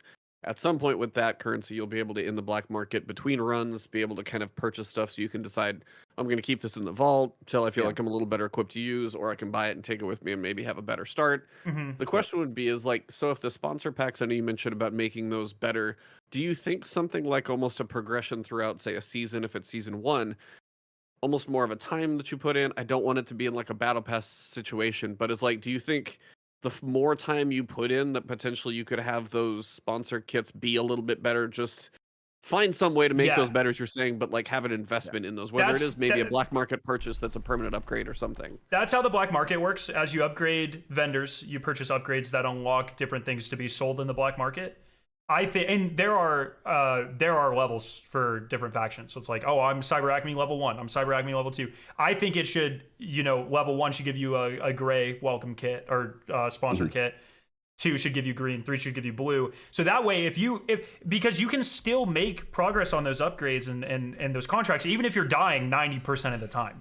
You exfil with some materials to get upgrades. You complete your contracts. You can still do that. And so it's even if you're dying most of the time and you're working for a faction and you're putting in the time, I think your starting loot should get progressively better as you, maybe not as fast as if you weren't dying, but it should still feel good to progress. And that was a lot of the feedback that we gave.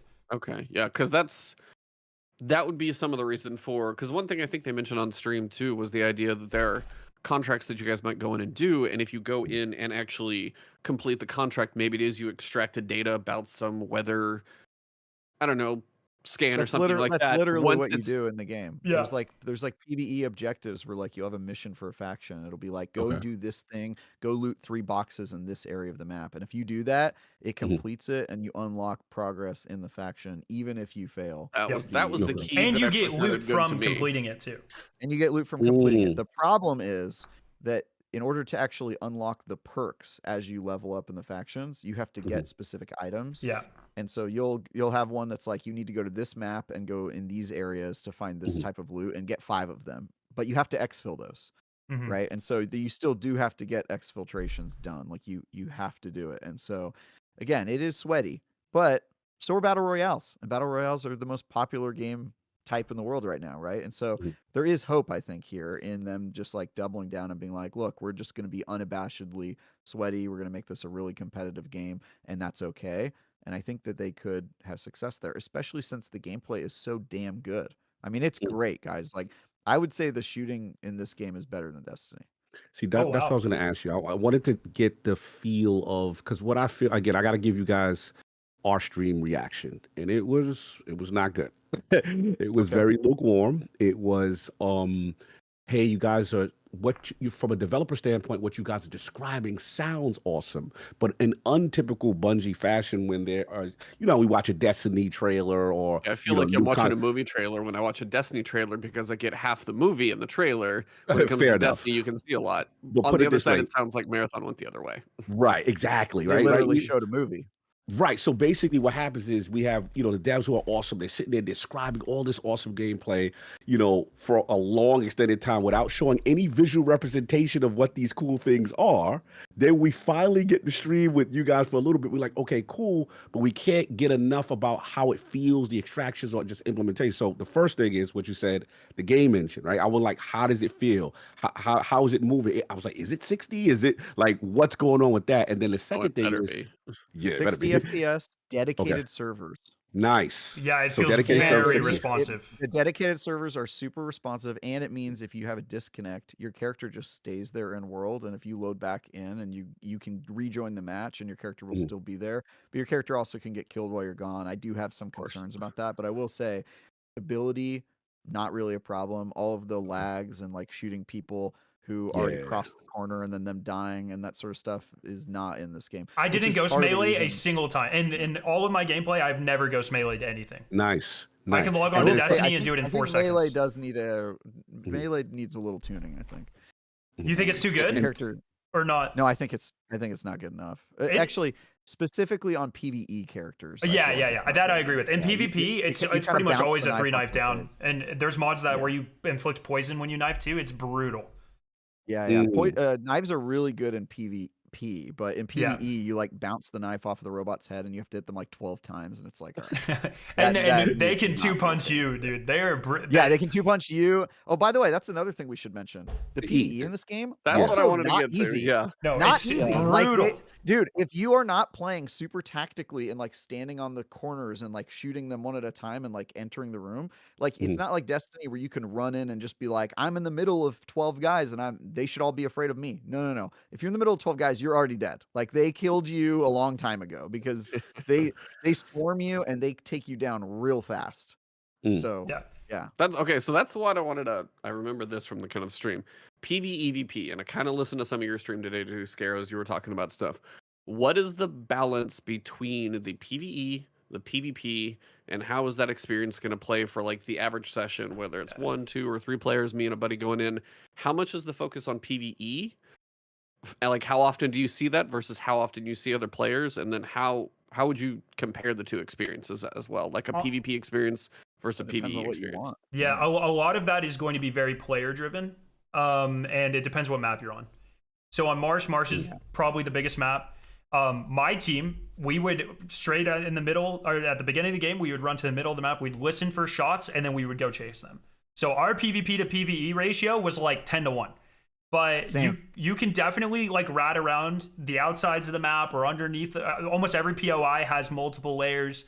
You can, if you really do not like PvP, especially if you play like Void, you can probably go a lot of times without playing PvP. Maybe until you start to exfil. Exfil's the one part where you just can't avoid it. Really, if people want to rat and spawn camp your exfil, they can. Yep. So, but other than that, like there are plenty of opportunities to run away or get out of combat or get away from PvP. So it's very player driven, I think. I'll say it is extremely player driven, and it sort of just depends on what you want. But like if you are familiar with the map and you know where you spawned and you're like listening, you will immediately hear groups like run into their nearest point of interest or the area that they're near and start firing off shots. And if you happen to be near a group that's hunting for players, like they're going to come after you. And so it is a little hard to hide, because at some point you have to engage in the PvE, and if you're doing that, you're most likely shooting, and if you're shooting, other players are hearing you, and if they're thirsty players, they're going to come after you, right? And so like a lot of the matches I played, we spent like the first half of each match, which by the way, the matches are 25 minutes, and then you can extend that an additional 5 if you do the final exfiltration, which is a very funny mechanic where if you don't make it to your exfiltration point by the end of 25 minutes, there's a single exfil that you have to run to, but every player is assigned that. So how many get to the hatch? So get to the escape pod. If there's 6 teams, we did final exfil a bunch of times, but we basically spent the first half of the match just killing all the other teams, and then we were like, all right, now let's do some PvE. Yeah, with a clean map. So it is like you spawn in, and if you die and get completely eliminated, you're out of that run. Correct. Yeah. If someone on your team is up, they can res you, but if your entire team gets killed, then you're out. Yeah. So 6 teams. But yeah. Yep. 6 teams of 3, 18 on what's the Marsh name? Dire Marsh. Dire Marsh. How how many exfil points for 6 teams? You all have Everybody your own. has their own, and then also Oh. there's some exfil points on the map called enforced exfil points, which are exfils that PvE summon guarded? enemies if you use them. They're not assigned to anybody, but you can decide to use them anyway, and then PvE enemies come and attack you. And so I will say, to the game's credit, there's a lot of ways to get off of the map. Even if somebody's babysitting, they find your exfil point and they just Yeah. babysit it because they know you're gonna have to go there. And you go try to use camp on theirs you. or something? Just Like, go. No, you can't go to theirs, but you can go to one of the enforced ones. Okay. And then kill the ads there, and then get exfilled from a different route. How many of Or those can did you just do see? Final It's exploration. 1 per game, and they're single use. Yep. Oh. Mm. Okay. And fun fact, But you want to Travis, typically use yours. Every map, though. Yeah. What was the fun fact, Scarrow? Fun fact, well, only Travis will really get anything from this, but in an earlier version of the build, the key rooms, you could spawn a special exfil that spawned right next to you and just get out. They took that out, but they are clearly playing with the idea of additional ways to get in and out. So It's interesting. Okay, so Yeah, the I wouldn't be opposed to there being additional ways to get out, because I do think one of the big complaints for the people who just want to like go in and enjoy like the story here, just do the PvE You activities. gotta get into The other that. thing that's annoying is like at some point I was like, all right, I've got 2 hours of me just killing other players. I need to do PvE stuff and record it for the preview, right? So I was like, I need to do some of that. So I went and hunting for one of the boss fights. They have these little boss encounters, which are Oh. interesting. They require you to So like require a you to have a strike, special or is it like a item. public event? It's like a public event, Yeah. like a public Okay. event boss. You need a special item injected in your character to enter the field to attack them. Otherwise, you die when you go in there. And so, like, it kind of creates like a little barrier. You have to get inside. And I was like, all right, let's go and do that. And then other players just, they got there and to a 3v3v3 fight, and it lasted like 15 minutes. And then I was like, all right, I guess we're gonna have to do this next run. So there is like a thing where, like, if you're just trying to do a specific activity, especially if it's for a mission, sometimes other players will just have other ideas for how you're going to spend that map. And right? that's how any PvEVP is gonna go. That's, I mean, Yeah, from exactly. World of Warcraft to now, you're like, oh, no, I'm not.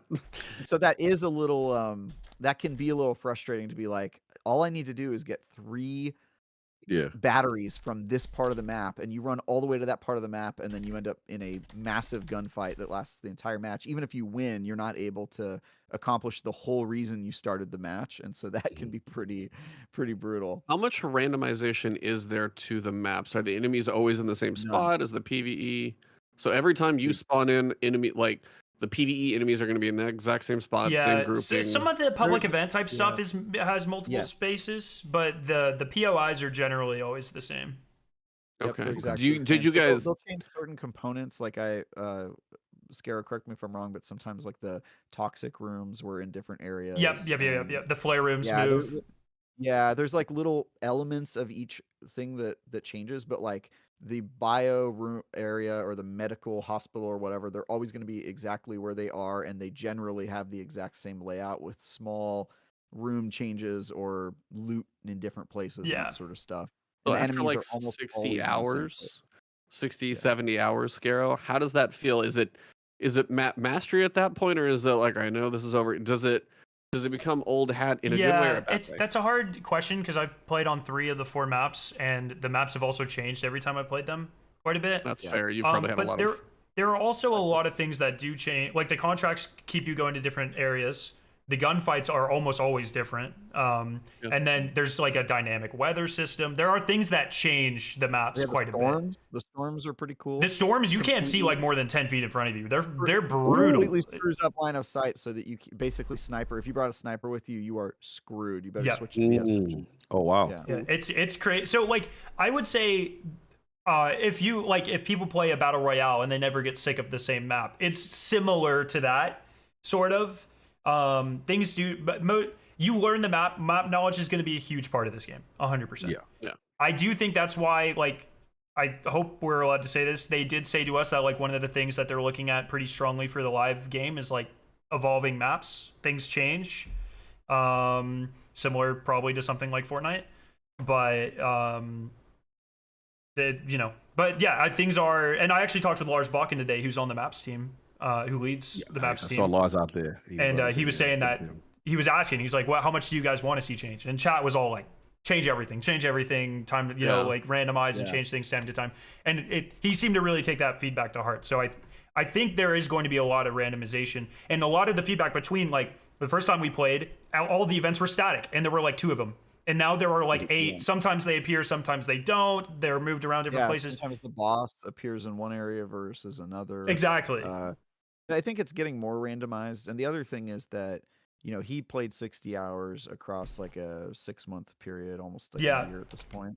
And I don't think the seasons are going to be that long, and they're going to change stuff every season. The metas are going to change, which weapons feel good. They're going to add new maps, add new hero runners, stuff like that. And so I think that there's opportunity for them to introduce variety over time so that you're not just playing the exact same stuff. But it is very static, I'll say. But then again, so are battle royales, so are all extraction shooters that we've had so far. And so I think they're following a blueprint very closely. The extraction shooter, like, it is just an extraction shooter, like every aspect of it. And they're just trying to make it a higher quality, bigger budget version of those that we've seen. So the question I got for you guys is the loot and the backpack itself. Like, so you get in the backpack and then like the time spent to analyze and make that decision on what you're going to pick, and then how differentiating, how cool was the loot that you bring in? I'll take this one.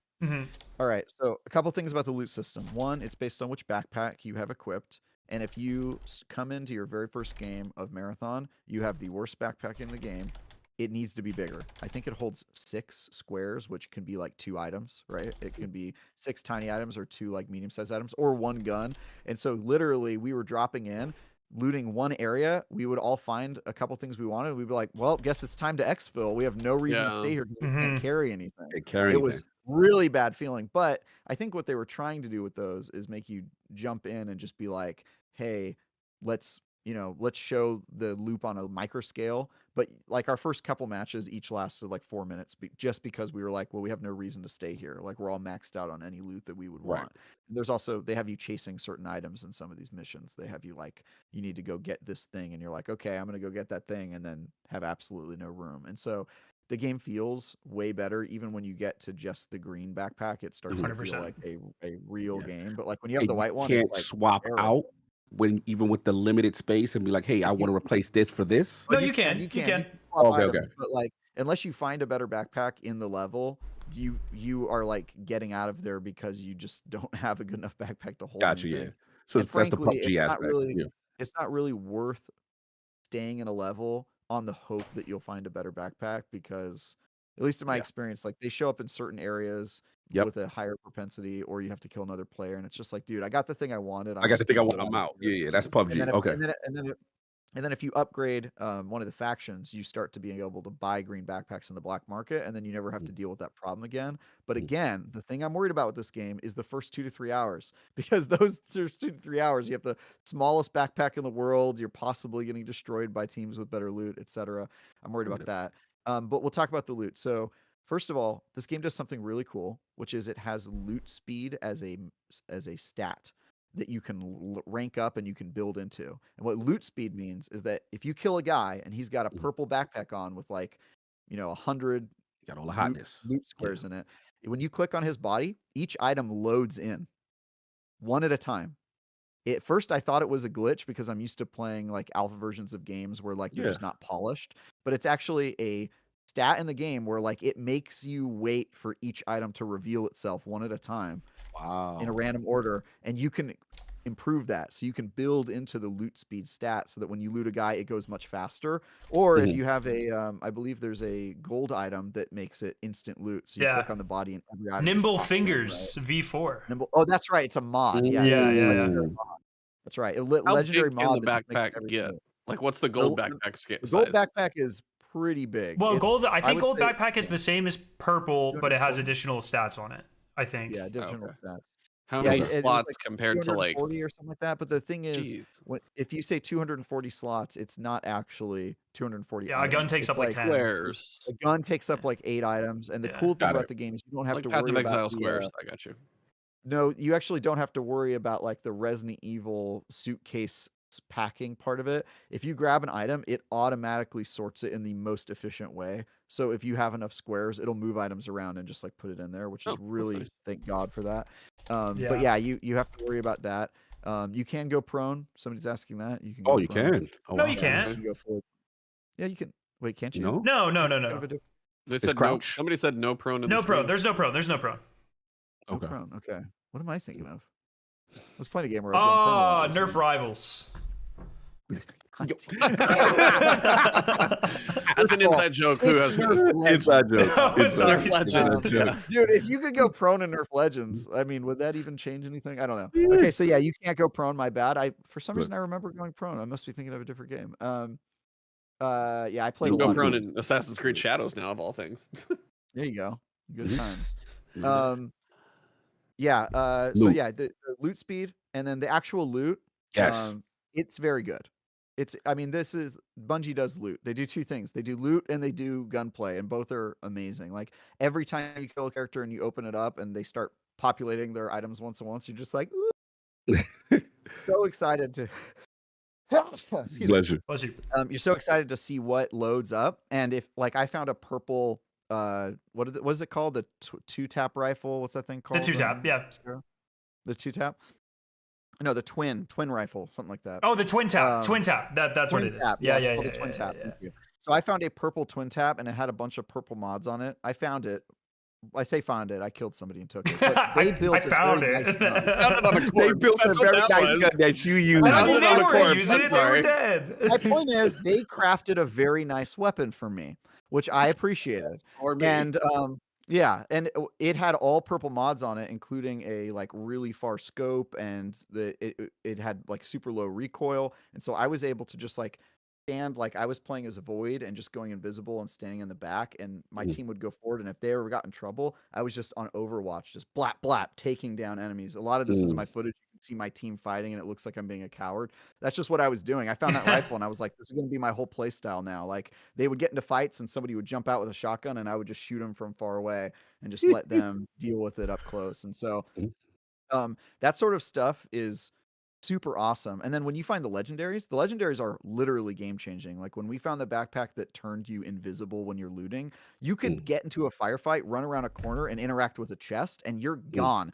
You are not like Hunter invisible in Destiny. No, you are like, fully invisible. Oh, You're, wow. like, gone. And so literally you could just like Harry Potter cloak of invisibility and just like stand in the room with them, and they have a chance of not finding you unless they have a Blackbird, which is the most annoying character to play against. And yeah, Blackbird is a character who can ping at all enemies in an area, like they send out pings.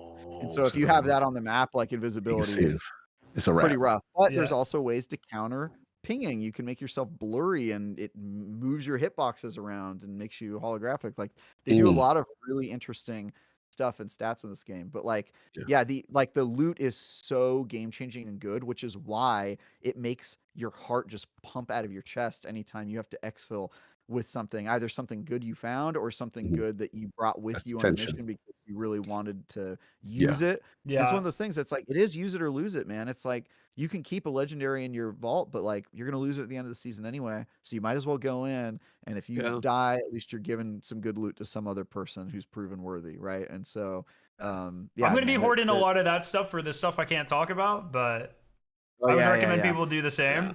But I mean, I'll talk about what because I'm not under any NDA or whatever. I'm not in Bungie's playtest group or whatever. But they have 3 maps. I'm not a shill. I love that you smiled. He almost said it, and then he did. They have 3 maps at launch, and 2 of them are on the smaller side, and then the Dire Marsh is the big one, right? That has the most teams. There's a 4th map that's coming like 30 days after. And I talked to devs that told me that this was the thing that they were most excited about and the thing that they thought was going to set their game apart. In other words, big content release coming out 30 days after the base release. This is their Vault of Glass, right? It's a map up initiative. I'm not That's how 30. I don't think it's quite 30 days, but sure. Well, they said it was pretty quick. Yeah. I think it'll be much. I believe the players unlock it. I think the players unlock it on one of the other this maps. is some form of event. What are we doing? So it's a 4th map, and it takes place in the location of the Marathon trilogy, the ship that crashed into the moon. Which, if you have played Marathon, It didn't crash into the moon. It was built in the moon, Travis. Whatever. It was built in Deimos. Give him that lore, Scarrow. Give that lore. Give him the deep lore.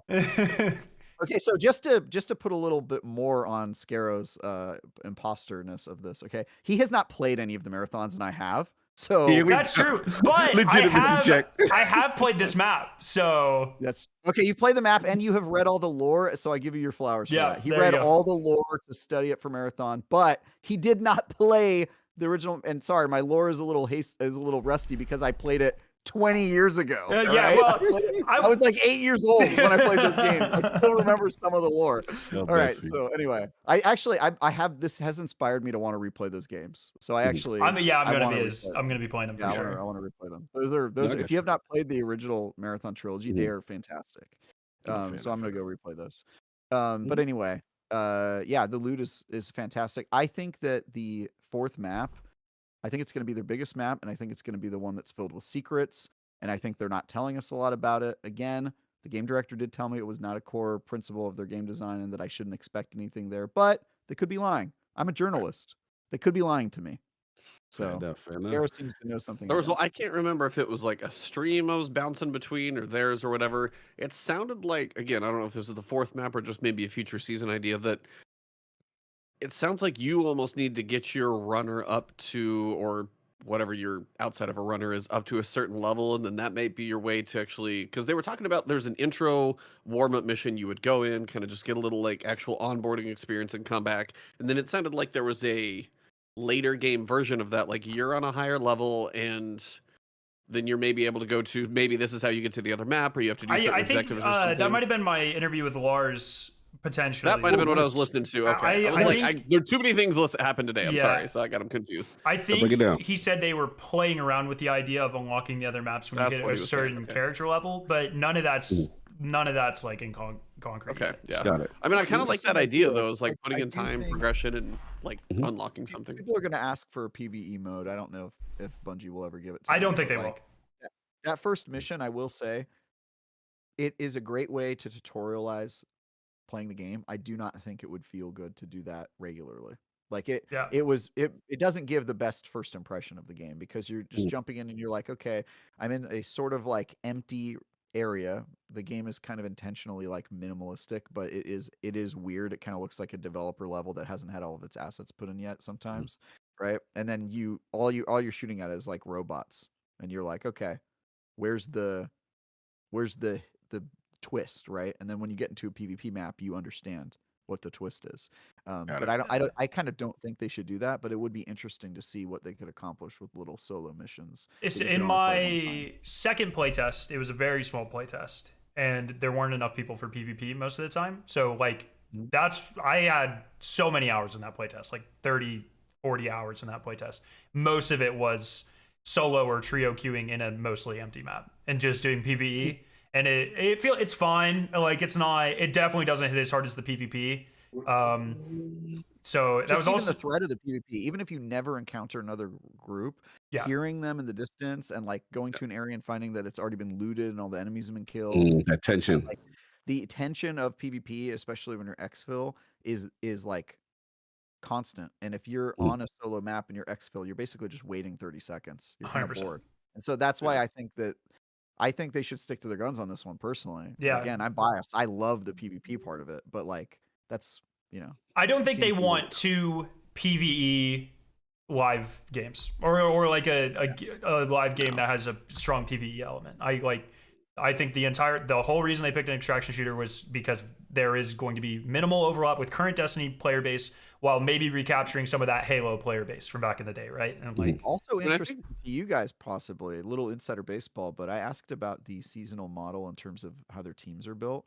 I said, are you guys going to do another Alpha and Omega for Marathon? And they told me no, because this is a PvP game, and so the whole content delivery pipeline is just formatted differently. Like they basically can have the entire team working on the next thing because it's changes to the meta or like a map or whatever. But so far, they don't anticipate needing like staggered teams to deliver certain content delivery, which I thought was kind of interesting. Yeah.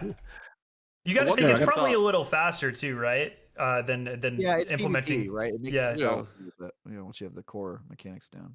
Did you have something, Cog, you wanted to ask?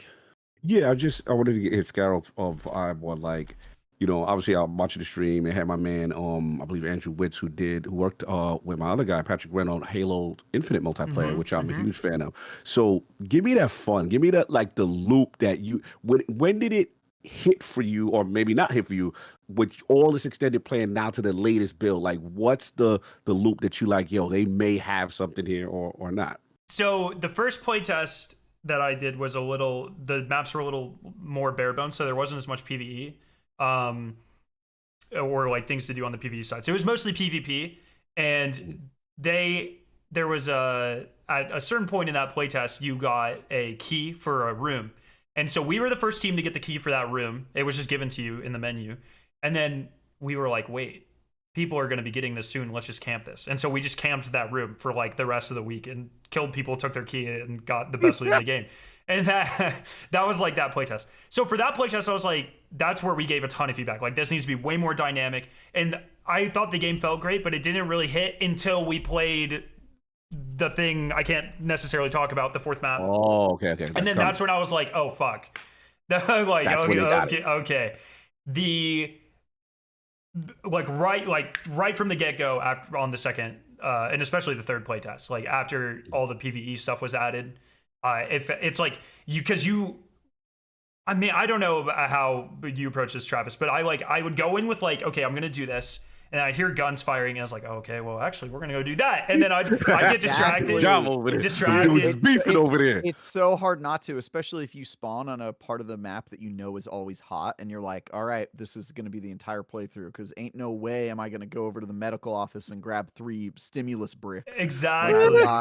When I've got like With a gold stopping over here. potential over here, like there's stuff going on, and so you always go in with a plan, and the PvP completely screws up your plan every single time. And like I said, I went in to go do a boss fight, and I was like, guess next time, because I'm just not gonna be able to this time. And so that's when this time it felt way better. Like every run, I was like, oh, that was awesome. That was really dynamic. I didn't expect any of that. Let's go again. And this was actually my shortest playtest by like an entire day.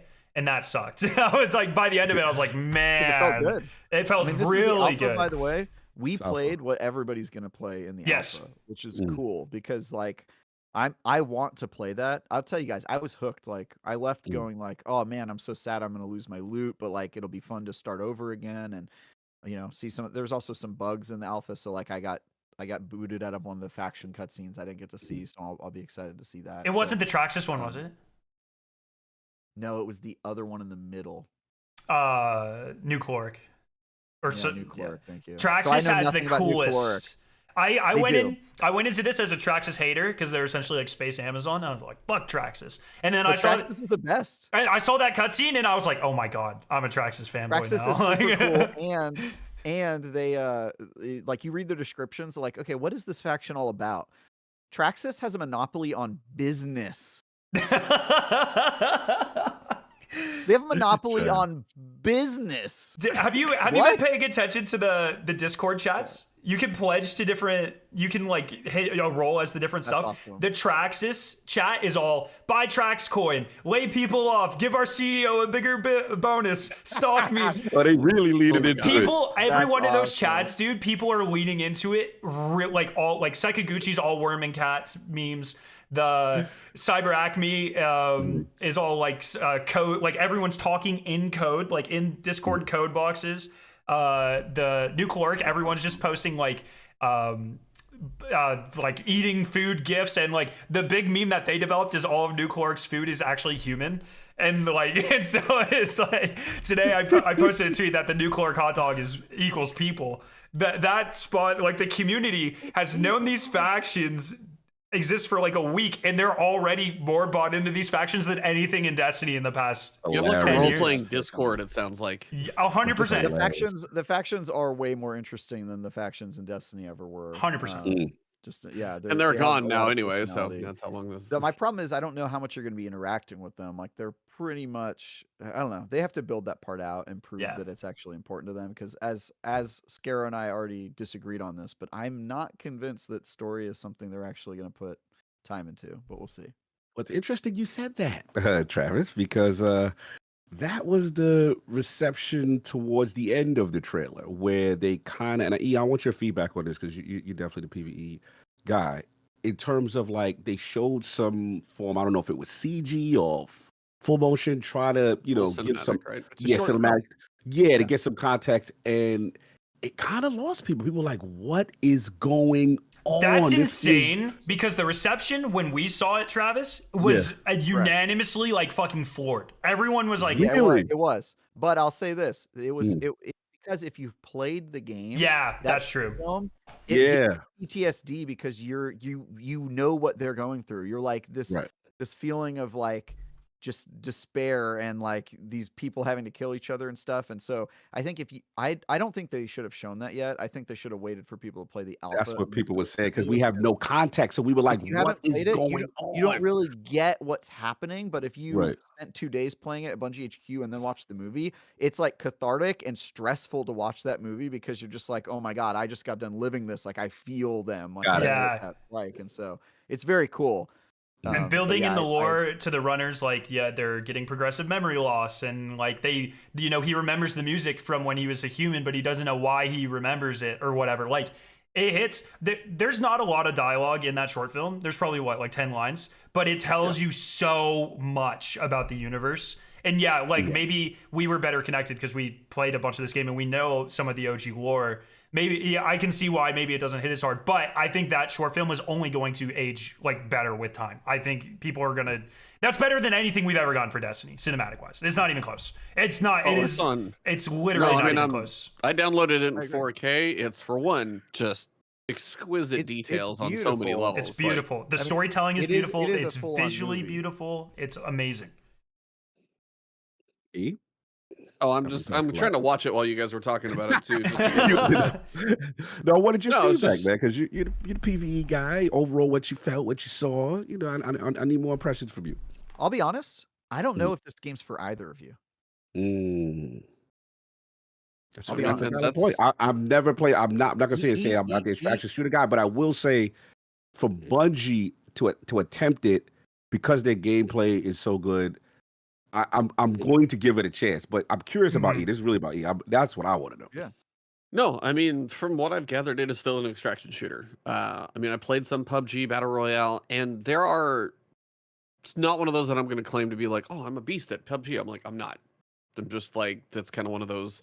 But I also know the moments of like, hey, I was playing with some buddies, then you're in a house, and you get into a firefight, and it gets really tense, and you're like kind of keeping an ear open, and nobody's going to move. Like, those moments were all of what you guys described. It is that tension, the moment to moment may have some gaps in it, but the tension and the highs of just like being on pins and needles of if you hear a bullet drop or if you guys out there and you're like, okay, I got to go after this PV thing because this is what I'm going for. As soon as I pull this trigger for the first time, big giant siren for everybody. It's like, I'm over here, come get me is now something that can have that possibility. And it is one of those things that can be very fun. It's just one of those things that you've also got to accept. You're going to die. You're going to die probably a lot.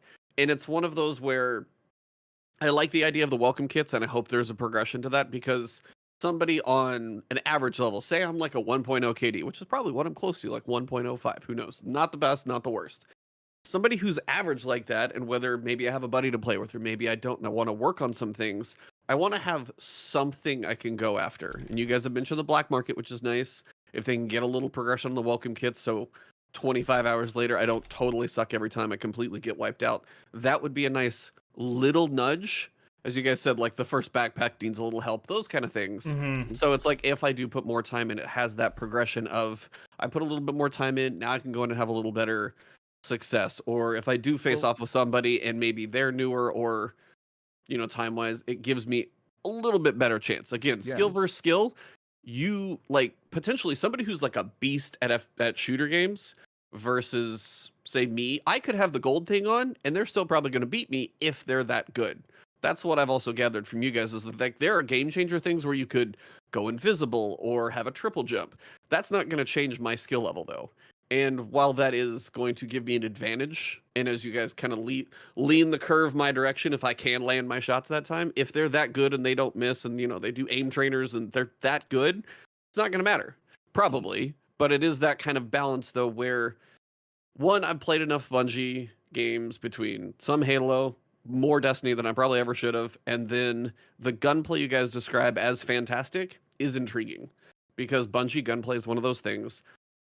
This is one of the things that I think I saw where I was excited, because when they were interviewing the guys on the couch, it got to Lars. We have not heard from him Heard from in Lars. Oh my God. years. Like 5 years. Right. I was like, it has been a long, long, long time. And what everybody asked when they were playing Destiny is like, hey, what happened to the team? What happened to PvP? That group of people that had the passion that Lars did when he was on the couch talking about this game, that's where that went. Now, I mean, Lars unfortunately and Kevin were responsible for, in my opinion, some of the best metas in Destiny history, and they are leading. They are leading Marathon when it comes to that sort Exactly. of stuff. So it's like, that was... I grilled him for 3 hours over dinner, Lars. It was very funny. But that grin that you could, whether it was really plastered on his face, but it came through a couple times, I got a sense of his passion for wanting to make a game like this. And I think that's one of those things that, I mean, he's been, I don't know how long he's been at Bungie at this point, but I'm pretty sure worked on D1 in a long time all the way through. He's been there for a very long time. It got to a point where it's like, hey, if PvP in this is not going to be what we want it to be, or it's not something we're really going to give as much focus to versus the raid. That's why that team was lucky enough within the same studio and family to go over there and make this game. And they can put that passion of like Travis and, you know, the Trials competitive and your shooters, and they can take an extraction formula and put their Bungie magic on it. And by the way, the music, I just want to call it out. I've been listening to so much of it. I want on my soundtrack for so many things I do. The composers like hit the tone perfectly with the art style. I love the music, but it's like, that's kind of the thing that I think has me excited to say, I know I'm probably going to die a lot, but I'm kind of okay with it because the art style has me intrigued. Graphical realism is a weird way to call it, but when you look at it in 4K, I'm like, it's crispy, but they're like flat. It's unique. I love to that point, unique to look at. I love it because like you'll be walking around the world and there are like around window panes there are black bars that say seal, seal, seal, seal, and you're like, oh, they just haven't textured that yet. But it's like, no, that's the world. That's the design. Right. It's so cool. I'm interested to see what they do with the world, because they are putting like, I mean, you guys saw the caterpillars. Like you're a synthetic humanoid made out of synth silk, which is like basically humans woven out of electronic caterpillars that feel like literally caterpillars like create your muscle tissue and stuff, and it's very weird and creepy. So it's like, when it comes to, as you said, like the story, you guys seem divided on it. If they do, we don't know yet. Neither of us. know. It's like, that's true. I'm just a little less. I'm a little less confident that they're actually. You're pessimistic in general. It's your nature until proven otherwise. But that's fair, being a critic as well. Ask if you want a fair critic. By the way, Travis is a very good one. Typically, if something's great, he's typically going to call it. But you also can. Have different I would opinions. normally agree, but ever since he did Nerf Legends, dirty dude, I just. I can't respect it. I am reviewing this game, by the way. I got that confirmed. Oh, nice. How do you review a game like this? Like it's a same way he reviews a Destiny launch. Yeah, I mean it's live. You play a whole lot of it, and you tell the audience if you think they should play it too. How do you review this game? You play it and you talk about it. It's just weird because this game is like, this game even more than Destiny. It really feels like it's gonna change like fast, right? Totally. So all games change, and only what you can do is you can give a review at a moment in time, and then update it whenever you think. Fair enough. And so we've done with Destiny. We've reviewed Destiny 12 times over the years, and it's got different scores every time. So I think for me it was Lars on the couch, because like I know myself in the situation is like, I think I try and play a lot of games anymore lately, and I think this is one that like, if it gets its hooks in me, I'm going to be a little impressed because it's not as much my style. But I'm kind of hoping it does, because the looks, the music, I know Bungie gunplay, and then the people who have made this, the passion is there. And I think that hopefully will give it some weight. As Travis worried, though, it is the world of extraction shooters. I know Tarkov is a thing, but also how many people play Tarkov? Now, this is going to have consoles have an option. You have console player base that isn't going to typically be there for something like a Tarkov, I don't think. The fact that it looks good. Yep. That's it's like it stands out from the other stuff. I mean, the music, and that's kind of why I'm hoping some of the other pieces, whether it's the visual art style or the music or the gunplay, when you pick up and fire a gun, you're like, I know I just got killed, but like, That felt really good to shoot. Like, I can tell you what a scathe lock sounds like in my mind from like D2 year 1. Yeah. Just because of that's what Bungie guns can sometimes do. If they can pull off something like that again, that's where I feel like it does have potential. But to find that wide audience, that's why I come from a lot of things from the new player's perspective. From the like, hey, I need the dummies guide just to like kind of get that first 10, 15 levels a little smoother, because there are a lot of bumps in the road usually for that type of stuff. So if it is the thing where a little bit better progression helps the early player, but the skill ceiling goes way high above that, that's some of the stuff I hope the feedback can get to them, because if you put 50 hours in and you can get down to a knife again, it's like, man, this really sucks. But the welcome kits, and if there can be progression, yeah, I know it's like, and then the black market and stuff. I know those, but it's just like also your fortunes can change really quickly in this game. I get. I was like, between like say me and my brother and then my nephew and just different players, like there are some people who will look at it and go no, and I know it's not for them. I get that. Like some people it's not for, but I think if they can, if the curve to get on the ramp isn't too bad, but the ramp up, like in skill, like you got 70 hours, 200 hours, somebody who just like streams this game every day, there is going to be a really high skill ceiling. But if they can get that early onboarding to be smooth enough, I think that's where the success will come. Because unfortunately, I'm worried about. I think it could potentially make or break the game, and we all know how Bungie is at onboarding. That's what I was gonna say with Destiny's onboarding right now. Destiny has not proven that is something where the success lies, and I that's think not they are something working I want on to it, see I them. hope. And that's the thing. Is like I don't want to see them fail. I just want to. I gave them a ton of feedback on it, so I hope that's I'm that's cool, and I would say from the alpha probably as well. You're doing the Lord's work in there. I know you was that mission didn't even. Man, I was like, honestly, your game feels bad the first 2 hours. I was like, here's all the things I would change about it. Like the backpack being like non-existent is like way too harsh. Like they need a little bit of a better onboarding, because it felt so good to so many of us the second day. The first day it was like maybe 30% of us were like, we're stoked, and then the other 7% were like, that sucked. It's just like, all right, that sucks, man. Sorry to hear that. No. So That's where I'm at on, because I mean, even watching the cinematic, I'm watching it and it looks like ship explodes in the sky, things are falling down, like it's kind of like a mind trip of a thing to watch, but I'm not entirely sure from like a couple minutes of the cinematic I watched, and I haven't finished it yet. I had an oven delivered today, and then I had to clean up after they had to like install. So like I didn't get to see as much of this as I wanted to. So that's why I was like, I don't even know where this thing ends. Yeah. Scar, you're gonna jump in and I have something after you. Yeah, I was just gonna say that mission didn't even exist in the previous builds that I played. So I think they're acutely aware of the new player experience and how important it is. So I would hope it changes. With a game like Destiny, how do you onboard? You know, this is a completely new blank slate. There's no reason that it isn't a perfect onboarding experience, in my opinion. So. Now, to add on to that, I was going to ask, is there customization? There's no, so you can't, not yet. Okay. They're going to. I mean, they actually would. They wouldn't tell me what their monetization model is. They wouldn't confirm season passes. They wouldn't confirm cosmetics, but they did field a lot of questions about cosmetics and how they're worried about doing it right because it's such a competitive game. You know, if you have a flaming skull for a head, then it makes you more of a target, et cetera, et cetera. And also, it doesn't look great in world, which we all know how I feel about them doing crossovers and stuff that doesn't feel like it belongs in the game. And so they're trying to walk that line best they can at the beginning, and they're not really sure what it's going to look like. But yeah, they weren't able put a Santa to hat in this art style. It's going to look really weird, man. I've had it confirmed that they want to keep the aesthetic pretty tight. You can confirm that with the devs. The devs will always tell you that. Yeah, that is true. That is true. That is true. That is true. Money people might have other ideas, and they're the ones who have to monetize. And so I think it's a question we just don't know the answer to. I wouldn't take the developers we talk to word for it, because they're just not. They're not going to be the people making those decisions. I mean, Marvel Rivals, for example, has a style. It's all TNA, but it's a style.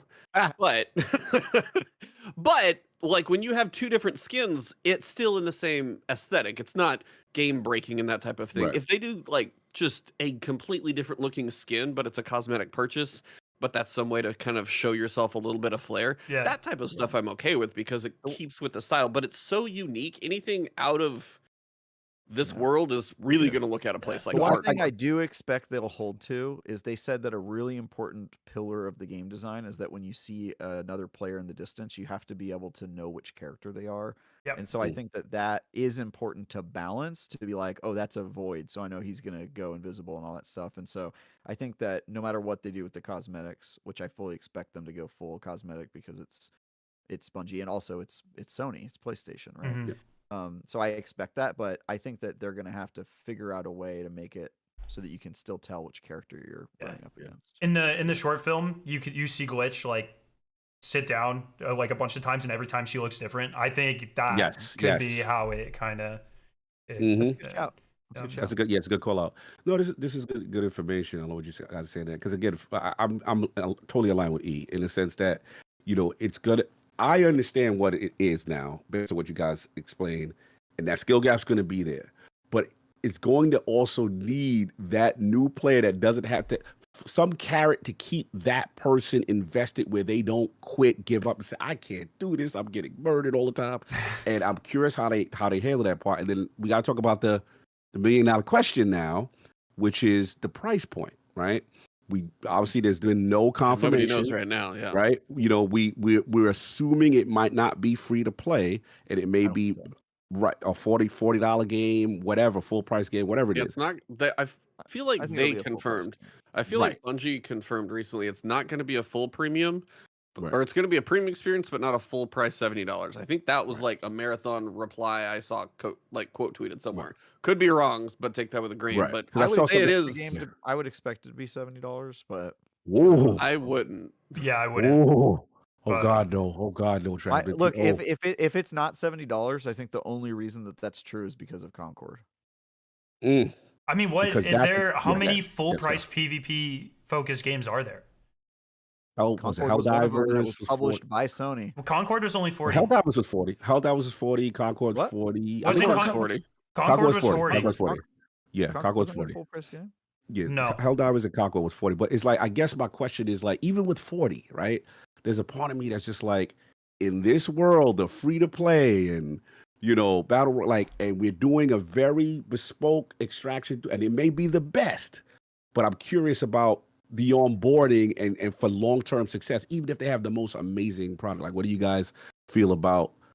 Let's say they come in at the $40 price point. I like 40 personally. From my perspective, it lowers the chances of cheaters, which is something that they have their work cut out for them, obviously.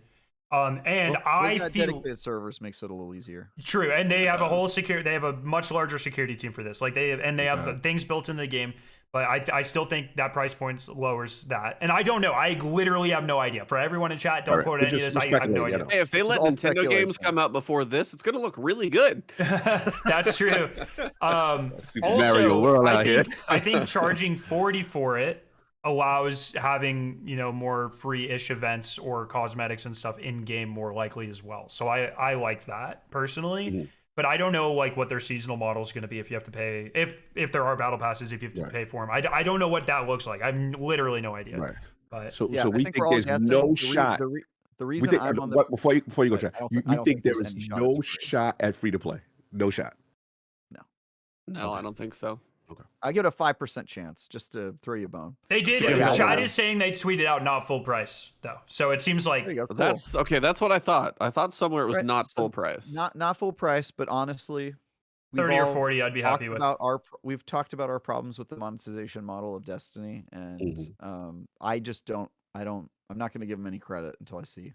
Yeah, fair enough. Personally, fair enough. I think what the game. I mean, if it is $40, what it's going to take is it being it's going to take a massive amount of word of mouth, because it is going to be, you hear extraction shooter, that's going to be a mental wall for some people. So it is going to take one. It can't just be gamers don't know what an extraction shooter is. Yeah. So that is part of that's them probably, but explain it to a wide variety of audiences. That's going to be the hard part. As you guys said, it's hard to demo this game. So how do you explain, hey, look, I ran, how do you do a gameplay preview that shows what the game is without the cheesy Ubisoft commentary over it? If you guys know what I'm talking about, I I'm sure think you they do. need to stop using the phrase extraction shooter and just explain what Mm. it is in plain English. I think they need to say it's a PvPvE game where you're deployed into matches, you try to find loot, and you have to be on the lookout for other players that attack you and extract. And they should honestly reference battle royales more often because it has a Yeah. lot in common with battle royales, and that's the game genre people know. People don't really know extraction shooters. So I think they're using the wrong terminology. And I do think that their showcase today was a little vague for people who just aren't in the know about what an extraction shooter is, and that may have led to some underwhelming stuff. But again, you have to see it to believe it. Playing this game is believing it. Like it's a great. I have very little doubt it's going to be a really good game. I just the big question mark for me is it going to be a successful game? Because Right. as we've talked about, this is pretty make or break for Bungie. Yes. How is you guys had like a highlighted one for Scarrow's chat. I was gonna ask for the average player, and then you get the upgrades as well. How is movement? Because I know you mentioned a super sprint, a double jump could be a triple jump. How I think it for should be a bit the- faster. Okay. So slow. a lot of the upgrades you get increase the amount of stamina you have, and they increase your base speed a little bit. I think it feels good late game. I think at base it needs to be faster though. Yeah, like one of the big reasons to play Locus is because he has a horizontal dash, which makes honestly it's kind of OP because He's the one of the fastest. characters glitch is supposed to be all about speed, and honestly she's not the fastest because of that dash, which is like honestly that character I think is the worst one in the alpha state. Like No. The verticality is so important in gunfights. You think so? Yeah. Well, who's the worst one then? Okay, so here you go. Rank them. I want bottom to top. If you say Blackbird, I was gonna say Blackbird, but I still think she's really good. Oh my! I still think she's really good. Really good. Wow. But Blackbird, all right, for the uneducated, the uninitiated, the Blackbird character does what? She the Blackbird pings. character is the scout. She pings everyone, which is why I That's the think it's ping. crazy. Yeah. So all of them have a small ability, a big ability, a prime ability, and then a third ability that's contextual. So Void, the contextual ability is when you jump off a building. No, there's two contextual. There's two contextual. Oh, you're right. There's Yeah. two. You can create it. You can create a cloud of smoke. So the contextual for Blackbird is if there's a downed enemy and you go up to do the finisher move, you do a ping in the area of the finisher and find any other enemies around. So it allows you to find their allies that are. Sure, her other one's really good too. If you crack someone's shield, they have a trail that they leave behind for a little bit. Yes. That's right. Yeah.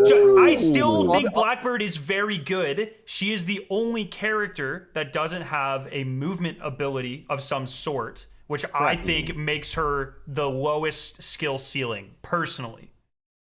Okay, so I'll agree with lowest skill ceiling. The problem that I see is that she is essential to any team, especially if you're going into PvP. You definitely need one. You have to have a Blackbird. So that's me. I need to start snitching people out. This is where they are. I can't put her on the bottom of the rack just because she's essential if you have a group and you're doing PvP.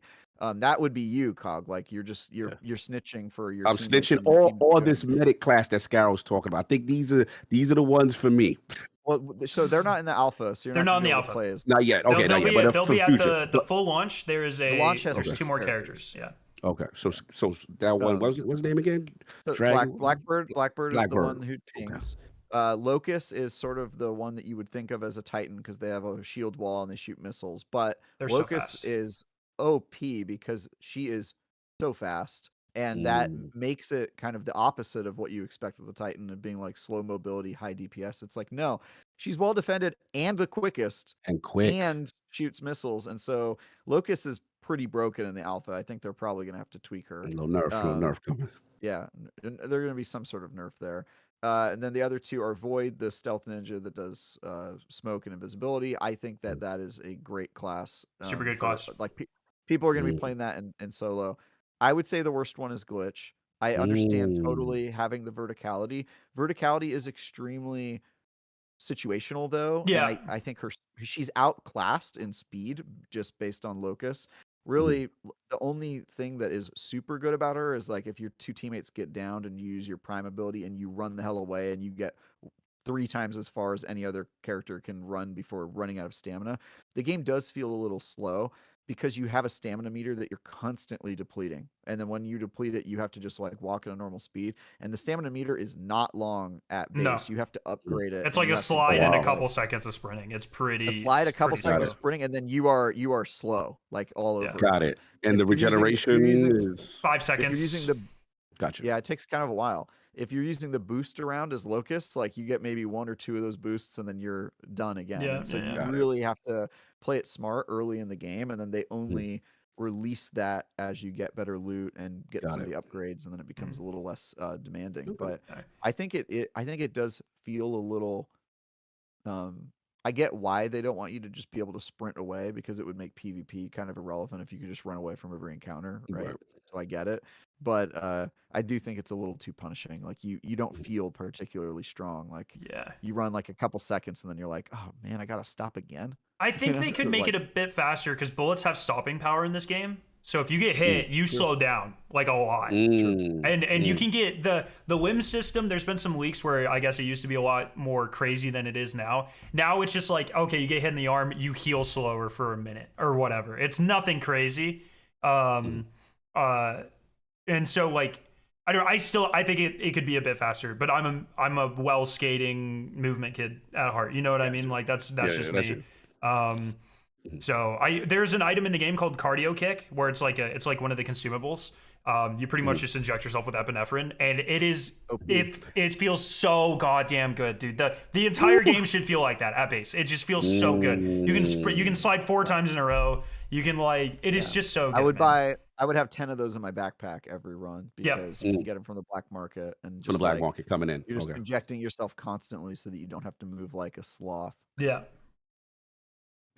Got you. That sounds cool. It sounds cool. I like what I'm hearing on that. It's gonna matter of the gameplay, how it gets out to the masses. Obviously, the alpha is there announced, right? They said there's gonna April do 23rd. April 23rd. Okay. And then Now game here's comes the other out $1 million exactly question. 3 months later in September 23rd, or is it? Now, 4 months? yeah, May, June, we got the release date. 5 months. 5 months. How are we feeling about? Is it true that we drop it on the same day as Borderlands? Borderlands? Correct. Oh no! I don't think there's a lot of overlap. I don't between think these two there's any communities. overlap. I mean, One one's is a Uber PvE looter one share. is Uber PvP. I really don't think the only thing they have in common is they're both big budget shooters from beloved companies. But honestly, got I'll the be playing. popular I'm name. reviewing this game, so I'll probably be playing it that day. But I could easily. I'm worried. I'll play both of those games. Yeah. It's really interesting because it's like I have thousands of hours in the Borderlands franchise. I'm a huge Borderlands head, and the decision isn't even hard for me. It's like I'm playing Marathon at launch, no questions. At launch, asked. off rip. Yeah. I mean, no chill, questions. so yeah. No, We'll see if Borderlands 4 actually ends up being good. If it were as good as Borderlands That's 2, the I would biggest choose thing. Borderlands Yep. over Marathon. But Marathon is. I mean, it takes a long looking time for up- Borderlands About the games to be good popular anyways, vote. I know right? you guys are in the bubble, but the popular vote. No, is but the it's not. Borderlands It's thing. not. No, I I mean, don't they're like. they're No, not Borderlands trying 2 to I make heard the was good. best, 3 the biggest thing was ever. not right? that liked. That No, I is understand true. it's falling off. I understand that. I'm sorry, Yeah. Scott. Continue. My I'm sorry. my point is, I feel a little bit more optimistic about the future of Marathon than Borderlands, just because Borderlands is sort of on a feeling outdated in the genre that they invented. Yeah. Right. Loop that I was a Borderlands 2. I have every achievement in Borderlands 2. I'm like die freaking hard at Borderlands. But when I played 3, I bounced off that quick, and I'm worried about the future of Borderlands 4. But I don't think there's a ton of overlap, because if you like PvP, the choice is obvious. If you like PvE, Of the course. choice is obvious. I'm just talking about putting them. We know how critical this game is for them, and I just want them in the best position to win with the zeitgeist to themselves. You know what I'm saying? And I'm just worried that the popular vote, even though we may, and I agree, I'm not playing Borderlands like that either. I'm just worried about the casual guys saying that's the game I'm getting, Yeah. and them not having the best chance to win. So I'm voting for them to move their date. But even that, like, That's Borderlands just has never been a viral game, though, right? Like, even the first 2 games, the second game got popular quite a long time after launch, but it was like, it wasn't like a fucking thing, a thing right at launch. It's not like I don't know. I've never opened up Twitter, even when flash in the pan. even when trailers are hitting. It's like I feel like Twitter isn't mostly Borderlands stuff. Like, it's not. It is more of a cult classic, in my opinion. I do think maybe you're in a bubble there. Maybe, but I'm in a because Destiny bubble. You think it would be amplified? No, the Destiny bubble is going to amplify Bungie stuff. Looter shooters. I mean, Anthem was huge in our bubble. Diablo was huge in our bubble. Borderlands True, didn't true, hit true. any of that for me. I think Borderlands has a larger bubble of influence, and that people who don't even like looter shooters play Borderlands because they have like fond memories of it and that sort of stuff. But I do think the overlap is probably going to be minimal here. And honestly, I really love the idea of jumping into Marathon and then, I lose my purple backpack and my purple weapon and I get frustrated and then I go, all right, time for the power transfer. Let's start on Borderlands. Yeah, so I think that could be a good loot too. Is you get frustrated and you take breaks and you jump back and forth. Yeah, because it is stressful. I will say, playing Marathon for long periods of time, it's like every match you have to go in on high alert. You cannot let's just go in for a casual game. It's like, no, if you're bringing your loot with you, it is not casual. It is sweaty immediately, right? And so if you want a casual game, you got to put your blues on and keep your important stuff in the vault, and then go in with your worst gear if you want a casual match. That's really Two final questions, and I'll give it to E because I've been talking a lot. They mentioned exotics in the thing. Did you guys see any exotics? And then the second, legendary. Okay, gotcha. The golds. The golds. Yeah, the gold. Okay, whatever. got it. And they had distinct features. The invisibility backpack, the golden shield, which I don't know what that one did. Scarrow, did you have it for a while? The golden shield. No, that was the mod. What did it do? Just gold level though, because that was gold specific. I think the gold shields have character specific stuff, but I don't remember off the top of my head. Yeah. And the cool thing is, even if you find loot that isn't for the character you've been playing or maining, you can always switch your shell in between matches. So if you find a triple jump mod, you're not locked in. You're not locked in. Also, your vault is shared because keep in mind you are up here and your shells are just the bodies you're choosing to inhabit, and so your loot comes with you, and you switch characters dynamically in between matches. And so if you find something that's good for a specific character, you can just start playing as that character, pivot, and take all your loot. Is there any limitation on gold items, or could you full gold yourself? You can full gold. You can full gold. The gold weapons were not in this would be build. the goal. The gold weapons are the big draw. They literally change how the gun works. So I had an SMG, got the gold SMG. It went from the bully, Travis. It went from being regular. Bully's so good. It is so good. It started shooting 5-round bursts, kind of like the Burt, but it was like all at once, and it was disgusting. It was disgusting. The bully is an SMG that you can get a moderately good scope on. It's not even. It's better than the auto rifles for sure. And you can snipe it. Wow. You can snipe with it. You can shoot people through windows. And, I mean, it's an insane weapon. I think golden auto rifle has a flip up scope that has different functionality on it. They mentioned the flip. I also had a shotgun, so I had an AA-12 type shotgun. I forget the name of it in universe, but it's like a full auto shotgun. It also turned in. I have one. I wrote it down. 1 sec. It also turned into a 5-round burst, where it's and then it auto reloaded from your backpack. Delete somebody. It was the fastest kills I've ever seen in my life. It was crazy. There's whatever's over here is gone. That's how that works. We had purple mods that changed there's a rail gun, so you charge it up and it shoots. The purple mod made it shoot 2 instead of 1, so it would insta kill everyone. The weapons are broken. When you get up there, they are broken. They are busted. Yeah, but you have the risk of losing at that match. Losing too. it all. That's how that's gonna go. Yep. Was ammo ever an issue? How is ammo in this game? Ammo is an issue. Ammo is scarce for sure. Especially PvE ads pretty much just exist to destroy your reserves of ammo. Ammo economy. They're tough, Yeah, so there's different ammo types. So if you find a sniper rifle you like, you need to start finding ammo that's for that sniper rifle, and it's pretty rare. They make you work for it. If you're using an auto rifle or an SMG, those ammos are way more easy to get. But yeah, if you're doing a lot of PvP, you're gonna run dry and you're gonna have to rely on your backup weapon. And there's kinetic weapons and energy weapons as well. So there's battery weapons, and they deplete shields, so they're better for USEC ads. And then so I think between the two, six types of ammo: heavy, light, MIPS. For kinetic, and then MIPS are the goated. MIPS are for the sniper, yeah, they're goated. And then I think maybe just light and heavy battery ammo. It might only be 2 battery ammos. I don't know why. I found for myself, just subconsciously, I never really interacted with the battery weapons at all. I would look at them and I'd be like, I think they take down shields faster, right? They do, yeah. Theoretically, if you're using a shield electric thing and your buddy's using an SMG, you could zap down a gold shield and then down the guy really quickly. So All right. Yeah.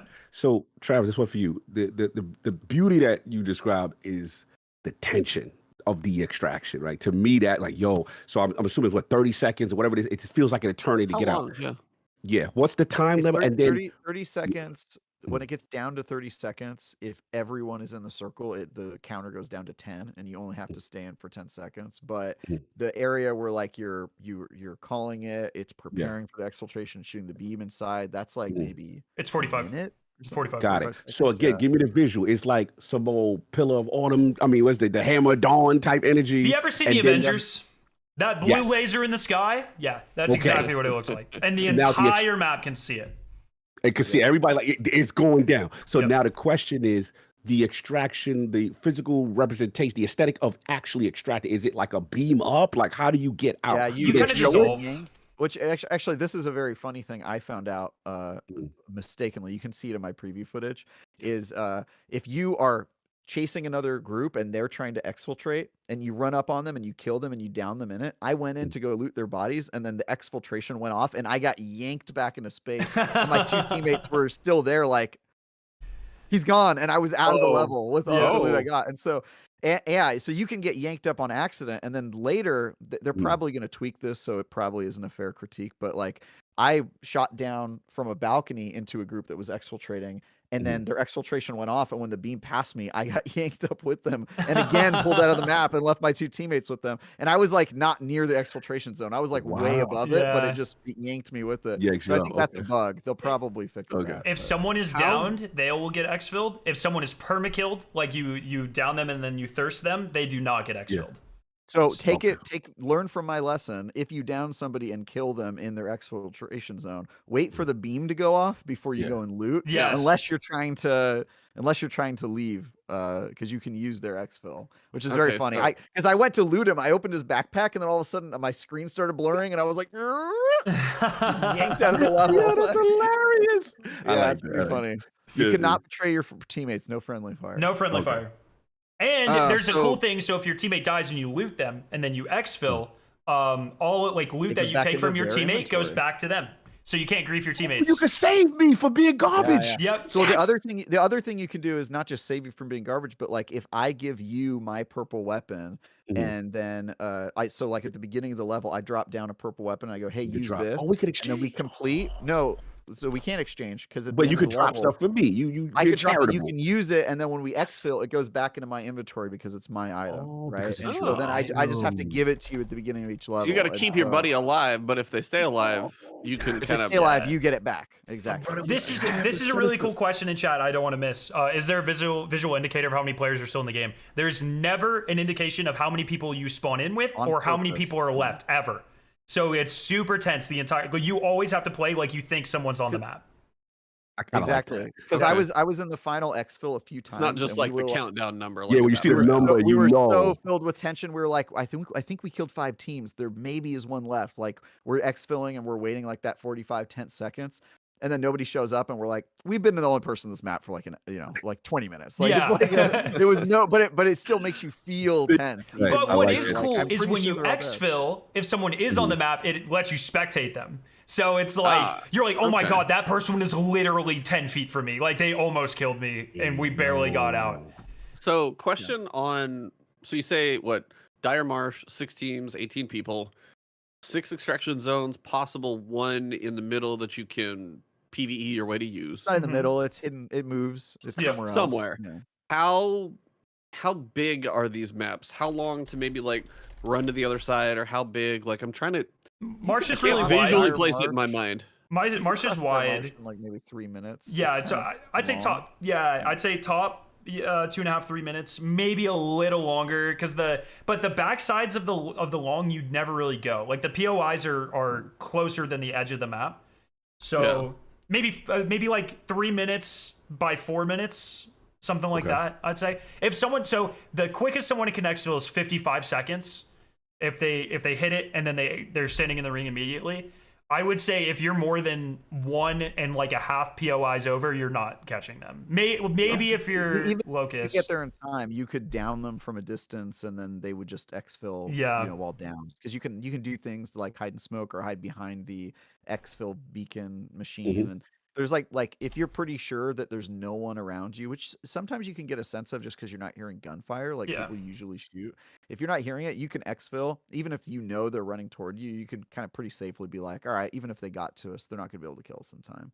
So there are situations like that. But yeah, the big map, Dire Marsh, is like maybe 3 minutes to get across. If you're in the smaller map, they can get to you no matter where they are. Yeah. Because That's what I was going to say. So those are the small always... one is small. I really it's like the small. second map. I can't wait for people to see. Is it in the alpha? That's the one I haven't played, right? No, you've played. Yeah. Perimeter. We can say the name of it. Perimeter. Oh yeah. So there's both of those maps are the only Okay. two in the alpha. We couldn't share gameplay of Perimeter today. I think it's still more work in progress, but it's got a very. that map. I like it a lot. It's very wheel and spokes. Like there's like all the POIs are on the outside, but they all kind of culminate in like a little thing in the middle. The hottest of hot zones, right in the middle. It's pretty fun. And it is. This is the kill box right here. Yeah, and it's like Yeah, you can cut spawn through there, by the very way. quickly. It's Oh wow. Yeah, just spawn in, you're like- the spawns, by the way, are really funny because like the longer you play in a map, you start to know like, oh crap, we spawned in this area. That means that there's probably a team over there and a team over there. Yeah. and you can just run straight to them if you know like the spawn, if you have the spawns memorized. Yeah.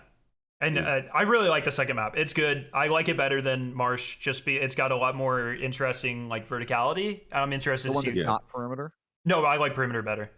Perimeter. Yeah. I'm not How talking is the about verticality? other stuff. How is the verticality? Because Marsh looked pretty flat from what I could tell, but I Marsh don't is know. flat, but every POI has like 3 or 4 levels. Yeah, There's like tunnels or roofs. unless you're fighting out in the swamps where there's no verticality at all. Like every zone that you're in, that you're looting and fighting things, you're jumping up railings and moving around, and they have ladders placed, and people love to get on top of places and then Well, that's why snipe or you shoot said the people. verticality of glitch. If you could get, That's on right. top There of are the- straight up rooftops you can get on with Glitch that you can't get on with any other character.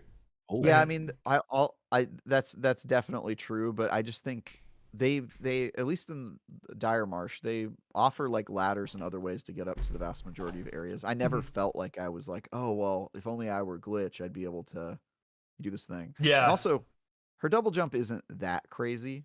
Like Yeah. there were still some areas where I was like, oh, I'm just gonna have to take the ladder. 100%. I don't know. I think she's the weakest. I'll be interested to see if my mind changes on that.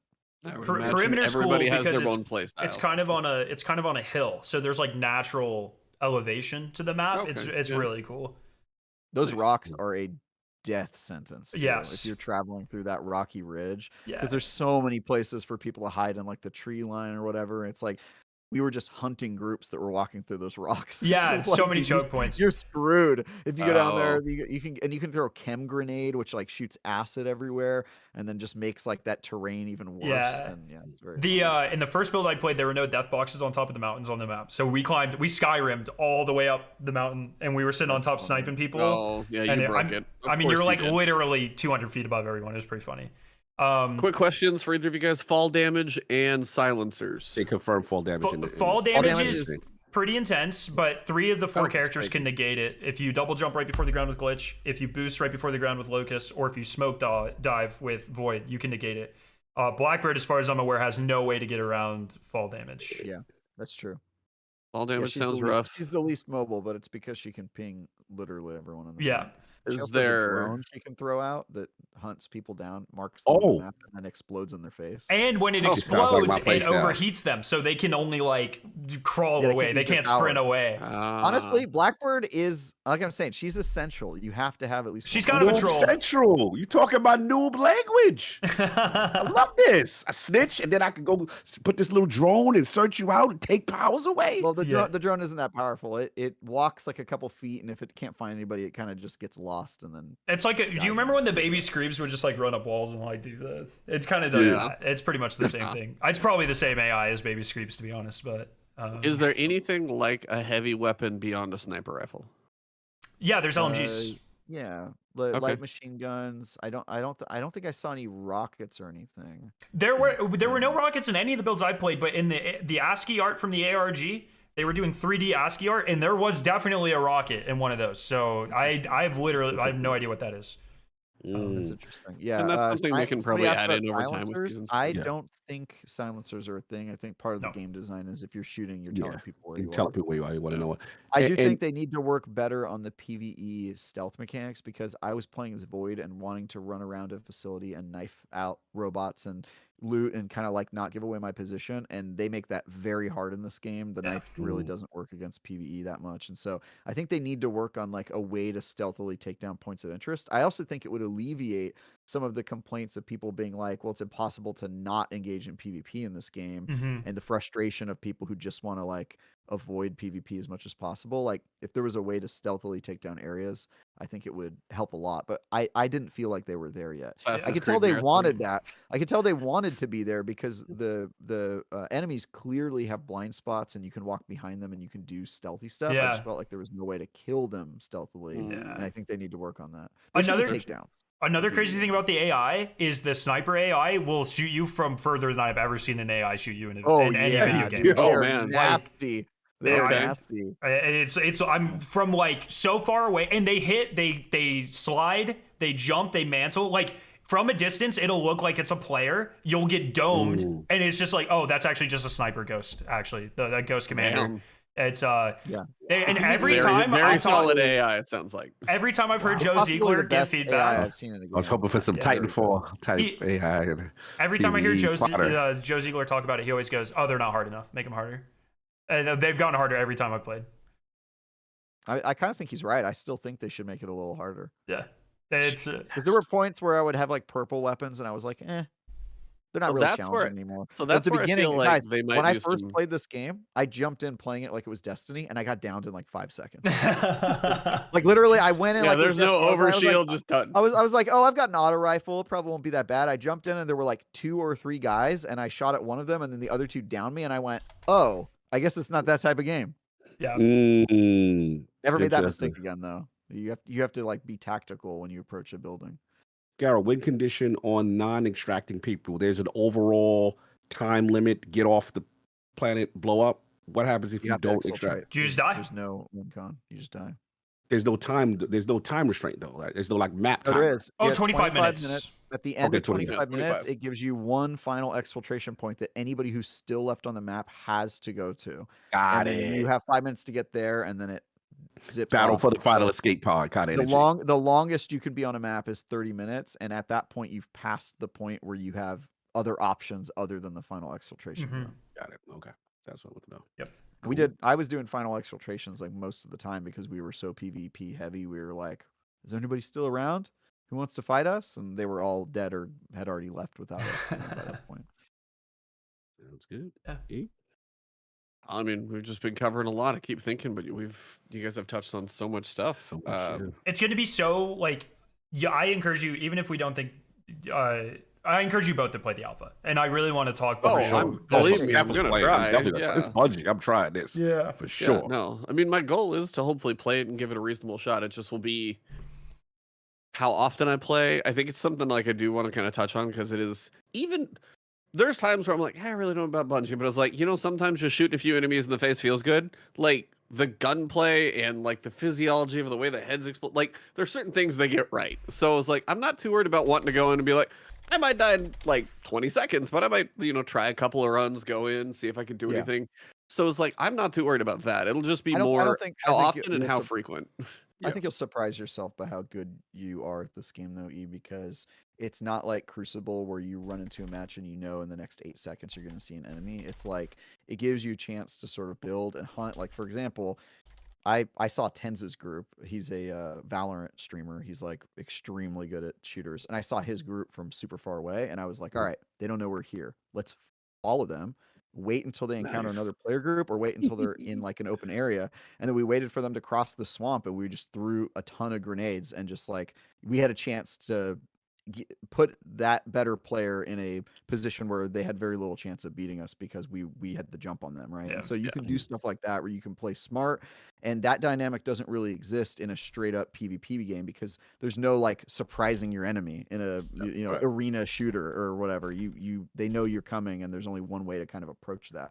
And so in this one, you have more like recon and stealth options and ways to take out the enemy in unsurprising ways. Also, important to note, PvP is not mandatory in this game. If you get to the final exfiltration zone and there's another team that just happens to want to not fight you, you guys can just stand in the exfiltration zone and go out together.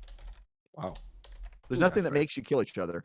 That didn't happen with me because I'm bloodthirsty and a monster. But like, if you go to an exfiltration zone and you see everybody's teabagging and you teabag at them and you kind of realize, all right, this doesn't have to be violent. It's sort of like the same rules of Sea of Thieves of like, how much do you trust that person because they don't have to blow up your ship and take all your stuff, but they could at any point, and so you have to build rapport and a level of trust with them. Give me 1 second. I'm just gonna try and switch Discord servers. Okay, cool. Yes, sir. I just switched it to Central, which is between all three of us. Was so I figured that might bugging help. out? You were a little, but it hasn't been like the whole time. So it's just see if that refreshed it or something. Nice. What are you guys' thoughts on proxy chat? Because I sent you guys something where Marathon said they won't It have should be in proximity the game, chat. and I already told them that. Yeah, I said same. You need to put it in the game right away. Same. And I think after the feedback today, they will almost certainly be working on it. Bungie always does this where they say, I don't know, it's a little toxic. I went and reviewed Destiny 2 for PC when it was coming out for PC for the first time on site at the Bungie HQ, and they didn't have text chat on the PC version. And I was like, that's a mistake. And everybody there said that's a mistake. And they were like, we're not going to put it in the game. And then the game came out and they were like, yeah, it was a mistake. And they added text chat like right away. So I think if it's not in the game at launch, it's going to be there 6 months later because it's almost essential. Like the ability to kind of understand. I'm not saying like you need to be able to hear them talking from like a mile away. I think that would probably be overkill, but like to be able to negotiate the like, hey, let's not do this, or hey, let's.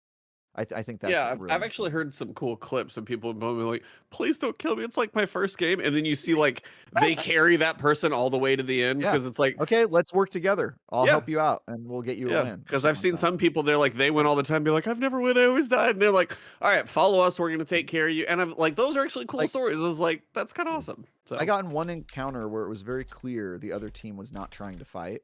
But I couldn't talk to them and I didn't know which group they were in the studio. And so I was just sort of like, I have to kill you because I can't turn my back on you and like trust that you're going to be okay. But if he had the ability to speak, I might not have killed him. He was hiding in the corner in Void in Viz mode and I found him and I was just like, sorry, I'm Blackbird. I know you're there. I'm sorry, I have gotta to kill get you. And so I killed him and you know, assassinated his corpse. And I was just like, sorry, man. Tough world.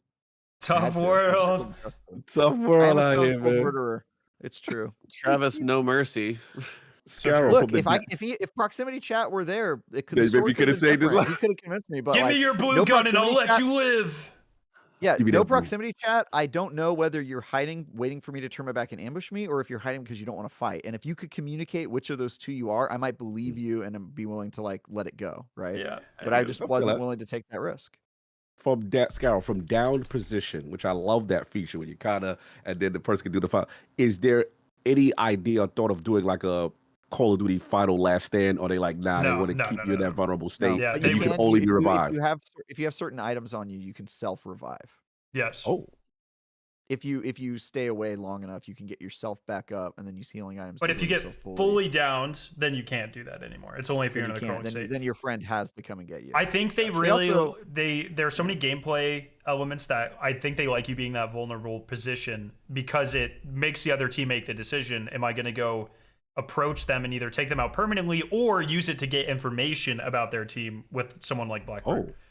Wait, what? Yeah. If you finish someone with Blackbird, it pings their Yes. team no matter where Oh, they the are. ping out. Yeah. No, not the ping out. It's one of her passives. If you finish them, it'll ping their team. Even if they're. I have a really cool clip on my in one of my videos I put out today on all the characters where I'm talking about Blackbird actually, and I finished someone in the middle of marsh, and all of a sudden there's just a ping on nothing, and I'm like, what the fuck is that? And it was an invisible void standing in the middle of the water watching me. And I would have had no idea if they were there if I didn't finish their teammate first. Yeah. Honestly, like downing somebody and then like everybody going, hey, get the Blackbird in here to finish them is like really important. Because I kept doing that. I was bloodthirsty. I was just like finishing people as Void or whatever. And then they were like, no, let the Blackbird come in. Let the Blackbird do that. Yep. Yeah.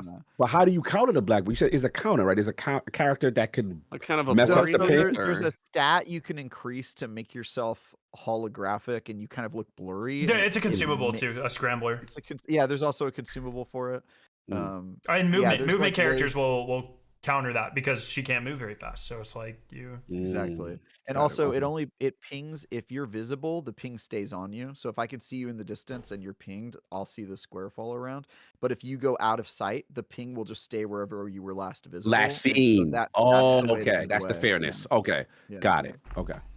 Cool. And so that ping Very he cool. got in the middle of the water, unless the guy stood there, it tells you if you got pinged as well. That's another thing that Yep. Blackbird's really good for. It lets you know if you got pinged. And Yeah. so the voices if are you, watching or whatever. yeah, if you're Blackbird and then suddenly your team gets pinged, you're like, uh-oh, they know where we are. Let's move quickly so that if they come to this Get location, up out of here. Yep. You know. Yeah. Okay. So that's the defense there. The transparency in the Yeah. ping and what's going. Okay. Well, got it. Blackbird is the counter to Blackbird, basically, Pretty much. because Yeah. it lets you know when you get pinged. And movements. And movement. That's And true. movements. Yeah. Oh, Blackbird it is.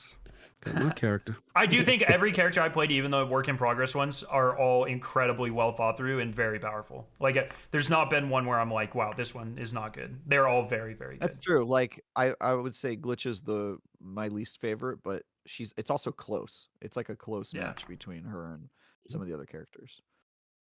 No doubt. Good. Well, it's just nice to know that there's, little different opinions, little rivalries, or kind of everything. Nothing's like, all right, 2 were good, 2 need a lot of help. Like you guys are, kind of splitting more hairs than most things. Something else I should mention. I did ask about what they're going to do about players who are super experienced and really good at the game entering with the new people, and they do have some sort of matchmaking that they're working on. Oh, skill based. Oh, it's based off of runner level, right? I forgot they said that. Yeah. So it's based off of runner level, and so they do have like you've played more of the game, you have more experience kind of parsing of the matchmaking queue.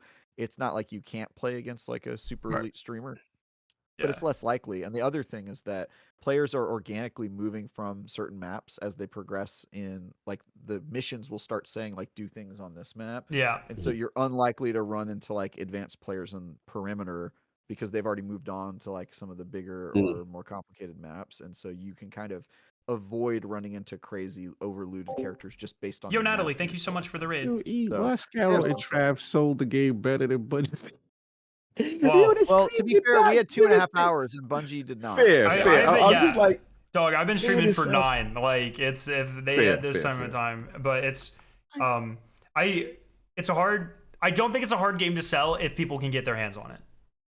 I think it So will. do you think? Speak for itself? I know closed alpha, probably beta. Do you think like an open beta, anything like that? Yeah, is- I think that they- open beta. They have to. They have to. Whoa, touch the bro. game or else they're not going to sell anything. I also don't know how I Yes. feel about the closed alpha being under NDA. Like I feel like that would be a great opportunity to build hype. That feels really weird. It's unfinished, but it's not that unfinished. It's like, also weird that it's the same build they just let us show. yeah, but we had I don't know about you, but like I could only show 20 minutes total. Yeah, we were only allowed to show 20 minutes. Yeah, so it's like I have 4 hours of gameplay, but I'm only allowed to show 20 minutes because they want you only showing like the best, most. I think this finished is stuff. the longest preview I've ever done. My word count was like almost 3,000 words. I think it's a pretty big one. But I think if people can see this game and they can get their hands on the game, it'll sell itself way more than the reveal today. I agree, brother. So I agree. No, you guys are killing it. video's My hype level. 14 I went minutes from long, completely pessimistic to like, yo, that sound mad fun. It is Like- really fun. It like- is. To be clear, Cog, so did I. As you know, I've not Yeah. been super stoked about Me neither. Bungie's trajectory so far in recent years. And like, Mhm. I was worried that I was going to go in and feel nothing about this game and then just be like, well, there goes Bungie, right? Because their back's up against the wall right now as a company. They lost half their team. Like, how do you make a game with that? You know, all Yeah. these things I was worried about.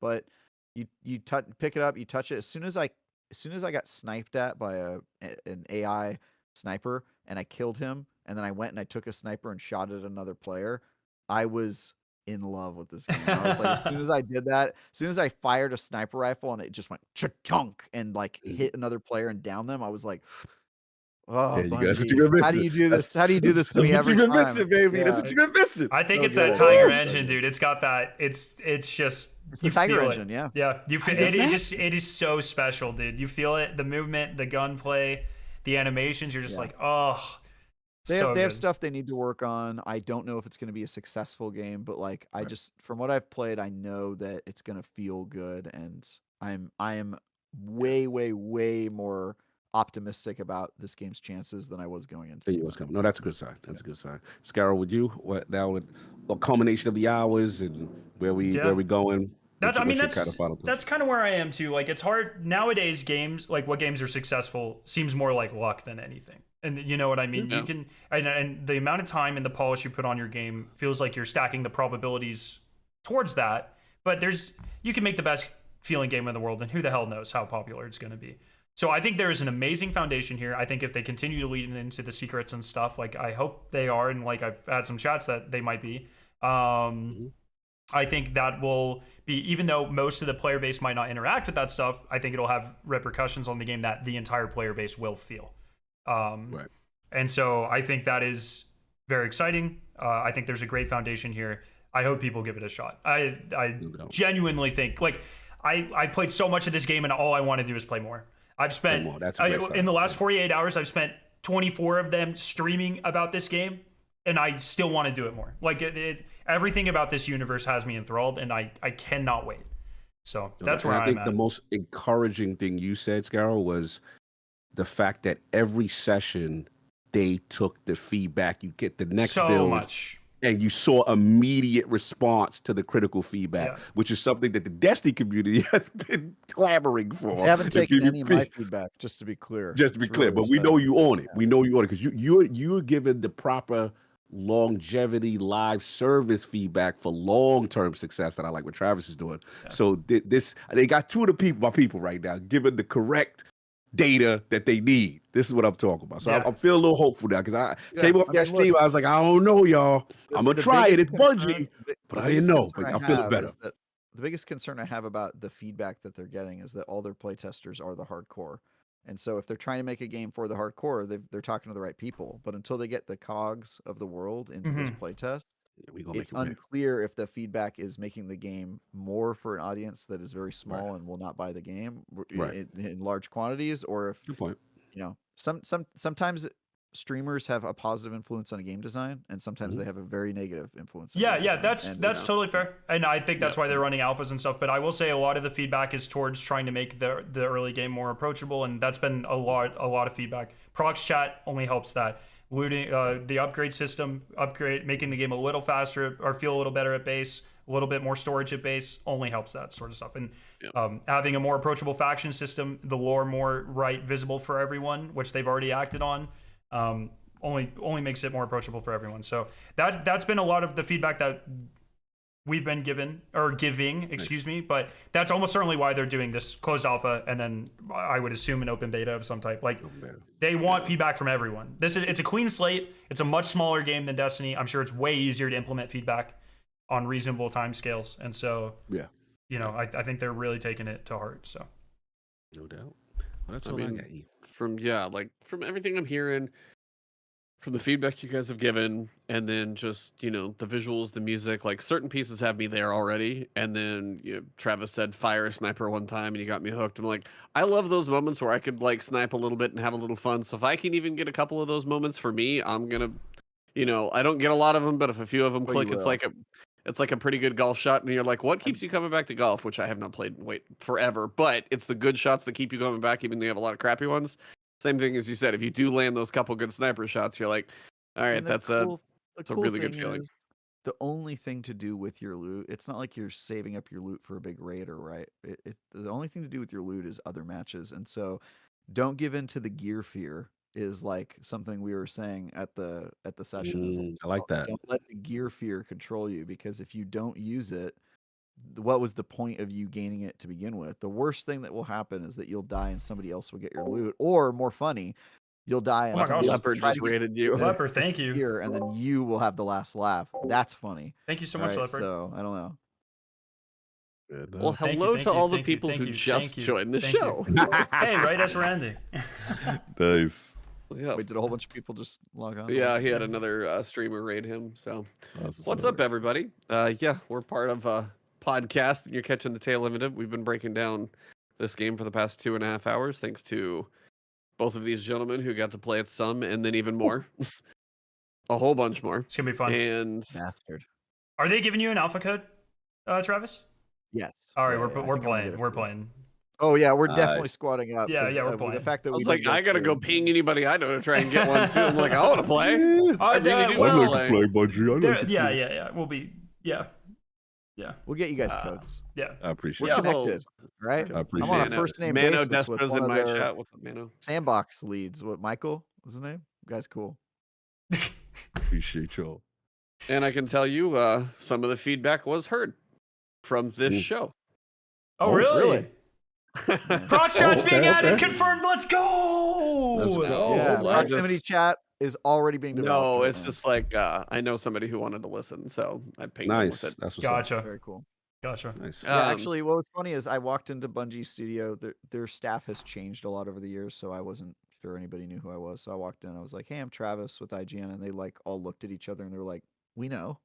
Like I was stupid. They were like, "We know." I was like, "Really? Nobody knows who I am." And they were like, "Dude, we've watched The Last Word. We've seen you." Oh. And I was like, "Oh, damn." I was like, oh, "That's pretty cool." They're just like a bunch of Bungie devs who are like, "Yeah, we know you from awesome. The Last Word. Oh, that's We know you from Fireteam chat." I was like, "Oh, that's sick." awesome. Yeah, that's awesome. Yeah. Bungie's plugged in, man. They're Yeah. good They people. they outside. They outside.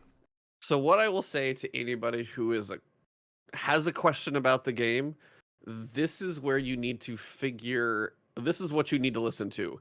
Not us, any streamer, any content creator who can give you that deeper dive from the hands-on content, what they got to play, because Bungie seemed to have given you a tease and then like a cinematic like spectacle because it's so detailed. Like I downloaded it in 4K, it looks so good. But it's also there's a lot of questions that follow that. Go find the places where you can get the deep dive so you can figure out, does this speak to you? Are any of these pieces going to get the hooks in you?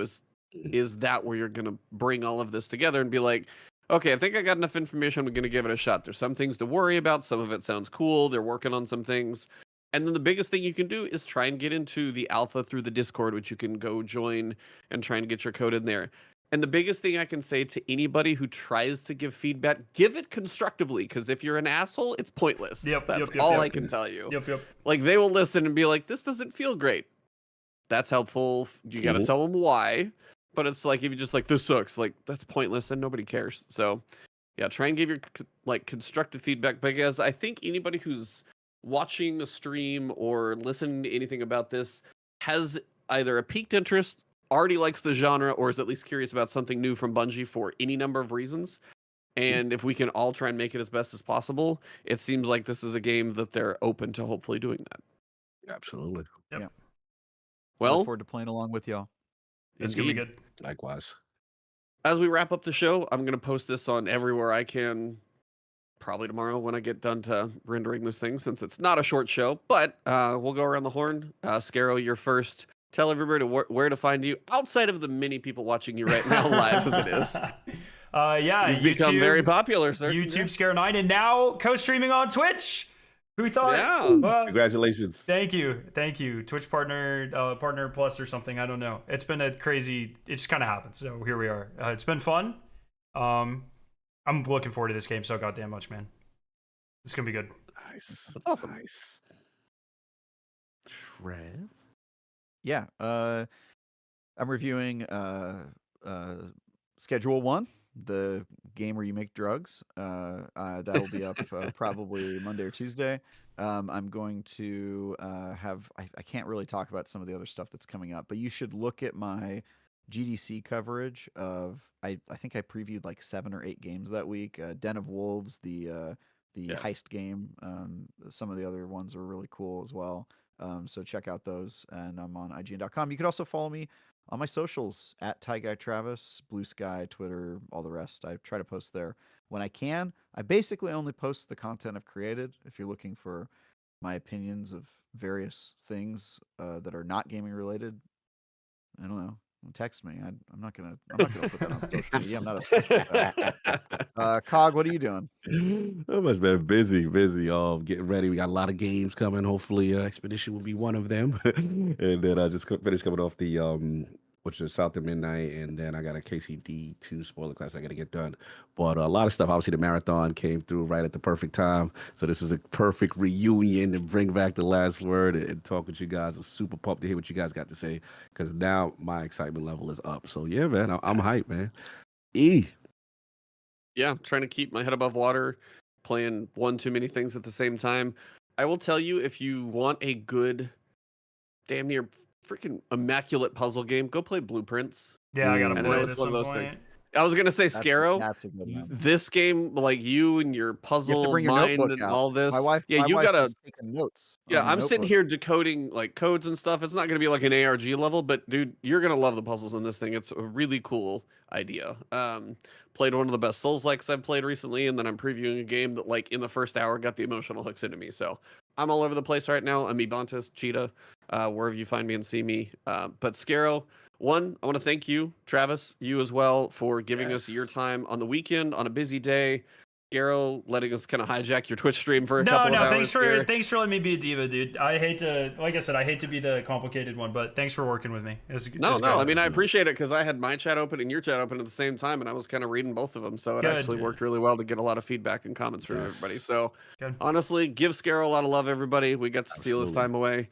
Travis, thank you for giving just all of your opinions and critical thoughts, because like some people may say, I will say some people in chat may be like, oh, it's just IGN. It was like, I will tell you, it's like watching Travis for as long as I've known him. He has a very good critical eye, and it's fair. So it's like if something is a question or worry about success, that is just from the industry experience that he's been in, and I always appreciate having him here. And then, like, Scarrow, just love to see your hype and stuff for this one. Love watching the ARG and all the stuff you've been doing. It's so cool. I'm proud we also see Scarrow on the screen, though. I was proud. Thank you. Well, yeah, and if you want to see me talk about Marathon with two people who know nothing about this stuff, Bitcast tomorrow morning. That's gonna be interesting. That's going to be. You're going to be filling them in, yeah. I want a bunch of people who are like super in the perspective. know. It'll be people who know absolutely nothing what they're talking about, telling me why. That's gonna be interesting. It'll be very cool. Alrighty. That'll be the other side of it. So, all right, everybody. Alrighty. This is where we're going to wrap up the show. Scarrow's going to continue his stream. I'm gonna end soon. I gotta go crash. It'll probably be a couple. You gotta go hug your wife too. Yeah, dude. You gotta Oh be my on god, fumes, brother. I have to go apologize so profusely for right. the last week. Bungie, please no more ARGs for like another month or so, please. Yeah. Well, for this episode, an awesome day for everybody. Hopefully, everybody has a wonderful time. And for this one, it has been the last word. The last word. All right. See you guys. Thanks for having me. Yeah. Cool. I'll talk with you all later. Bye. You already know. Go rest. Bye. All right, chat. All right, chat. All right, chat. I'm gonna go crash because I'm very tired. I've streamed 24 hours over the last 48. I'm super tired. Thank you all for hanging out with me. Make sure you follow on Twitch if you're excited for Marathon or Destiny. Destiny will always be the main focus, but I am covering Marathon very hard. I'm very excited for it. If you haven't seen my videos today, please go watch them. Here's my full review of Marathon. Please go watch that. Here is how loot works in Marathon. And here is all 6 playable characters. Yes, 6, not just the 4 they showed off today, but the other 2 as well. So please go watch those.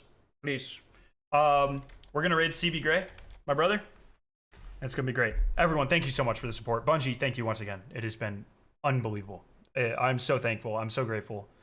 This last week has been insane. So thank you so much. Everyone have a great night. I love your faces. And fucking get ready for Marathon, my friends. It's going to be a good time. It is going to be a good time. I promise you. I'm so excited. Oh my goodness. Yes, go watch those videos. Please, please, please. There we go. Everyone, have a great night.